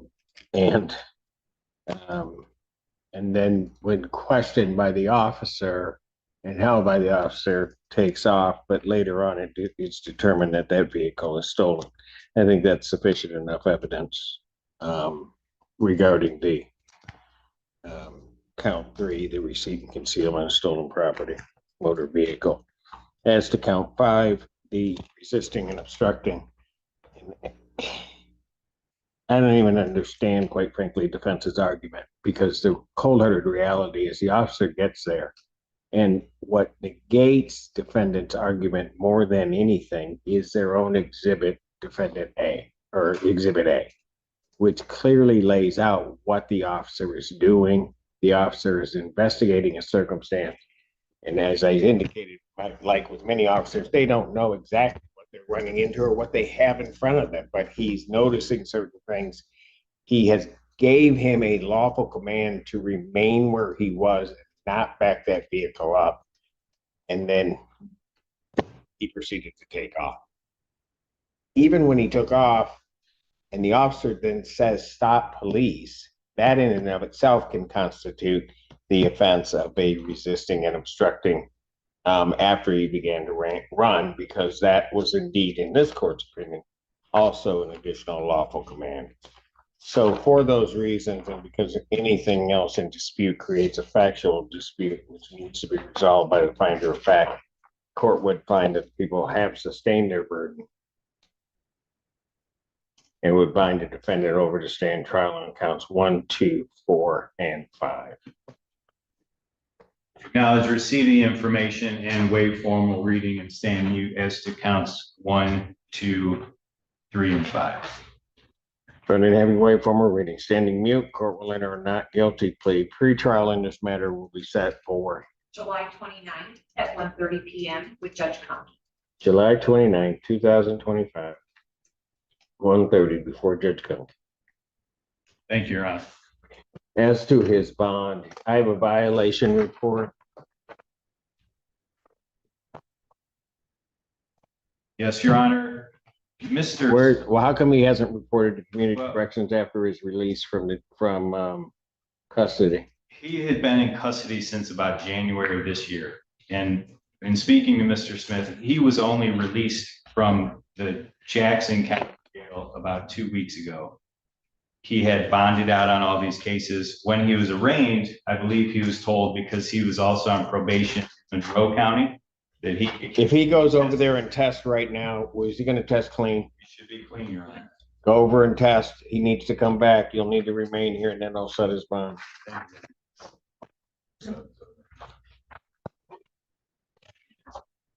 many more we got?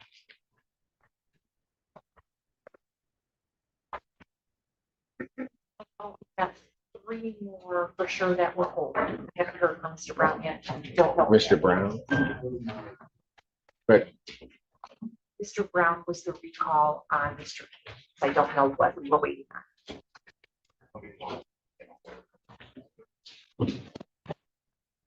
all right. I stayed in brief recess. I'll come back, line them up and that's go.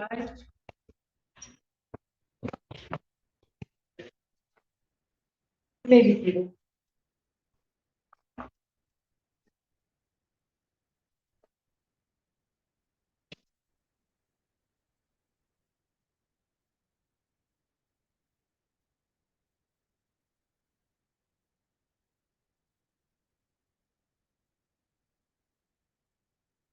And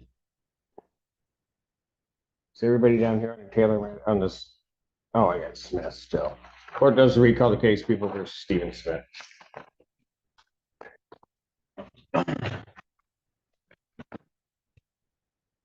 Again, James Fifelski on behalf of Mr. Smith. Please state your name. Stephen Smith. All right.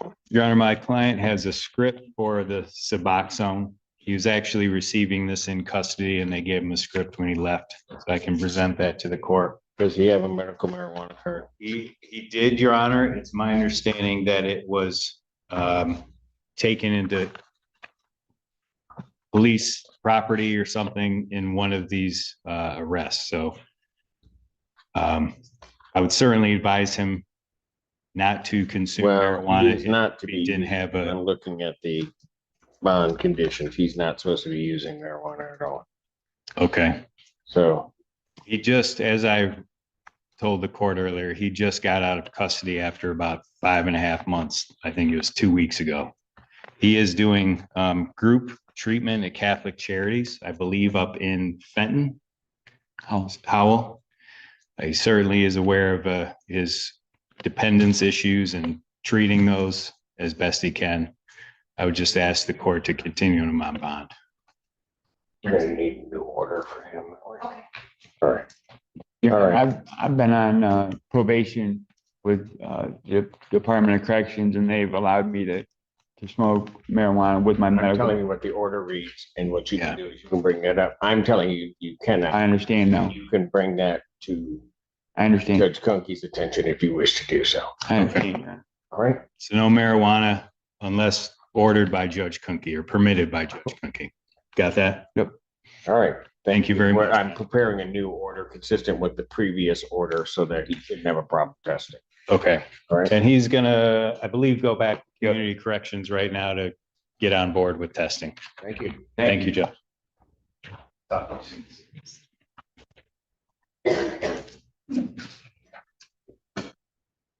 right. Did you need time to get them down or? you-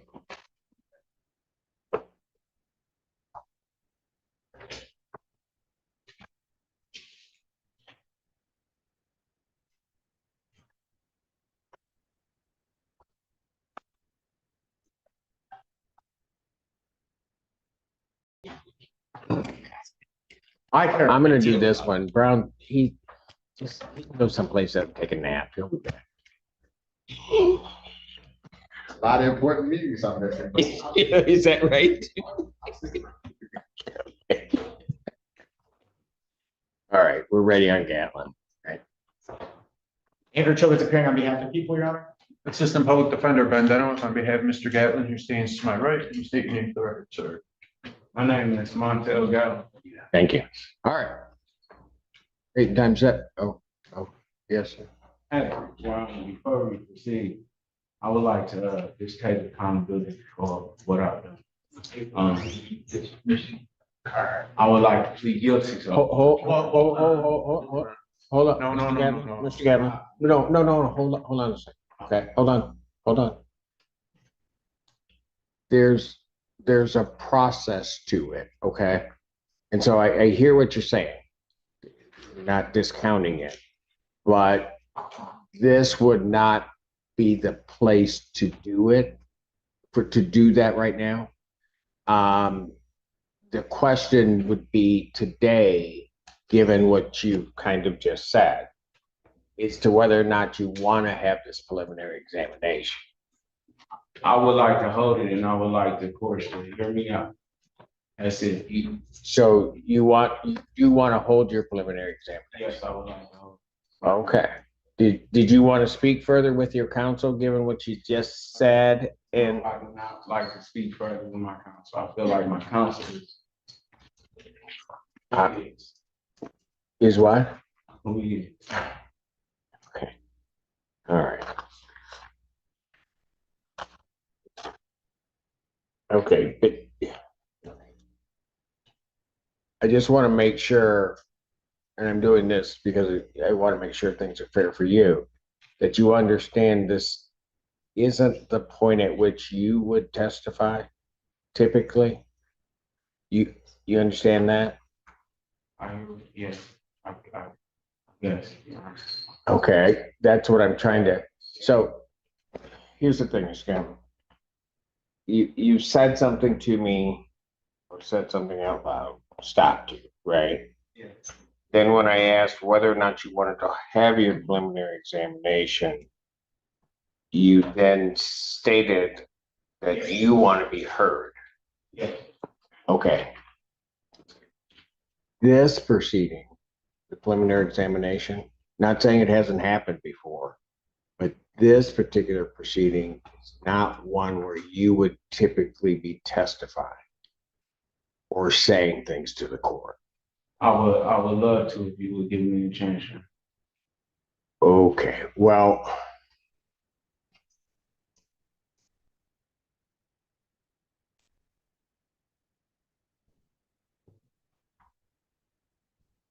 let me do this, okay? Because again, I'm not disputing anything that you may want to do. I just have to make sure that you're not doing something that may jeopardize your rights. Okay. So just bear with me. I got to do my job, right? Okay. All right. So I'm hearing you. I think what I'm going to do is I'm going to pass the matter. I'm going to let you just briefly talk with your attorney and maybe the chief deputy of the public defender's office so that process-wise you understand it and understand what typically will happen at this proceeding and what won't happen, or what typically happens at this proceeding and also what typically does not happen. Okay. And I think you may be asking to do something that typically does not happen. And I just want you to be clear on that. Okay. I'm just trying to plead to all. Stop. Hold on. I hear you.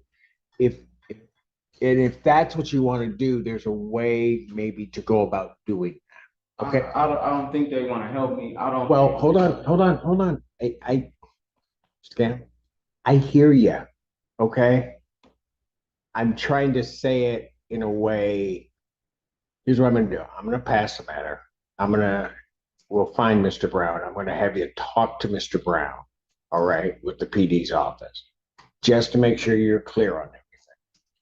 Because I have to make sure that your rights are protected, okay?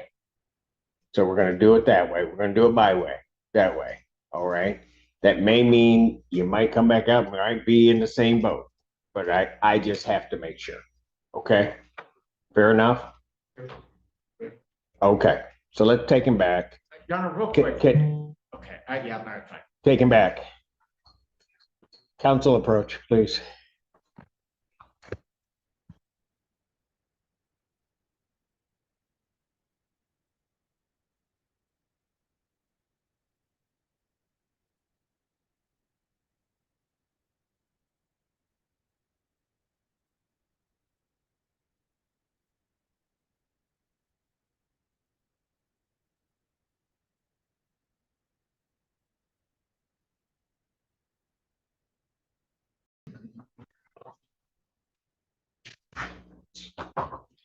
We should just stand at the table, right?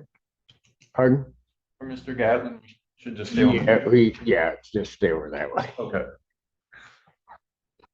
Guess I shouldn't have said it like that.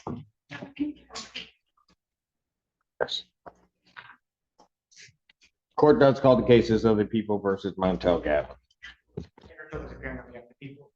Assistant Public Defender Ben Denowith on behalf of Mr. Gatlin, who is entering the courtroom now. Mr. Gatlin, would you state your name for the record, please? Montel Gatlin. Your Honor, at this time, the defense will refer Mr. Gatlin to the Forensic Center for competency. On both cases, I will email the form to the clerk of the court later today. All right, very good. Mr. Simpson, what's going on here? I'm sorry. What's going on here? Incompetency? Well, they've asked for a forensic evaluation. There's not, just Gatlin, just hold on a minute. I can't, when it's requested by counsel, there's really not a lot I can do except to do the referral. Okay. A forensics on what? Likely for competency and criminal responsibility.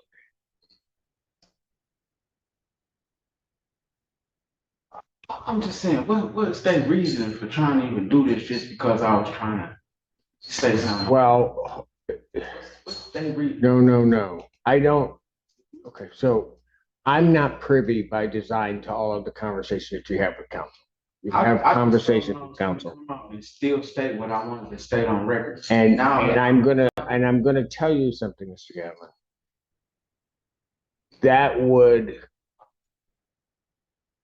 I just hold on a second. I don't know that would not only be a wise decision for you to come out and start stating stuff, but would also make me a bit concerned as to whether or not you understand the nature and objects of the proceedings.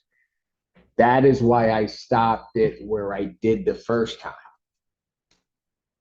And you're still in, and you're still in the same spot. And so your counsel has come out, they've asked for that. I'm gonna proceed to their request because they've made the request. So set a competency hearing date for September 9th, 2025, 9 a.m. Mr. Simpson, go ahead. Go ahead. So you telling me they pushing my next court date all the way to September just because I wanted to come in here and take accountability? No, I don't know. I don't think you should look at it that way because the two aren't necessarily connected that way. They're not trying to push your case. The problem, Mr. Gatlin, is you're trying to do things that may not be in your best interest. It's in my best interest. No, it is not. That is why that is why I stopped the proceedings when I did. It was clear to me that what you were trying to do was not part of the process and may very well be against your interest to just Take accountability. it's clear you don't understand how this works. I'm being charged with some charges, and I was clearly just trying to take accountability for my charges. And accountability can happen, but it doesn't mean that you load yourself up with everything that's there, which is what you were trying to do. And hold on, no, hold on. After, when we had Mr. Brown up there and I talked to Mr. Brown and Mr. Childers, Denowith, it's clear that there's an offer of some type. I don't want to. There's part of the problem. You're trying to, I'm done. Because you're not listening to it. You're just deciding you want to do something your way. I'm trying to explain to you why I'm doing it this way. I'm done. Bond continue.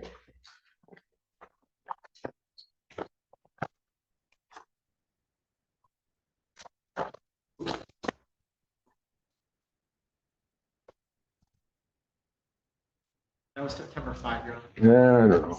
Nine. Don't you dare leave this building without those orders for me to sign.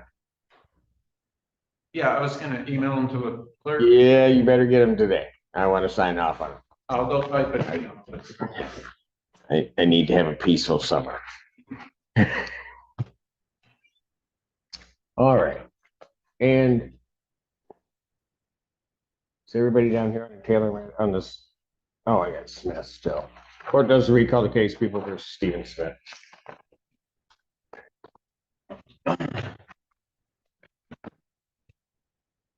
Again, James Fifelski on behalf of Mr. Smith. Please state your name.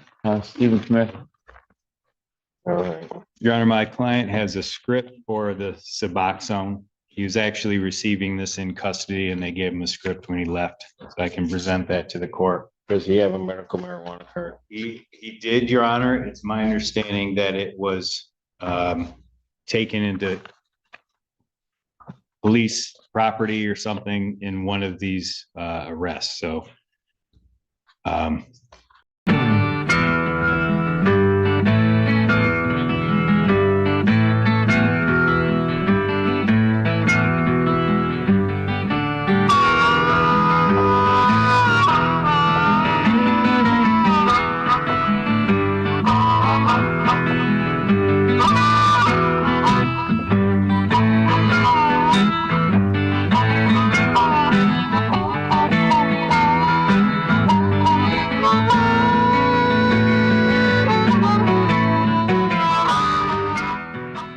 Every day in the USA, people find themselves in court.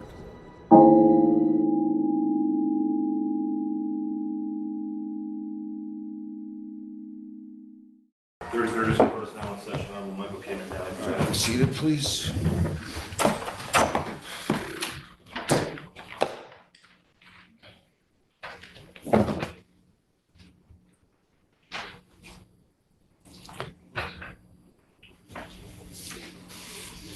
Infinity SBB versus Autumn Harris and Ray Harris. Right to the podium. I also have a counterclaim.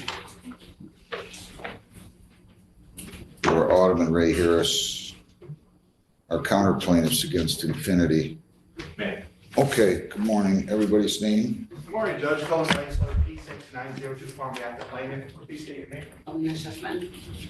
Your name? Autumn Harris. Ray Harris was discharged in bankruptcy. Did you submit when did he file bankruptcy? It was before the claim was even put in, a few months ago. Did we, He was stayed, I believe, in the case. Yes. Jennifer, is there a stay that was entered on that? There should have been. Judge, I'm pulling it up to look.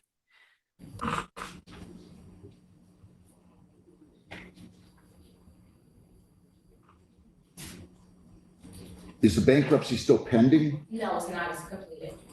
He's been discharged. I see.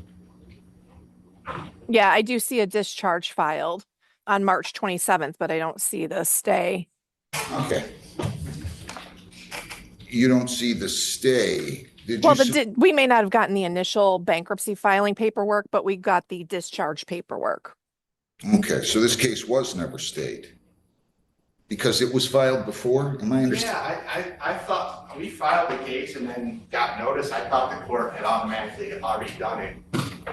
We didn't pursue anything further on this before. Well, there is an order for bankruptcy stay received. Administrative closing due to bankruptcy stay on December 26th of 24. Did you see that? I'm just looking at the. Yeah, I thought that would resolve. Judge, I may not have gone back far enough then. All right. So we had a pretrial that was scheduled on March 24th and I adjourned it till today. Is that what happened? Today's a settlement conference, Judge. We've got, she demanded a jury, so we have a jury trial right now scheduled for June 27th. So you issued a scheduling order. We are back here on a settlement conference. We've been talking since Friday. We don't have a resolution on this case. Well, that's great. So there's a jury, so I can do the settlement conference. Perfect. Yeah. And just to bring you up to speed, I've got some discovery. She had filed some discovery that's still pending time-wise. I've given her everything. There's only one thing that I'm going to send to her later is a video. And I think then she'll have all our documentation. The documents that you gave me today does not answer any of the interrogatories. I asked for more detailed descriptions of things and questions that were still unanswered. I'm gonna need the whole file, Jennifer. Can you do something? Bring me the whole file, please. Whatever you can muster up there. I don't know what, The documents that he gave me today may not be in there, in the format, including this video that just came up today. Judge, the only other thing, it's not Ms. Harris anymore, it's Ms. No, it's Ms. Okay, Ms. Harris. Mrs. Harris indicated, when she declined our last offer, that she intends, if we go forward to trial, to hire counsel. Initially, I submitted. well, slow a down, proposed slow down. settlement. Just wait a They second. declined. Let me do this.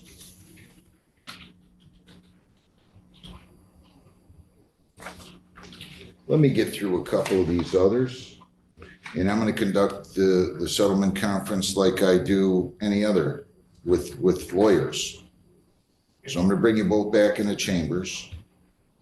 Three of us are going to talk, you and I and Mr. Geisler. And then we'll go from there and I'll try to settle it. If I can't, I can't. Judge, the only thing is, I have to be in 36th District Court at 11 a.m. for a bench trial, but I think. We're all right. That's a long time. Yeah, I understand. And I'm sorry I got on here a little late this morning. Let me go on to a couple of these others. Your Honor, can I make one mention? I did submit to the court my proposed settlement offer. I would like for that to be included in the conversation as well. Do I have that? It was e-filed, so if Jennifer brings up the files. I'm gonna, yeah, just, we'll talk. Just give me a minute. Let me get through a couple of these others, okay? Thank you, Your Honor. American Express versus Kathleen Fortner, 2501307. Good morning, Your Honor. John Whitty, P66880 for plaintiff. Good morning, Mr. Whitty. How are you? Mr. Good, how are Yeldo? you, John? Good morning to you, Mr. Yeldo. Your appearance? Good morning, Your Honor. Brian Yeldu on behalf of Julie Seal. Oh, wait a minute. He's not on Yeah. that case, Your Honor. Sorry, Your Honor. I turned my video on too soon. That's okay. That's all right. Do I have Mr. Motions for summary have to be filed and heard not later than 20 days before the trial date. That's it. You guys have a great day. Anything else, Mr. Cox? No, Your Honor. Anything else, Mr. McCray? No, sir. Have a great day. Infinity SBV LLC versus Autumn Harris, 2404728 GC. All right, everybody come on up here and state your name. Ma'am, your name? Autumn Harris. I conducted a jury trial, settlement conference. And my understanding is the two of you have reached an agreement. My court officer was in there during the settlement conference. I talked to each of you individually. And it's my understanding that the case will settle, is going to settle for $2,800, which Autumn Harris will pay to the plaintiff. She will also, when I'm asked to prepare a release, releasing her of all claims, causes of action, anywhere arising out of or in any way relating to this transaction, event, or occurrence that your client will sign. And likewise, he's going to prepare one for you to sign that releases his client from the counterclaim and any claims arising out of or in any way related to this event, transaction, or occurrence. So the bottom line is $2,800. Release of all claims, which again, you cannot bring any case against them any further. Either continue this one or bring one down the road. You understand that, ma'am? Yes, Your Honor. And your client understands that. And it's going to be a conditional dismissal, and it's going to be for $2,800, and you're agreeing to pay $2,800 by the 30th of June. If you don't, they can submit an affidavit of noncompliance, and this will convert to a judgment. Then they could go about collecting on the judgment. If you pay the $2,800 and all these releases are in order, then this which they should be executed now before the conditional dismissal or simultaneously therewith, then the case will remain dismissed. If you don't make the payment, then they're going to put in a judgment for $2,800 and they'll be able to collect on that. Do you fully and completely understand that? I do, Your Honor. Do you agree to those terms? Yes, I do. You understand you're waiving your right to pursue any counterclaim? Yes, I do. You understand you could proceed to trial and you might have to pay the same thing, you might have to pay nothing, you might have to pay more. Understood, Your Honor. Knowing all that, you wish to settle for this claim amount. Yes, Your Honor. And on behalf of your client understands all of this, correct? Okay, so you'll submit the order. Can you guys get together real quick and try? I have her email, so what I'll do is I'll put together the drafts and email them to her. Perfect. And then once she sends them back to me signed, I will e-file them with the court. Do you understand all that? Yes, I do. With that, we will also submit how to submit payment to you guys. Yeah. So it was certified check. I told her a money order probably. I'll let you know. Okay. Thank you. Ma'am, thank you very much. Thank you, Judge. Madam. You have a great day. Judge, should I just put this on a review hearing date for the 17th? Mr. Geisler's going to get me all this paperwork in the next week, right? Okay, I'll just put it on for the 17th, just for us to keep track of. Yeah, we're going to cancel the jury You then. can come back anymore, right? No? Let's try business. All right. got Take it. care of yourself. Have a good day. Good luck. Bye-bye. Thanks. Okay, Bank of America versus Hagaya. Darlene June Hagaya, 250-1121. Mr. Kirschenheiter, your appearance, please. Good morning, Your Honor. Michael Kirschenheiter for the plaintiff, P75722. How are you? I'm doing good, thanks. I had just had a settlement conference in there. So I apologize for keeping you and anybody else. Ms. Hagaya, your name? Darlene Haggy. 20 days before the trial date. Okay. Okay? All right, great. Hope Thanks, it'll cover this guys. one. That's what I'm hoping. Okay, thank you. Have a good day. Thank you. Okay, see ya. Do I have Midland Credit versus Bovier or not? No, Your Honor. Gateway Financial versus Dinkins. Nikisha and Kriston Dinkins, 2500173. Good morning, everybody. Ms. Dinkins, your name? Nikisha Dinkins. Where's Christian Dinkins? There you are, sir. Your name? Christian Dinkins. And who do I have here for plaintiff? Good morning, Your Honor. Adam Kanaszewski, KANUSZEWSKI, P72109. I'm in-house counsel for Gateway Financial.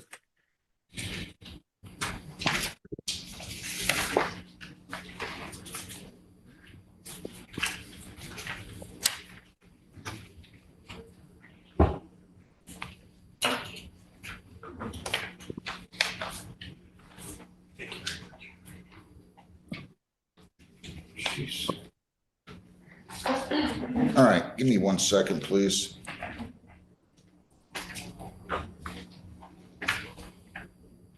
It looks like the plaintiffs filed a motion, or the defendant Nakisha filed a motion to set aside the default judgment. And I don't believe I ever decided that. That's up today, right, Jennifer? Judge, I believe so. Yeah, today is the motion date. Christian did not join in that. He did not sign that.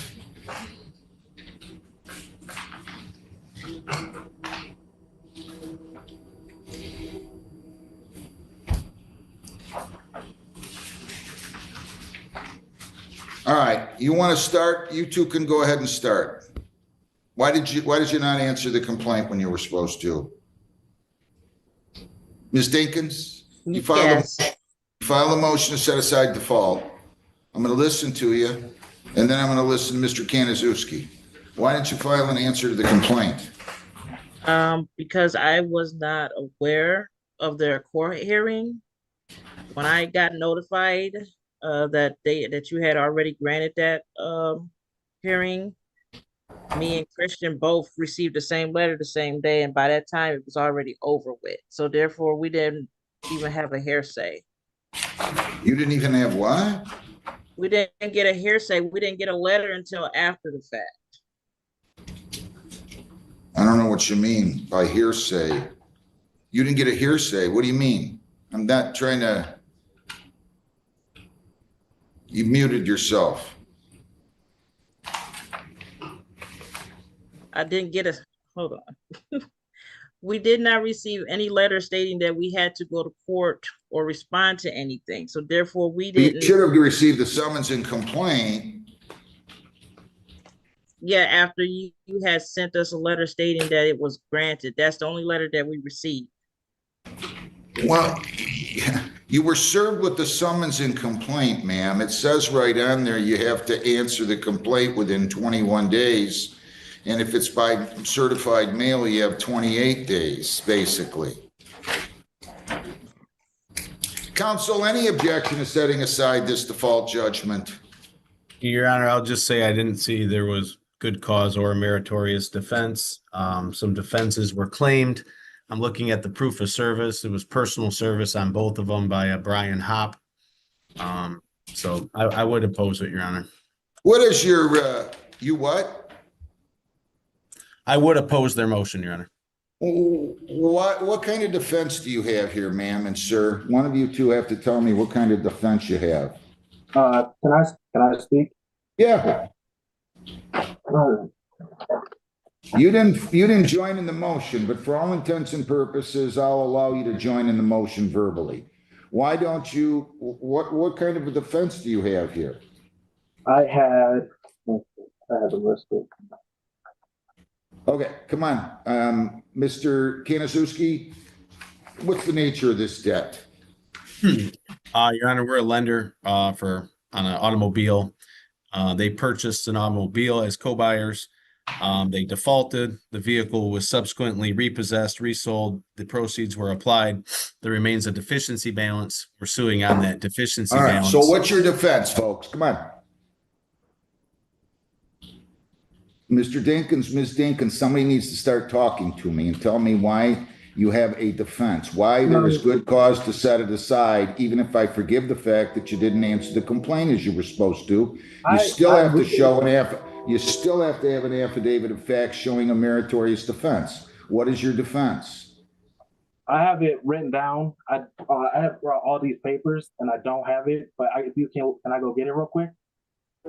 Yeah, but yeah, you can get it. Go ahead, real quick, please. I got people out here waiting.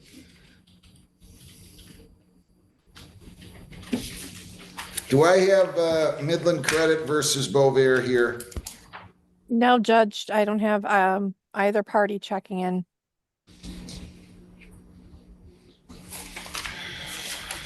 Well, you know what? This was a default judgment also, was it not? It was a motion to set aside. They did file a response, plaintiff's attorney. Nobody appeared. Sorry, Judge, I'm right here. August 26th at 10:30. Okay, good enough. That's what I'll do, guys. We're sending that out. Have a great day. Thank you very much. Anything else, Mr. Yaldo? No, thank you very much, Your Honor. Good to see you. No, thank you. Mr. Begg, anything Thank you, Your else? Honor. Thanks. Okay, we're back on Gateway versus Dinkins. 2500173. What do you have to say, Mr. Dinkins? I have Mr. Dinkins here, Ms. Dinkins here, and I also have Mr. Kanaszewski. All right, go ahead. What do you have to say, Mr. Dinkins? My affirmative defenses were fraudulent misrepresentation and failure to disclose material facts, unfair or deceptive trade practices, violation of the Michigan Consumer Protection Act. Okay, listen, I need facts, not legal theories. What facts do you intend to rely on? The paperwork and me and my mom's witness testimony. Ma'am, anything else? And the paperwork. Ma'am, do you have anything else? No. Ma'am, I'm asking you, ma'am, you have No. to.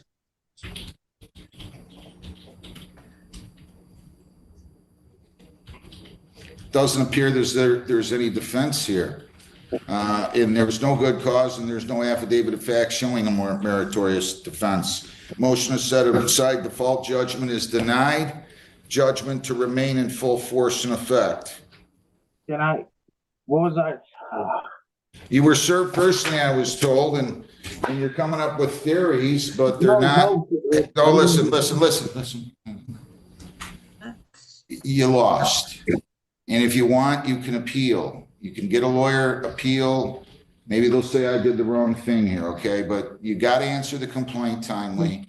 And if there's a good excuse for not answering the complaint, there has to be listen, please don't interrupt me. There has to be an affidavit of fact showing a meritorious defense. I don't see one. I'm sorry, I'm denying your motion. Good luck. Thank you very much. Sir. I'm just saying I did though, like, because the motion was granted. That's why we're here. I had a medical emergency. I had broken my finger. I couldn't respond, and I don't have a lawyer. Do you have any of that in paper? Did you write any of that down? Use that on paper. Did you send that in? Yes, I put it on the motion. Hang on, slow down. I don't even see where you filed a motion, sir. I got the papers that say I received it. Okay, wait a minute. This is Slow, sir. Just wait a second. I'm looking at your motion. You did file a motion. But you said, I didn't fully understand the legal process, what was expected to be the meaning of the paperwork. It's been confusing and overwhelming as I have had no legal guidance or prior experience with court matters. And that it should be. Hang on, you didn't say a thing about your foot. What? Well, didn't you say you had some kind of injury? Yeah, I broke at work, I had a work injury and I broke my ring finger. Well, you didn't say a thing on that on your motion here. Because it said the thing is, when we were preparing for that, we got that next packet. Because we got the first. Guys, I'm telling you, you didn't set forth your facts. I'm denying your motion to set aside the default, period. If you want to appeal, you can appeal, okay? Good luck. Discover versus Seal.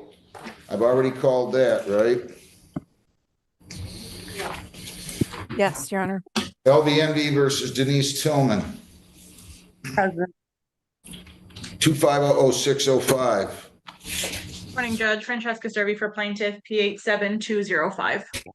All right, where's Denise Tillman? There you are, ma'am. Your name? Denise Tillman. All right, this is a pretrial. Did you two? Our hearing. Send out another one, case dismissed, plaintiff failed to appear. Again, they might file a motion to set it aside, but that's it. I mean. Thank you, Your Honor. Have a good day. You too, thank you. Do I have Michael Walters versus Nicholas Martin here? Good morning, Your Honor. Michael Walters. 2500060. I don't see Mr. Martin. Do you know your name, sir? Michael Walters. Well, I mean,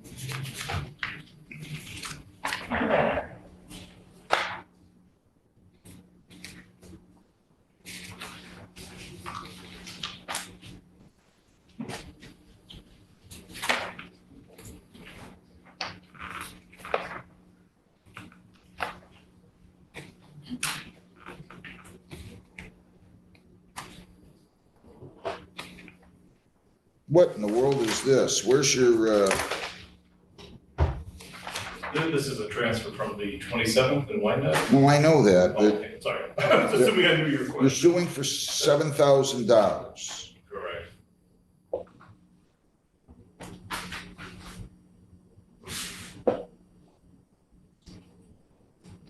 And we have proof, Jennifer, that there was service on Mr. Martin? Your Honor, everything that the Wyandotte court sent, I printed, so if it should be in there.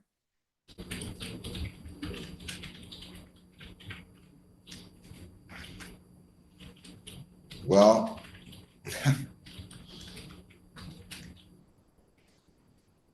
how do you come up with $7,000? The purchase price was $6,800, and then I was also able to claim, at least I think I claimed the court cost for the filing, that was $100, and I've been paying insurance on the vehicle for the last 7 months, storage, obviously.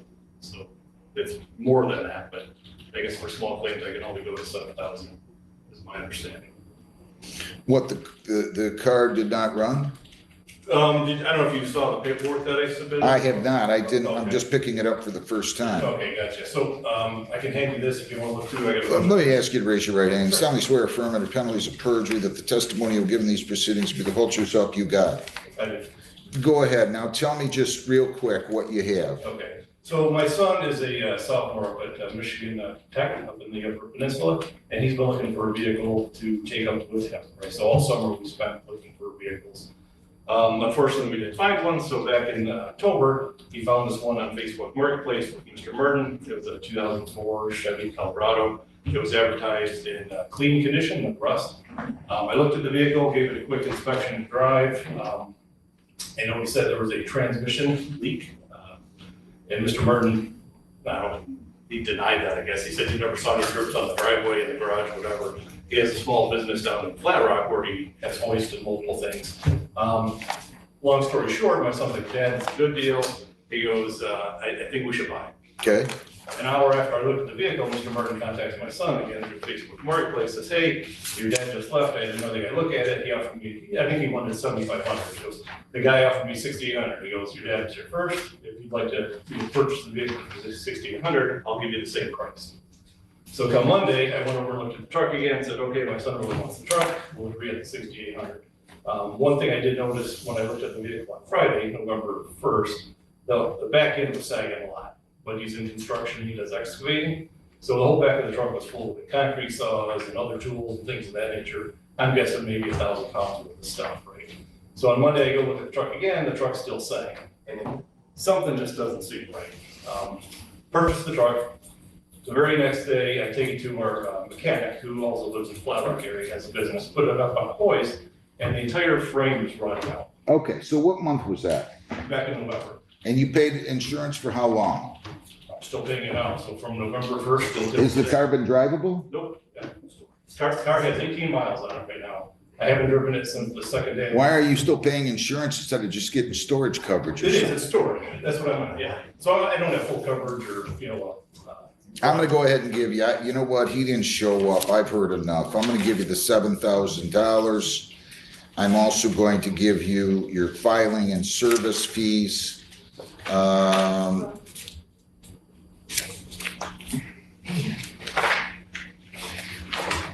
much did you pay in storage coverage? I'd have to go back and look, let's say $50 a month. Okay, you know what? 6 months, $300. I'm just gonna give you the 7,000. He has it looks like a $70 filing fee. Right, $30 to serve him with the papers. Is that what it was, 30? $29.85 or something. Okay. So your total is $7,099. $1.85. Defendant is in default. Defendant failed to appear. This was scheduled for 9:45. He was given 15 minutes. It's now June 3rd. I just filled out the small claims judgment in his packet, Jennifer. Thank you. Pull that Yep. out, copy of it, Julie. Thank you. You're all set, sir. All right, thank you very much. I do have one more question for you, Your Honor. Yeah. How do I collect? Yeah, you need to talk to a lawyer about that. You really do. You can garnish wages. You can schedule a creditor's exam. I'd speak to a lawyer about it and get your full. Does he get notified? Yeah, but you should call him in 3 weeks and say, hey, where's my money? Okay. But he will get notified of this order? Yes, we're gonna send it out to him. Awesome, thank you. Have a good day. Thank Good you. luck. Thanks. David Allen Story, 23F2408-208. They're all in custody, Your Honor. I gotta get them out. We got two. He said she was, but I don't see her out there. So you're getting I'll get the Loranger? story out first. Jeez. You got two of them back there. Do we have Flat Rock out there?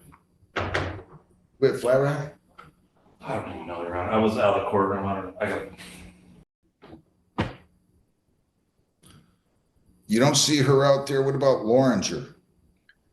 Loranger's on Zoom. Are you representing Mr. Loranger? That's correct, Judge, and I already spoke with him. David, okay, let's bring him in. Derek Francis Loranger, 24F709863FY.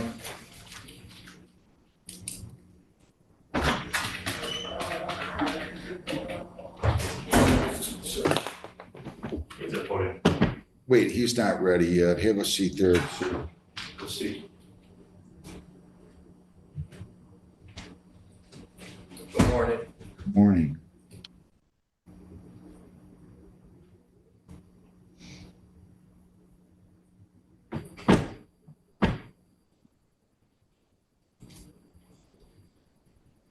Is he out there or what's he doing now? I don't think Loranger's on either. I have no idea. Yeah, he is. He is. It's just really slow today. Just give it a second. There he is.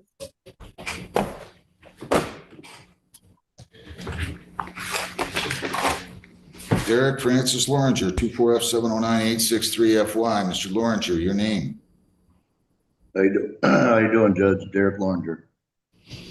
Attorney Corey Westmoreland praying on behalf of Mr. Loranger, Your Honor.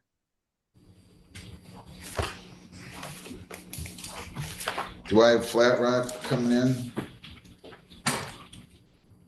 For purposes of arraignment, how does he wish to proceed? At this time, Judge, we are prepared to waive a formal reading. My client stands mute. You have the right to remain silent, Mr. Loranger. You don't have to say anything. If you say something in or out of court, whether orally or in writing, it can be used against you. You have the right to a lawyer not only today, but at all subsequent court proceedings. And if you ever choose to submit to questioning with law enforcement officials, you do have the right to be represented by your lawyer at that questioning. Do you understand that? You know, I didn't tell him to stand mute, Your Honor. I'm entering a not guilty plea. Did you hear what I just said, sir? Yes. Why are you talking about entering a not guilty plea? I didn't ask you anything about not guilty. Do you understand everything I've just said? Yeah. You have the right to a probable cause conference within 14 days.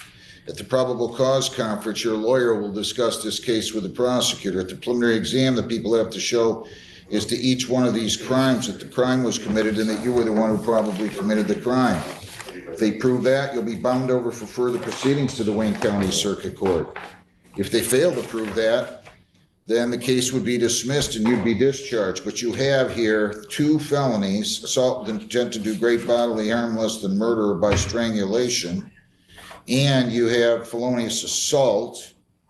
Those are 10 and 4-year felonies respectively. And you also have a 4th offense notice. If you're convicted of anything that carries with it 5 years or more, you could get life. If you're convicted of anything that carries with it less than 5 years, you could get 15. Do you understand that, sir?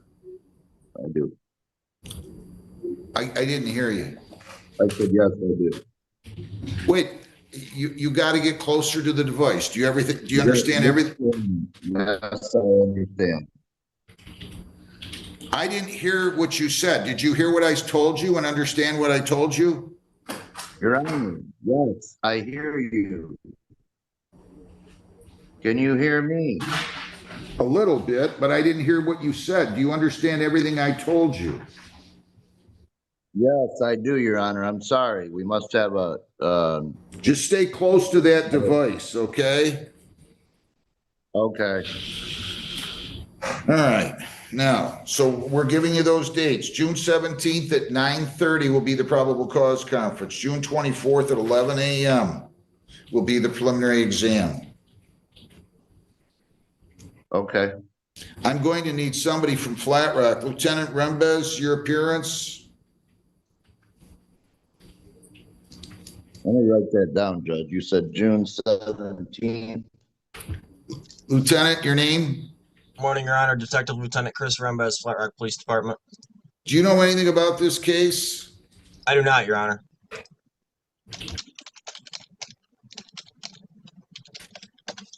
Is it Mr. Loranger? Yeah.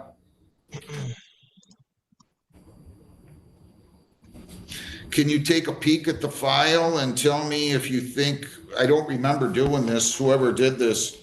It looks like Judge Kirsten actually did this signing on record back in May of 24. I'm trying to check now, Your Honor. I apologize.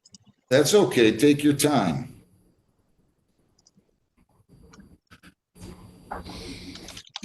And I didn't include the assault and battery charge that you had, Mr. Loranger, which is just that's a 93-day misdemeanor, of course. Judge, is the file on this one 24F709863? Yes. Okay.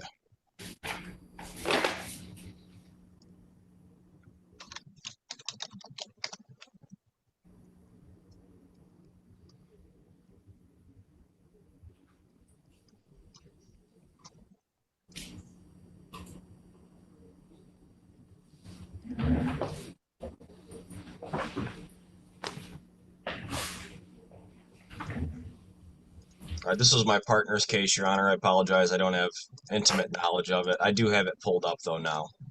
Okay. What can you tell me?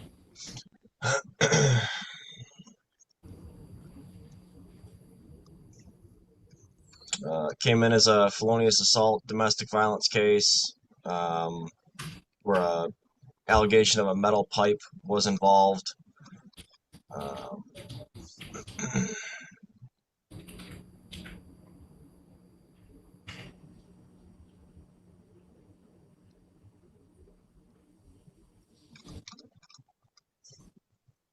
There was injuries to the victim recorded as a cut under the left eye, swollen and bruised left eye, and then bruising on the chest, back, and the left leg. And the suspect was listed as Derek Loranger in this incident. And it's a male, Tony Anver Karen Jr., correct? Yes, that's correct, is the victim. Yes, Your Honor.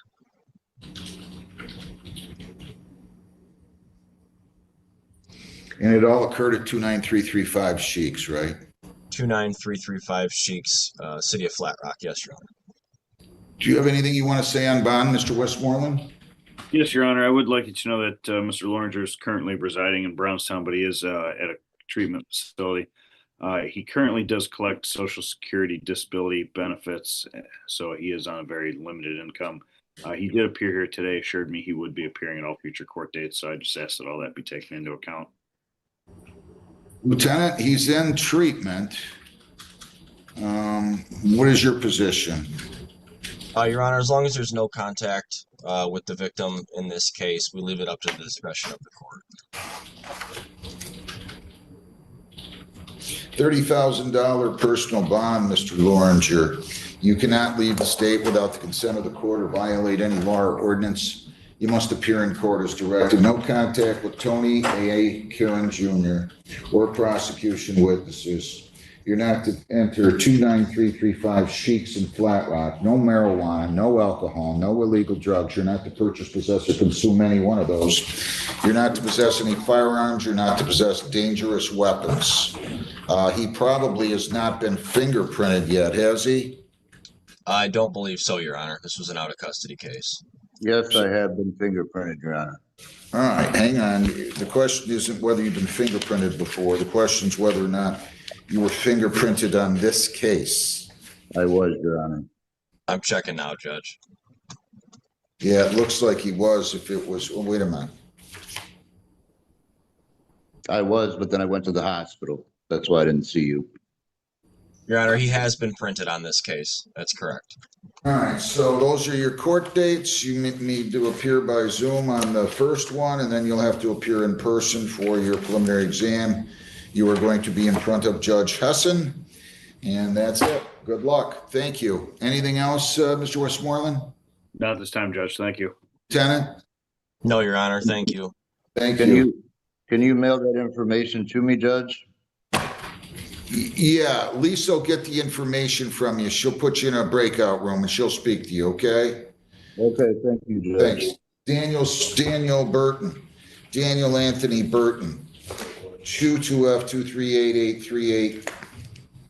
B 23F241417. And 22F728849. I'm going to need Moreland? Not at this time, Judge. Thank you. Lieutenant? No, Your Honor. Thank you. Thank you. Can you mail that information to me, Judge? Yeah, Lisa will get the information from you. She'll put you in a breakout room and she'll speak to you, okay? Okay, thank you, Judge. Thanks. Daniel Burton. Daniel Anthony Burton. 22F238838. B 23F241417. And 22F728849. I'm going to need Jessica in here on this, please. Your name? Daniel Burton. Counsel? Attorney Corey Westmoreland, appearing on behalf of Mr. Burton. So really, all he did the other day, all I did was really just set bonds and he stood mute. Let's take the probation violation first on the MDOP 200 or more, but less than 1,000. The charges are failure to pay fines and costs as ordered and failure to provide proof of attending personal counseling. How's he going to proceed on those? Yes, Your Honor. After speaking with Mr. Burton, he understands his rights. He is prepared to waive any sort of contested hearing and enter a guilty plea. Is that what you wanted to go to here since you've absconded? I want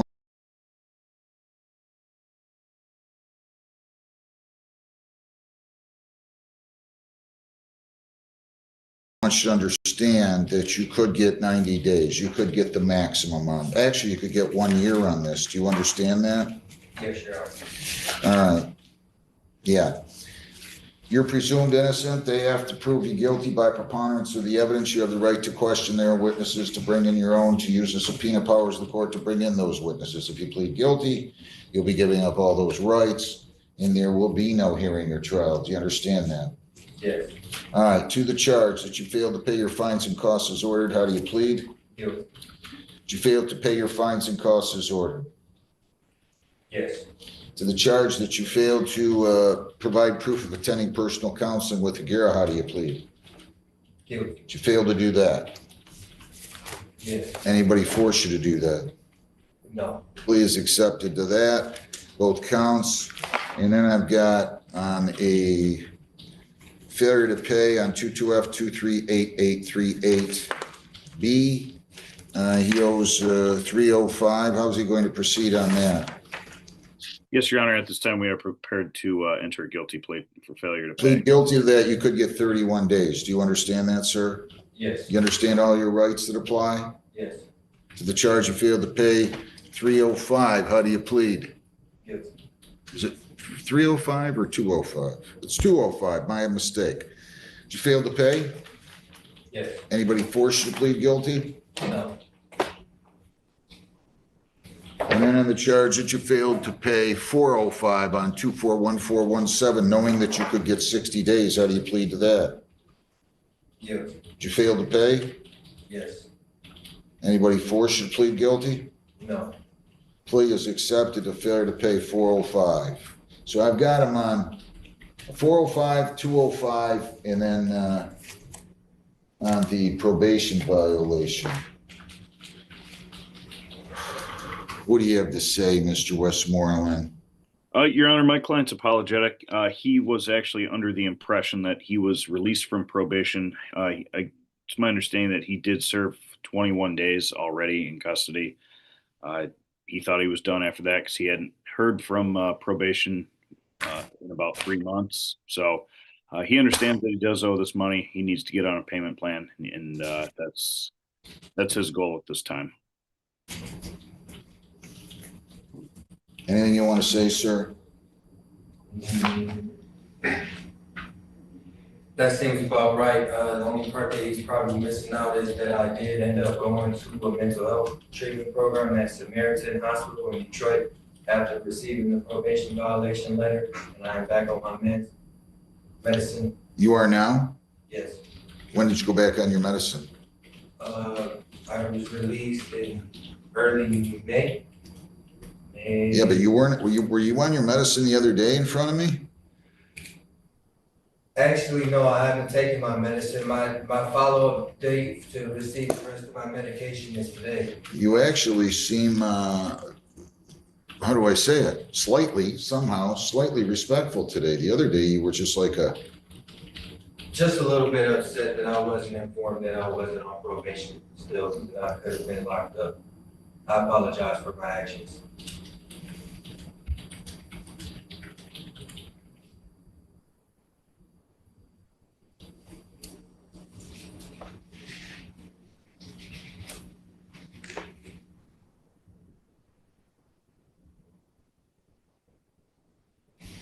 today's the 3rd, so he's been in since Friday, Saturday, Sunday, Monday, Tuesday. And then he's completed 7 days on the court work program as well, and he also had 1 day credit served at the very beginning of his probation term as well, Your Honor. I think I already gave him credit for those. He completed 7 days total for court work program. You had him listed as 6, but he ended up completing 7 total. Let me For see. additional jail credit days.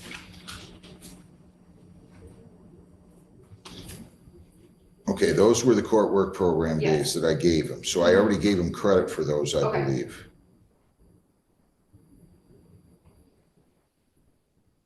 And his case did expire on May 14th, Your Honor, of this year. Yeah, I know. There's nothing I can do. How much money can you come up with, Mr. Bird? I don't have much money today. We have a problem then, because I can't really extend probation anymore. Only thing I'm asking is, there was a little bit of confusion. If I would have known that I was even on probation, this was kind of new, going to jail and getting out and resuming probation was something new. Never done that before during probation. So that's why I'm asking for one more chance. I am working. Once again, I'm back doing landscaping. That's what I usually do in the summertime, around this time, spring. I'm here. I'm willing to do what I have to do. I don't have any distractions anymore. I don't have a girlfriend. I don't have a child that run around in my face every single day. I've been committed to finding a job, actually another job, to pay off probations and tickets that I owe. But it's starting to get stressful, and I'm starting to understand that I'm getting a little bit too old to be dealing with court. So I think since he's been in custody for 5 days, he has credit for those.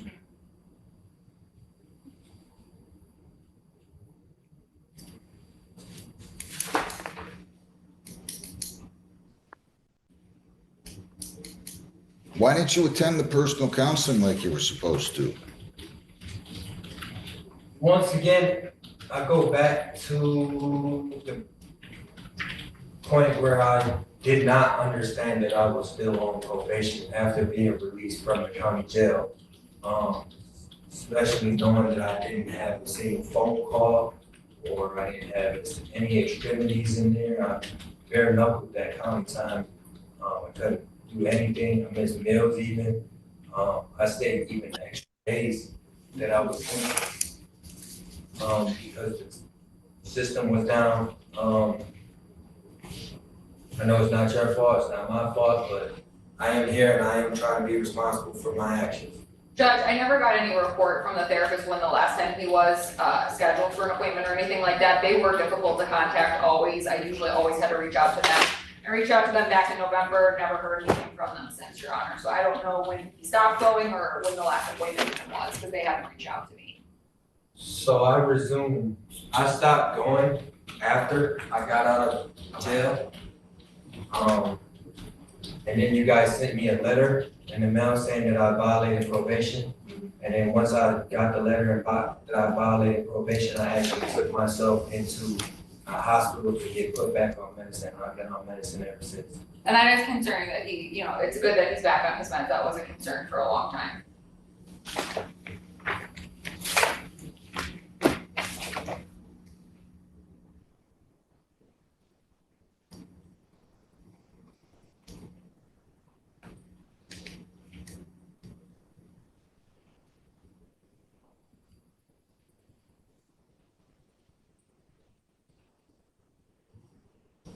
All right.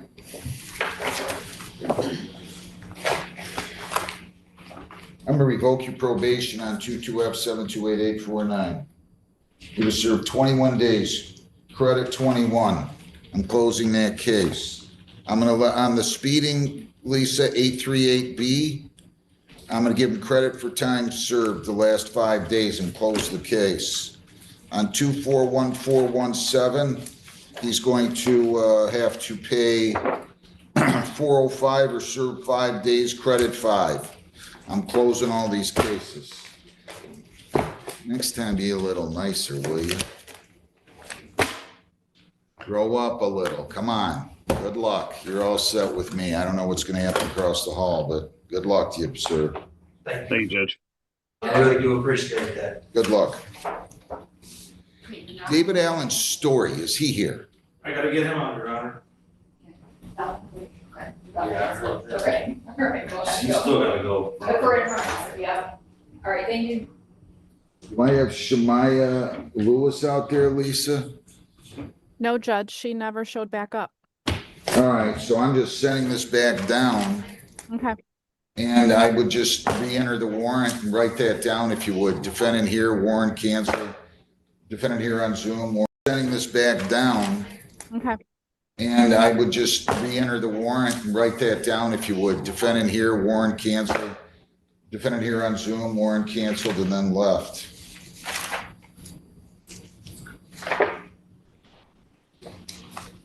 David Allen's story. David Allen's story, 23F240820, A, B, and C.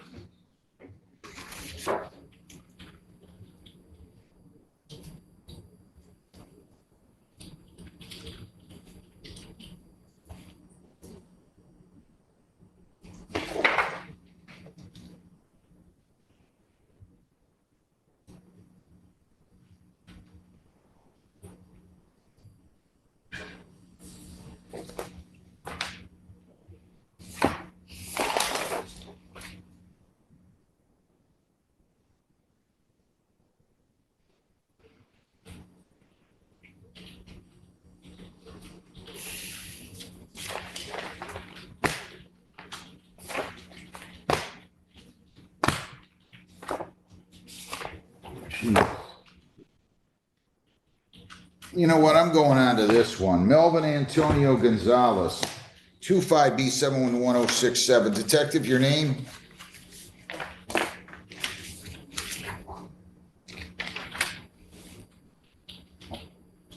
Hi, Your Honor. Did you just call Melvin Gonzalez? I'm sorry.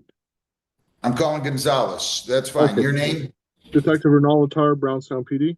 Raise your right hand. Solemnly swear affirm under the penalties of perjury the testimony you'll give in these proceedings be the whole true self you got. I do.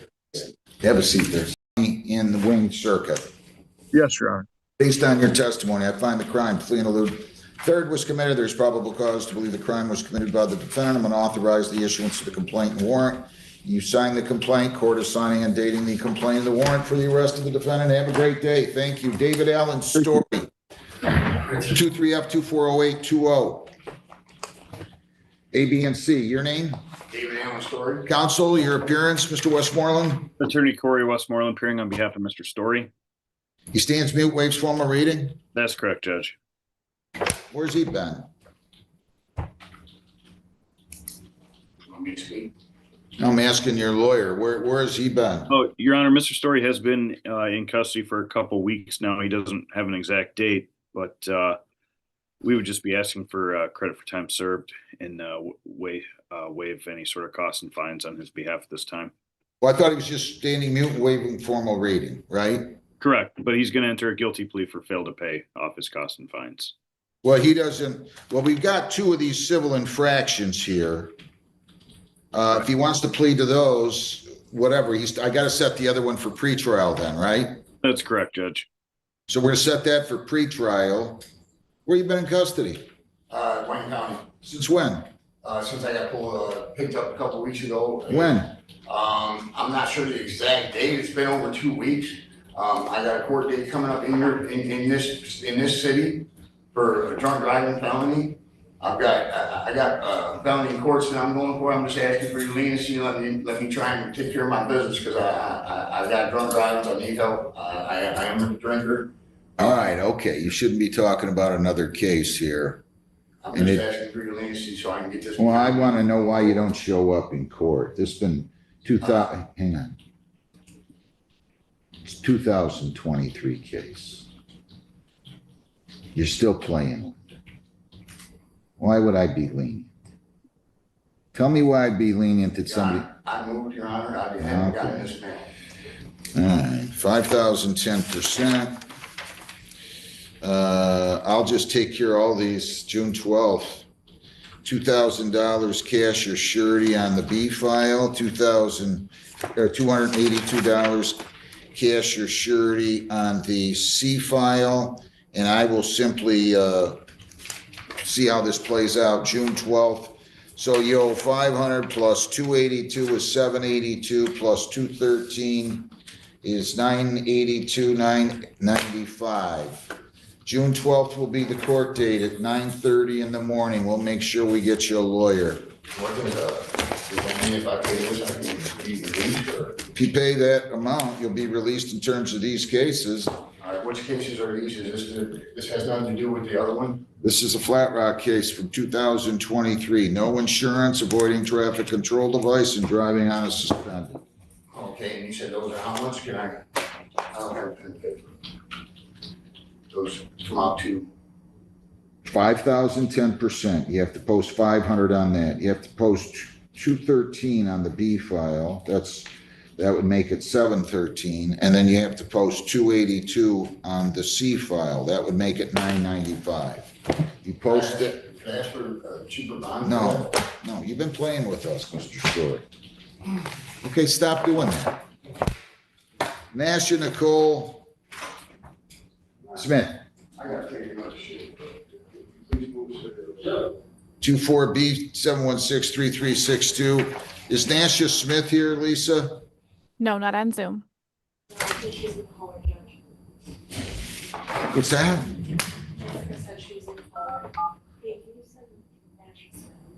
Why are these people going in the hallway?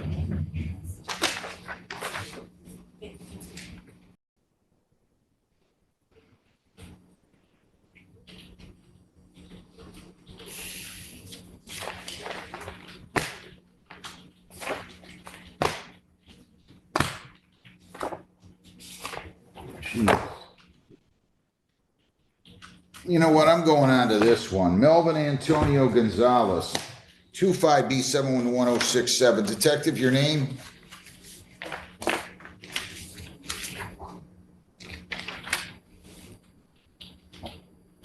Hi, Your Honor. Did you just call Melvin Gonzalez? I'm sorry. I'm calling Gonzalez. That's fine. Okay. Your name? Detective Ronaldo Tar, Brownstown PD. Raise your right hand. Solemnly swear affirm and the penalties of perjury, the testimony you'll give in these proceedings be the whole true self you got. I do. Have a seat there. Go ahead. This incident occurred on May 9th, 2025 at 20:32 hours at, beginning at 19622 Telegraph Road in Brownstown, Michigan. Officer Walker was at that location conducting an investigation into registration plate thefts in the area over the last month, where he had identified a suspect vehicle as a unique black Dodge Charger he believed responsible for stealing these license plates in the area. Officer Walker was checking the area for the vehicle after locating that what he believed was that vehicle on a flock license plate reader on southbound Telegraph at Pennsylvania Road, bearing a Michigan plate David Queen Union 1193, which he believed was likely to be stolen but had not been reported yet. Officer Walker located this vehicle at the Palace Motel, which is at 19622 Telegraph Road, Brownstown, Michigan. The vehicle was backed into a parking spot in front of room number 10, was unoccupied, and had no license plate affixed to the vehicle. While conducting this investigation, Officer Walker was in his Class B Brownstown Police uniform consisting of a badge on his left side of his chest, police patches on both shoulders, and the word police written in large letters across his back. Officer Walker was also in a fully marked patrol vehicle that has police identified on both sides of the vehicle and the rear, and is equipped with blue emergency lights, a push bumper, and sirens. Officer Walker's patrol vehicle is parked near the front of the possible suspect vehicle, close to room number 10. Officer Tolliver had responded to the scene at the motel, was making contact with management at the front office to see who the renter of the room 10 may be. Officer Walker remained in his patrol vehicle and observed a heavy-set Hispanic male with dark facial hair, longer, dark, slick-back hair, and a distinct tattoo on his face and neck exit room 10 and walk toward this possible suspect vehicle. Officer Walker ordered the male to stop. The suspect male instead entered the suspect vehicle and fled the parking lot at a high rate of speed. Officer Walker activated the emergency lights and sirens on the patrol vehicle and advised dispatch of the pursuit. Officer Walker was primary patrol vehicle, and the suspect vehicle went northbound on Telegraph Road, then westbound on Holbert Street to northbound Cooper Street, then to eastbound Slibby Road, back to northbound Telegraph Road. The suspect vehicle failed to stop exiting the driveway of the Palace on the Telegraph Road, and also failed to stop at the posted stop sign at Cooper Street and Slibby Road. While on Cooper Street, Officer Walker estimated the suspect vehicle traveled nearly 45 miles an hour in a residential 25-mile-per-hour zone. Once the suspect vehicle turned from eastbound Sibley onto northbound Telegraph Road, Officer Tolliver became primary in the pursuit, and Officer Walker remained back up in the pursuit and followed as well. Officer Tolliver was also in a fully marked police uniform, driving a fully marked patrol vehicle with emergency light bar on top and Brownstown Police written on both sides of the vehicle. Officer Tolliver activated the emergency lights and sirens when he began assisting Officer Walker in the pursuit. The suspect vehicle fled northbound Telegraph Road from Silver Road with speeds reaching 80 miles per hour in a 50-mile-per-hour zone. The suspect vehicle then turned eastbound on Pennsylvania Road from Telegraph Road. Can I stop you? Ultimately, they caught up to him and arrested him, right? No, Your Honor. He evaded arrest. He wasn't apprehended. He was not? He was not. He was able to successfully evade during the pursuit. The pursuit was terminated. Officer Tolliver returned to the Palace Motel, where we had obtained a receipt from the management there that identified him as defendant Gonzalez. Through lien, we located defendant Elvin Gonzalez. It was shown, his ops order was shown to Officer Walker, and it was a match for him. He has a very distinctive face tattoo above his left eye. It was pretty clear that it was the same person. All right. Do you have evidence of these prior convictions? June 22 of 17, larceny in the building, Oakland Circuit. February 2404, home invasion, 2nd, Wayne Circuit. February 24, 2004, RNC, stolen property, 1,000 or more, but less than 20,000, Wayne Circuit. March 20 of 03, 1,000 or more, but less than 20, RNC, Wayne Circuit. And then March 25 of 03, RNC, stolen property, 1,000 or more, but less than 20 in the Wayne Circuit. Yes, Your Honor. Based on your testimony, I find the crime, plea and elude. Third was committed. There's probable cause to believe the crime was committed by the defendant. I'm going to authorize the issuance of the complaint and warrant. You sign the complaint, court is signing and dating the complaint, the warrant for the arrest of the defendant. Have a great day. Thank you. David Allen Story. 23F240820. A, B, and C. Your name? David Allen Story. Counsel, your appearance, Mr. Westmoreland. Attorney Corey Westmoreland appearing on behalf of Mr. Story. He stands mute, waives formal reading. That's correct, Judge. Where's he been? Want me to speak? I'm asking your lawyer, where has he been? Oh, Your Honor, Mr. Story has been in custody for a couple weeks now. He doesn't have an exact date, but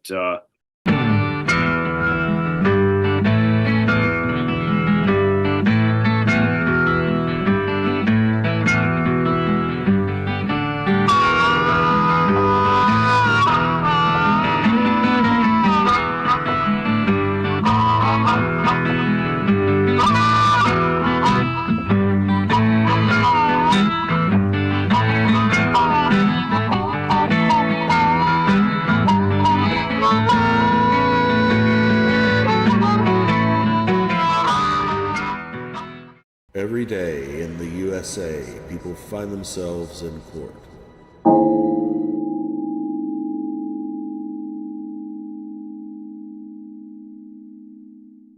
Voting for his raise. Huh? They voted for the raise, huh? Yeah, that was like a minute to spare. Yeah. Hey, Judge, I don't have a client. I've been calling him all morning. Richard Ramsey came late last time, so maybe he's just late. I don't have anybody. All right, let's call Lindsay Maynard III in cause number 24CR1913. There is no answer in the courtroom. I ask the bailiff to call into the hall for Lindsay Maynard. What is that noise? Is that next door? No, it's coming from some, is it coming from Matt? I'll say it's coming from everybody. You take one? No response from later. There's no response to the call. He's not in custody, is he? It's a virus. Yeah. I don't have either. Okay. There's no response to that name called into the hall, no response to the name called here into the courtroom. Lindsay Maynard III has failed to appear. A warrant shall be issued for his arrest. What is his bond? 1,000. His bond is doubled to $20,000, plus he must have a GPS device as a condition of bond. Next is Richard Frank Ramsey. Richard Frank Ramsey, no answer in the courtroom. In 24CR1777, I ask the bailiff to call into the hall for Richard Ramsey.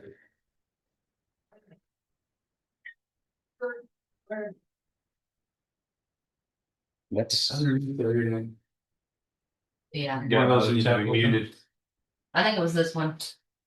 that sounds like it's like a 15-second delay or something. Hey, Judge. I don't hear you anymore. Yeah. Okay, that's what it was.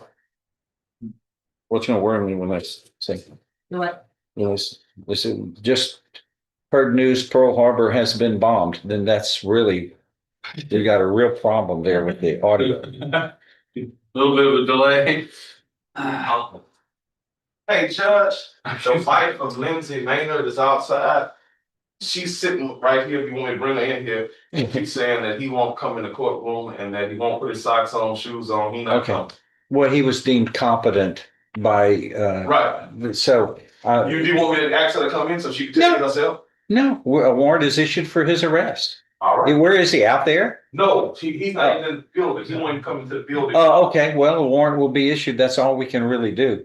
No problem. Richard Ramsey He's not here either. and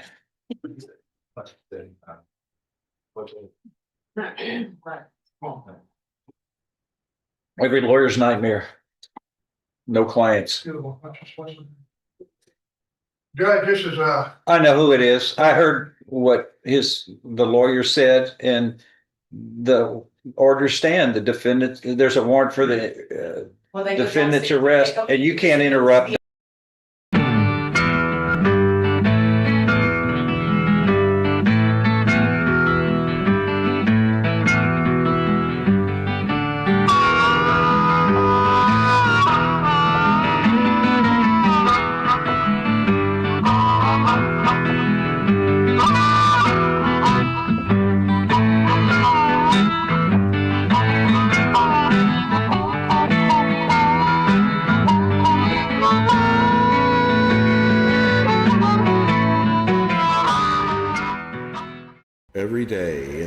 USA, people find themselves in court.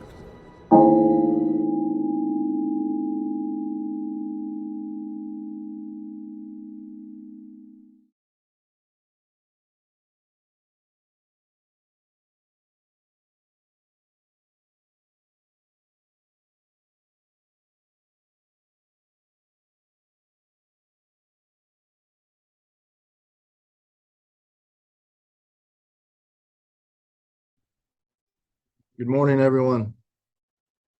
Good morning.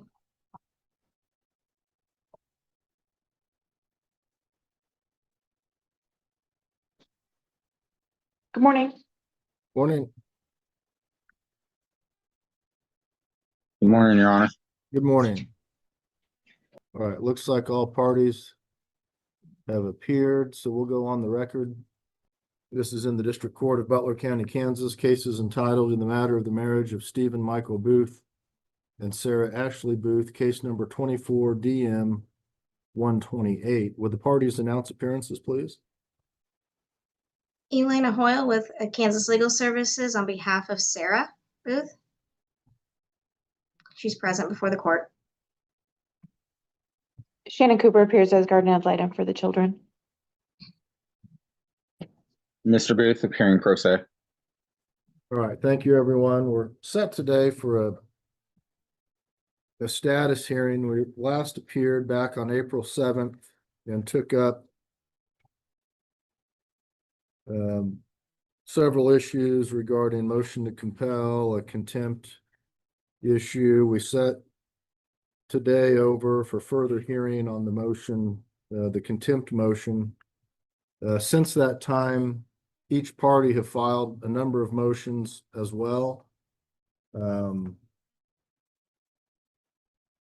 This morning, I also received an updated report from South Central Mental Health. Ms. Hoyle, did you receive that as well? I did, Your Honor, and I have had a chance to read it. All right, and Mr. Booth, did you receive that? Yes, Your Honor, and I've reviewed it as well. All right. I think what I'd like to do is, first of all, get an update on the status of how everything's going. Ms. Cooper, from your perspective as guardian ad litem, and then we'll kind of address the motions. I don't know, some of these are ones that maybe we can address as part of this status hearing. Others might need to be set over for evidentiary hearings. Ms. Hoyle, have you and Mr. Booth had an opportunity to have any sort of communications on resolution of any of these outstanding issues? I know we've discussed in the past several times some of the issues that he's put in his motion. My issue is that we have not been able to come to an agreement on whether or not he should be paying child support throughout the pendency of this matter. And I think that's the reason why we would need to have that motion on file. With regards to the sale of the residence, we have discussed that as well in the past. This has been a point of contention as well. Another reason we need to have that, if we need to have an evidentiary hearing separate than today's hearing to discuss these matters, then I'm more than willing to do that at a later date if the court is wanting to do that instead of today. Okay. Well, like I said, I think some of these we might be able to address. If you all hadn't had an opportunity to speak yet or thought if going into a breakout room would be productive, I would allow some time to do that. In the interest of perhaps you aren't as far off as you think you are, perhaps you can come to some agreements. If you all don't think that will be productive, then I'm not going to force you guys to do it. Your thoughts, Mr. Booth? Your Honor, I would prefer that if there is any sort of discussion that it be conducted with a court-appointed mediator. Okay, well, I'm not going to do that. I was just going to see if there's a chance you all could have some settlement negotiations, but it doesn't sound like that's going to happen. So, Ms. Cooper, if you could provide an update on how things are going from the children's perspective, at this time, please? Thank you, Your Honor. So as everybody's aware, I received an update from the therapist. I think based on her recommendations that the children be afforded more time with dad in order to basically see how that goes is my understanding, and also to potentially progress further in therapy. That would essentially be my recommendation right now. I anticipate in my report and recommendations that I would offer that and see maybe essentially increase parenting time with dad gradually, just to see how that progresses and see if they can continue to make progress in therapy. I don't think there's any reason to stop the family therapy. It seems like it's going quite well. We did look up dad's, I think this is the court for dad's criminal case. Looks like it's set for status later this month. So I'm not sure where that case is heading or what's going to be happening as far as that goes. That could potentially have an impact on parenting time. Also, some of the filings I've read in our case, I'm not sure what's going to be happening as far as dad's living arrangements. That could impact, what my recommendations are. But I foresee basically things continuing with therapy, dad gradually having increased parenting time, assuming that goes well, and assuming the kids and dad make further progress in therapy, that we could get to a point where there's some parenting time at home with dad, eventually. Thank you. All right, Ms. Cooper, in the report from the therapist, it mentioned the family discussing the desire of adding Bentley to the family sessions. Have you had communications with Bentley or regarding that, whether he desires to have any contact at this point? I have not since I got this report though, and also I hesitate because I think there's probably a valid reason to have a no contact order in place in the criminal case. So I think that matters to see what happens there. Maybe once that case is resolved, his perspective may change. I just don't think it's appropriate right now, especially given the criminal case still being pending. Okay, they're in the criminal cases in my division, so I don't want to go into the details as Mr. Booth doesn't have his criminal attorney here, but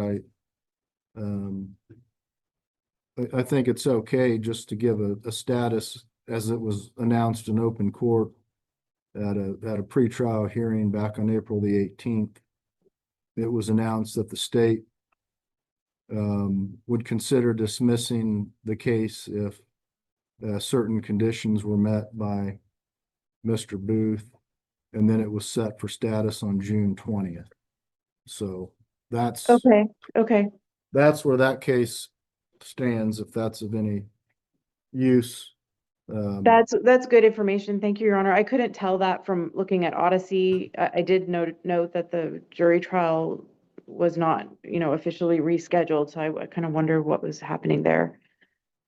So yeah, I mean, if that changes, I would definitely have conversations with Bentley about that if that happens, and kind of see about potentially working through I think it should be therapeutically driven if I was making a recommendation right now. All right. Thank you, Ms. Cooper. Thank you.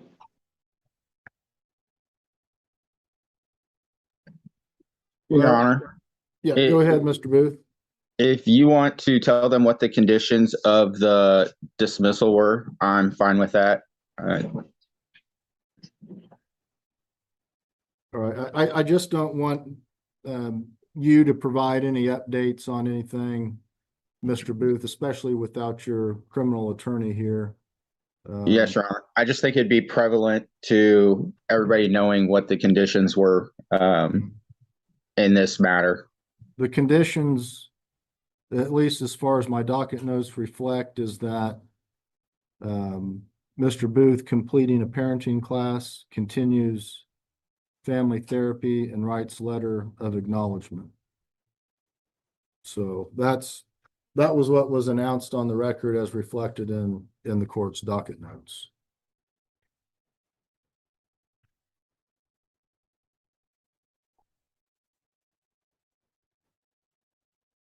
And again, that the next hearing date is June 20th.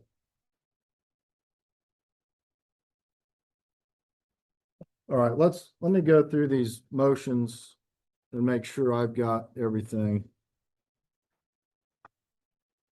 I think the pending contempt issue kind of ties in, and I'm going to go through, Ms. Hoyle, your motions first as they were filed before Mr. Booth.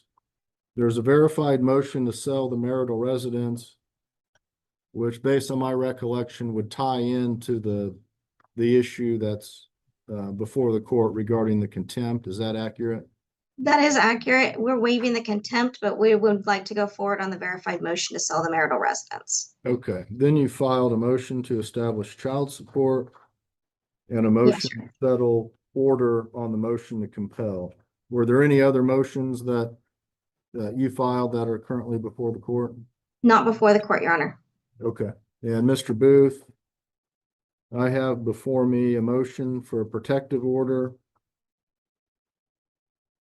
That's regarding the information regarding the VA benefits, a motion to reinstate original parenting plan, and a motion to deny request for temporary child support and spousal maintenance. Are those the three motions that you filed? Yes, Your Honor. All right. Well, I want to address the temporary parenting plan. Because Ms. Cooper, I think for your purposes, I don't think I guess whether the court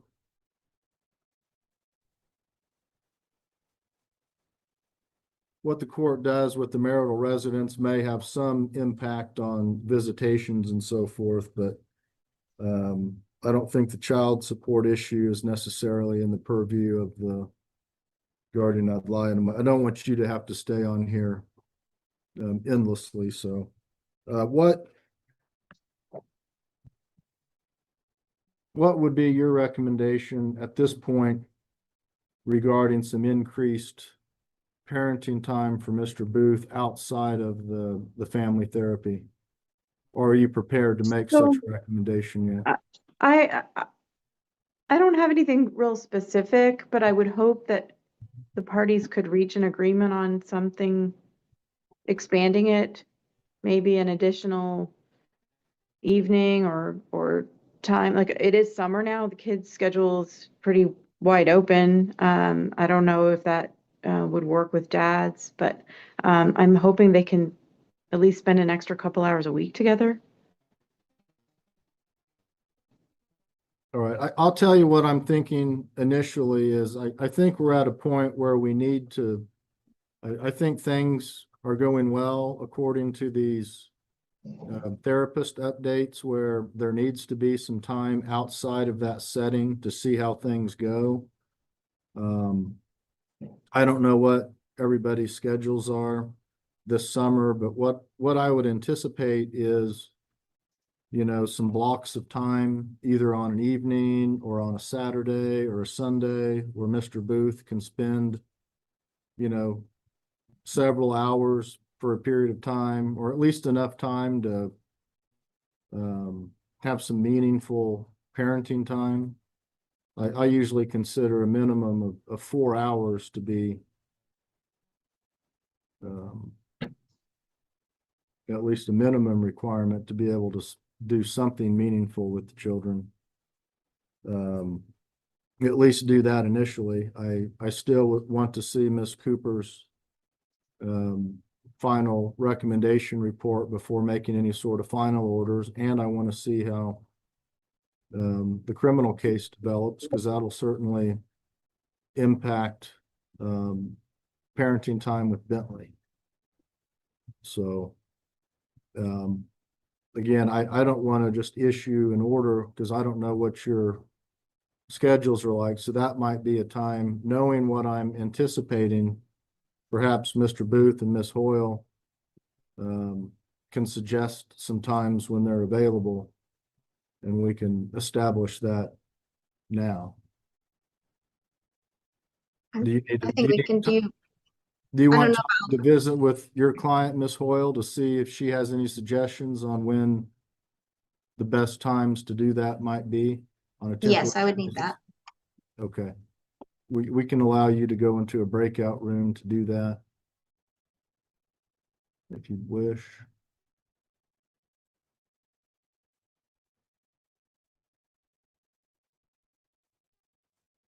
And let's take a brief recess while they're in that breakout room. Yes, Your Honor.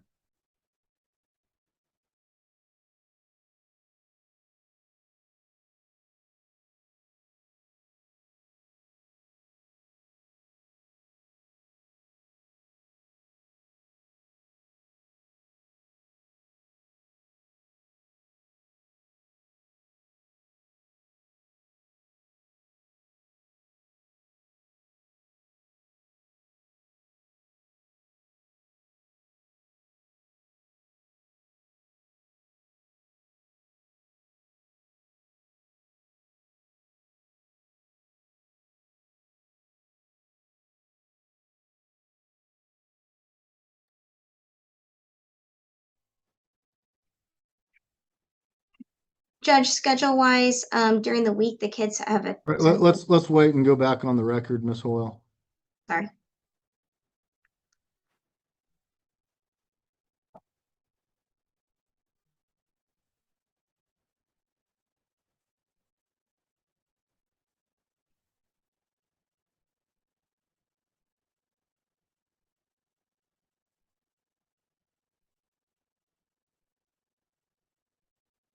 Ms. Cooper, are you still on here?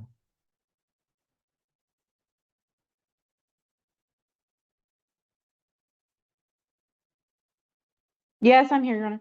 Okay, all right, we're back on the record, same appearances as before. Go ahead, Ms. Hoyle.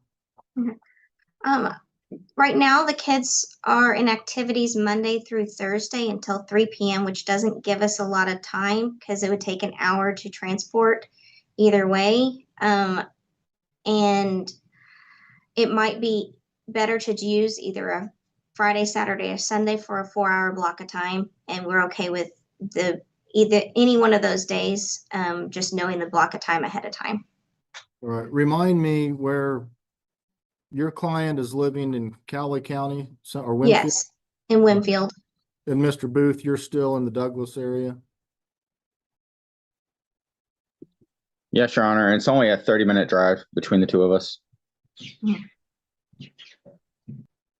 All right, well, I'm just for starting purposes. Is there a time period on Friday, Saturday, or Sunday of a 4-hour window that would be work for your schedule for some parenting time?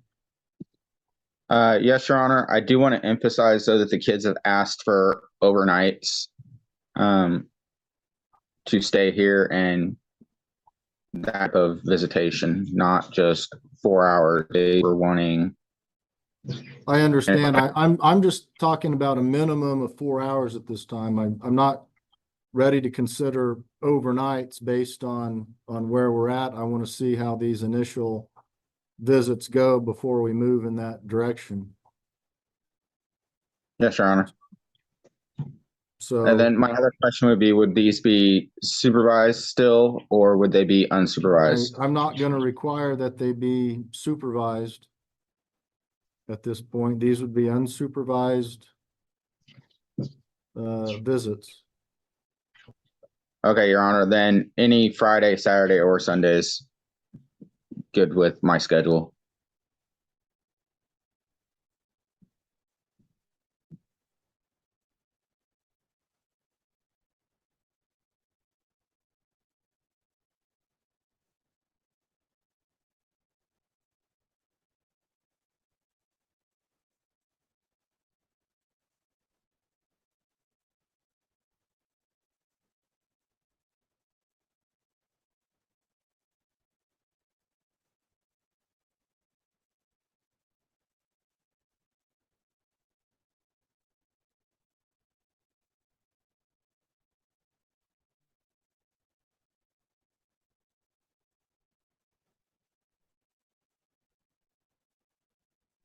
All right, I'm gonna make as a temporary order that all of the children, and of course Bentley is excluded at this point because of the no contact order through the criminal case.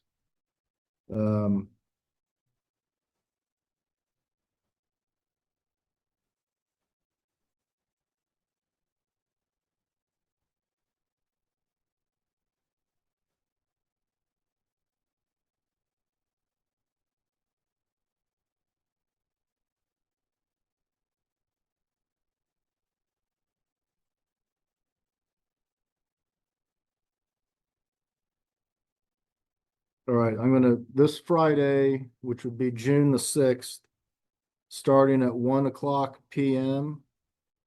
to 6:00 p.m. The children will have parenting time with Mr. Booth. And that can occur. I don't want you to leave the state with them or anything like that. You all can have that parenting time at your residence, or you go out wherever, Wichita or wherever you go, can exercise that parenting time unsupervised. I would anticipate that the children be fed prior to the visits.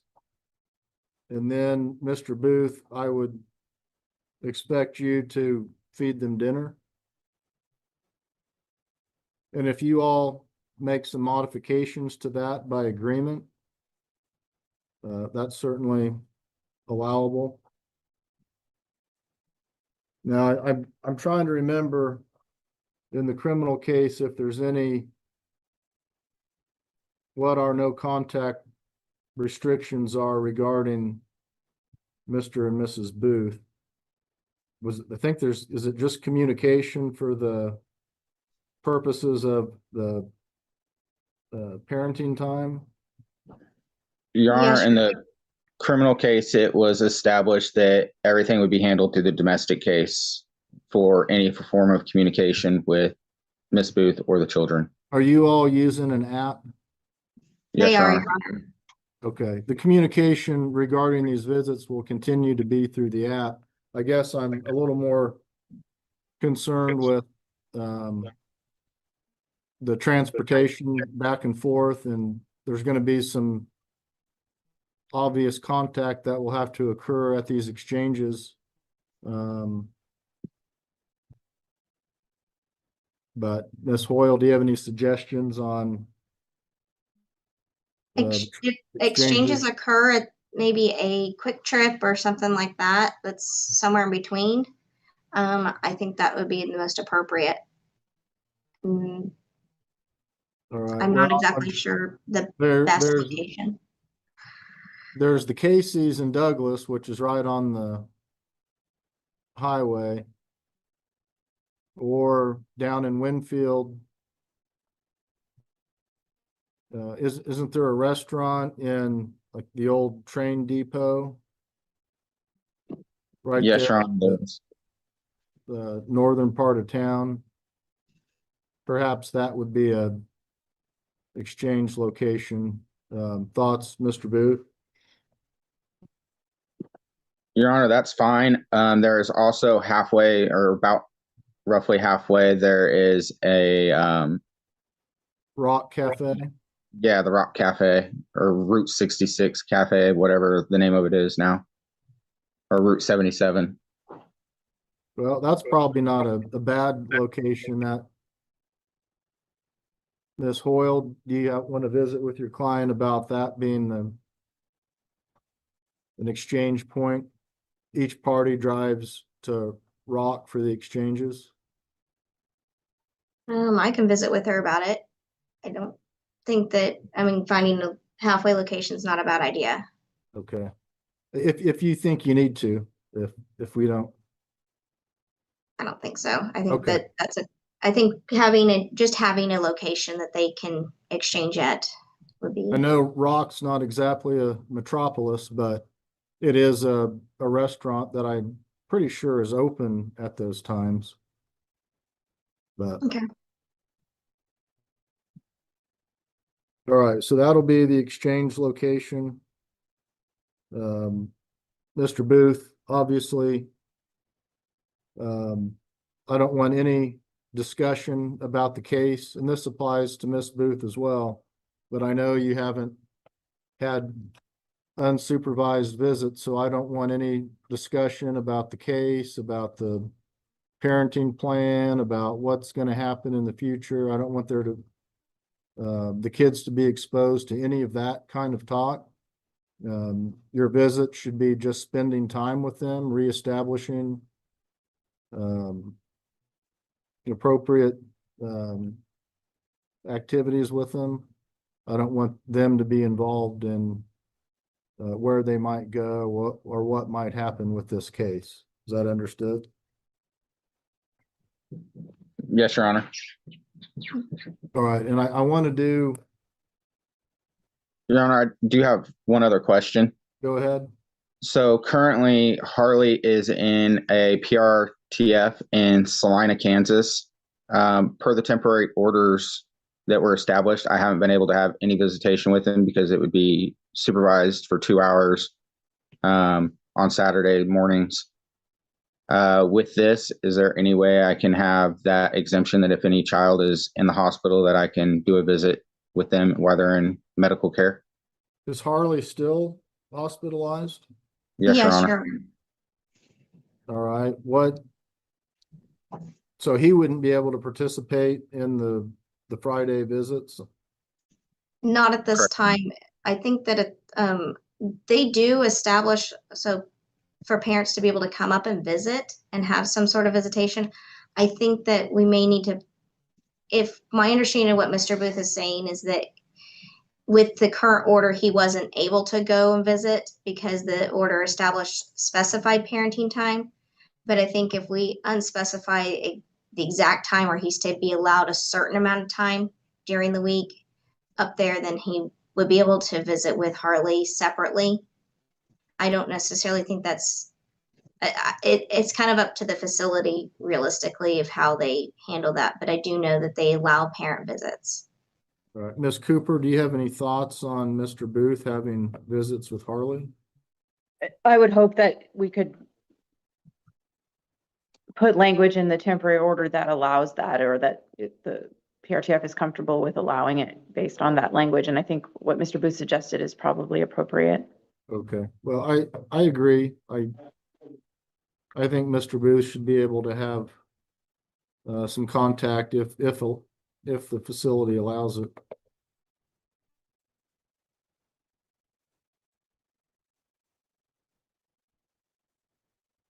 And as long as Harley's receptive to it, I'm not sure what his overall condition is, but I don't want the visits to be detrimental to him, of course, not knowing what all's going on with him.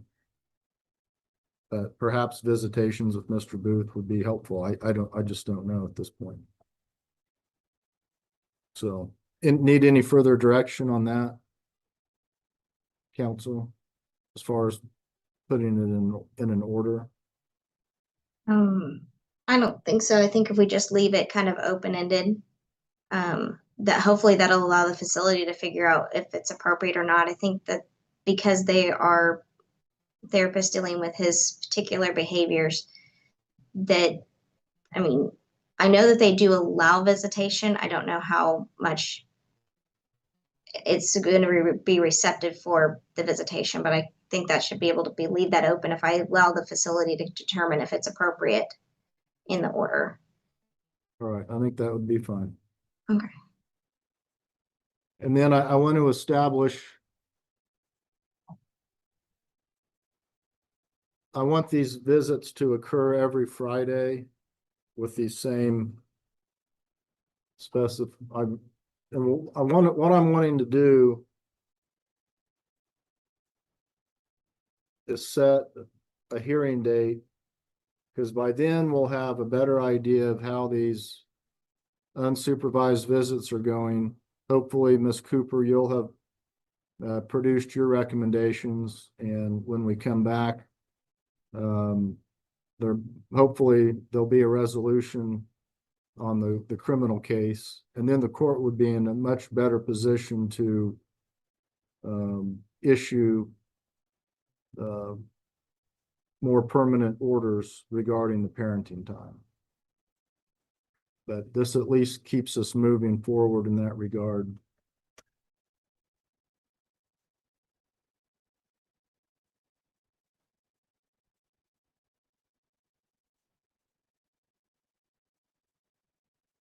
Angela, when would we be looking at?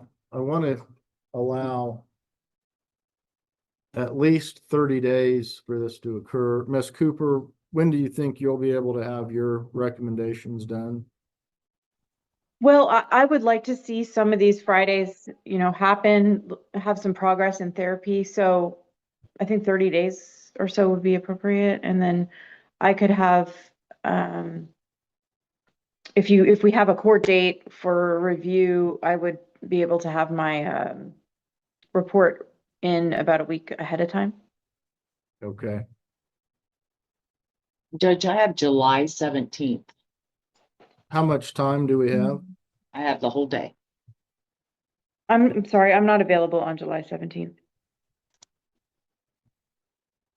How much time do you think we would need, Judge? Well, I want to allow time if we have other issues regarding these motions that need to be set over for evidence, that we can just hopefully take up everything. Again, I'm going to try to address some of this stuff today, but I have July.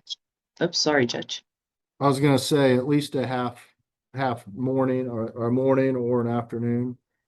I have July 10th at 9 o'clock. I'm sorry, I'm not available from the 9th through the 17th.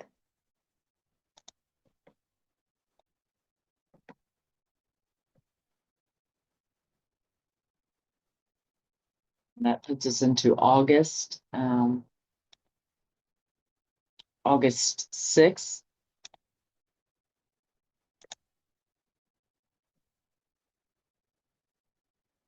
I'm sorry, August 5th at 9 o'clock.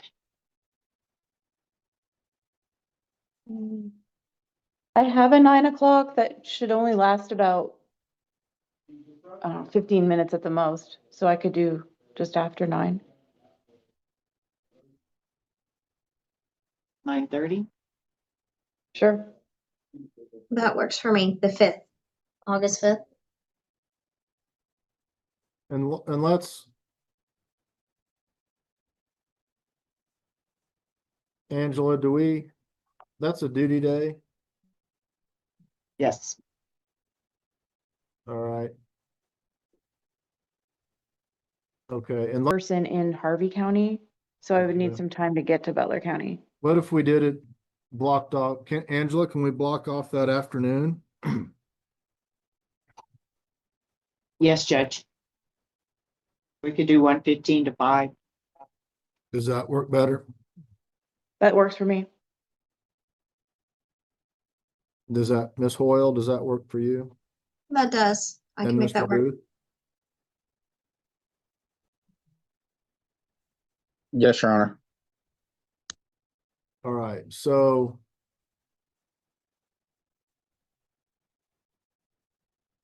these Friday visits will continue. Now, I noticed 4th of July is on a Friday. Ms. Booth, do you already have plans for 4th of July? No, Your Honor. Any objection to Mr. Booth having the regular scheduled visits on 4th of July from 1 to 6? No, Your Honor. Okay. All right, well, the order will be that these visits from 1 to 6 occur every Friday until this hearing on August the 5th.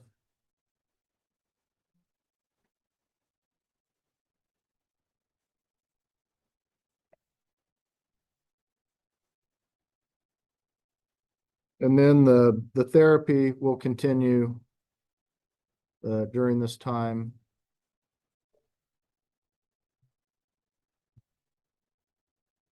And Ms. Cooper, perhaps if you could let's set a deadline, maybe to have the GAL report. How much time do you think you would need? You'll probably want to visit with the kids after these visits have gone for a few weeks. Maybe, Right, so, maybe by July 25th. okay. Does that give you plenty of time to do what you need to do? Yeah, that looks good. And I then can do that that. would give the parties some time to digest the GAL report before that August 5th hearing. Any comment, Ms. Hoyle No, I think that's appropriate. and Mr. Booth? That's fine, Your Honor. What was the date for the GAL report? By the 25th, July 25th by 5 o'clock. Yes, Your Honor.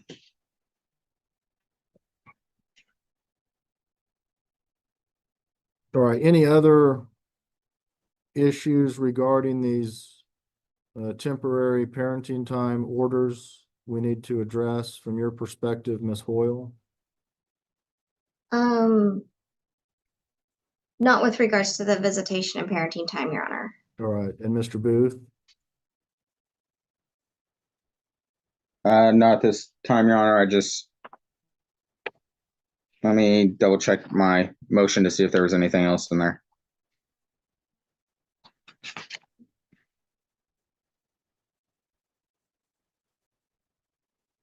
Oh, Your Honor, I did forget. Can we have them, if they're gonna change the times of any visitation by agreement, to communicate with each other prior to telling the children that they want to change the times? So that the kids don't get excited about something and then mom's like, no, we're doing this. Yeah, I think that's appropriate. Okay. Mr. Booth, any comment? Your Honor, with that, the children have brought up in family therapy, and they're the ones that have requested the times, and I tell them constantly that they got to talk to their mom about it. So that's where some of that's coming from. Communicate any of the changes that are made by agreement through the app, so there's a record of everything. And if there's an issue, emergencies happen, I understand, but if either one of the parents needs to make a change to the schedule, please try to provide adequate notice to the other party so we don't run into any issues. Yes, Your Honor. All right, anything else regarding the temporary parenting orders?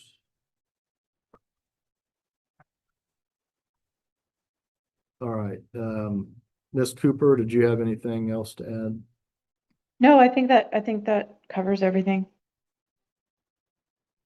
Okay, now as far as these other issues, Ms. Cooper, I don't know if it would be necessary for you to remain on here. You're welcome to if you wish. Ms. Hoyle, do you feel that Ms. Cooper's presence is necessary as we work through some of these other issues?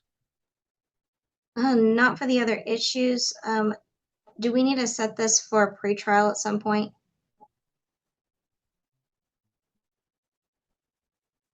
Well,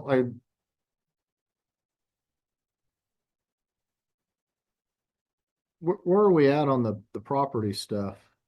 I mean, I guess that's still, the house will have a lot to do with that probably.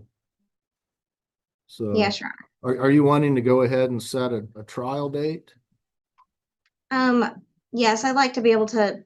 The issue is that we've been kind of dancing around with the property issues, and I'd like to have a date that we need to settle these by, is essentially what I'm looking for. Well, how far out are you suggesting past this August 5th date that we have? I'm thinking maybe October. I think that gives us plenty of time from August 5th. I mean, maybe September. I'm not sure that we need to go too far out. All right, Mr. Booth, any thoughts, suggestions in that regard? No, Your Honor. Okay, well, we can go ahead and set a trial date, and then I just would use that August 5th date as a pretrial, see where we're at on all the issues at that time. I'm hopeful or hoping that you all will, as we progress, perhaps come to some agreements on this, but if not, we'll go ahead and have a date on the calendar to resolve them. Angela, do we have a full day in September or October? Yes, Judge, I have September 16th at 9 o'clock.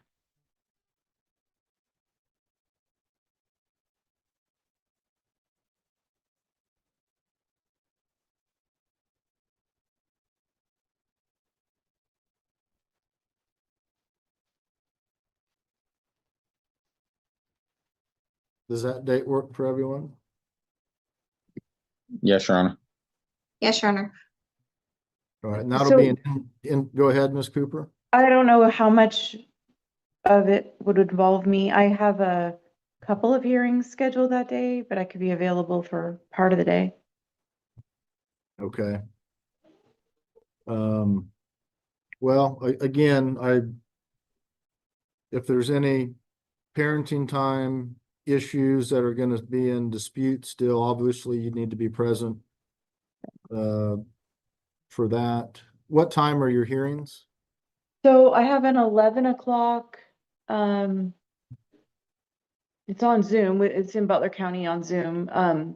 It should not take long at all, probably 10 or 15 minutes.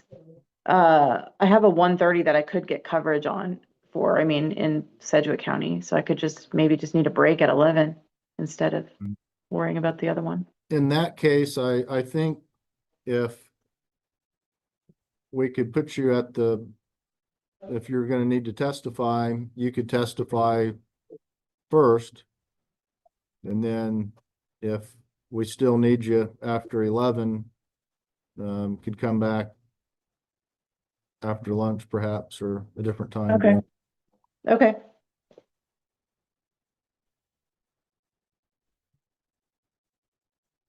All right, and that'll be an in-person all day. We'll just set that as the trial date. We'll use that August 5th for pretrial. Your Honor, I have one more question about the visitation temporary order. Go ahead. Is there any way that, since it is 60 days before we have that August 5th hearing, is there any way that we could put into the temporary order that once the termination of the criminal case or the outcome of the criminal case that we can bring Bentley in for family therapy with me and the other children at a minimum? Ms. Hoyle, your thoughts? I think that I don't want to necessarily put that in there that if it resolves, I would suggest probably putting in that we could have a discussion, we can contact and we can do maybe an agreed order with the input of Ms. Cooper on that. Because I would think that she'd want to talk to Bentley prior to adding him to the family therapy. I agree, and I think Ms. Cooper, if you could have a discussion with Bentley to provide some feedback, I think it would be appropriate if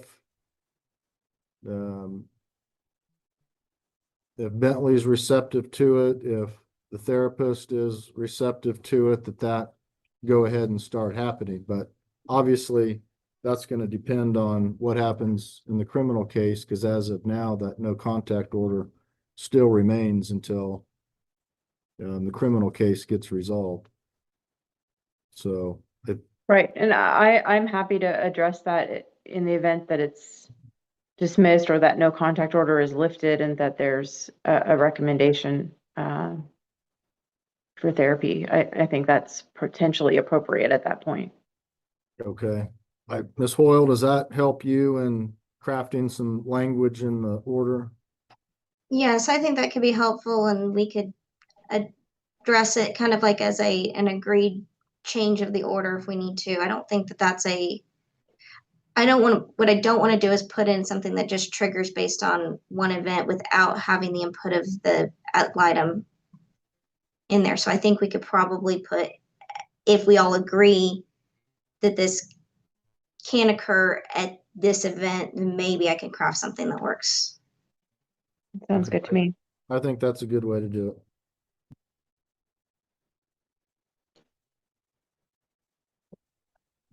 All Thank you, right. Your Honor. Any other issues while Miss Cooper is still present, Miss Hoyle? I don't think any other issues that don't deal directly with either child support or property All are right, and left. Mr. Booth?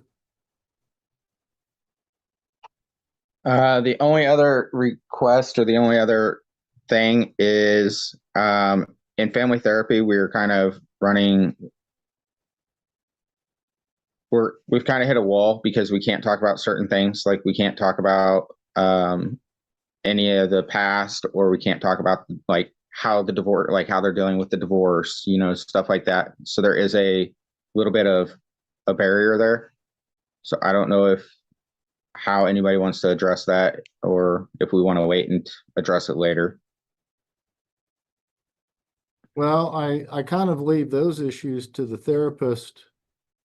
I mean, if the therapist feels it's beneficial for the children to work through some of those issues, I think that's probably appropriate. What I don't want the parents doing is influencing the kids outside of that setting by saying this is what is going to happen or what should happen, or mom or parents criticizing one another. That's what I don't want to happen.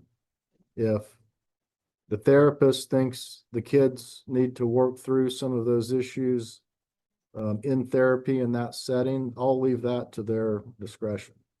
Yes, Your Honor. The way that the temporary order was currently worded, she didn't want to cross that boundary because it said that I wasn't allowed to have any of those communications or be a part of those communications. So if we could have it worded that it can occur in therapy, that would help her out.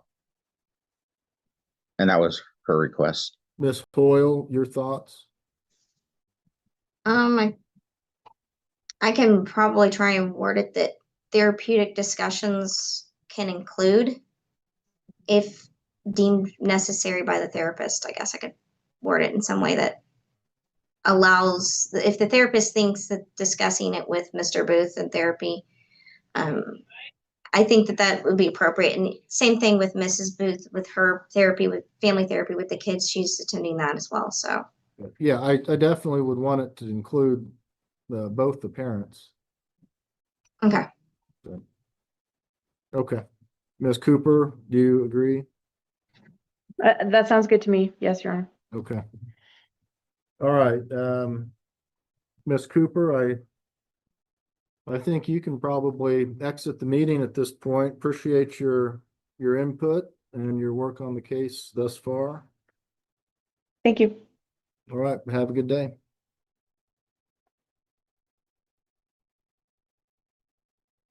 All right. The first thing I want to address is the child support issue.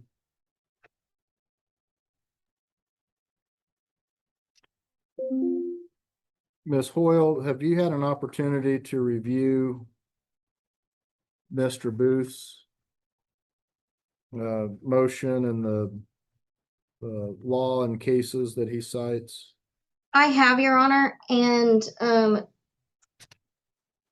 which particular motion? He has two of them that kind of address both of those issues, or address the issue. In his motion for protective order, he's talking specifically about his disability compensation. And I've had a chance to review that, and the statutes that he's bringing up. The only thing is in Rose versus Rose, which is a Ms. Hoyle, I don't want to get into the merits of it just yet. Okay. I just wanted to make sure that it sounds like you've looked at those and are familiar with them.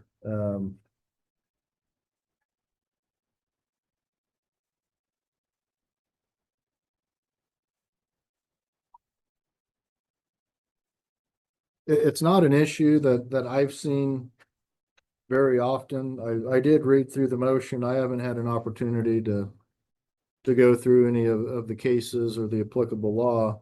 But let's go ahead and address that, because I think the motion for protective order that's been on file affects whether or not we move on to the other motion. So, Mr. Booth, I'm gonna let you argue your motion for protective order at this time. Are you prepared to address this issue, Ms. Hoyle? Yes, Your Honor. And I think this kind of ties in with the motion to settle the previous journal entry, does it not? It does. Okay. All right, go ahead, Mr. Booth. Yes, Your Honor, I've requested a motion for a protective order. I do believe that the motion covers everything. Per federal law, any VA compensation is protected from disclosure. Additionally, the only thing I am obligated to report per federal law is how much I receive per month for child support calculation purposes. It also specifies that it cannot be used for alimony calculations or any of that. What specific federal law are you referencing, Mr. Booth? Let me look it up. It is 38 U.S. Code 5301, Section A1.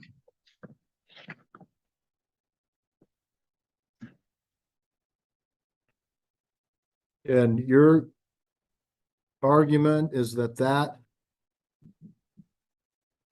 prevents you from being compelled to produce any information regarding your federal or veterans disability other than the monthly amount? Yes, Your Honor. As well as in the state of Kansas, there is Bar 29 Can App Appendix 2D 846 in 2001, where the state of Kansas upheld the same ruling. As well with that, none of my VA disability, it is all for pre-marriage, and the claim wasn't filed until after legal separation. And additionally, none of the money has been used towards anything that was commingled or co-mixed between me and Miss Booth. It has all been everything from after.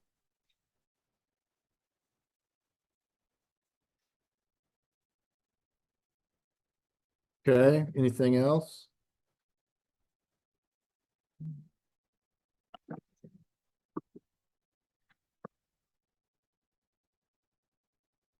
Because my understanding of it is that the court can consider the veterans disability income to establish the overall income. I think what's unclear is what the court's authority is to garnish those monies or enforce any order that's made. But I have not done a deep dive into it. Ms. Hoyle, your response? Your Honor, I have done a deep dive into this. This is a question that pops up regularly for me as in this legal practice, but for income purposes, the disability compensation is considered income for purposes of determining the child support. It can also be determined for spousal maintenance, but we cannot garnish it, assign it, or in any way force him to assign an amount to Mrs. Booth. So what that doesn't necessarily mean that you can't order child support based off of that number.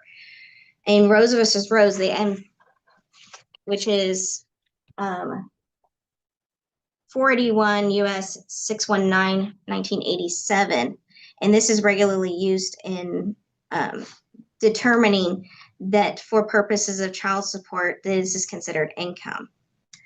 What's that case citation again? It's 481 US 619, In what year was that published? 1987. All right, go ahead. And we're not asking for the numbers with regards to his lump sum and the amount for disability payments for anything other than the purpose of determining income for child support purposes. We're not asking to even divide it or separate it out as marital property. We're solely asking, we want to make sure that we have the correct numbers and what he's received in this to determine what was the amount that he makes so that we can determine his income for purposes of child support.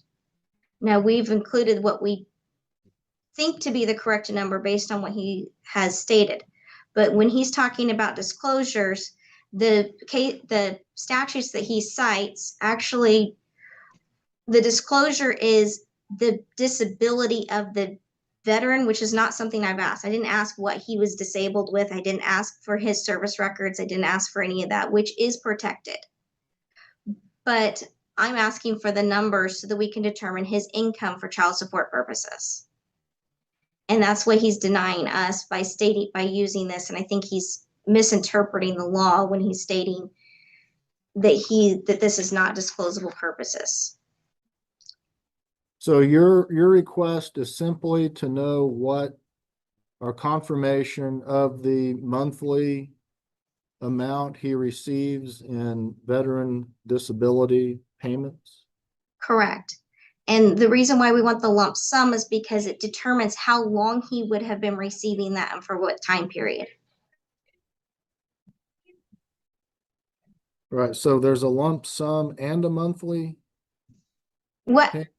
So can I explain this a little bit because I do know quite a bit about it? Please when do. A veteran files initially, they file an intent to file. And so when they're filing for their disability compensation, which is their service-related disability, they are filing for so they send in their intent to file. That is like the trigger date for when the veterans are when the VA determines as the initial date of payment. So when it usually takes several months, and I want to say it can take up to a good 6 to 9 months before they make a determination on the disability rating and whether or not it's service connected for the benefits to kick in. And then they give, based on that rating, they give a specific number, and based on how many dependents that the veteran claims, they give a separate number for those dependents. So Mr. Booth, having 6 children, would receive an amount, I think he receives a certain amount as a veteran with a dependent child. And then for each additional child that he claims with the veteran, he would receive another amount in addition to that first amount. So from the time he filed to the time he receives his initial first payment from the VA, there is a lump sum that dates back to that original date that he's filed the intent to file. So it shows kind of a time period in which he would have been receiving this money, even though he received that one lump sum payment. Then every month they receive an additional payment. And that is their income payment or disability compensation payment that is based off of the VA's rating and the number of dependents that he's claiming. All right. So as I understand it, the court can use that information to establish an income amount. However, the court has no ability to enforce payments if that's a person's only income. Is that accurate? They have no way to garnish the payments. You can order it. They are required to follow a court order.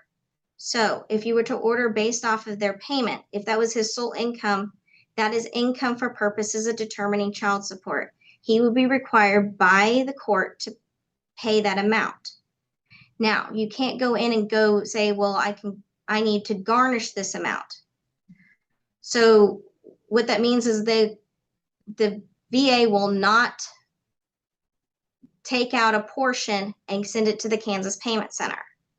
That has to be done by the veteran himself. They can, with the veteran's permission, but it has to be through the permission of the veteran can assign that portion of his disability to go to the Kansas Payment Center for child support purposes. But he would have to do that on his own. It has to be an action that he does to meet the court order for child support. All right, thank you, Ms. Hoyle. Mr. Booth, I'll allow you to make any response. Yes, Your Honor. Ms. Hoyle stated a case law from 1987. I'd like to bring up that there is more previous case law that has preceded that. There was one in 1989, which was Mansell, which the U.S. Supreme Court made a ruling where my VA compensation is not considered divisible like any marital property, as well, and how versus how. I don't think it's being requested to divide as a marital asset. I think it's being requested, which the law allows, is to establish income for establishing a child support order. Yes, Your Honor. However, my thing is they're trying to backdate child support from when, we first separated. Which the court has the ability to do. Correct. However, there was not any of this money that was at that time.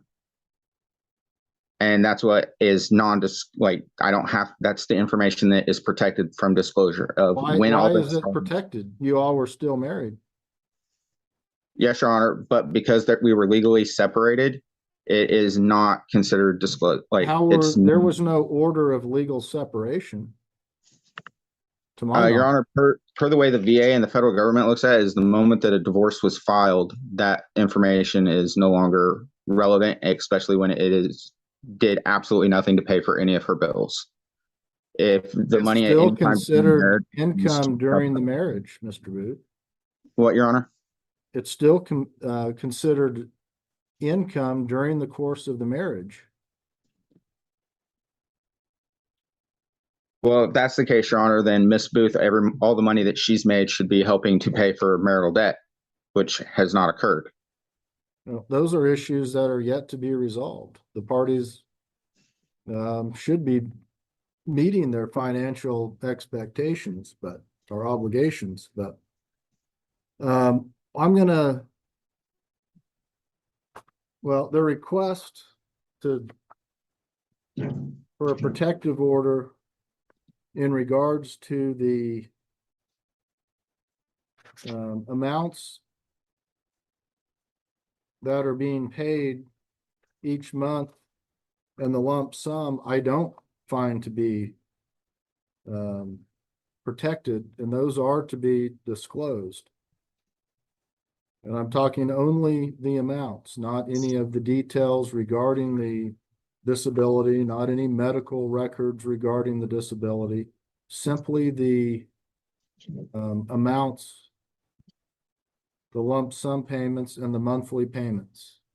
And I believe I've already ordered that those be provided. And I think that's part of an issue that is before the court on the motion to settle the journal entry. Yes, Your Honor, and I strongly object. I would request that before you make a ruling that you review all the cases and everything that are put into the motion. I have made my ruling, and that is my ruling, Mr. Booth. All right, Your Honor.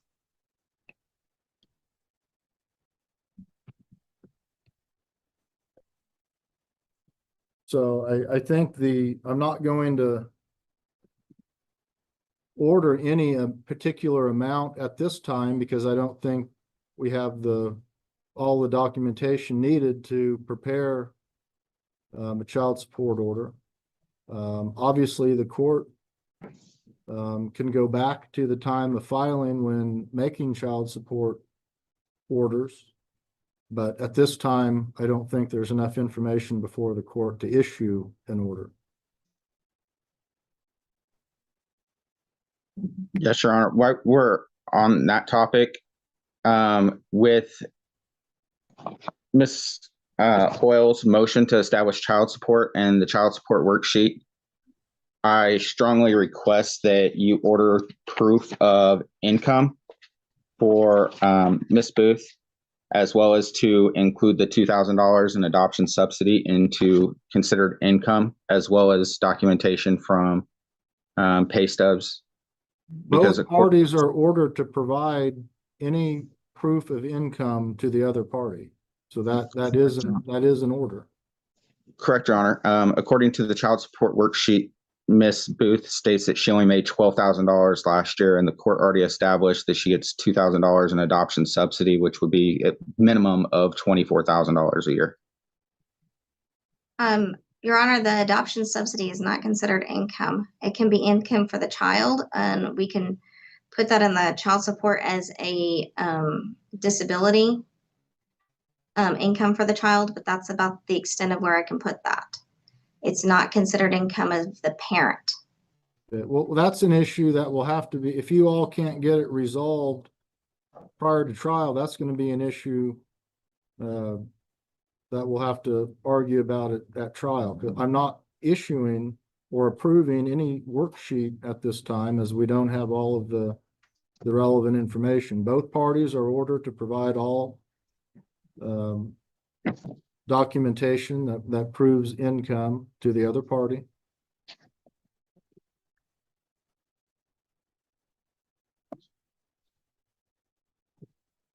Mr. Booth, you're welcome to provide a proposed worksheet at some point if you wish. But that's the order now is for both parties to provide the documentation that's been ordered. And then I'm going to make that order that's to be provided within 30 days.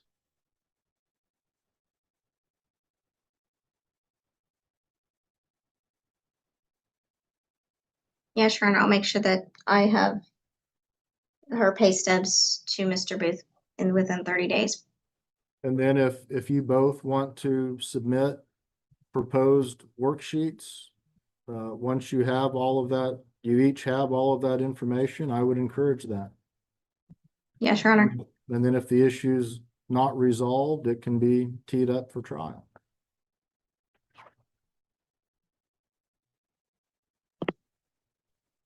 Yes, Your Honor.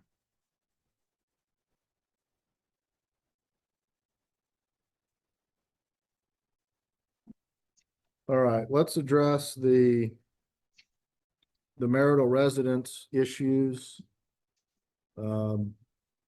This is a carryover from the contempt motion.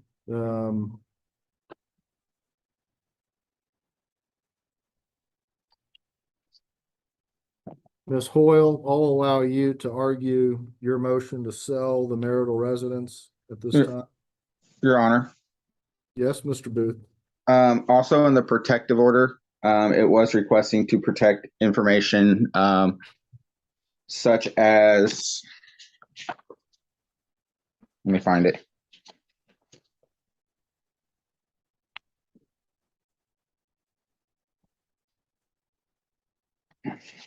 That way I can give you the exact paragraph that it was in.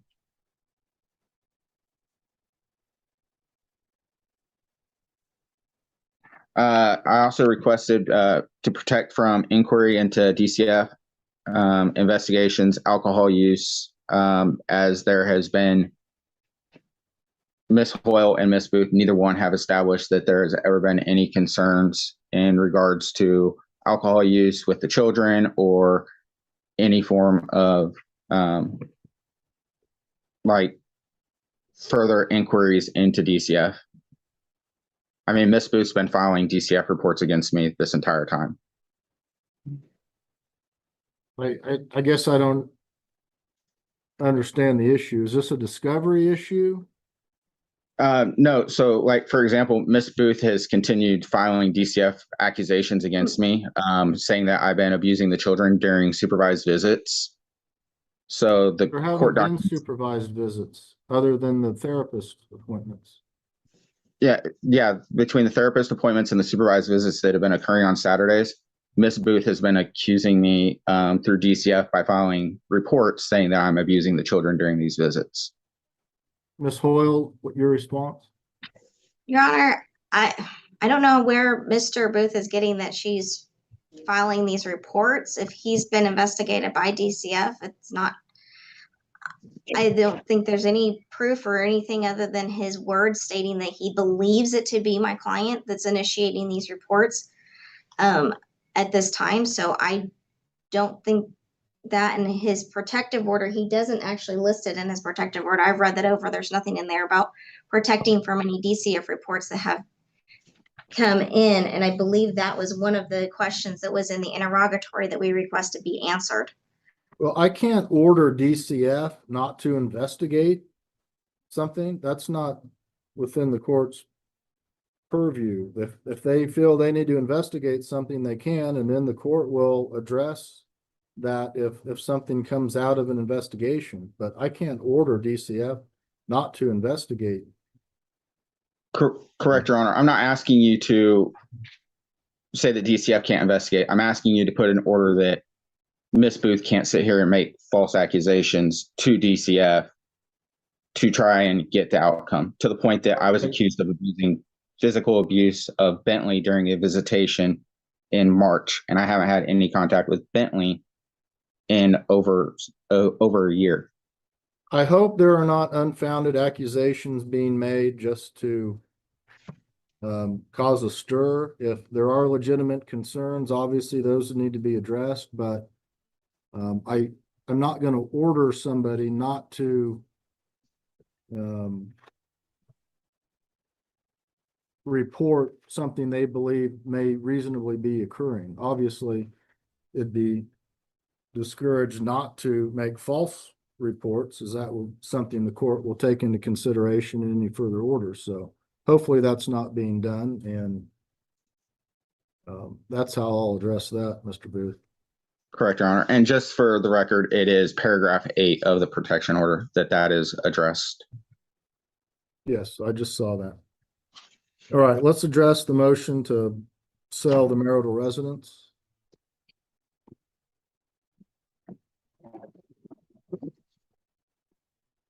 Your Honor, at this time,